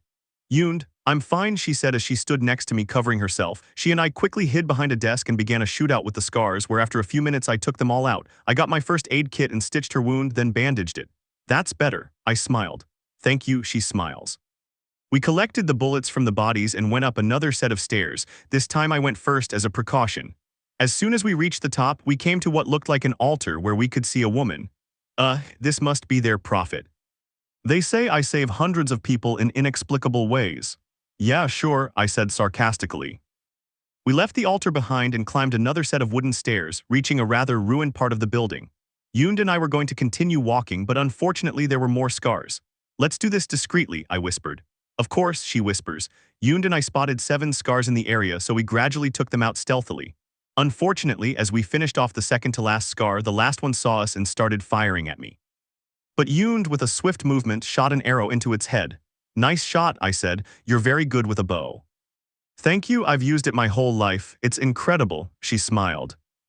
As soon as we finished off the scars, we searched their bodies, finding ammunition, and then headed to an elevator that would take us to the top of the building. Once we reached the top floor, we continued on, but upon exiting into the outside, we couldn't see a thing as the building was practically at cloud level. It's really windy, I said as I climbed some stairs. Are you kidding me? I asked. Upon ascending the stairs, one could see a wooden structure bridges Yoon was referring to. But at first glance, they didn't look very safe. It's the bridge. Yoon, are you kidding me? Follow me? Damn, we'll go slowly. Are you afraid of heights? It's not that we're afraid of heights, it's that we're going to kill ourselves. I shouted as we slowly began to cross the bridge. Apparently, the bridge was made using cranes that were used to build tall buildings. The scars took advantage of this and put wood around it to form a bridge and make it safer. Oh my god, shit. As we made our way along the wooden planks, we could hear a creaking sound, something I didn't like to hear. Finally, we reached the building across the way. Phew, thank God, don't say thank you yet, Yoon said mockingly. Why? I asked but received no answer. Yoon, why? But I didn't get a response, but I know what he meant because after passing a landslide we came across another bridge much worse than the previous one, where it seemed to be about to collapse. Damn it all, Yoon, everything will be alright. Cross this bridge a million times. Oh damn. We started to move slowly across the bridge where we would have to do a little balancing to get through. Hey look, you can already see the hospital. Damn it, I said as I climbed some stairs to get on top of the crane. Yoon, that's not my concern right now, damn it. Keep going, don't stop, oh shit. We were making slow progress getting a closer look at the building. But unfortunately, at a point where Yoon was waiting for me, the wind picked up, causing her to slip. I quickly grabbed her hand, but I kept slipping until we both started to fall. I hugged Yoon and was hit by a shard of glass, then she and I fell into a pool that the building had. She and I surfaced, and when we reached the ground, we jumped in. I'll never cross these bridges again ever, I said, taking a breath. Deal, Yoon said, then stood up. Ready. Okay, I said as I stood up. Now what? I don't know. The bridge always leaves you behind the building, so this is new to me. Okay, let's see if we can find a way to get down. We left the pool and went into a gym where, finding nothing useful, we reached the building's stairs and started going down until they ended. We headed towards the only door there, but before entering I saw that it contained spores. Stop, spores, the mask. Okay, she said as she put on the mask. We went through the door and looked around for a way down until Yoon found a hole that would take us down at least 3 floors.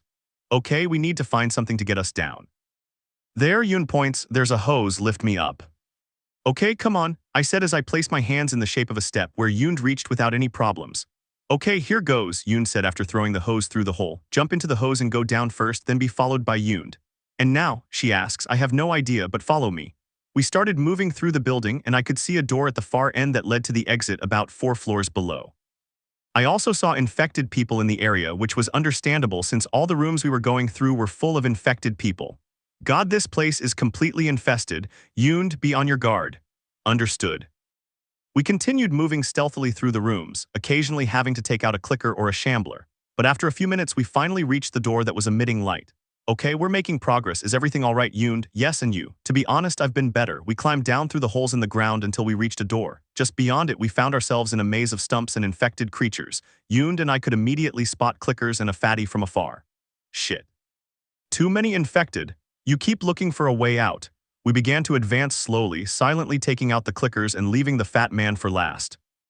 Unfortunately, an infected that was clinging to the wall lunged at me and Yoon killed it with an arrow, but all the remaining infected were alerted. Watch out, Yoon is behind me. Yoon quickly began firing at the clickers approaching us while I took care of the big guy. I started shooting him relentlessly and shortly after I threw a Molotov cocktail burning him slightly. After 2 shotgun blasts, he fell to the ground. God, we did it, I said. Let's get out of here once and for all. We went through the shaft of one elevator, then down to the roof of the other. We went through the shaft again. We crossed the floor and just past a door, we reached an open area of the building where Yoon took off her mask and she and I took a deep breath. Fresh air, I said. This air isn't so bad, although I prefer the air of the forest. Yes, me too. We slid down a landslide and reached the rooftop of another building. See that elevator over there? Yoon asked. That's where we came down, no infected people. Great, Yoon, let's not tell Sona about this, it'll be for the best. Yes, he would worry too much. We passed through other wooden structures, including a building. Finally, we came to a hole in the wall where we could see the hospital in the background. Finally, this damn hospital again, I said, crouching down. There are very few wolves. They must be finishing packing up to go to Scar Island. We need to hurry. But do you know where to find everything on the list? Yes, I think so. We have to go to the lower floors of the hospital. That area is full of spores, so they probably haven't searched it. There's a good chance it's all there. Okay, that sounds like a good plan. I'm with you. Okay, let's do this, I said, then let out a long sigh. Chapter 33. We jumped from the hole into the water and started swimming, going in the same way we had last time. We reached the boiler room again. Good, this way. We went up the stairs and reached the front courtyard. This time, with fewer soldiers, we were able to cross the courtyard without any problems. Finally, we were inside the hospital. We crept through the hospital until we reached the area where he was chasing Nora. But this time, instead of going right, we went left, arriving at the oncology ward. Oncology. What's that? Yoon asks. They were in charge of curing cancer. Oh, okay. We passed through the oncology reception room and arrived at a large room where there were several doors that led to different types of medical branches, surgery, traumatology, ICU, and more. Which way do we go? Yoon asks. Let's go to traumatology. Put on your mask. It must be full of spores. How do you know? She asked as she put on the mask. This is ground zero. It's where the first outbreak occurred. I was told that this is where the first infected people were brought. Great, Yoon whispers as he prepares with the bow. Yes, great, I repeated. We started walking through the trauma unit and came to a slightly larger room, which was the reception area. The whole place was filled with stumps and stretchers. We looked in some of the rooms, but we didn't find anything on the list. We went to a double door where when we pressed the button it didn't move. I tried to force it, but it was no use. There's no electricity, I said. We tried to open another door that said traumatology, but as soon as we moved the handle, something on the other side started growling loudly, causing Yoon and me to move away from the door. What was that? Yoon asked, a little terrified. I don't know, but I'd rather not find out. Let's go to the surgical units. Where it says surgery, around there. I'm following you. We went through the surgery door, and as soon as we stepped inside, we heard a clicking sound, so Yoon and I ducked and started moving forward. All the doors were closed because they needed electricity. We continued down the corridor and entered the only possible room where we jumped through a hole in the wall to reach the generator. We turned it on and the lights came back on throughout the place. Good, now let's get those clickers. We left the generator room and the clickers who were locked inside burst through the doors. Yoon took out 2 of them and I killed the last one with a knife. Let's find those medical supplies. We entered the first room where there were 2 clickers, but we didn't find anything. But upon entering the last room, we were able to find almost everything on the list. Apparently the last room was a storage room. We were only missing one thing. We're only missing one thing from the list. Let's look in the ambulances in the parking lot. Okay, I want to get out of here, Yoon said, exhausted. Yes, I'm exhausted too. We left the surgery area and headed to the garage, but before we got there, Yoon and I noticed that the thing behind the door that was growling was gone. Damn, I said. Tatsumi, please tell me that where we're heading now, that thing isn't there. I hope not, but I see a bloodstain heading toward the garage. You've got to be kidding me. What? We're not going in there, are we? Right, Tatsumi. We have to do it. Let's see if we can find what's missing from the list. What you're going to find is my dead body from the fright I'm going to get. Well, if that thing doesn't kill us first. We'll be fine, come on, let's go. We continued heading towards the garage, but this time very carefully to avoid that thing, but when we saw it heading in the opposite direction, we calmed down a bit, and we hurried to the ambulance at the back. We opened the door and Yoon went in first, then I went in and started looking in the drawers until we found the last item on the list. Great, Sona, get ready to celebrate, I said as I put it in my backpack. Let's get out of here, please. Yes, give me a moment, but he was interrupted by the sound of clicking. SHH. Yoon and I remained silent and we could hear the sound of clicking and growling.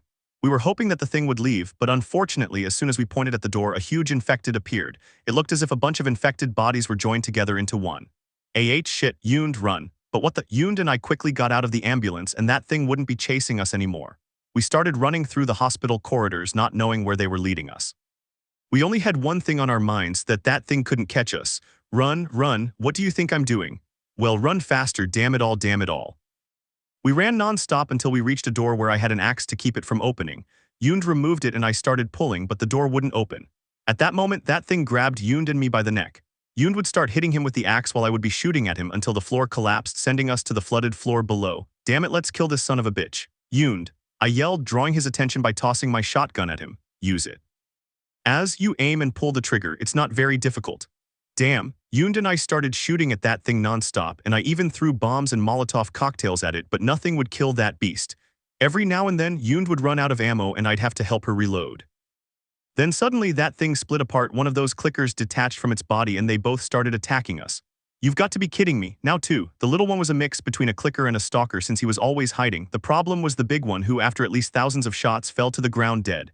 Goodbye forever, I said after seeing that she wasn't moving anymore. And the little one? Yoon asked, still pointing in all directions.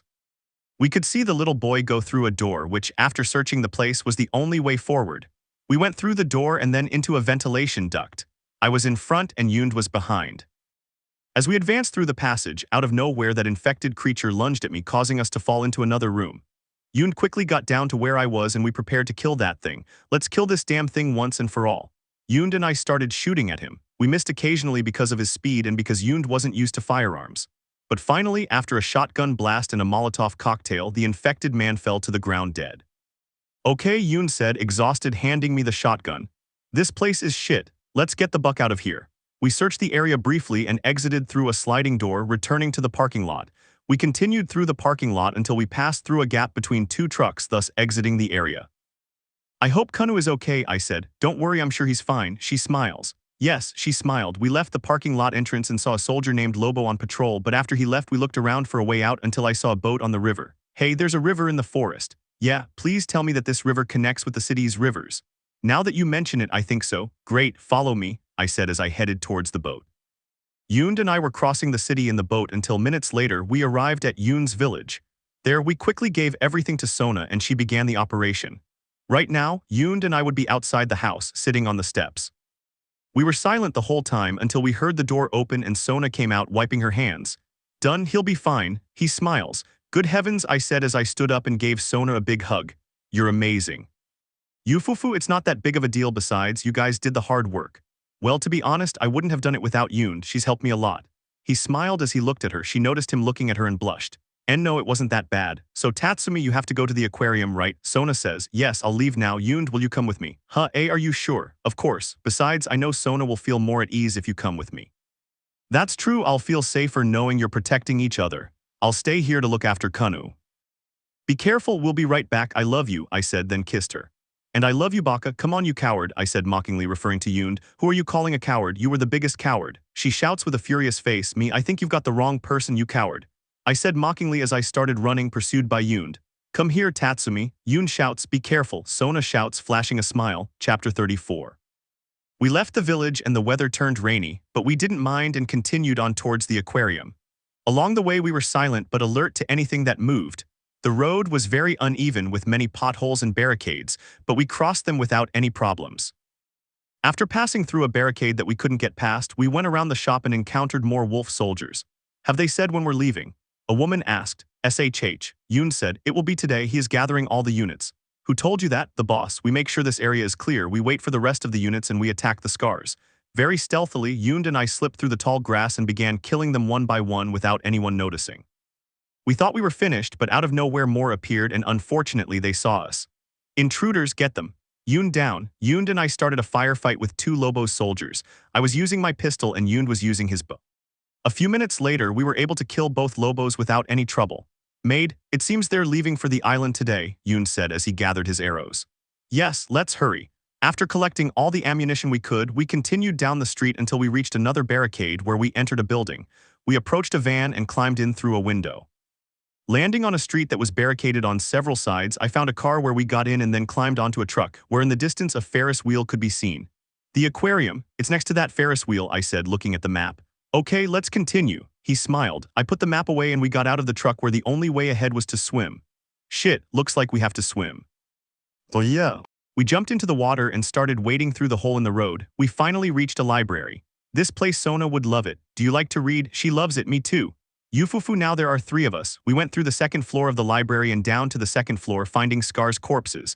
The blood is fresh, Yoon says. Let's go back to the street. Yeah, we went out through a hole in the building and continued on, where after taking only a few steps we heard shouts and whistles. Shit, down, I whispered. We could see Scar being chased by 2 wolves and a dog, where he fell dead shortly after being caught by the animal. I've got it, go look for survivors. I searched the body and pet the dog. Good work. Yoon and I slipped through the tall grass and took out the wolf and the dog. Then Yoon shot the sniper dead with a single, precise shot. Nice shot, I whispered. As we moved through the grass, I saw one of them inside a tent, so I approached him from behind and snapped his neck, clearing the area completely. He's the last one. I don't listen to anyone else. Yes, this sight makes me appreciate Jackson even more. Jackson, this is where Sona and I came from. When we finish this, the 4 of us will go to Jackson. I have a plan to live in a cabin in the woods all together. Sounds great. She smiles sweetly. We approached a river and began to swim, then climbed a hill and entered a rather dilapidated building. We started climbing through its floors and reached the roof of a bridge connecting 2 buildings, where we could see almost the entire city. Damn, I said when I saw the huge flood. Now how do we cross? That road, Yoon suggests, pointing. It's quite far. How's that going? I asked, pointing to a boat the wolves were using as it headed into the building next door. Yes, that's better, come on this way, I said as I stepped into the tunnel. What's the plan? Do we kill him and steal their boat? Sounds good, we'll definitely take the boat. If they get in the way, that's their problem. Do you have a better plan? The truth, no, he smiles. A Yufufu, okay. We crossed the small bridge and went into what was a shopping center. I say was because the lower floor was completely flooded and there was a lot of rubble from the building. We climbed down through a hole and reached the second floor, where we crossed the collapse that had fallen into the water from the first floor. We swam forward until we were next to the wolves. Do you want help? Bah, that's it. This engine is special. Sniper at 12 o'clock. I repeat, sniper spotted in the port. Looks like an intruder, a woman said over the radio. Shit, you 4 take the land bridge to the port. The rest of us will wait for orders here. We continued swimming unnoticed until we climbed a rope, reaching the second level. There we saw a wolf trying to start the boat until it finally succeeded and swam away. Shit, what now? I asked. Tatsumi, look, pointing at another boat in the distance. Another boat? Yoon, you're amazing, I said as I got ready. Oh, what's coming now? I said, blushing slightly. We dropped down through another hole next to us and fell back into the water, going into one of the shops. Okay, let's do this discreetly. There are too many of them, I whispered. Okay, Yoon said as he prepared his bow. We slowly made our way through the mall's shops, where we encountered 2 wolves. Yoon killed one with his bow and I broke its neck. After dealing with them, we went up some stairs to the second floor, where I finished off another wolf. God, why are there so many here? I said. We went down another set of stairs and Yoon took out the one guarding the boat so she and I could quickly get on board and try to start it. Come on, you piece of junk, I said as I pulled the rope until the engine started. Yes. Here they come, quick Tatsumi, Yoon shouted as he fired his arrows at the wolves. We quickly started moving forward and went deeper into the mall, where we began to follow the rapids. Finally, we left the mall without anyone following us. Okay, nobody's following us. Yes, but this storm isn't helping at all, Yoon said, shivering with cold as he put his hands to his arms. It's freezing. Here, I said, taking off my jacket and putting it on him. I don't want you to be cold.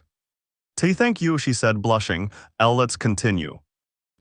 Yeah, we continued down the rapids until we reached a commerce section where we had no choice but to go through a building as the street was closed. Once inside the building, the rapids continued, but we navigated them without incident. Yoon, hold on tight. Yeah, we went down other rapids until we reached a sliding door that was closed. I stopped the boat and got out to try to open it with the chain, but it wouldn't budge. It's stuck up, Yoon says. It seems that pipe is blocking it. Okay, stay here. I wandered around and found some stairs that led me to a room. I searched the place a bit and from a window I could see the Ferris wheel. There's the Ferris wheel, we're doing well. I moved a piece of furniture and advanced under some rubble, where I was able to reach the pipe that was blocking it until I removed it. Okay, try it. Let's see, Yoon said as he picked up the chain and began to open the door. You did it. Of course, I got back into the boat and we started moving forward, reaching a slightly calmer spot again without rapids. But once again, the only way was to go down the rapids until the engine stopped as soon as I got down. Are you kidding me? Pulling the rope, come on, until the engine starts. Okay, thank goodness. We continued moving through calm waters. until we reached a fairly wide place where in the distance we heard whistling and could see a collapsed building with lights, where scars were fighting against wolves. Shit. Yoon ducked using the boat while the wolves and scars were fighting. We took advantage of the situation and slipped into the collapsed building. The scars were shooting at us, but no arrow or bullet ever hit us until we emerged from the back of the building unharmed. Until we entered the adjacent building where we had to stop again because of another door. The chain was jammed by another pipe. Let's find a way to get to that pipe, I said as I got out of the boat. We searched the first floor and found nothing useful nor anything to help us get up there. We went up to the second floor where, while searching the place, I saw a window above the door, so I found a wheelbarrow and started pushing it. Yoon, help me with this. Clear. We started pushing, but at a specific spot the floor began to creak, which made me think it was going to break. Quickly, before falling, I pushed Yoon out of the way. I was the only one who fell, finding a fatty eating a scar. The fat man, after tearing the flesh from the neck, saw me and threw the body aside, then let out a grunt. Shit, Yoon, put on your mask and come down here to help me. I can't, my mask broke. That. At that moment of surprise, the fatty started running in my direction, but before he could catch me, I dodged him. Then I'll have to do it the old-fashioned way by myself. I grabbed the shotgun and started shooting at the fat guy. After at least 5 shots, I broke one of his legs, causing him to fall. But the big guy wouldn't give up and started crawling to grab me.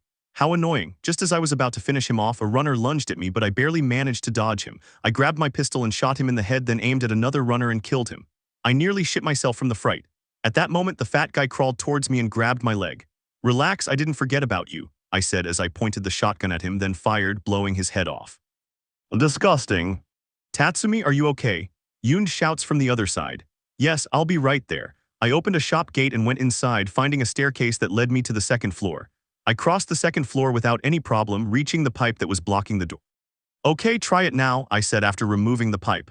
Okay, Yoon said, approaching the chain and opening the door. You did it again. Of course, again, I said as I stepped down to the boat. Getting in and starting it up, I said, okay, to the aquarium. Yeah, chapter 35. We left the building and the water was much murkier because of the storm above us, but Yoon and I didn't stop and kept going until we finally reached the sea. Shit, Yoon, hold on. I'm on it. Yoon and I were doing our best to stay in the boat, but suddenly the waves were getting bigger and bigger until one of them caused the boat to capsize, and as soon as we hit the water, everything went black. I slowly began to wake up and started coughing up a lot of water, then realized I was on a beach in front of the aquarium. I looked around for Yoon, but I couldn't see her anywhere. Yoon, he shouted as he walked slowly along the beach towards the aquarium. Yoon.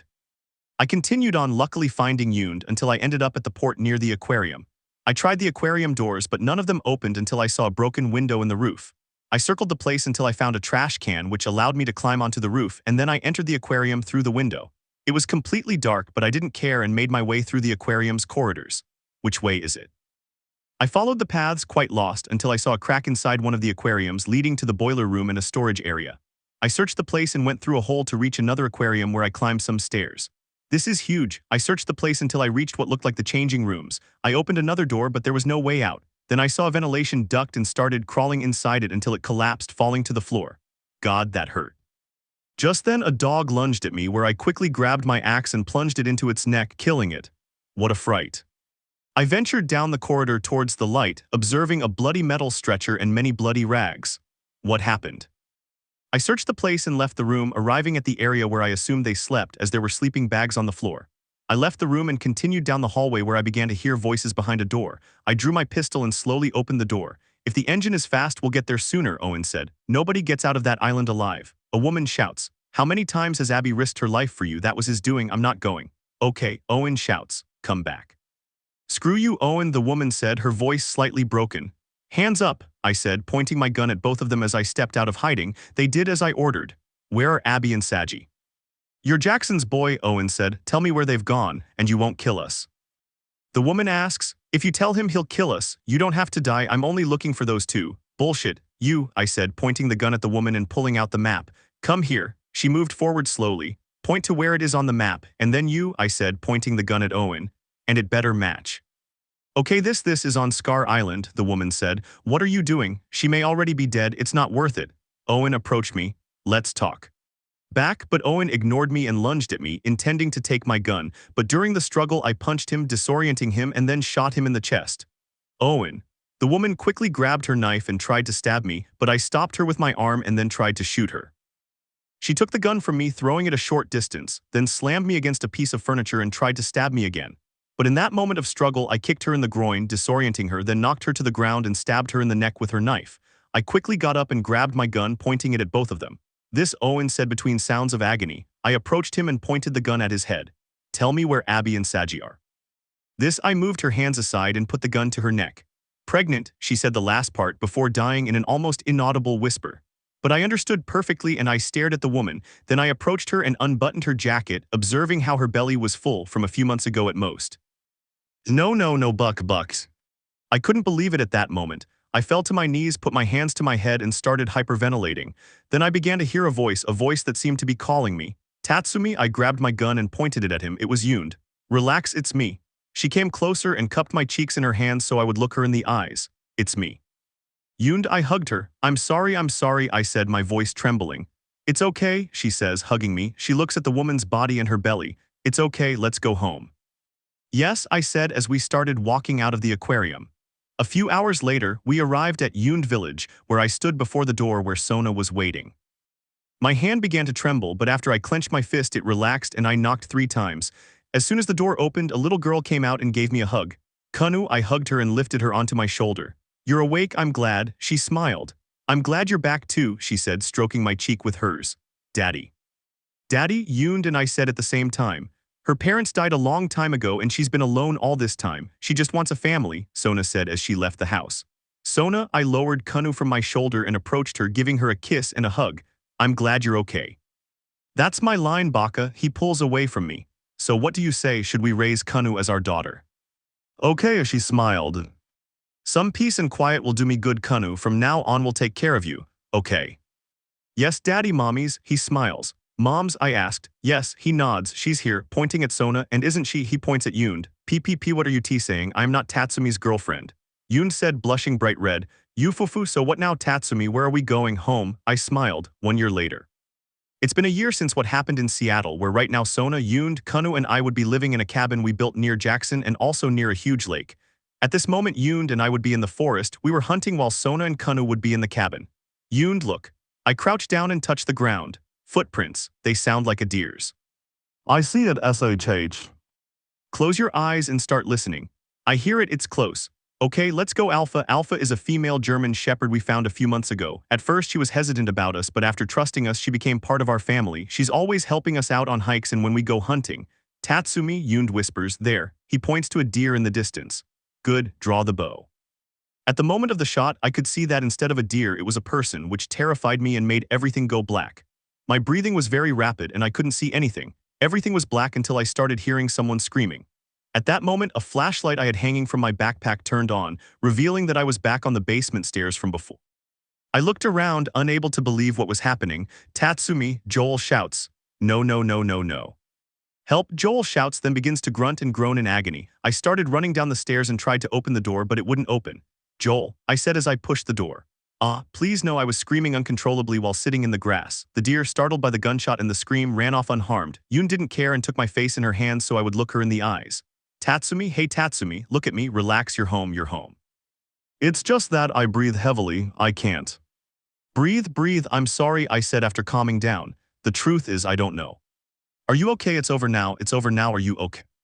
He sits next to me. Oh God," I said, placing my hand on my chest and taking a deep breath. Alpha came closer and licked my hand, so I began to pet him. "It's over now," Yoon said, placing his hand on my knee. "It's been a while since we've had any excitement, hasn't it?" "Oh, you said it." After I'd calmed down a bit, we decided to head back to the cabin, but not before stopping at the traps where we managed to catch a couple of rabbits. We walked past a small river and I washed my face, which relaxed me somewhat. "Okay, can you?" Yoon asked, worried. "Yes, I'm getting up." "Let's go." We left the woods and saw a shack tied up near the cabin. We assumed someone had come to visit, so Yoon pulled up his hood just in case. As soon as we approached the door, we leaned our bows against the wall and Sona came out to greet us. "Where were you?" He kisses me and hugs me. "Sorry we took longer than expected." I hugged her. "Is anyone there?" I asked after pulling away. You go inside and see," Sona said, then hugged Yoon as I entered the house. Another attack. "Oh yeah, that makes 3 this week." When Yoon saw it was Tommy, he removed his hood. The only ones who knew of Yoon's existence were Tommy, Maria, and Elna. Upon entering the house, he found Tommy sitting on a sofa playing with Kanu.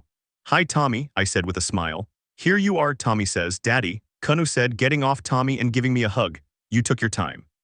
Sorry, I was out hunting. Why don't you go play in your room? Uncle Tommy and I need to talk. He patted her head. Yes, he leaves. Hi, I said, approaching Tommy and hugging him. Hello, I'm glad to see you. Me too. Is the town okay? Tommy nods, and Maria, he nods, and Elna. They're fine, they miss you, especially Elna, she wants to come see you but with the course and everything. I understand. Okay, come on, sit down, Tommy said as he walked over to the dining room table. I sat down in one of the chairs and Sona and Yoon sat behind me. I'll show you something, I've been gathering information for months, he said, taking a map from his backpack. A new guy heard your story. He placed the map on the table and unfolded it. And he told me about a woman he traded with while traveling through California. She was heavily built, she was with a tall, blonde guy and another guy with scars on his face. He said she lived on the coast on an old sailboat right here. He pointed at the map. It has to be those two. That's over now, Sona said, placing a hand on my shoulder. Tommy didn't believe it and stared at Sona before looking back at me. I'm sorry, I said, lowering my head. Well, I can't, Tommy said. I know. Very well, she gets up and picks up her backpack. It'll be easy to forget everything being so comfortable here. Yoon said she'll pay for this. Tommy, Yoon said, that's what you said when we were in Jackson. Tommy, he clicks his tongue and heads for the door. What a disappointment, he leaves the cabin and unties the horse. Yoon followed him while Sona stayed with me and hugged me by the sword. Hey, Yoon shouts from outside, what was that? Nothing's, what do you mean nothing, Tommy? You know what we've been through. Leave him alone, he made me a promise. I don't care about that. I know Yoon, that's your problem. Listen to me, damn, I'm all ears. Don't you ever come to my house with that again, do you understand? Yoon said while Sona and I stared at the map where there was a red circle that said Santa Barbara. A few hours had passed since Tommy's visit and I was with Kanu in her bed stroking her hair to help her fall asleep, but she wouldn't sleep. Daddy, is something wrong? It's nothing. I was just thinking about some things. I kiss her forehead, can't you sleep? What? No, will you sing to me? Do you want me to sing you that song I wrote for you? Yes, she says with a sweet smile. Okay. I took a guitar that was in Kanu's room and started playing. As soon as I finished playing the song, I realized that Kanu had fallen into a deep sleep, so very carefully I put the guitar back where it was and kissed Kanu on the forehead before leaving her room. After leaving Kanu's room, I stood in the hallway for a few minutes thinking about everything. At that moment, someone took my hand and when I looked up, I saw that it was Sona. Let's go. He smiles. I understood what she meant and started gathering my things until finally Sona and I were ready. We were now at the door of the cabin where Yoon and Alpha were saying goodbye. Take care, girl, I said, petting Alpha. She barked in response. Good girl. Be careful, Yoon said. I'll take care of Kanu until you return. He smiled. Thank you, Sona said. Let's go, Tatsumi. Yes, I replied, but before I could move forward, Yoon grabbed my sleeve, stopping me. Yoon. Be careful and come back safe and sound, she said, blushing. I was a little surprised, then looked at Sona, who nodded with a smile. I smiled back and gently stroked Yoon's cheek, giving her a quick kiss on the lips. I promise we'll be back, I smiled. Huh-hoo, Yoon, realizing what had just happened, turned bright red. PP but. Yoon, don't tell me you don't love Tatsumi, Sona said with a mischievous smile. Why yes, I started to feel something for him. But I knew he was with you. I already told you I don't mind sharing, he smiles. Let's go, Tatsumi, we're going to be late. Yes, I took Yoon's hand and kissed it again. I love you, I smiled. Yes, she nods, blushing, and me too, she smiles. After that, Sona and I left the cabin and started walking deeper into the forest where Yoon was waving goodbye from the doorway. Chapter 36. Santabarbara. Several days had passed since we left the cabin. Sona and I had just reached the coast where Tommy marked on the map, and as he said, there was a sailboat. Sona and I went inside and didn't find anyone, so we started recording the notes. Where did you go from here? I asked, looking at the map. It says here Constance 2425. Look at the map. It has to be there. Pointing. Okay, putting the map away. Let's go. We left the sailboat and began exploring the coast in search of a way out. Finally, Sona spotted some rocks we could climb, which led us to an urban area. Okay, and now, I see a sign and pull out the map. Bluff Plateau, we're here, I said, pointing at the map. And I think Santa Barbara is. Here, Sona said, pointing at the map. Over there. Okay, putting the map away. We started walking down the street, but after a few steps we stopped because we started hearing growls and clicks. Infected, Sona whispers. Yes, let's do it quietly, I said, and Sona nodded. Sona and I left our hiding place and approached the first infected, who were two runners. After taking them out, I was about to approach a clicker when a stalker who had hidden in the tall grass lunged at me. We began to struggle, but a headshot stopped him. It was Sona who shot the stalker and killed the clicker as well. Thank you, I smiled as Sona helped me up. What would you do without me? He smiles proudly. We continued down the street but were stopped by a barricade made of vehicles and vegetation, so we went through a hole in a fence and into the courtyard of a mansion. There we could see more clickers, more infected. I see a clicker walking around on the rooftop, so I quickly grab my bow and kill it with one accurate shot. Nice shot. Sona smiles, thank you, but there's more inside the house. We climbed onto a dumpster and reached the roof, where we climbed in through a second-floor window.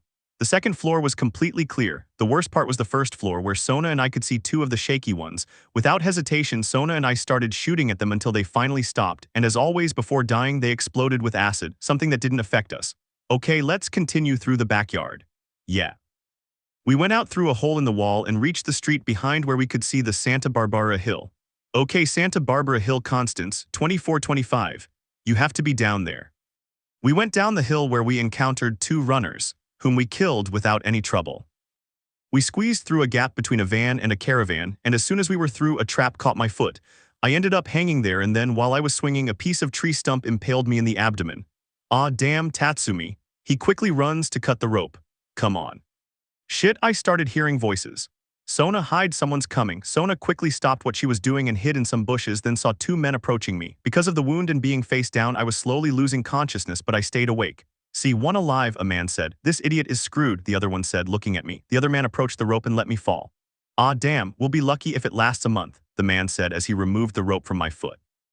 Hey, can we say we're done for today? Yes, you put that down, let's set the traps, the other man ordered as he turned me around and tied my hands. Seriously, is the return trip worth it? The man said as he backed away, approaching the clicker hanging there. It's not that just then the infected was so close it almost grabbed him, completely terrifying him. Ah, shit. Did it bite you? No, I'm fine. Yes, fine, damn. I couldn't help myself and started laughing. Something funny. Looks like you've shit yourself, I said. What did you say? Besides having shit yourself, are you deaf? Damn. You like jokes, huh? Get up. The shoulder grabbed my hand and made me stand up, then led me closer to the clicker. Come on, you don't need this. No man, this one's messed up, come on, ha, yeah, do you find it funny? Is it funny? Please, no. Yeah, that's fun, huh? No, stop, seriously, no, well, that's what I'd say. That, now Sona, when I give the order, Sona comes out of hiding and shoots the man who's grabbing me, hitting him in the head, then she shoots the other man in the legs. Wait, the man said as he crawled. Where's Abby? I asked as I picked up my backpack and the other man's rifle. Sona was pointing it at him. Are you looking for Abby? Hey, we got an Abby a couple of months ago. Yes, of course, I said as I pointed it at him. A strong woman, yes, blonde, and what arms? She was with two guys, one tall and blonde and the other with cuts on his face. Yes, it's her. If you let me go, I'll tell you where she is. Go on, he's in a cell at the camp. Where is that? Sona asks. Go that way until you reach the train tracks. You'll come to a complex there in the tall, round building. I stared at the street and then looked at him. I swear, I believe you, I said before shooting him in the chest, killing him. Are you okay? Yes, not you. Come here so I can stitch up that wound. Thank you. A few minutes after I had healed, we continued down the street as the man said, but we had to go slowly because of my wound, which still hurt. Are you doing okay? Yes, just let's go slowly. At that moment we were going to continue, but we heard screams and gunshots, so Sona and I quickly hid and saw how some people killed a man. Shit, I said. Very well, let's do this right, okay. Sona whispered and I nodded. Sona and I drew our silenced submachine guns, which we had taken from the two men we killed, and began stealthily picking off the new group. As we walked, we saw signs and learned their name was the Vipers. Sona went left and I with great effort went right. That's how I finished them all off. Is everyone here? I asked. I think so, but there might be more. Let's proceed with caution. Yeah. We searched each of their bodies, collecting some bullets, and then continued down the street. There we encountered more Vipers. Sona pulled out her submachine gun again and I drew my bow, taking them all out. Okay, we did it. Now to find the tracks, Sona said. Yes, I'll follow you. We continued across the street until we reached the train tracks in the middle. Starting to walk along them, we passed some train cars and immediately saw the tall, round building in the distance. It looks like a tall, round building, I said. Yes, let's go, Sona says, getting off the train. Yes, I replied as I stepped down, causing him to wince. Damn. Are you okay? Yes, don't worry. We started crouching beside the fence until we found a gap where Sona and I crawled inside. We quickly hid behind a box and saw one of them playing with an infected. I have an idea. I stealthily slipped through the tall grass until I reached the chain the infected was attached to. As soon as I released it, it lunged at the Viper, biting it. All its companions nearby were alerted and quickly rushed to its aid. Sona and I took advantage of that and slipped inside one of the buildings, reaching a large room. The only way through was a window above the door. Sona went through first without any trouble, and I with great effort squeezed through to the other side, where he had arrived at a huge square that would be overrun with Vipers and the odd chained infected. The round building, I whispered. That is. Little by little, Sona and I stealthily began to advance along the right side where we found one of them. I quickly grabbed him by the neck and snapped it, and then Sona killed another one further ahead. Tatsumi, he whispers. Let's use the infected like before. All right. Sona approached a runner and I approached two clickers where they didn't see us. So Sona and I simultaneously removed their chains, causing the infected to focus on the vipers. Let's go, I whispered. While the vipers focused on the infected, we slipped inside a building until we reached the second floor where we jumped from one terrace to another. At that moment we hid, seeing that there were many more of them. Damn, there are too many of them, I said, but they're not enough to kill us, right? He smiles, you're right, he smiled. Sona and I, without hesitation, began shooting at the vipers, who then returned fire. After a few minutes, Sona and I finished them off and started down some stairs. As soon as I opened a door, I saw a cell in front of us, but at that moment one of them hit me with a pipe, hitting me in my wound. But that didn't stop me, and in a swift movement I grabbed the pipe and hit him repeatedly in the head. As soon as I finished him off, I fell to the ground and started bleeding again. Tatsumi, we need to stitch your wound again. There's no time, see if Abby's here. Sona quickly takes the keys to the Viper and releases the prisoners, who quickly approach some lockers and begin to arm themselves. Wait, I said as I stood up. Wait, where are Abby or Saji? Back off, pointing a rifle at me. Don't point that shit at me, I said as Sona and I pointed it at him. Hey, they tried to escape, said a prisoner. They're by the columns. What? The columns, Sona asks. Go to the beach, it's easy, she must be dead by now. Let them through, I ordered Sona, to which she nodded and all the prisoners began to run. Sona placed one of my arms around her neck to help me stand. Thank you. Come on, let's go, he smiles. We left through the back of the building and started down the small hill where, as the prisoner said, the beach was lined with columns. We could see some people with their hands tied, some dead, others alive. Damn it. Let's find Abby and get out of here, I agree. We started going through the columns, looking for Abby one by one, until at one point we stopped where Saji was tied up. Saji, Sona said. Sona. She opens her eyes slightly and sees us both. And Tatsumi, save me please, help me. What? Sona, it's your decision, I pull away from her. I'll go find Abby, you decide, although you already know what I would do. Okay, thanks Tatsumi, she smiled and I started looking for Abby. Sona stared at Saji. What have you become? Sona, help me remember those moments we spent in military training. It's me, Saji, your best friend. No, my best friend died years ago. He turns away. Goodbye, Saji. No, Sona, wait, it's me, Saji. The Saji I knew died years ago when I left the military training. Goodbye, Saji. He walks away. No, Sona. While Sona was talking to Saji, I started looking for Abby, whom I found hanging with her hair cut short and quite injured. I stood in front of her and she noticed me. Help me, please, she looks at me. It's you. I didn't say a word and grabbed my knife, then untied Abby and let her fall. She barely got up and stared at me with concern, then went for the child. Lev, Abby said as she untied him and let him fall. Abby, Lev said with great effort. I've got you, she said, picking the boy up. I've got you, there are boats over there, she said, looking at me as she started walking. Okay, I started walking, but the pain from the wound returned, causing me to fall to the ground. Damn. I've got you, Sona said as she helped me up. And Saji, that wasn't him, Saji died years ago. Okay. We started following Abby, and with a lot of effort on my part, we reached some boats. Abby carefully put Lev down while Sona and I left our backpacks. At that moment, I leaned against the boat and my hands started trembling again, but Sona held it. Everything is over. But I placed my hand on my abdomen and stared at my blood. But at that moment, an image of Joel appeared, but not when he died, but when he was sitting on his porch playing the guitar and showing a smile. Yes, it's true, it's all over, he smiled. Tatsumi, Sona said, taking my face in her hands and wiping away my tears. Let's go home. Yes, I pressed my forehead to his. Come on, I said, and then we shared a tender kiss. Get in the boat, okay? I have to do something Joel would do. Okay, she smiles. I approached the boat where Abby had already let go of the rope that held it, ready to leave. Hey, I'm sorry, I said, extending my hand. You might not be able to forgive me, but... Calm down, I am to blame for everything. I started it all. I lowered my hand.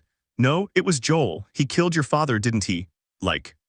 Because at that moment, I realized you were hitting him out of revenge for someone else. I'm sorry, Joel killed many people by mistake. I hope you can forgive us. What? Here, I said, grabbing my backpack. Here are some supplies. And well, if you don't like where you're going now, you can come back to Jackson. You can live with us. Thank you, I nodded with a slight smile. Take care, I said, extending my hand again, and this time Abby returned the handshake. We'll see each other. He smiled slightly before starting the boat and beginning to drive away. I went back to Sona, who was giving me a slight smile. Are you okay? I climbed in next to her. They're gone, I said with a smile as I started the engine. She looked at me confused. The fact that, the screams, they're gone. I smiled through my tears. Sona didn't hesitate and hugged me. Everything will be better from now on, I promise. She said that last part as we began to walk away from the place. Chapter 37. Several months later, we had returned to the cabin, and just a few meters from entering, the door opened, revealing Yoon and Kanu. The moment she saw me, she ran towards me with tears in her eyes. Daddy, Kanu, hugging her, don't worry, I'm home. Don't ever leave like that again, promise me, she said through tears as she clung to my chest. I promise, I said with a smile. I separated from Kanu, greeted Alpha, and then approached Yoon, where I kissed and hugged her. I'm home. Yes, she says, clinging to my shoulder, tears welling in her eyes. Welcome, she says with a beautiful smile. Shortly after, Sona and I left our things and resumed our normal lives. Feeling that everything was finally over, I went to my studio where I found several instruments and paintings. I reached for a guitar case to show the guitar Joel had given me, picked it up, and sat down in my chair. Let's see, I adjusted the strings and began to sing. As soon as I finished playing, I started thinking about the last day I saw Joel, the day before he died. That day after Seth's party, I went to Joel's house where he was on his porch playing the guitar. I approached him, and as soon as he saw me, he stopped playing and showed me his typical smile. Hey, Joel said, setting his guitar aside. I started walking and went over to the railing. Joel picked up his favorite mug and came over to me. What are you drinking? Coffee, he said, leaning on the railing just like me. Where does it come from? Of those who passed through here last week. I'm embarrassed to say what I gave them to get it, but it's not bad. Don't tell me, a gun. You fufu, yes, that's it. I figured as much. You do anything to get coffee.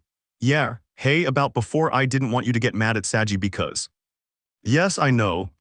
I know you, and I know you wanted him and me to get along by tomorrow. Right, I nodded. Even so, thank you for protecting Sona. Well, if I didn't do it, you'd definitely punch me in the face. Yes, it's possible. Thanks, Joel, I said as I put my arm around his neck and hugged him. Thank you. Thanks to you, kid, he said, putting his arm around my neck and hugging me. No sooner had I finished thinking about that day than I got up from the chair and placed the guitar by the window before heading over to the girls. 1 year later. At that moment, a woman with short hair and a child could be seen crossing the dense forest. Come on, Lev, it's this way. How much longer, Abby? Lev asks in a tired tone. Bit. They continued advancing through the dense forest, overcoming one obstacle or another until as soon as they emerged from it, they could see Jackson.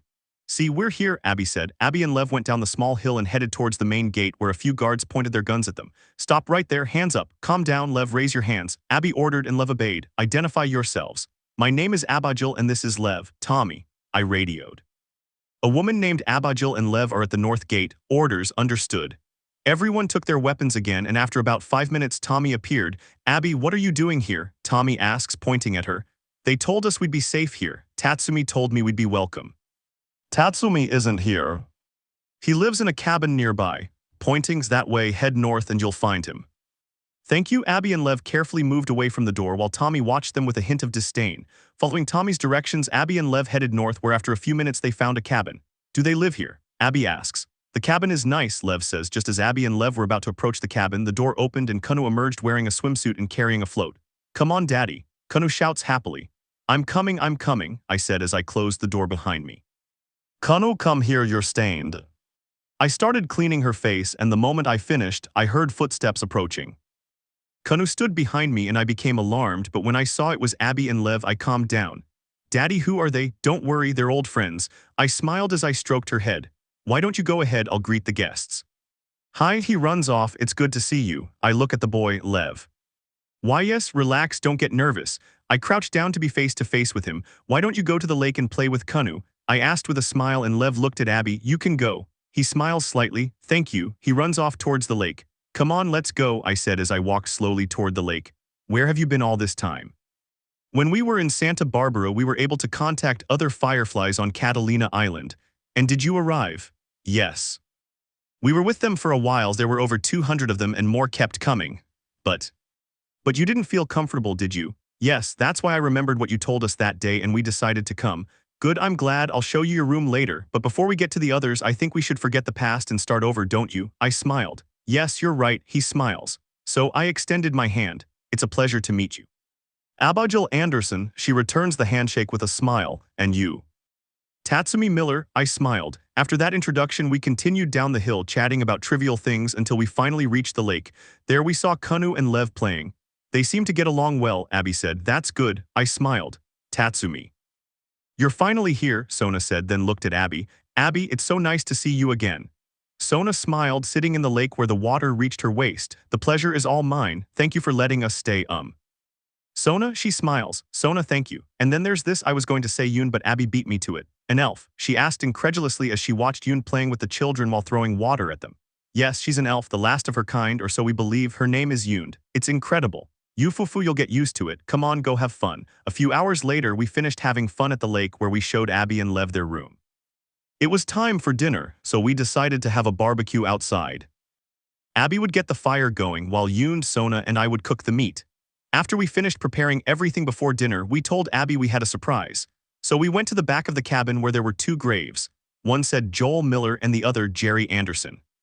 Dad, Abby said, I hope you don't mind, I said. I thought you might at least like having your father close by in your new home. Thank you, that's very thoughtful. Abby smiled, tears welling in her eyes. After placing flowers on both graves, we stayed to observe a minute of silence. Rest in peace, Dad, I said as I looked at Joel's grave. We had already finished dinner and I could see the atmosphere was lively. Abby was talking to Sona, Yoon was talking to Lev and Kanu, and I was petting. Seeing how lively it was, I went inside the cabin and came out with a guitar. I tuned the strings and started to sing. As I played and sang, I could see everyone looking at me with smiles, and even then I could see Joel and Abby's father with us, smiling. As I sang, tears of joy began to flow. Everyone was worried about my attitude, but at that moment Abby saw what I was seeing, which brought tears of joy to her eyes as well. Then as the song ended, I heard Joel's voice. Child. I remember what he called me, his enchanted face and his emotions of yesteryear, which, although distant, I felt in my chest just as if he were by my side. Joel, I whispered. Child, smiles. I love you, Joel, she smiled. Me too, Tatsumi. My emptiness was filled with so much happiness that tears flowed like never before, with such a beautiful feeling in my chest that I felt like the most adored person in the world. Everyone around the campfire understood how I felt, and we shared a group hug. Let's be a united family, I said through tears. Everyone separated, and as if I had infected them, tears began to slide down their cheeks, and with a smile. Yes. Seeing that smile, our happiness increased, and we even started to laugh. Joel. Thank you for giving me a family. Thank you for taking care of a troubled kid like me. Thank you for being a good father. Thank you. Chapter 38. 5 months later, I was sleeping peacefully in my cabin when I slowly woke up, and the first thing I saw was two different colored hairs, one green and the other black. It was Sona and Yoon who was sleeping on my chest, but this morning I felt an extra weight and saw a lump under the sheets. I lifted the sheets and saw Kanu lying on top of me. What was strange to me wasn't that, but the fact that she was naked. Kanu. D-Daddy, Kanu said as she opened her eyes and wiped them. Good morning, she smiled. Good morning, she smiled. Kanu, may I ask why you're naked? Well, I saw Yundoka-san and Sona-oka-san naked, and I thought it might be comfortable to sleep like that. She smiles sweetly. God, I thought. Okay, go to your room and get dressed. I'll go make breakfast. Hi, she leaves the room naked. What a mess I've got myself into, I said as I sat on the edge of the bed. Is something wrong, Tatsumi? Yoon asked as she stood up and wiped her eyes naked. No, don't worry, I give her a kiss. Did you sleep well? Yes, she smiles. I'm glad. I'll go prepare breakfast. You wake Sona up. All right. I put on my usual clothes and went to the kitchen. While I was preparing breakfast, two people had already gotten up. Good morning, Abby said as she headed to prepare her coffee. Good morning, Abby and Lev. Breakfast will be ready shortly. What's for breakfast? Lev asked as he sat down at the table. Scrambled eggs. Cool, he said cheerfully. I finished preparing everything and put the plates on the table. Breakfast time, I shouted, catching the attention of Yoon, Kanu, and Sona. The latter looked sleepy. Good morning, Sona said as she sat down at the table. Looks like someone didn't sleep last night, Abby said, giving me a mischievous look. Very funny, come and eat, she ordered, and everyone began to eat. You're going on patrol today, right? Lev asks. Yes, Tommy asked us to take a look at the west side. And who's going? Kanu asks. Me, Sona, and Abby. Yoon, you're staying this time, and Alpha too. I said the last part while petting her. She barked. Great, she says after letting out a long sigh. Kids, we're going to have fun today, she smiles. Yes, Kanu and Lev say at the same time. Yoon, remember we have the party today, Sona says. It's true. What party? Kanu asked. Don't you remember? I said. Today we're going to have a little party to celebrate our wedding tomorrow. A bachelor or bachelorette party, Abby said. That's right, I'd forgotten that Daddy and Mommy get married. She smiles, nervous. Abby asked with a smile. No, well, yes. We all said at the same time, causing all 6 of us to start laughing. A few hours later, Sona, Abby, and I were west of Jackson, but we were having problems with the GPS. What do the satellites say, Sona? Abby asked Sona, who was holding up a GPS device. Absolutely nothing now, he replies. I lost the signal. Fed up with waiting, I sighed deeply and got out of the 4x4. Hey, do you know what never loses signal? I asked, pulling something out of my pocket. Paper. They both giggled and came closer to me while I rested the map on the hood of the car. Okay, if what Tommy told me is true, this route would take us straight to what used to be a lookout post. I pointed it out on the map. Tommy asked us to clear it out and make sure it's safe. Hopefully there's no one there, no infected, no hunters.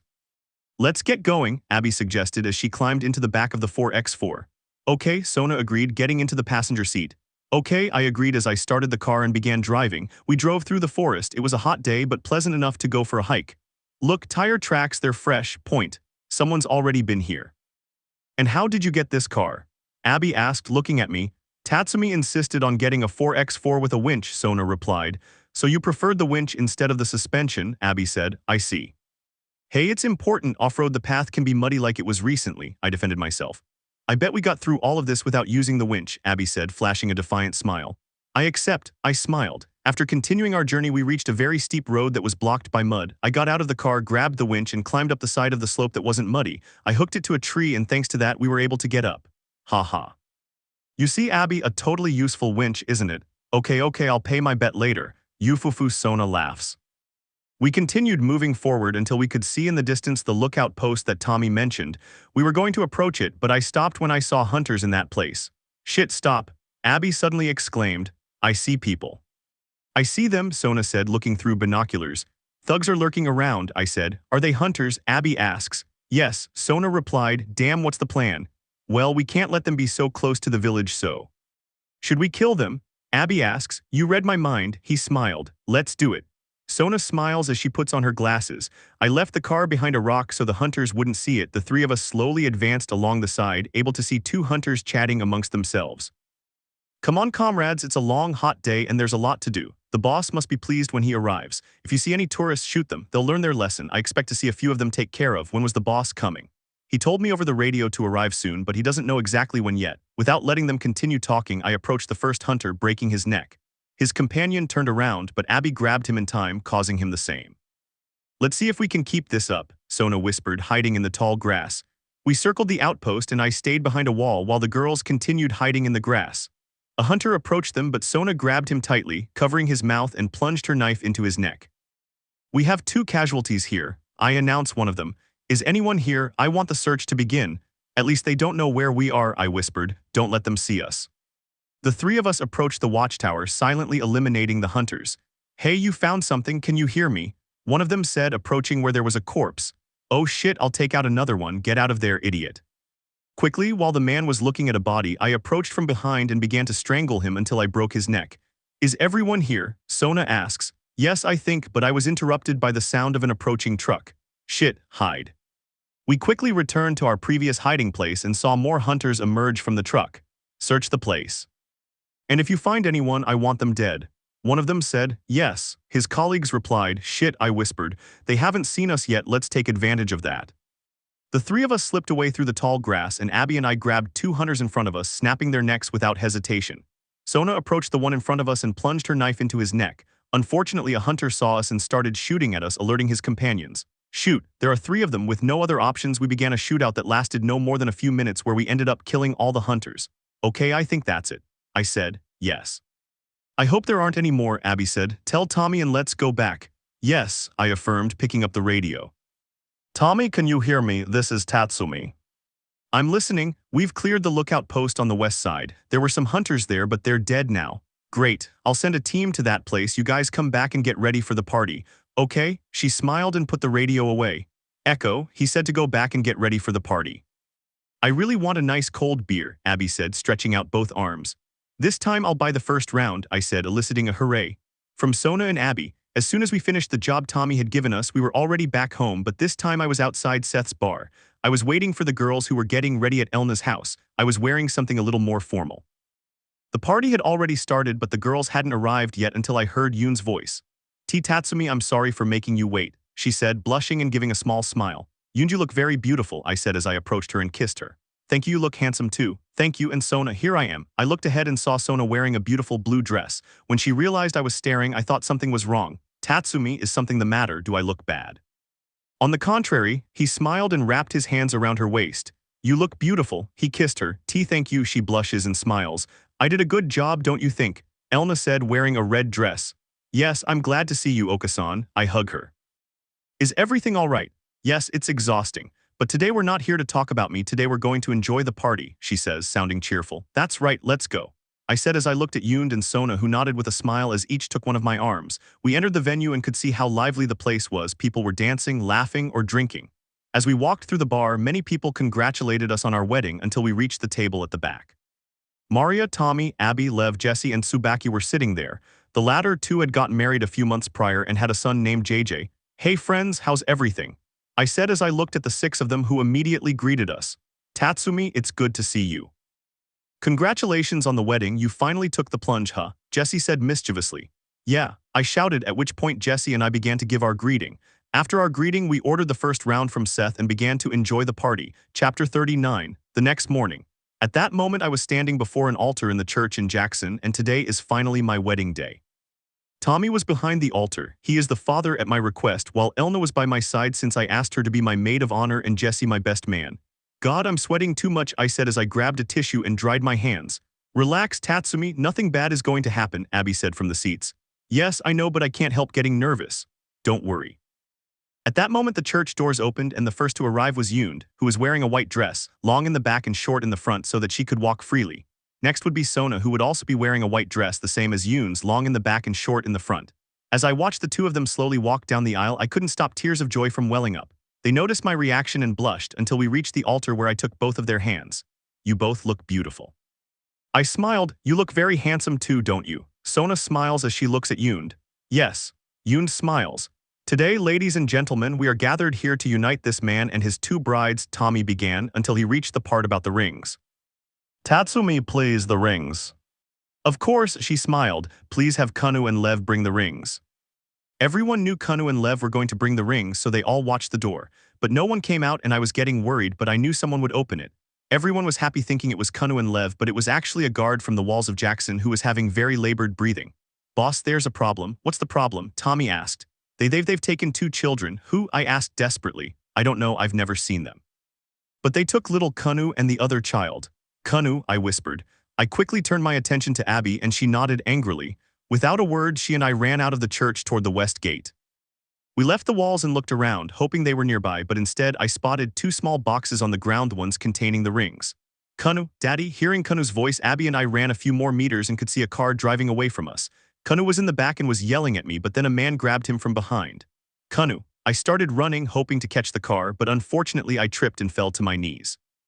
I could see that man had knocked Kanu unconscious, then removed his hood and revealed his face.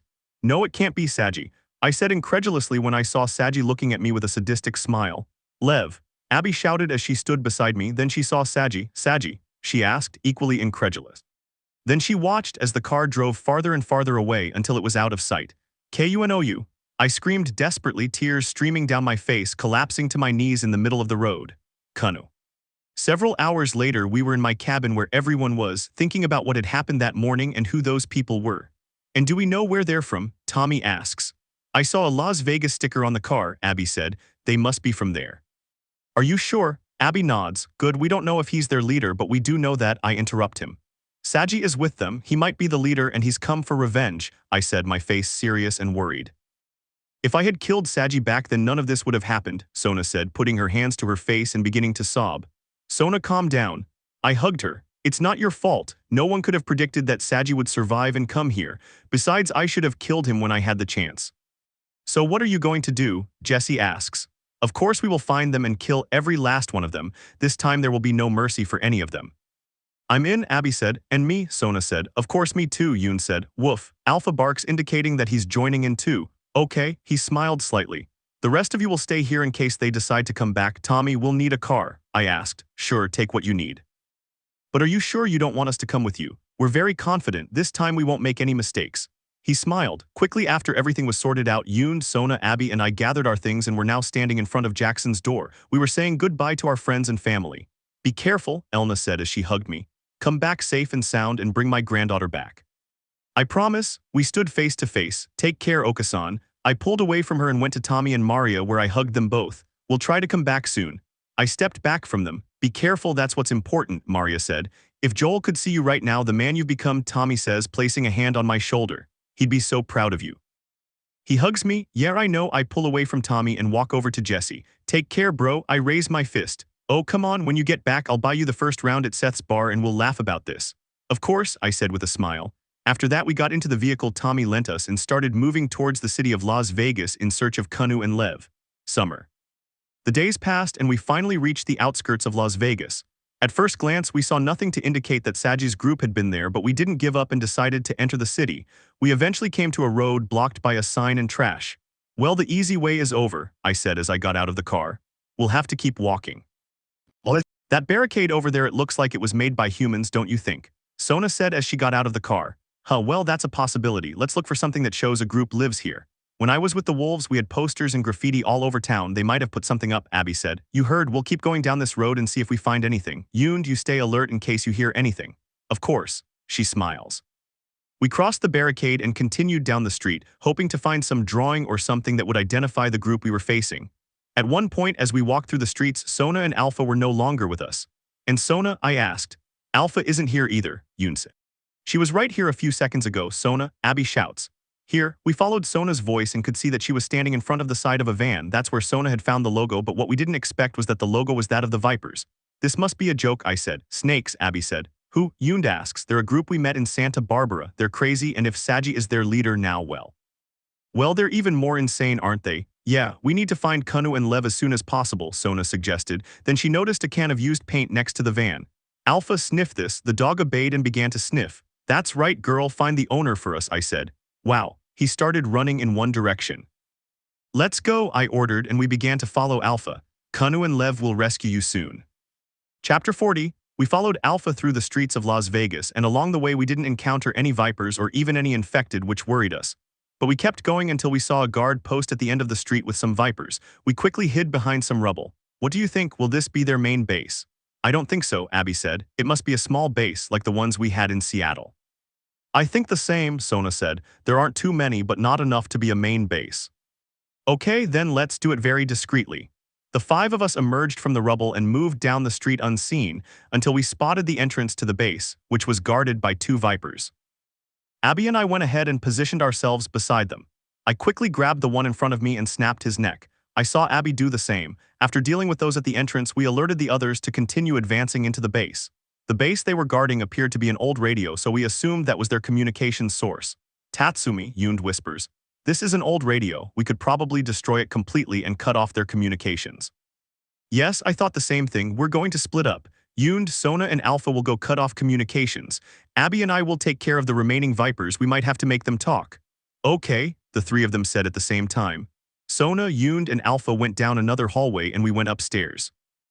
Abby and I carefully climbed the stairs and noticed two soldiers behind the door. As before, we each grabbed one of them and snapped his neck. We reached a hallway where we checked all the rooms until we reached the end. I opened it slowly and saw two more inside, so I looked at Abby and we both nodded. I opened the door completely without the two vipers hearing us and quickly grabbed them by the neck to knock them unconscious. Too easy, I said, looking at the two men and extending my hand, showing my fist. Yeah, this is a piece of cake, Abby said, looking at the men and punching me. Come on, let's tie them up and let's interrogate them. A few minutes later, Abby and I had everything ready to question the men. One of them was tied to a chair with his back to another who was tied to the wall. Abby and I nodded and began the interrogation, thus waking the two men. Okay guys, let's do this the easy way, shall we? Where's your base? I won't tell you shit. Wrong answer. Starting to hit him. Are you going to tell me no? I continued hitting him. What do you want? He gets punched. But what? He gets punched again. Okay, I said, stopping and turning to the other one. You wait here. I approached the other man who had his back to me and looked quite terrified. Abby handed me a knife and a map she'd found of the city, which showed several points. I assumed these were the other checkpoints. I took a chair and sat down in front of the man. Well, the children, are they alive? What children? I don't know anything. I sighed deeply and stabbed him in the leg with the knife. Ah, shit. Focus here, I said, tapping his chin to make him look at me. Now I'm going to break your knee. The children. The man nodded repeatedly. They're alive. They're Saji's new pets, the boss. Where? I said angrily, then twirled the knife, causing him to let out a scream of pain. MGM Grand Las Vegas. MGM Grand Las Vegas, that's our main base. I took the knife from my knee and put it in his mouth.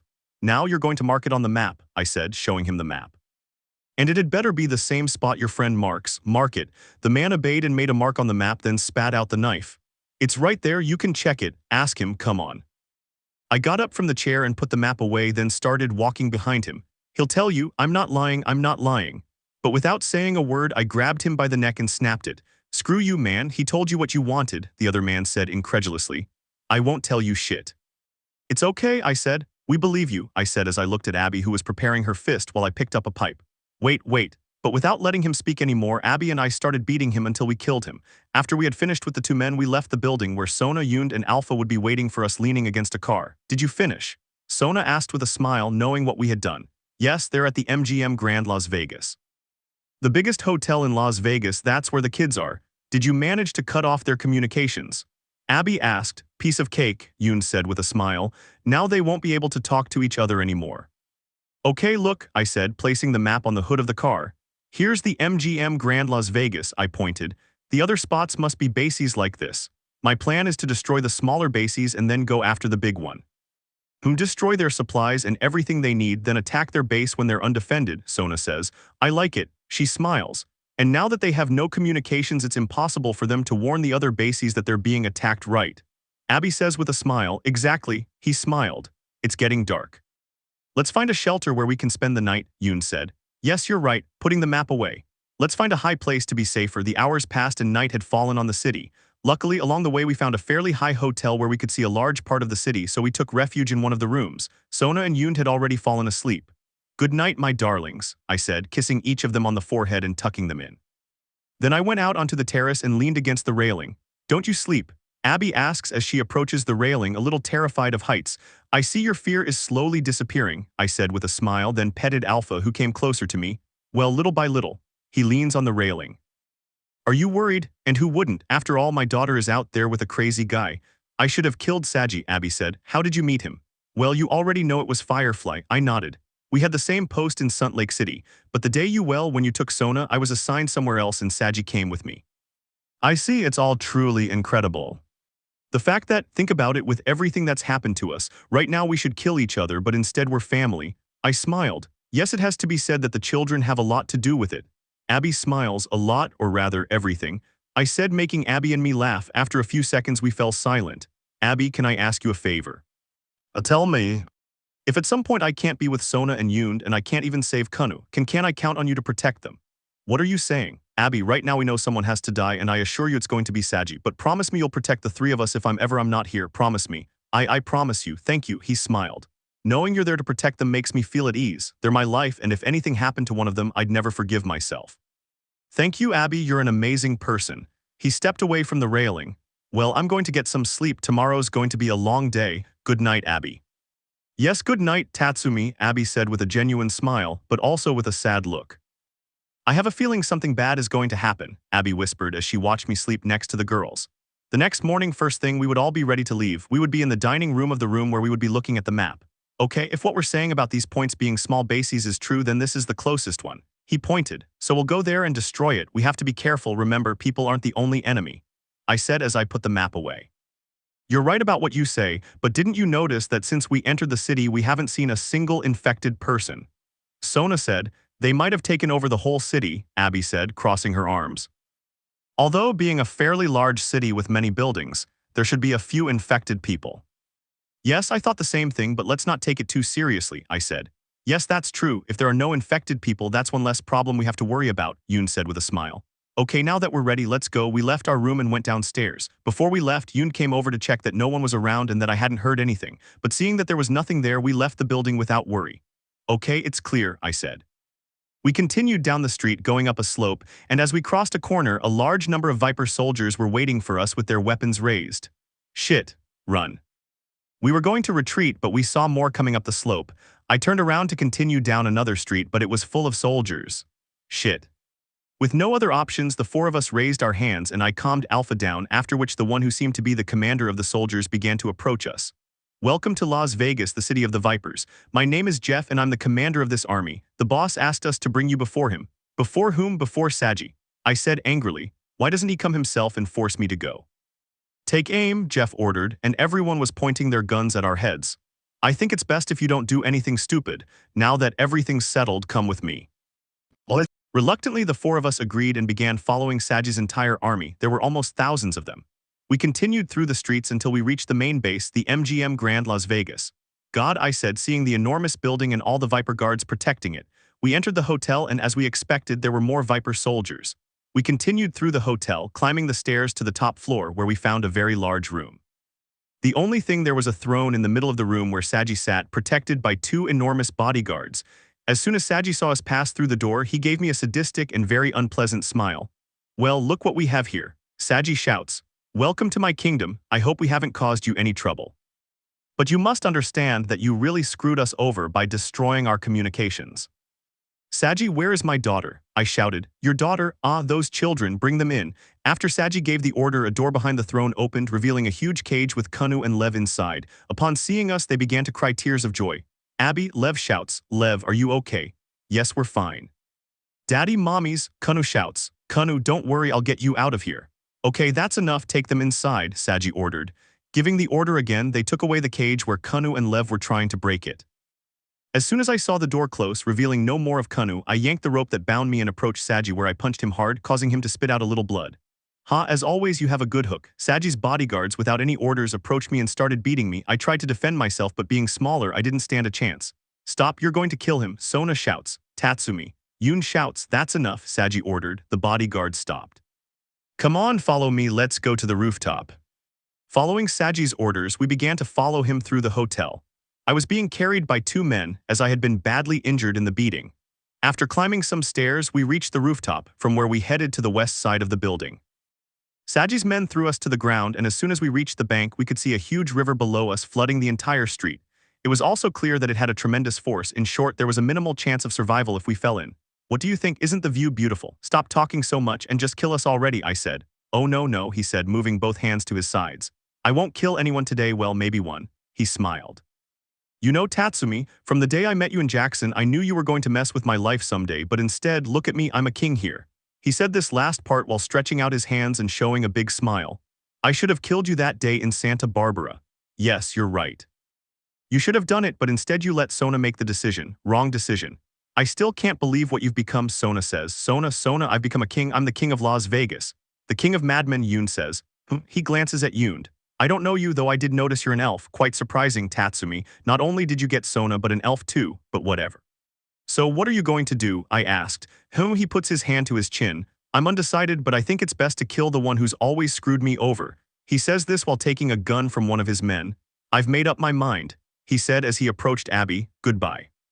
"No," I shouted. The moment we heard the gunshot, we all looked at Abby. But she was unharmed, so we looked at Saji and whoever was aiming at me. I was incredulous and looked down, watching as my right pectoral muscle was filling with blood, my own blood. No. Sona and Yoon would be staring at me in terror, unable to believe what was happening. I would be swaying from side to side to avoid falling to the ground, but instead I started taking steps backward, causing me to reach the edge of the building and fall into the river.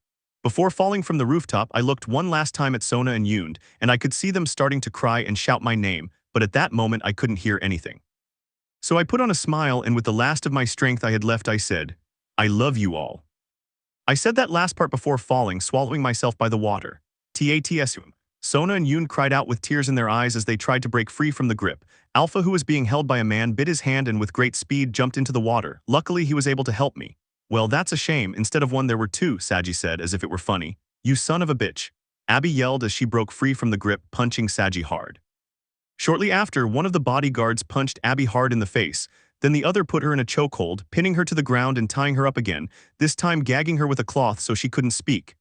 "You haven't lost your strength, Abby," Saji said as he wiped the blood. "Sir, what do we do with them?" "Those two," he said, pointing at Sona and Yoon. "Take them to the cells. And you," he said, looking at Abby with a sadistic smile, "take you to the arena." After hearing Saji's orders, the men began pushing the girls. Sona and Yoon looked at the edge one last time, tears welling in their eyes. And Abby, her face covered in blood, stared with rage. Shortly after falling into the water, the current was carrying me away with great force. I thought about trying to remove the rope that was tying my hands, but I was slowly losing consciousness due to blood loss. Until I reached a point in the river that was much calmer. At that moment, I could see how my blood was mixing with the water. "I'm going to die," I thought as I watched my last bubbles rise to the surface. I was losing consciousness, and the last thing I saw was Alpha diving down, hoping to help me. But it was too late, my eyes were already closing, and then everything went dark. Shortly after I closed my eyes, the river's current surged again, pulling me under. Alpha, undeterred, continued swimming until he managed to grab hold of me. Elsewhere, a hooded figure could be seen, carrying a sniper rifle and a backpack. He was approaching the riverbank where he paused briefly upon seeing me lying on the ground next to Alpha. This person hesitated at first, unsure whether to help me or not, but finally decided to approach. As soon as they were near my Alpha body, they began growling at that person. Relax. I just want to help. Alpha understood those words and calmed down, then licked my face. The person saw my gunshot wound in the chest and a few others. The person thought I was dead but placed their fingers on my neck to see if my heart was still beating and noticed it was very weak. Is he still alive? The incredulous person asks. Let me know in the comments below if you guys want the next part. Also check out my other video that has been shown and left. Thank you for watching. If you enjoyed this video, please like and share this video. And have a fantastic day. Bye.